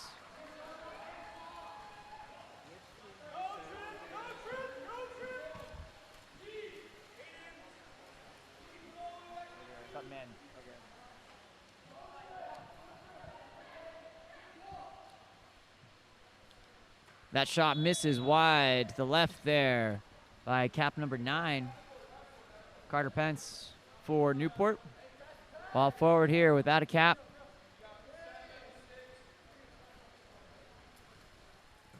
That shot knocked down, skip forward, field block there.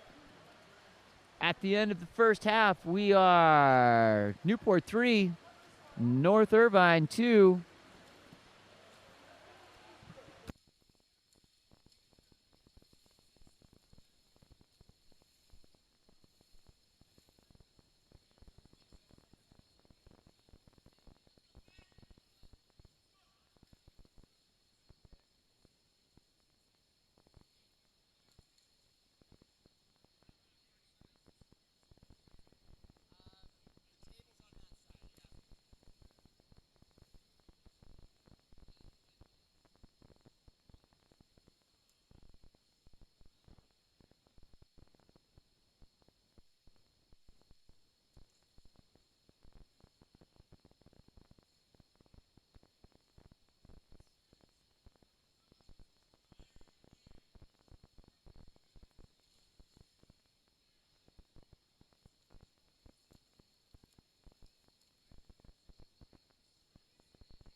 right, welcome.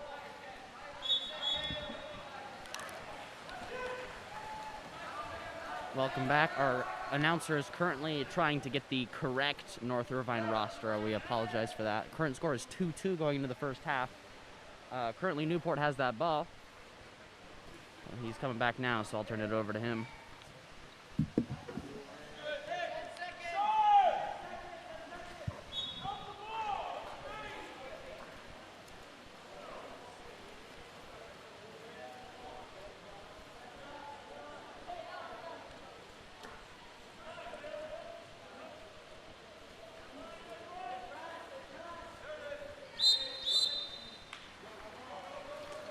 Ball turns over to the Newport number 3.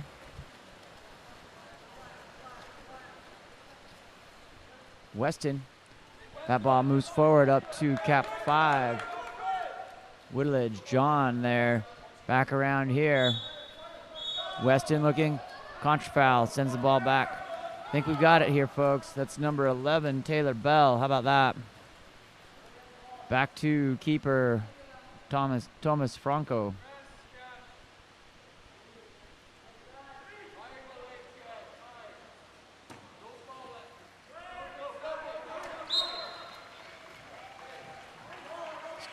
Stolen there, picked up by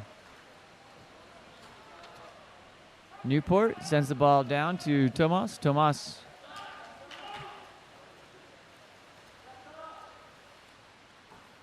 Outlet. Up to 7, Sean Dory.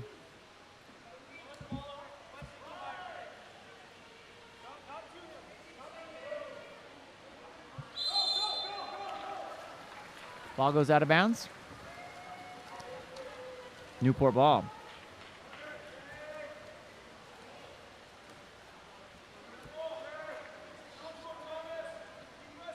Work forward there by number 9. Been patient, locked up. Carter Pence. Exclusion coming to number 3, Alec Waters. Sends Newport on 6-on-5. And number 5, John Whittlage puts it in.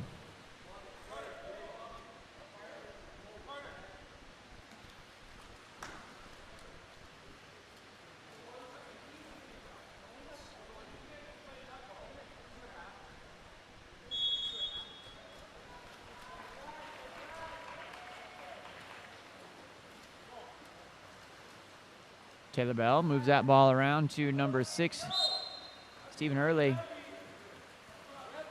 Early with a disheveled cap. Sends that ball back to about mid-pool there to number 7, Sean Dory. Ordinary foul. That ball comes into center, working to the right side. That's going to be an exclusion for number 10, Shane Satori.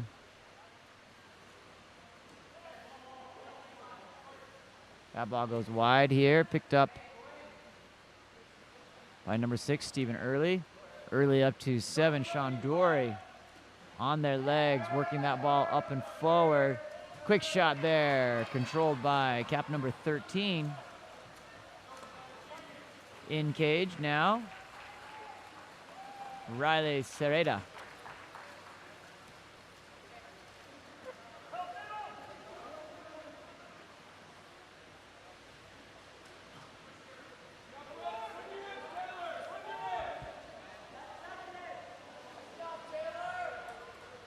Ends up in North Irvine ball. We've had quite the wide range of games today. We've had as much as 22-18. Nice low-scoring affair here. Puts North Irvine up +1, 3-3 here. In the third period, 2:17 remaining.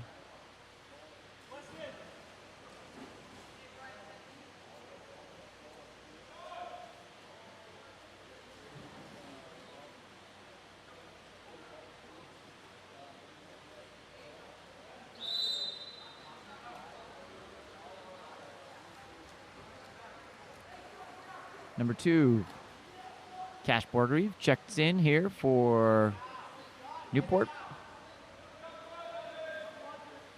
Ball into center. Has room to work, and indeed does. Lefty pops that in. Number 8, Robert Wright on the post up. Puts it on the top left corner off the pinch.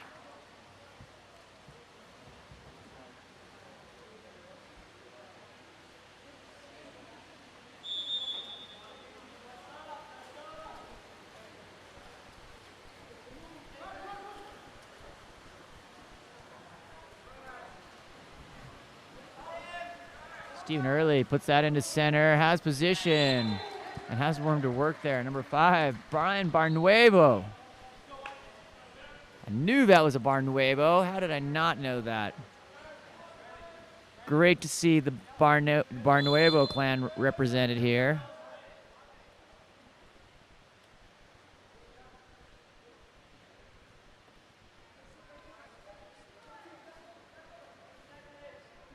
Number 2,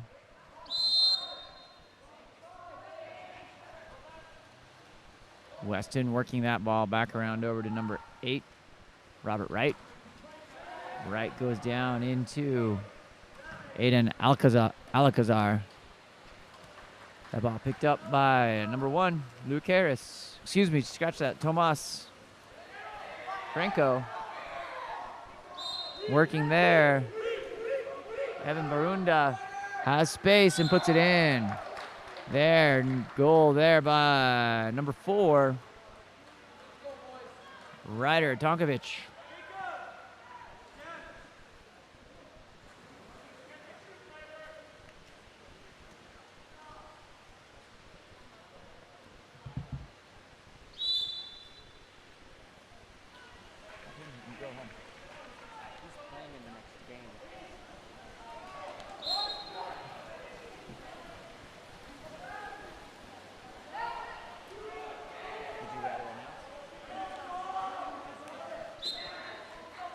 Another quick one there by number 8.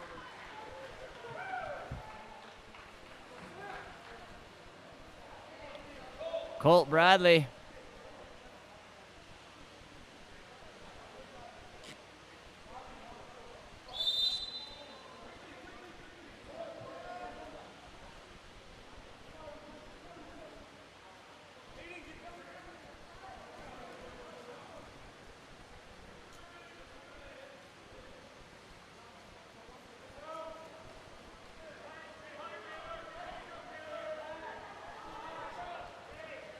Ball comes through, shot there by number 8 White, Robert Wright. Right off the noggin there, not sure where the ball went. Good defense there by Taylor Bell. Give him the steal in the stat column there.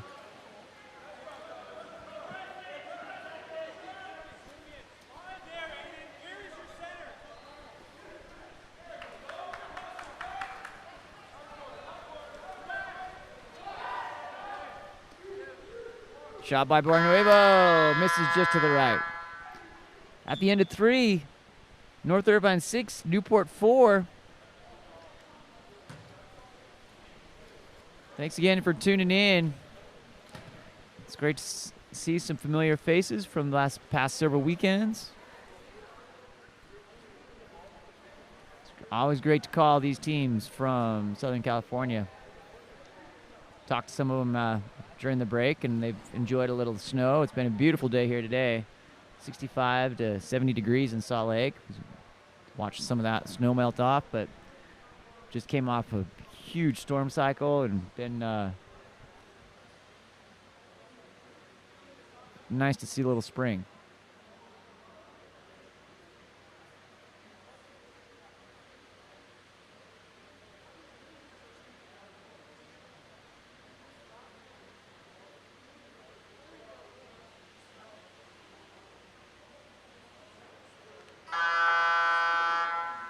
Hey Taylor, are you offended if you call the game and not coach the game next game?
Back underway here, fourth quarter in the dark caps.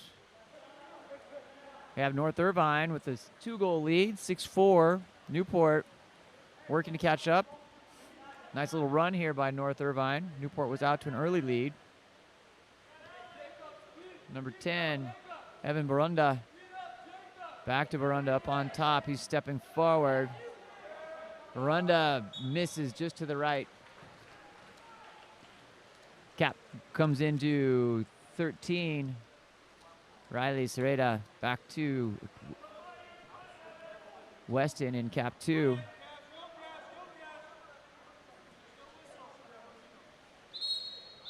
Exclusion in the center.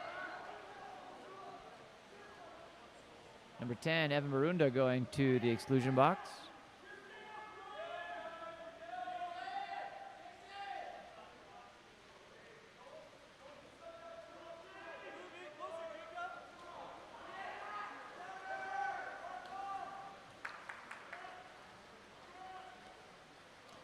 Knocked down on the 6-on-5. Coming for a flying sub here on what looks to be a seized calf muscle there. In comes number 7, Sean Dorey for North Irvine. Up around to Stephen Early. Early attacking in. Dumps that ball with 4 seconds on the shot.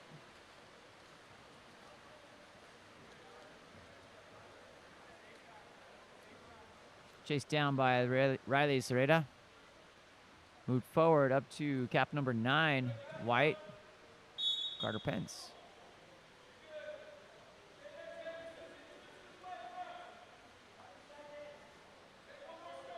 Weston moves that ball back up to number 4, Jacob Davis. That's going to be going the other direction here now. North Irvine with the ball, 4:18 remaining here in the fourth period. North Irvine with the two-goal advantage, 6-4.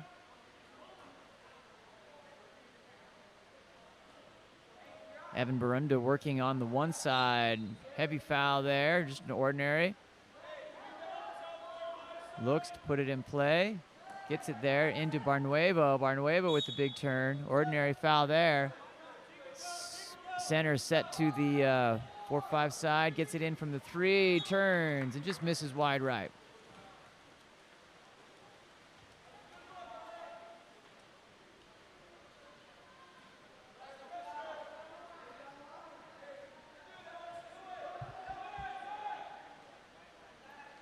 Turn there, swiped away by 13, Maddox Creel.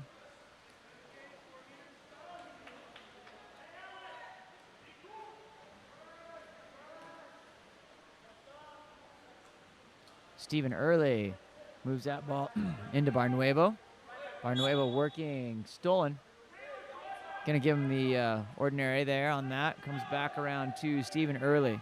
Early comes in, that ball flipped out. Picked up by Riley as keeper.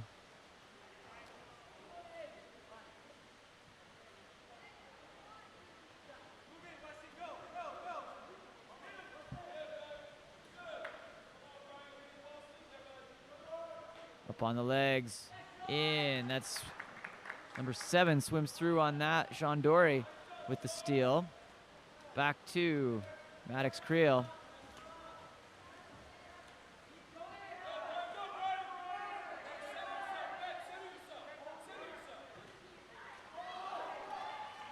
Steal in return there by number 3, Weston. Weston working there, turns into the defender. Back to North Irvine, 6-4. Scoreless fourth quarter so far, still 6-4 with 2:14 remaining in the game. Over to Barnuevo. He earns the exclusion. He questions the validity of that call, and North Irvine calls timeout. Number 10, Shane Satori, going to the exclusion box.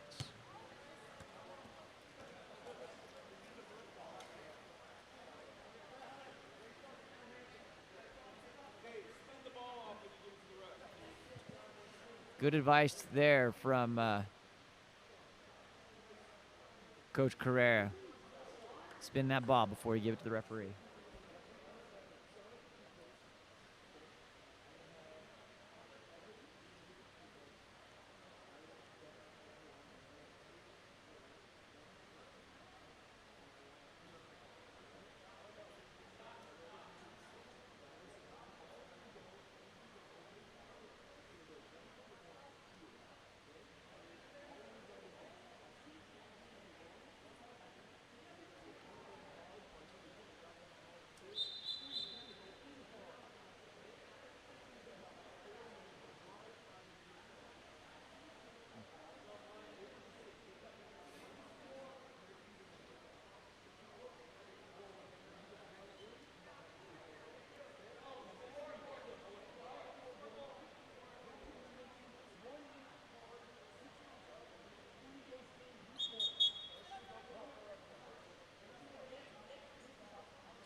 Back into underway here.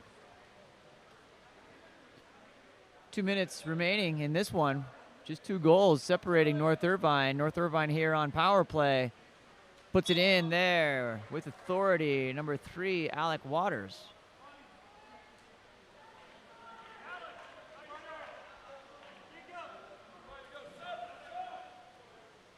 Couple subs coming in on both sides.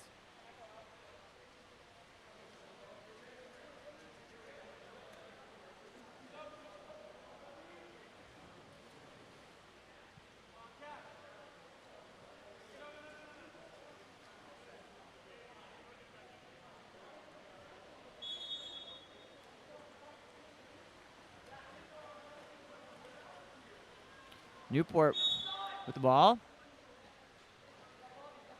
Borgreave sends that ball wide to number 7, Hurtley. Working down that 4-5 side shot there by Lefty. He's hit a couple of those tonight. Right. 1 minute and 30 seconds remaining. Ball forward up to Barnuevo. Barnuevo working there. Let him play, and that is number 10, Evan Barunda with the finish.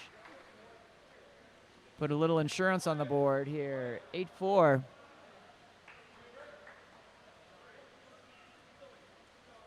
With 1:19 remaining.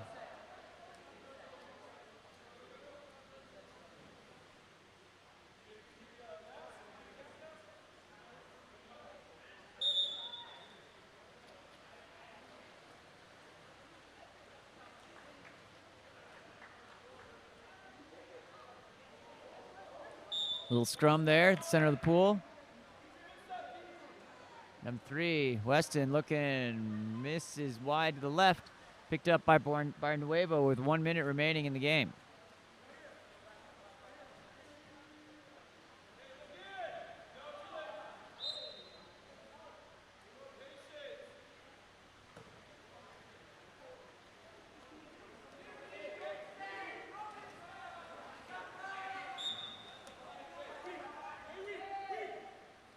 .43 seconds, 10 on the shot clock. That ball picked off, like trying to dump it, didn't quite get enough exclusion. Barnuevo calls timeout. Barnuevo excluded. Newport calls timeout, to be clear on that.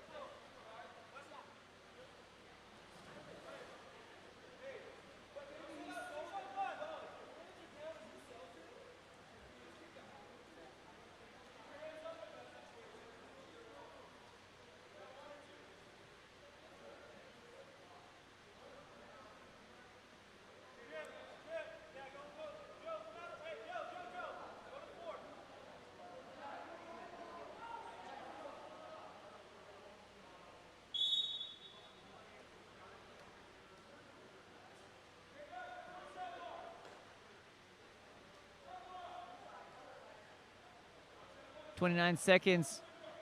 Newport puts one in there on the power play with 25 seconds remaining. 8-5. Looks like North Irvine might get out of this one with the dub. In comes number 12, Zachary Bellevue.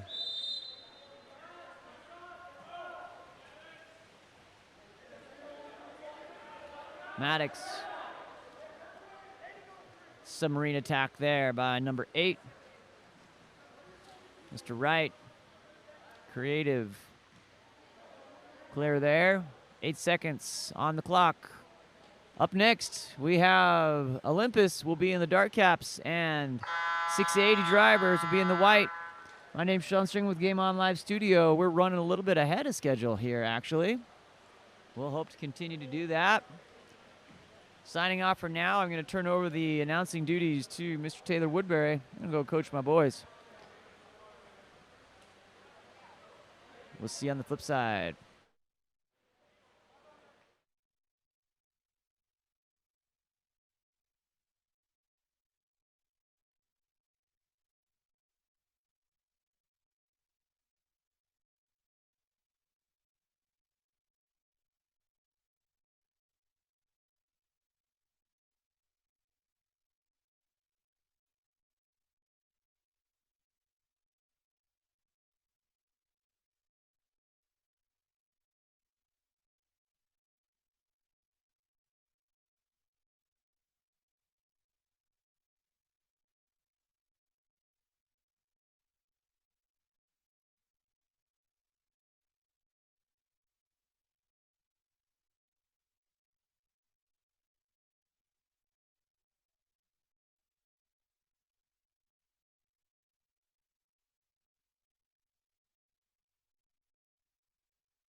This is Game On Live Studio, getting ready to stream a game between Olympus High School from Salt Lake City, Utah, and 680 Water Polo.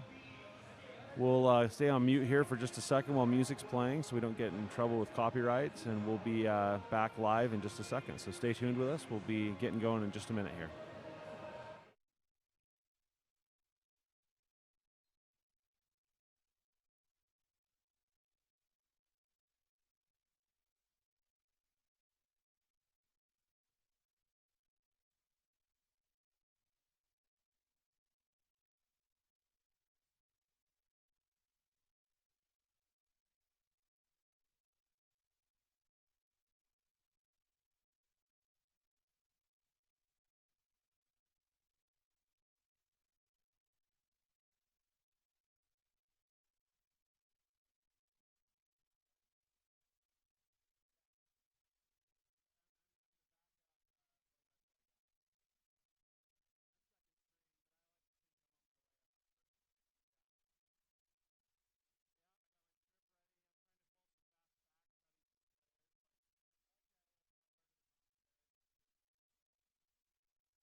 And there's the whistle.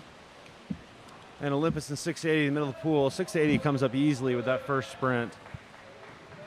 And they are on the attack.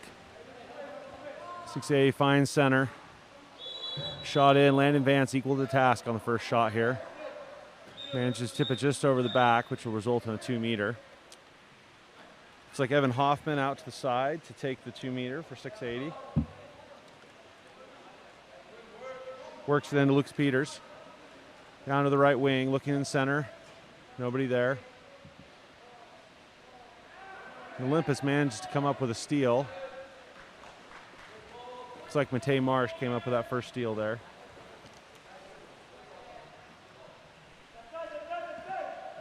Landon brings the ball down for Olympus's first attack. Center is being fronted. Oh, and a great play by Quentin Hoffman. Able to force the turnover on Olympus, and 680 back on counter. They have numbers down. Looks like Olympus is able to get back in position, though, and stop the counterattack. Good recovery from Olympus. It's a 4-on-2 there for a second. Quick inside pass. Credit Lucas Peters for the assist there.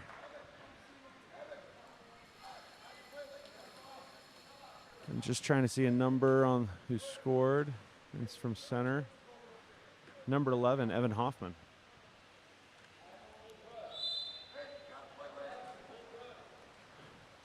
Olympus presses the ball forward for their second possession. Ball back to the goalie, Landon Vance. Dumps it out to Andy and into center, Ethan Tennell. Good clean shot from center. The 680's goalie, Nick Tavani, able to come up with it.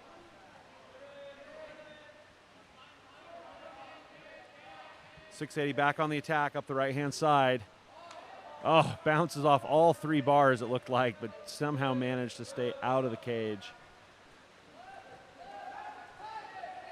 Great shot from 680 there. And Olympus back on the attack, heading out to the left flat. Jaden Courtney up top to Matei Marsh. Matei, another bad pass from Matei, resulting in another turnover early in the game.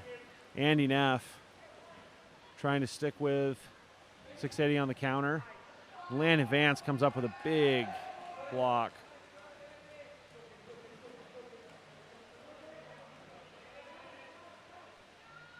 It's Michael Peel on that last shot.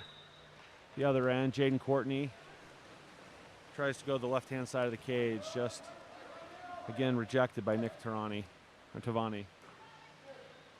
Progressing the ball forward, 680. Again, 680 is just battering the outside of the cage at this stage. As Evan Hoffman gets off another shot. Evan has been all over the place, creating opportunities, creating turnovers so far this game. See if Olympus can make some adjustments here to, and another steal from Evan Hoffman. I apologize, David Skov in the middle, the steal, progresses it forward, out left, and a quick score.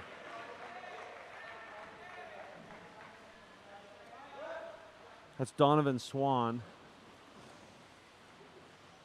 putting that in for 680, giving 680 a 2-goal lead. So 3 minutes and 4 seconds left in the first quarter. So far been all 680, about 5 shots on cage, resulting in 2 goals. Lanning gives the ball to Ethan Tennell. Ethan manages to turn David Skov up top and start to drive in. Help coming from the left. But David had a hold of Ethan as he went in. Ethan earns the exclusion. David heads the penalty box. Olympus will set up their first 6-on-5. It looks like somebody got inside the 2-meter on Olympus, and that'll bring a quick end to that first 6-on-5. So 680 back on the attack, bringing it up the right-hand side again. Hard turn from Evan Hoffman.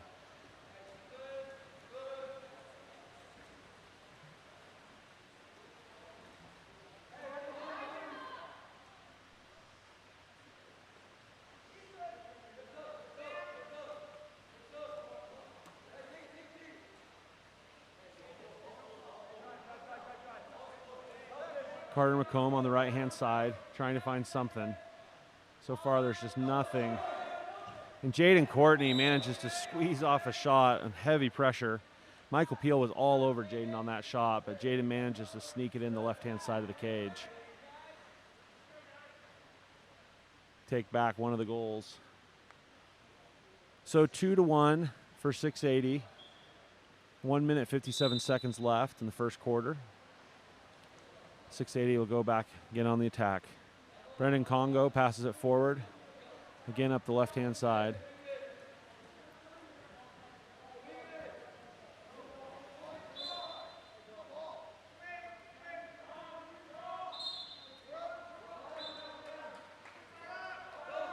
And Brendan Congo manages to earn an exclusion against Quinn Snow.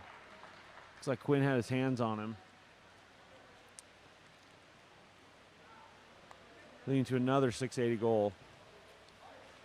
So with 1:35 left in the first quarter, 680 manages to reclaim its 2-goal lead over Olympus. And Olympus goes back on the attack. Julius Martell pressing up top. Ethan Tennell manages to get around him. Back to Jaden Courtney. This time, Nick Tavani ready for it.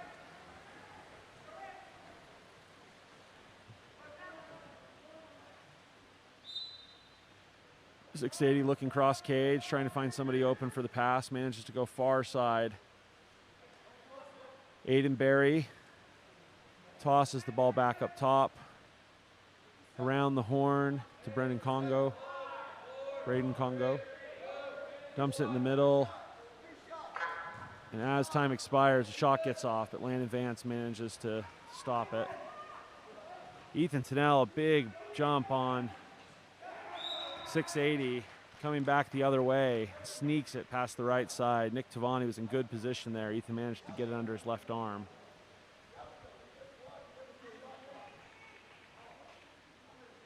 So the score's 3-2, 41 seconds left in the first quarter. And 680 back on the attack.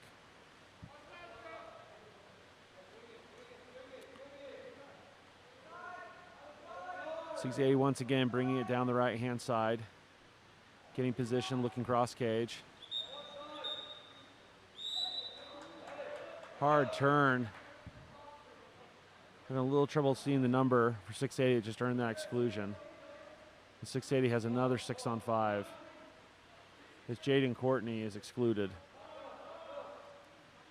680 working around the hole. Donovan Swan pumping, passes it over to Julius Martell. Julius Martell skip shot right off the goalie's shoulder, resulted in a 2-meter. 680 will get another possession here. Probably about 3 seconds on the clock here before Olympus should be even. See if Braden Congo opts. Yep, Braden Congo opting to shoot. Trey can take advantage of the man down. And 680 well aware of the clock, put some pressure on Olympus. They couldn't get off the last shot before the end of the quarter. So unable to convert on that 6-on-5. 680 remains in the lead, 3-2, end of the first quarter. We thank everybody for joining us.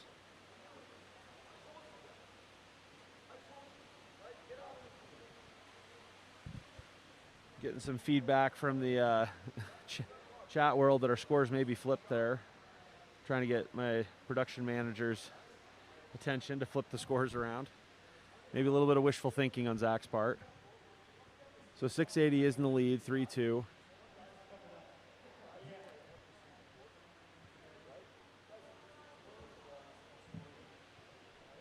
This is Game On Live Studio, streaming live from Olympus High School in Salt Lake City, Utah. Had a beautiful day here in Salt Lake City. Near 70 degrees all day. Was told that in Northern California it may have been about the same temperature, so glad we could dial up some good weather here for our California teams joining us.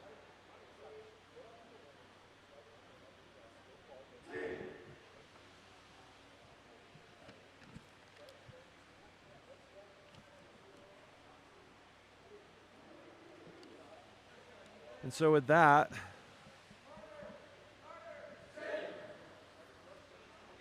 looks like the teams are entering the pool, getting ready to start the second quarter.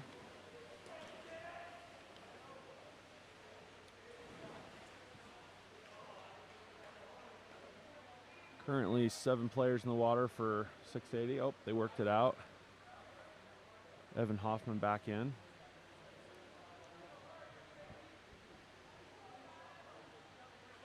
So pretty close first quarter. It'll be interesting to see what adjustments the coaches make.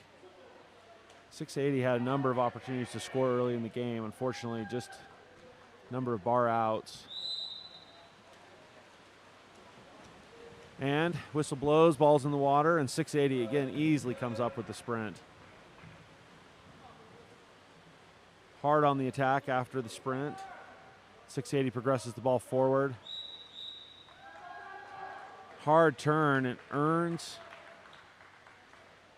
a 5-meter.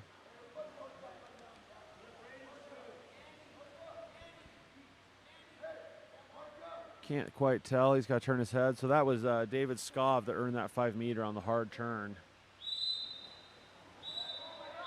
Oh, and the ball slips out of Braden Congo's hands. Missed opportunity there to take advantage of the 5-meter, and Olympus is back with numbers on the attack. And just like that, Thomas Lambert able to convert on a quick counterattack after the 5-meter. Looked like Braden tried to raise up there, and the ball just kind of squirted out of his hands. It's happened to everybody. Braden clearly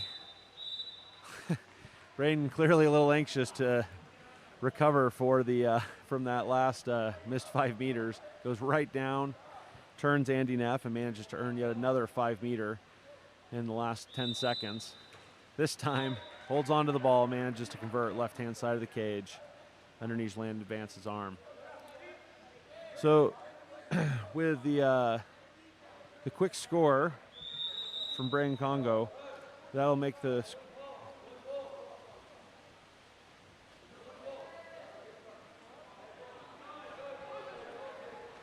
could be 680 back on the attack.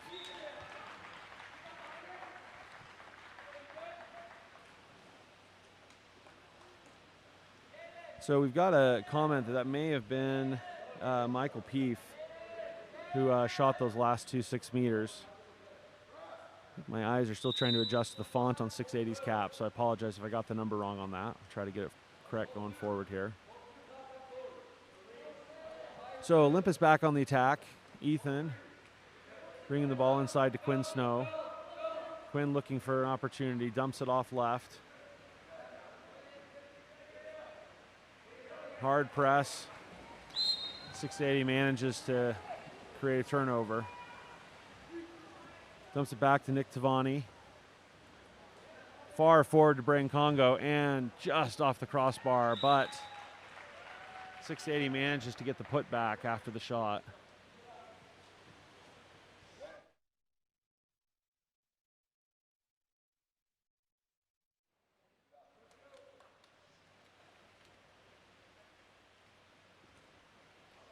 I think that was number 8, David Skov. Hey, apologize. Thank you for the correction. Olympus back on the counter. Or back on the attack. Olympus working the ball around outside. Andy Neff in center trying to get open. Manages to draw the foul.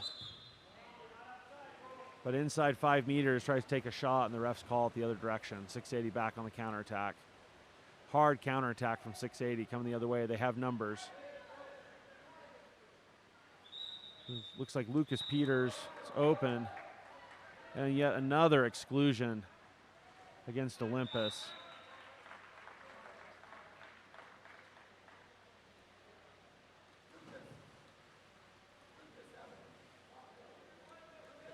I'm going to have Zach check me because I'm not sure. That was number 8, wasn't it?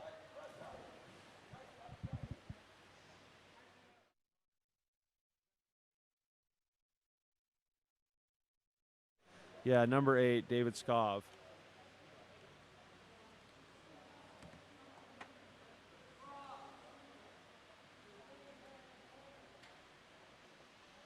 So with 4:12 left in the second quarter,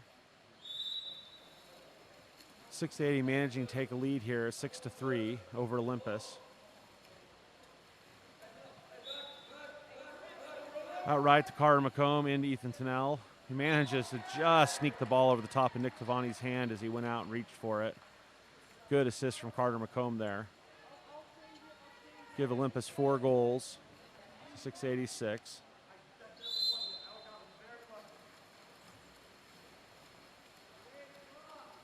David Skov brings it forward, passes it over to Logan Myers. Logan Myers finds the center. He's in great position, managed to make a strong side turn. Donovan Swan.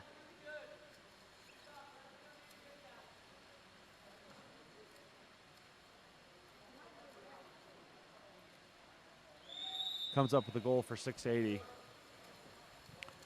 So ball back to Landon Vance, 3:48 left in the second quarter.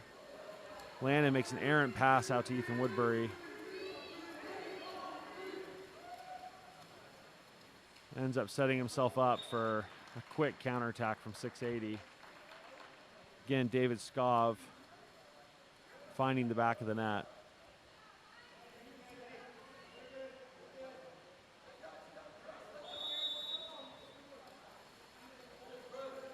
So 3:32 left in the second quarter. Appreciate the feedback from our live audience. Olympus coming down on the attack. 680 in a hard press, fronting and center. Bad pass to the right-hand side. And once again, Landon Vance, just nothing he can do. One on nobody. Again, David Skov managing to find the back of the net on the quick counterattack. So the score now 10-4. 680 definitely starting to find their stride.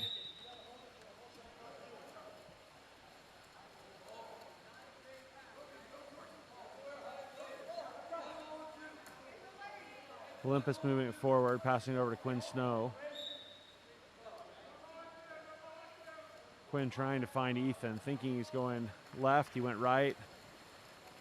Easy pickup for 680. Nick Tavani looking for somebody on the counter.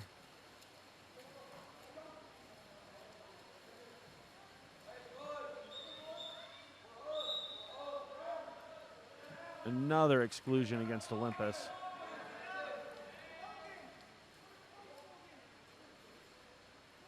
.680 on 6-on-5, working around the top. Logan Myers pump faking. finds David Skaw on the left-hand side for the quick goal against Landon.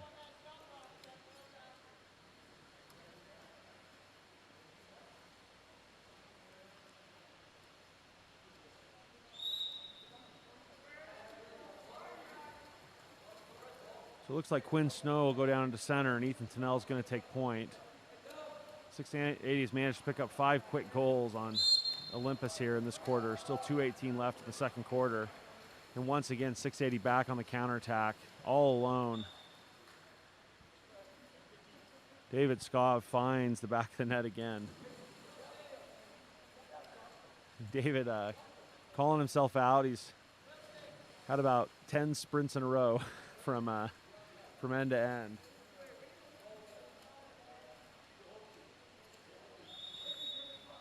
So the score is 12-4, 2 minutes and 10 seconds left now in the second quarter. Bunch of quick goals for 680, capitalizing on Olympus mistakes.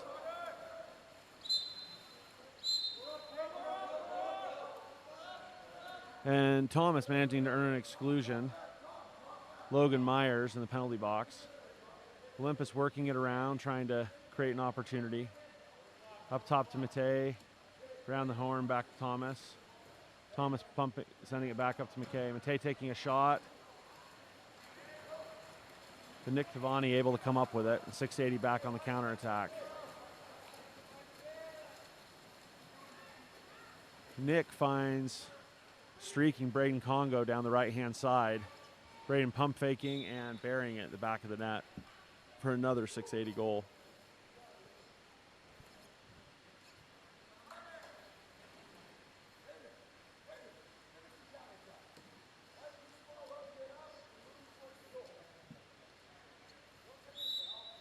So far, unfortunately, sloppy play on Olympus's part up at the 2, 3, and 4 position has resulted in just an onslaught of Olympus goals. Quinn Stowe managing to earn an exclusion there against Aiden Berry. So he was trying to move, Aiden had a hold of him. So Olympus back on a 6-on-5, working around the top. Jaden Courtney up top, passes it down to Matei Marsh. Finding Thomas Lambert, who gets off a good shot. But number 5, Julius Martell, able to come up with the field block against Thomas there. So 680 back on the attack. Managing to hold strong center position. This time can't quite come up with it. The Crashers are able to come back and help Jaden Courtney, who's playing defensive center. And Matei Marsh is back on the counter. Matei progresses the ball forward to Ethan Tennell, who gets off a shot, but unfortunately right into the chest of Nick Tavani with 14 seconds left, coming up our last possession of the quarter. Score is 13-4. End of the second quarter here, 3 seconds left. 680 looking for the last shot. Skipping across the water into the arms of Landon Vance, and that'll bring us to the end of the second quarter, into the first half.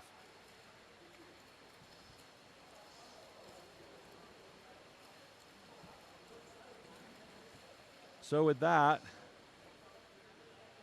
Olympus and 680 will head to the side and regroup a little after that quarter. Really, it was all 680 second quarter. A close 1-point game at the end of the first. Unfortunately, some sloppy passes and some hard counterattacks, giving 680 the clear advantage at this stage.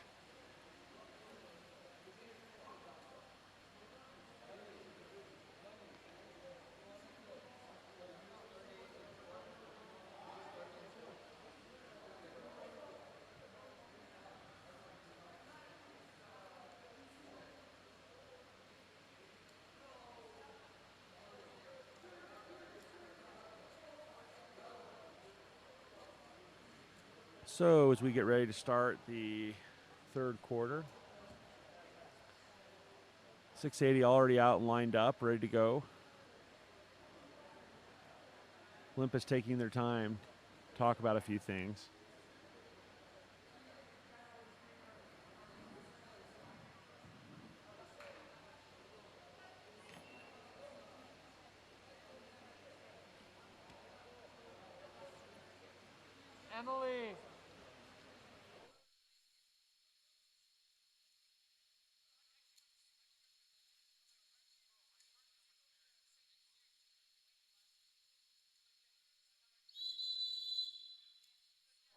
So as the referees whistle players back into position, start of the third quarter. 680 water polo leads Olympus Aquatics 13-4. See if Olympus can pull themselves back into the game this quarter.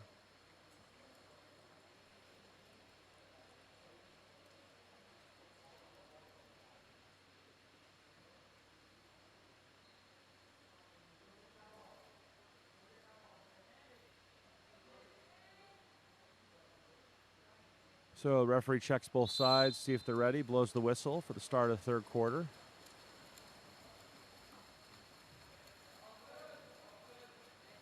.680 comes up with their third sprint of the game. They're back on a hard attack.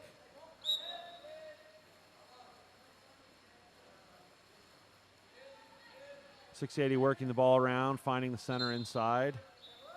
.680 manages to earn yet another exclusion.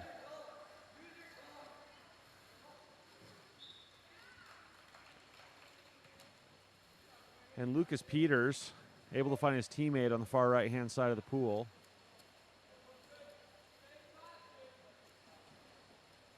Looks like that was Donovan Swan, who both earned the exclusion and was able to come up with the goal. So 14-4, 5:14 left in the third quarter. Olympus taking their first possession of the second half.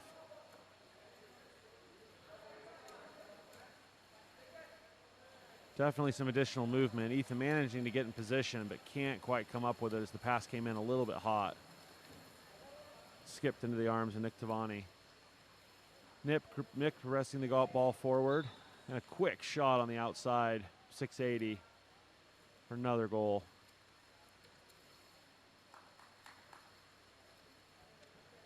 Looks like that was David Skov who managed to get that past Landon.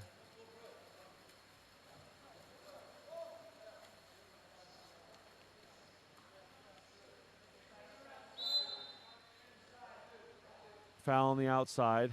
Olympus retaining possession. They work the ball around. Another bad pass for Olympus on the perimeter, leading to another counterattack for .680. David Skov tried to work a little magic on a bad pass up the pool to keep that counterattack alive. Wilson Graff managing to come up with it. And Landon Vance throwing the ball into trouble, setting himself up for another one-on-nobody. David Skov coming down, checking the goalie. Unfortunately, just sails the ball over the top of the cage.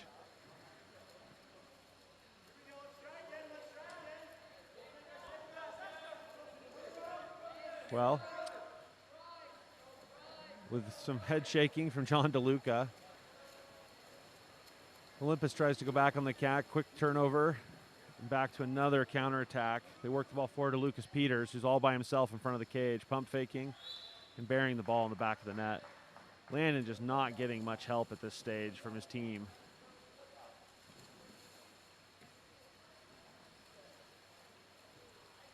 Looks like .680 is going to make a near wholesale line change at this stage. Score 16-4 with 2:56 left in the third quarter.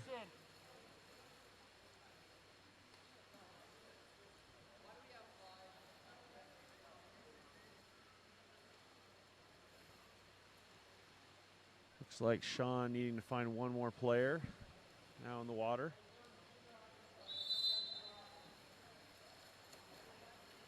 And with 2:30 left, Olympus will go back on offense. Ethan Tennell in center. Quinn Snow at the point. Olympus trying to get some movement going so they can get a clean pass down from Landon Vance. Unfortunately, unable to do anything with it. And another 2-on-1 counterattack for .680.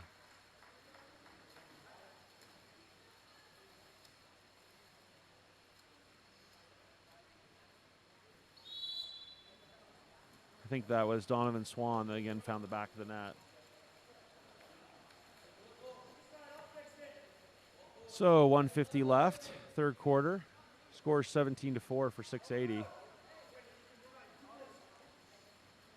Oh, skipping pass.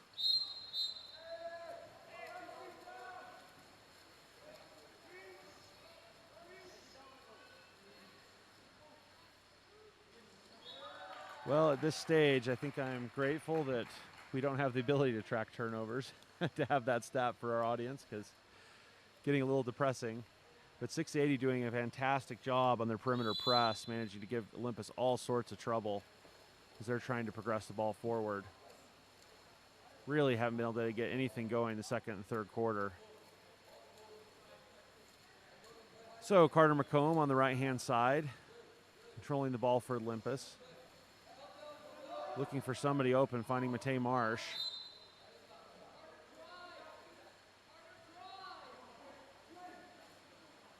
Quinn Snow trying to make something happen.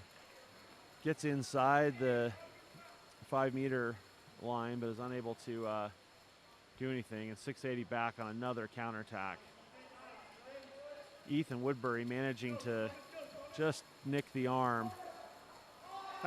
Okay, so Landon Vance on the pass forward manages to catch Thomas Lambert, who is unaware, right in the head. And Thomas heads it into Ethan Tennell, who's wide open in the middle for a goal. So that was a pretty miraculous play. Smiles all around on Olympus, even though, you know, the game not going in their direction. So nice for Olympus to get a little bit of a break there. A hard shot from the outside at the end of the quarter from 680. That'll bring us to the end of the third quarter.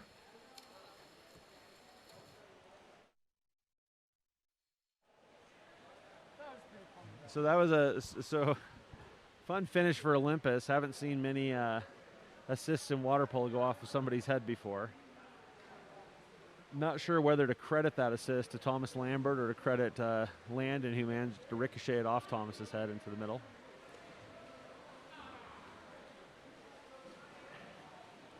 And Ethan Tennell finding himself right in the middle of the pool in a good position to come up with the shot. So as our next two teams enter the water and warming up, we're waiting here for the start of the fourth quarter in the 2021 Salty Summit Classic. Matchup between 680 Northern California and Olympus Aquatics from Salt Lake City, Utah. Game being hosted here today at Olympus High School in Salt Lake, just on the east bench of Salt Lake City.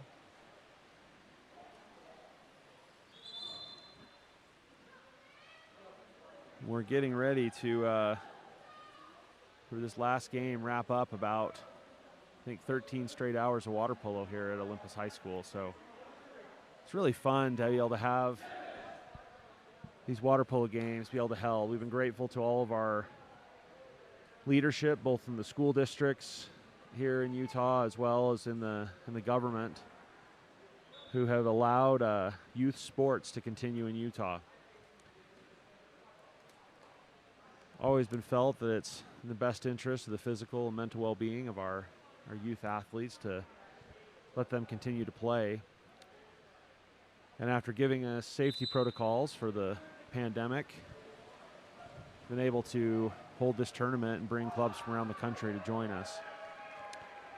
So 680 caps off perfect streak of winning the sprints in the game, and they're back on the counter.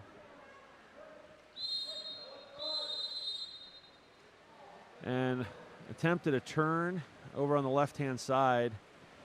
Looks like he caught the Olympus player just a little bit high on his body, and the ref whistled for a turnover. And as Thomas Lambert drives down, or as Carter McComb drives down, catches David Scov, little off guard, who grabs him on his way through, and Olympus earns another 6-on-5. And this time, Jaden Courtney, who I think is only the second 6-5 goal, 6-on-5 goal of the game, Manages one sneak one past Nick Tavani. Jaden, only 14 years old, I think is tied with Ethan Tennell at this point, 3 goals apiece in the game. So 680 back on the attack, setting up their offense, looking into the middle, can't quite find the middle. Hard press from Carter. Fouls Dominique Mattel. Dominique works it up to Lucas Peters, dumps it in the middle to absolutely all by himself, 680 player, David Skov.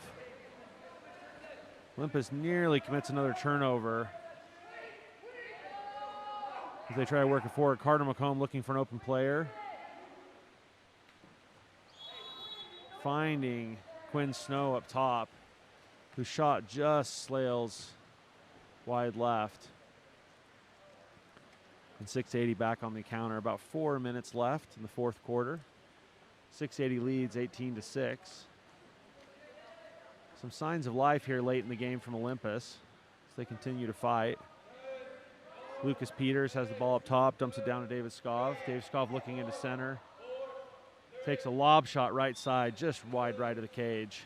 Landon Vance picks it up as it comes off the lane line. And Olympus back on the counter. Olympus actually has numbers back this time, but they're only able to progress the ball fast enough to take advantage of it. Near steal from David Skov, but Jaden managed to get his body back in front of it and earn a foul. David sends it over to Quinn Snow. A quick shot. And after the shot, timeout. Quinn Snow, it looks like, may have just caught 680 player in the face with his shoulder. Did not look intentional. It was right in front of the referee. I think likewise the referee didn't think that was on purpose. Number 10, Dominique Mattel, is going to swim over to the side and take a little bit of a breather. 680 switches up their line. Looks like it caught Dominique in the mouth. He appears to be okay.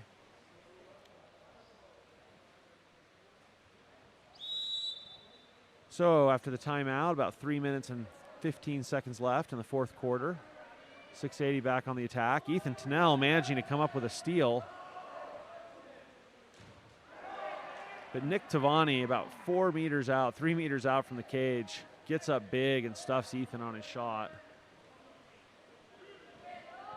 2 minutes and 54 seconds left in the fourth quarter. Hard shot from Lucas Peters. It bounces off the crossbar and goes across the cage. 680 gets a fresh shot clock, and they're walking it in for the shot, and a skip shot into the right-hand side of the cage. Looked like that was Julius Martel.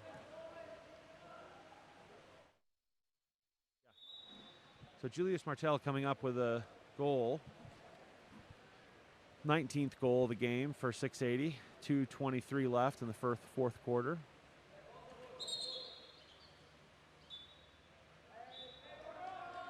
And as the ball comes passing forward, Aiden Berry grabbed an Olympus player to get possession of it.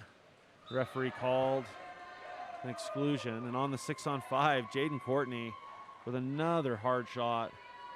Managed to sneak it back to Nick Tavani in the upper right-hand corner of the cage. That's 4 goals for Jaden Courtney. This is Jaden's 4th game of the day. Playing 3 with his 14 and under team. So impressive that he's managing to have so much energy here late in the game. So 680 back on the attack, looking to get in the middle. Finds the center. Tries to step out. He finds a wide open player for 680. Tries to go for a donut. That was Dominique Mattel, tries to go for the donut over Landon Vance and just ricochets off his forehead.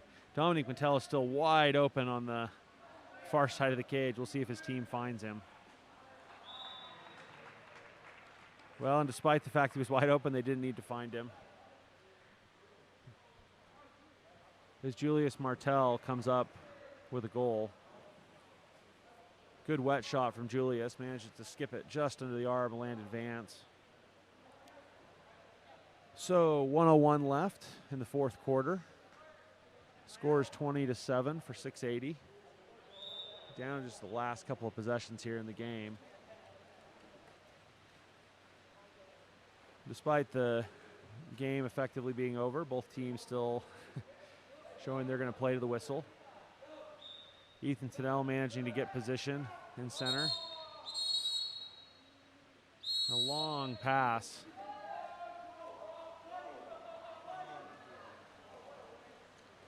Long pass. So exclusion on the outside as Wilson was trying to swim. The referees award an exclusion. Unfortunately, Ethan Woodbury just tried to dump it into Ethan Tennell and just barely scaled by him. So 28 seconds left in the game. Could be the last or second to last possession of the game.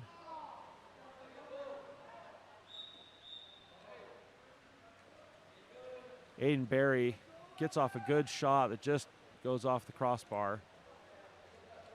And so with 15 seconds left in the game, Ethan Tennell progressing the ball down the pool. Quinn Snow finding his way to center. Ethan, a hard turn up top. Ethan Tennell trying to find that fourth goal of the game, is unable to find it, and that'll bring us to the end of the fourth quarter. 680 winning the game, 20-7. Thank everybody for tuning in. This is the 2021 Salty Summit Classic in Salt Lake City, Utah. Game hosted at Olympus High School. What about my big sign-off, huh? What about my big sign-off? The recording ended before I got my big sign-off. So we thank everybody for joining us. And we'll be back here in a few minutes for our next game.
Okay, apologize, a little late start there. San Francisco, Sova both having first possessions.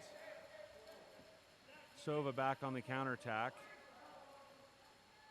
Working the ball forward to the left-hand side.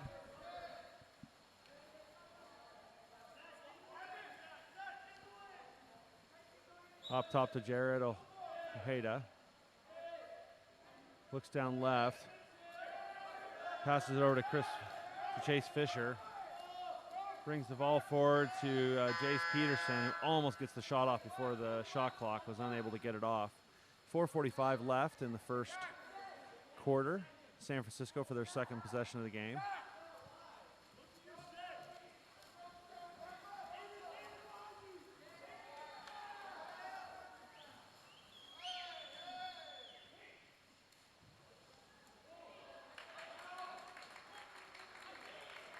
Sorry, trying to decipher the coach's score sheets. We're just trying to get the numbers straight right now. San Francisco on their second attack. Work it out left into the center. Hard turn. And a great shot from number 10. Gian Michael Samarinsky. Samarim Sakasi. Get San Francisco on the board, and San Francisco starts a full court press. Soviga trying to progress the ball up left. Finding once again Jace Peterson just outside the 5-meter line, middle of the cage. Jace takes a shot just off the top of the goalie's hands. Just off the top of the cage and into the goalie's hands.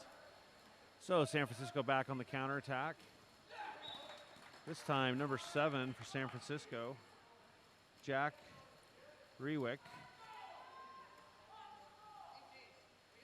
Hard counter, earning himself goal. And Jack Radini with the pass.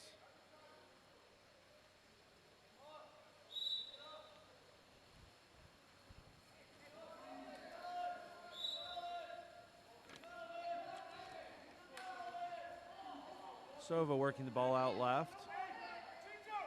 So far, have been unable to get anything going, unable to break down the San Francisco press early here in the game.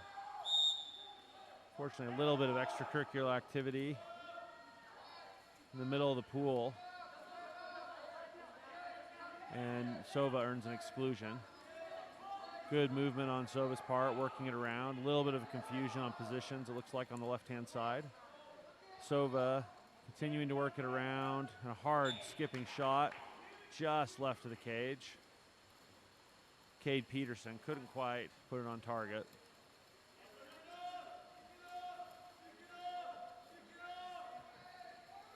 And so with that, Aiden Yates bringing it down the left-hand side. Nobody's picking him up. He drives all the way into the cage. Finally, Shoji Sinkawa is able to step over and make the stop. So Aiden again has the ball, makes it go live. Works it back up to the middle. Unfortunately, Jack couldn't hold on to it. And after the ball bounces around a little bit, ends up in Sova's hands. After a quick counterattack, number 3, Jace Peterson, comes up with a shot. Credit Cyrus Hill for the assist.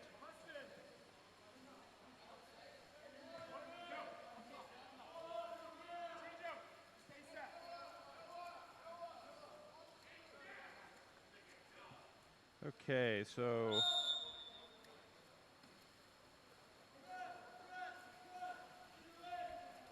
San Francisco back on the attack. Score is 2-1. 2 minutes and 23 seconds left in the first quarter. So Sova finally on the board. Hard shot from number 13 on San Francisco. Emmett Katz off the goalie's hands into the lane line, resulting in a 2-meter for San Francisco as they come back on the attack. Michael Brings it up top to Thomas. Thomas looking into center, not seeing what he wants to see. Tries to dish it cross cage to another player, back over to Emmett. Unfortunately, tipped right into the hands of Sova's goalie. So Sai progresses the ball forward down the left-hand side for Sova. Hard turn. And earning an exclusion against San Francisco. And there's going to be a timeout called. We're going to go on mute for just 1 sec here, straighten out a few of the numbers while they're on timeout. We'll be right back at the 2021 Salty Summit Classic.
Okay, 6-on-5 attack for Sova. Again, working the ball around, trying to find a shot. And once again, Jace Peterson. Second goal of the game for Jace.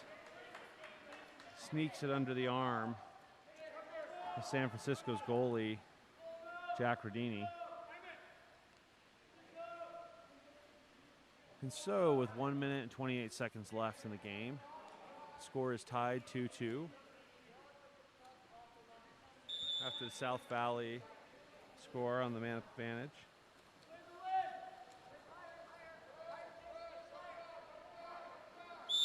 Now both teams in a hard press.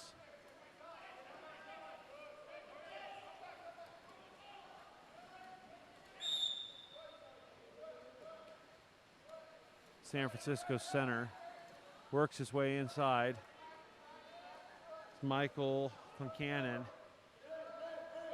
Slips it across the cage to his teammate, number 10, Gian Sarmasaki, gets the goal.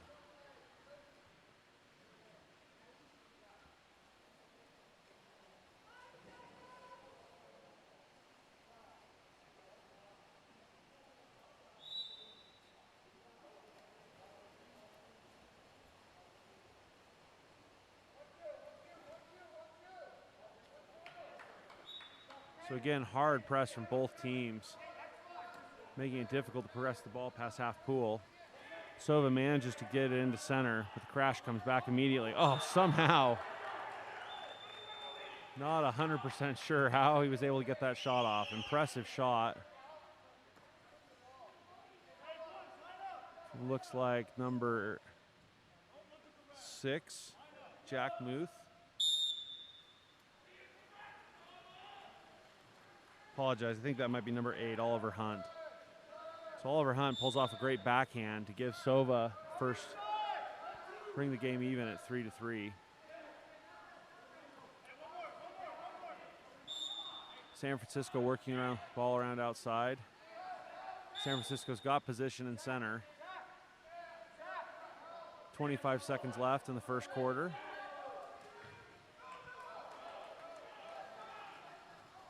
Aiden Yates picks up the ball outside and a hard shot, but Sova, Cy Hammerstrom, is able to come up with it.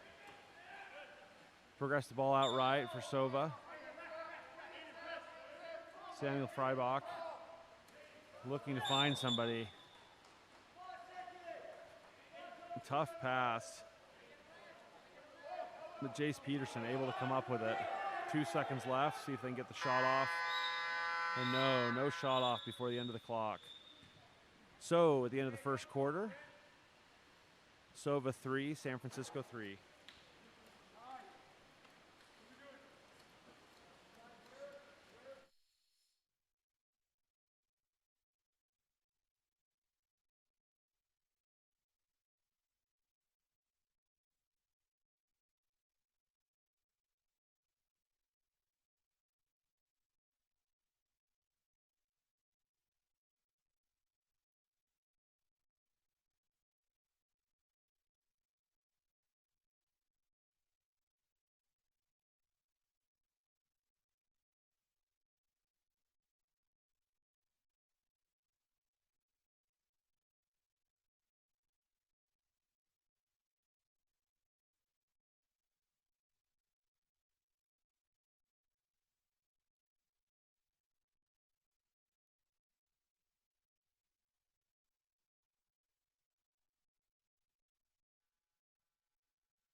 Okay, getting ready here to start the second quarter. Referees find their way to the middle of the pool. Players are ready. Score is 3-3. The matchup between Sova and San Francisco. Ball's in the water. It looks like Sova is going to come up with the sprint this time.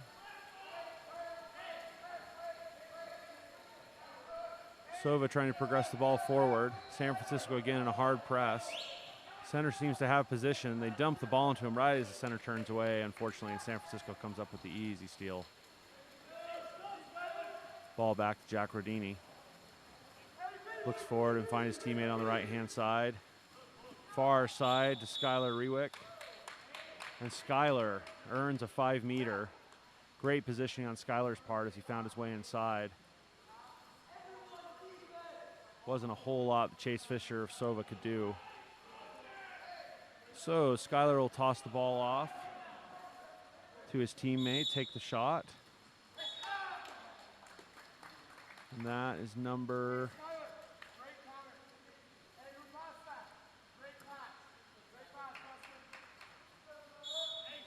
number 18.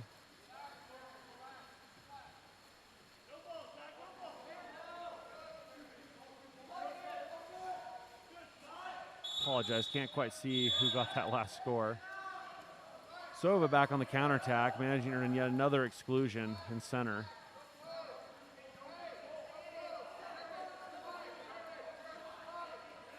Samuel Freibach doing a good job earning opportunities for his team in center there. And Sova working around.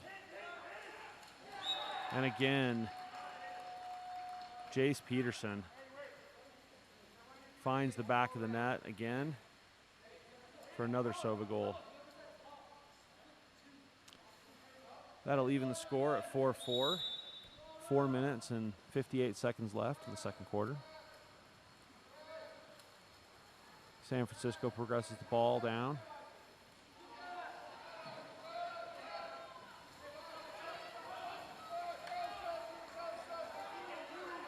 Sova back on the counterattack. Wide open, great counterattack goal for Sova.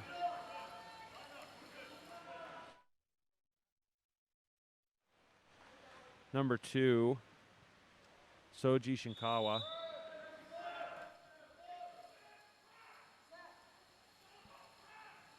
And Sova into a hard press, pushing back. San Francisco has center position if they can get the ball into the middle.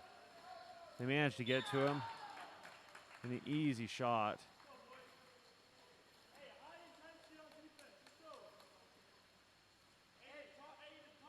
That's number 10. Gian Saramsaksi.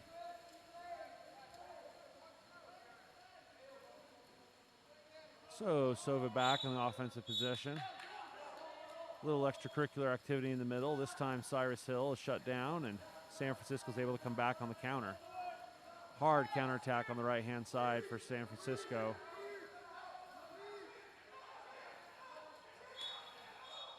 Managing to earn another 5-meter.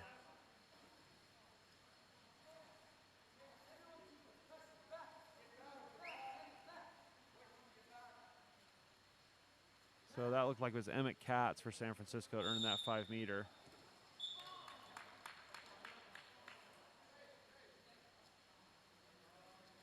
And San Francisco is able to convert. Zach Pollock making that 5-meter for San Francisco. That brings San Francisco 6 goals to 5 over Sova. 3 minutes and 59 seconds left in the second quarter. Sova comes down on their next offensive possession.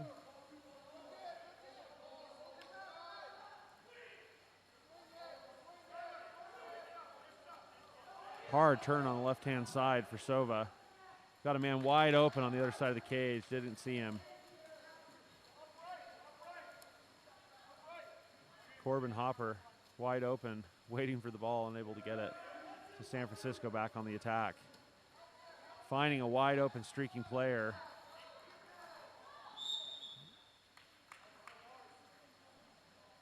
And Gian Sarmsakski able to win that ball back.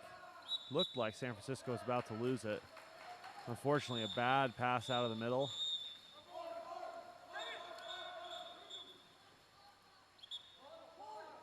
I'm gonna wait 1 second here to see what happened. So Sova had recovered the ball.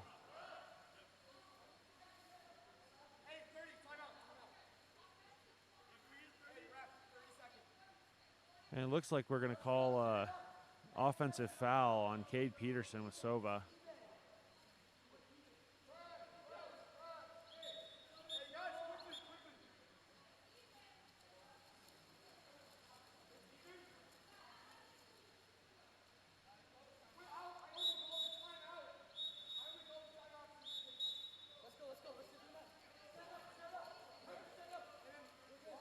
You're good. He's saying you're good. Okay. Sorry. Table had to calm the coach down there a little bit. So there's a little bit of confusion in the pool. It looked like it was an offensive foul and thus a turnover. San Francisco's coach thought it may have been an exclusion. He tried to call a 30-second timeout, but we got everything straightened out. No timeout. And San Francisco wins the ball back, going the attack. San Francisco working around the out-hand side. Pass it to Zach Pollock. Gets up big for a shot. A big field block from Sova. There, number 4, Corbin Hopper. And Jace Peterson, leading scorer so far for Sova, picks up the foul just outside of 5 meters. Pump faking. Works his way to the middle of the pool. This time a turnover. Cyrus Hill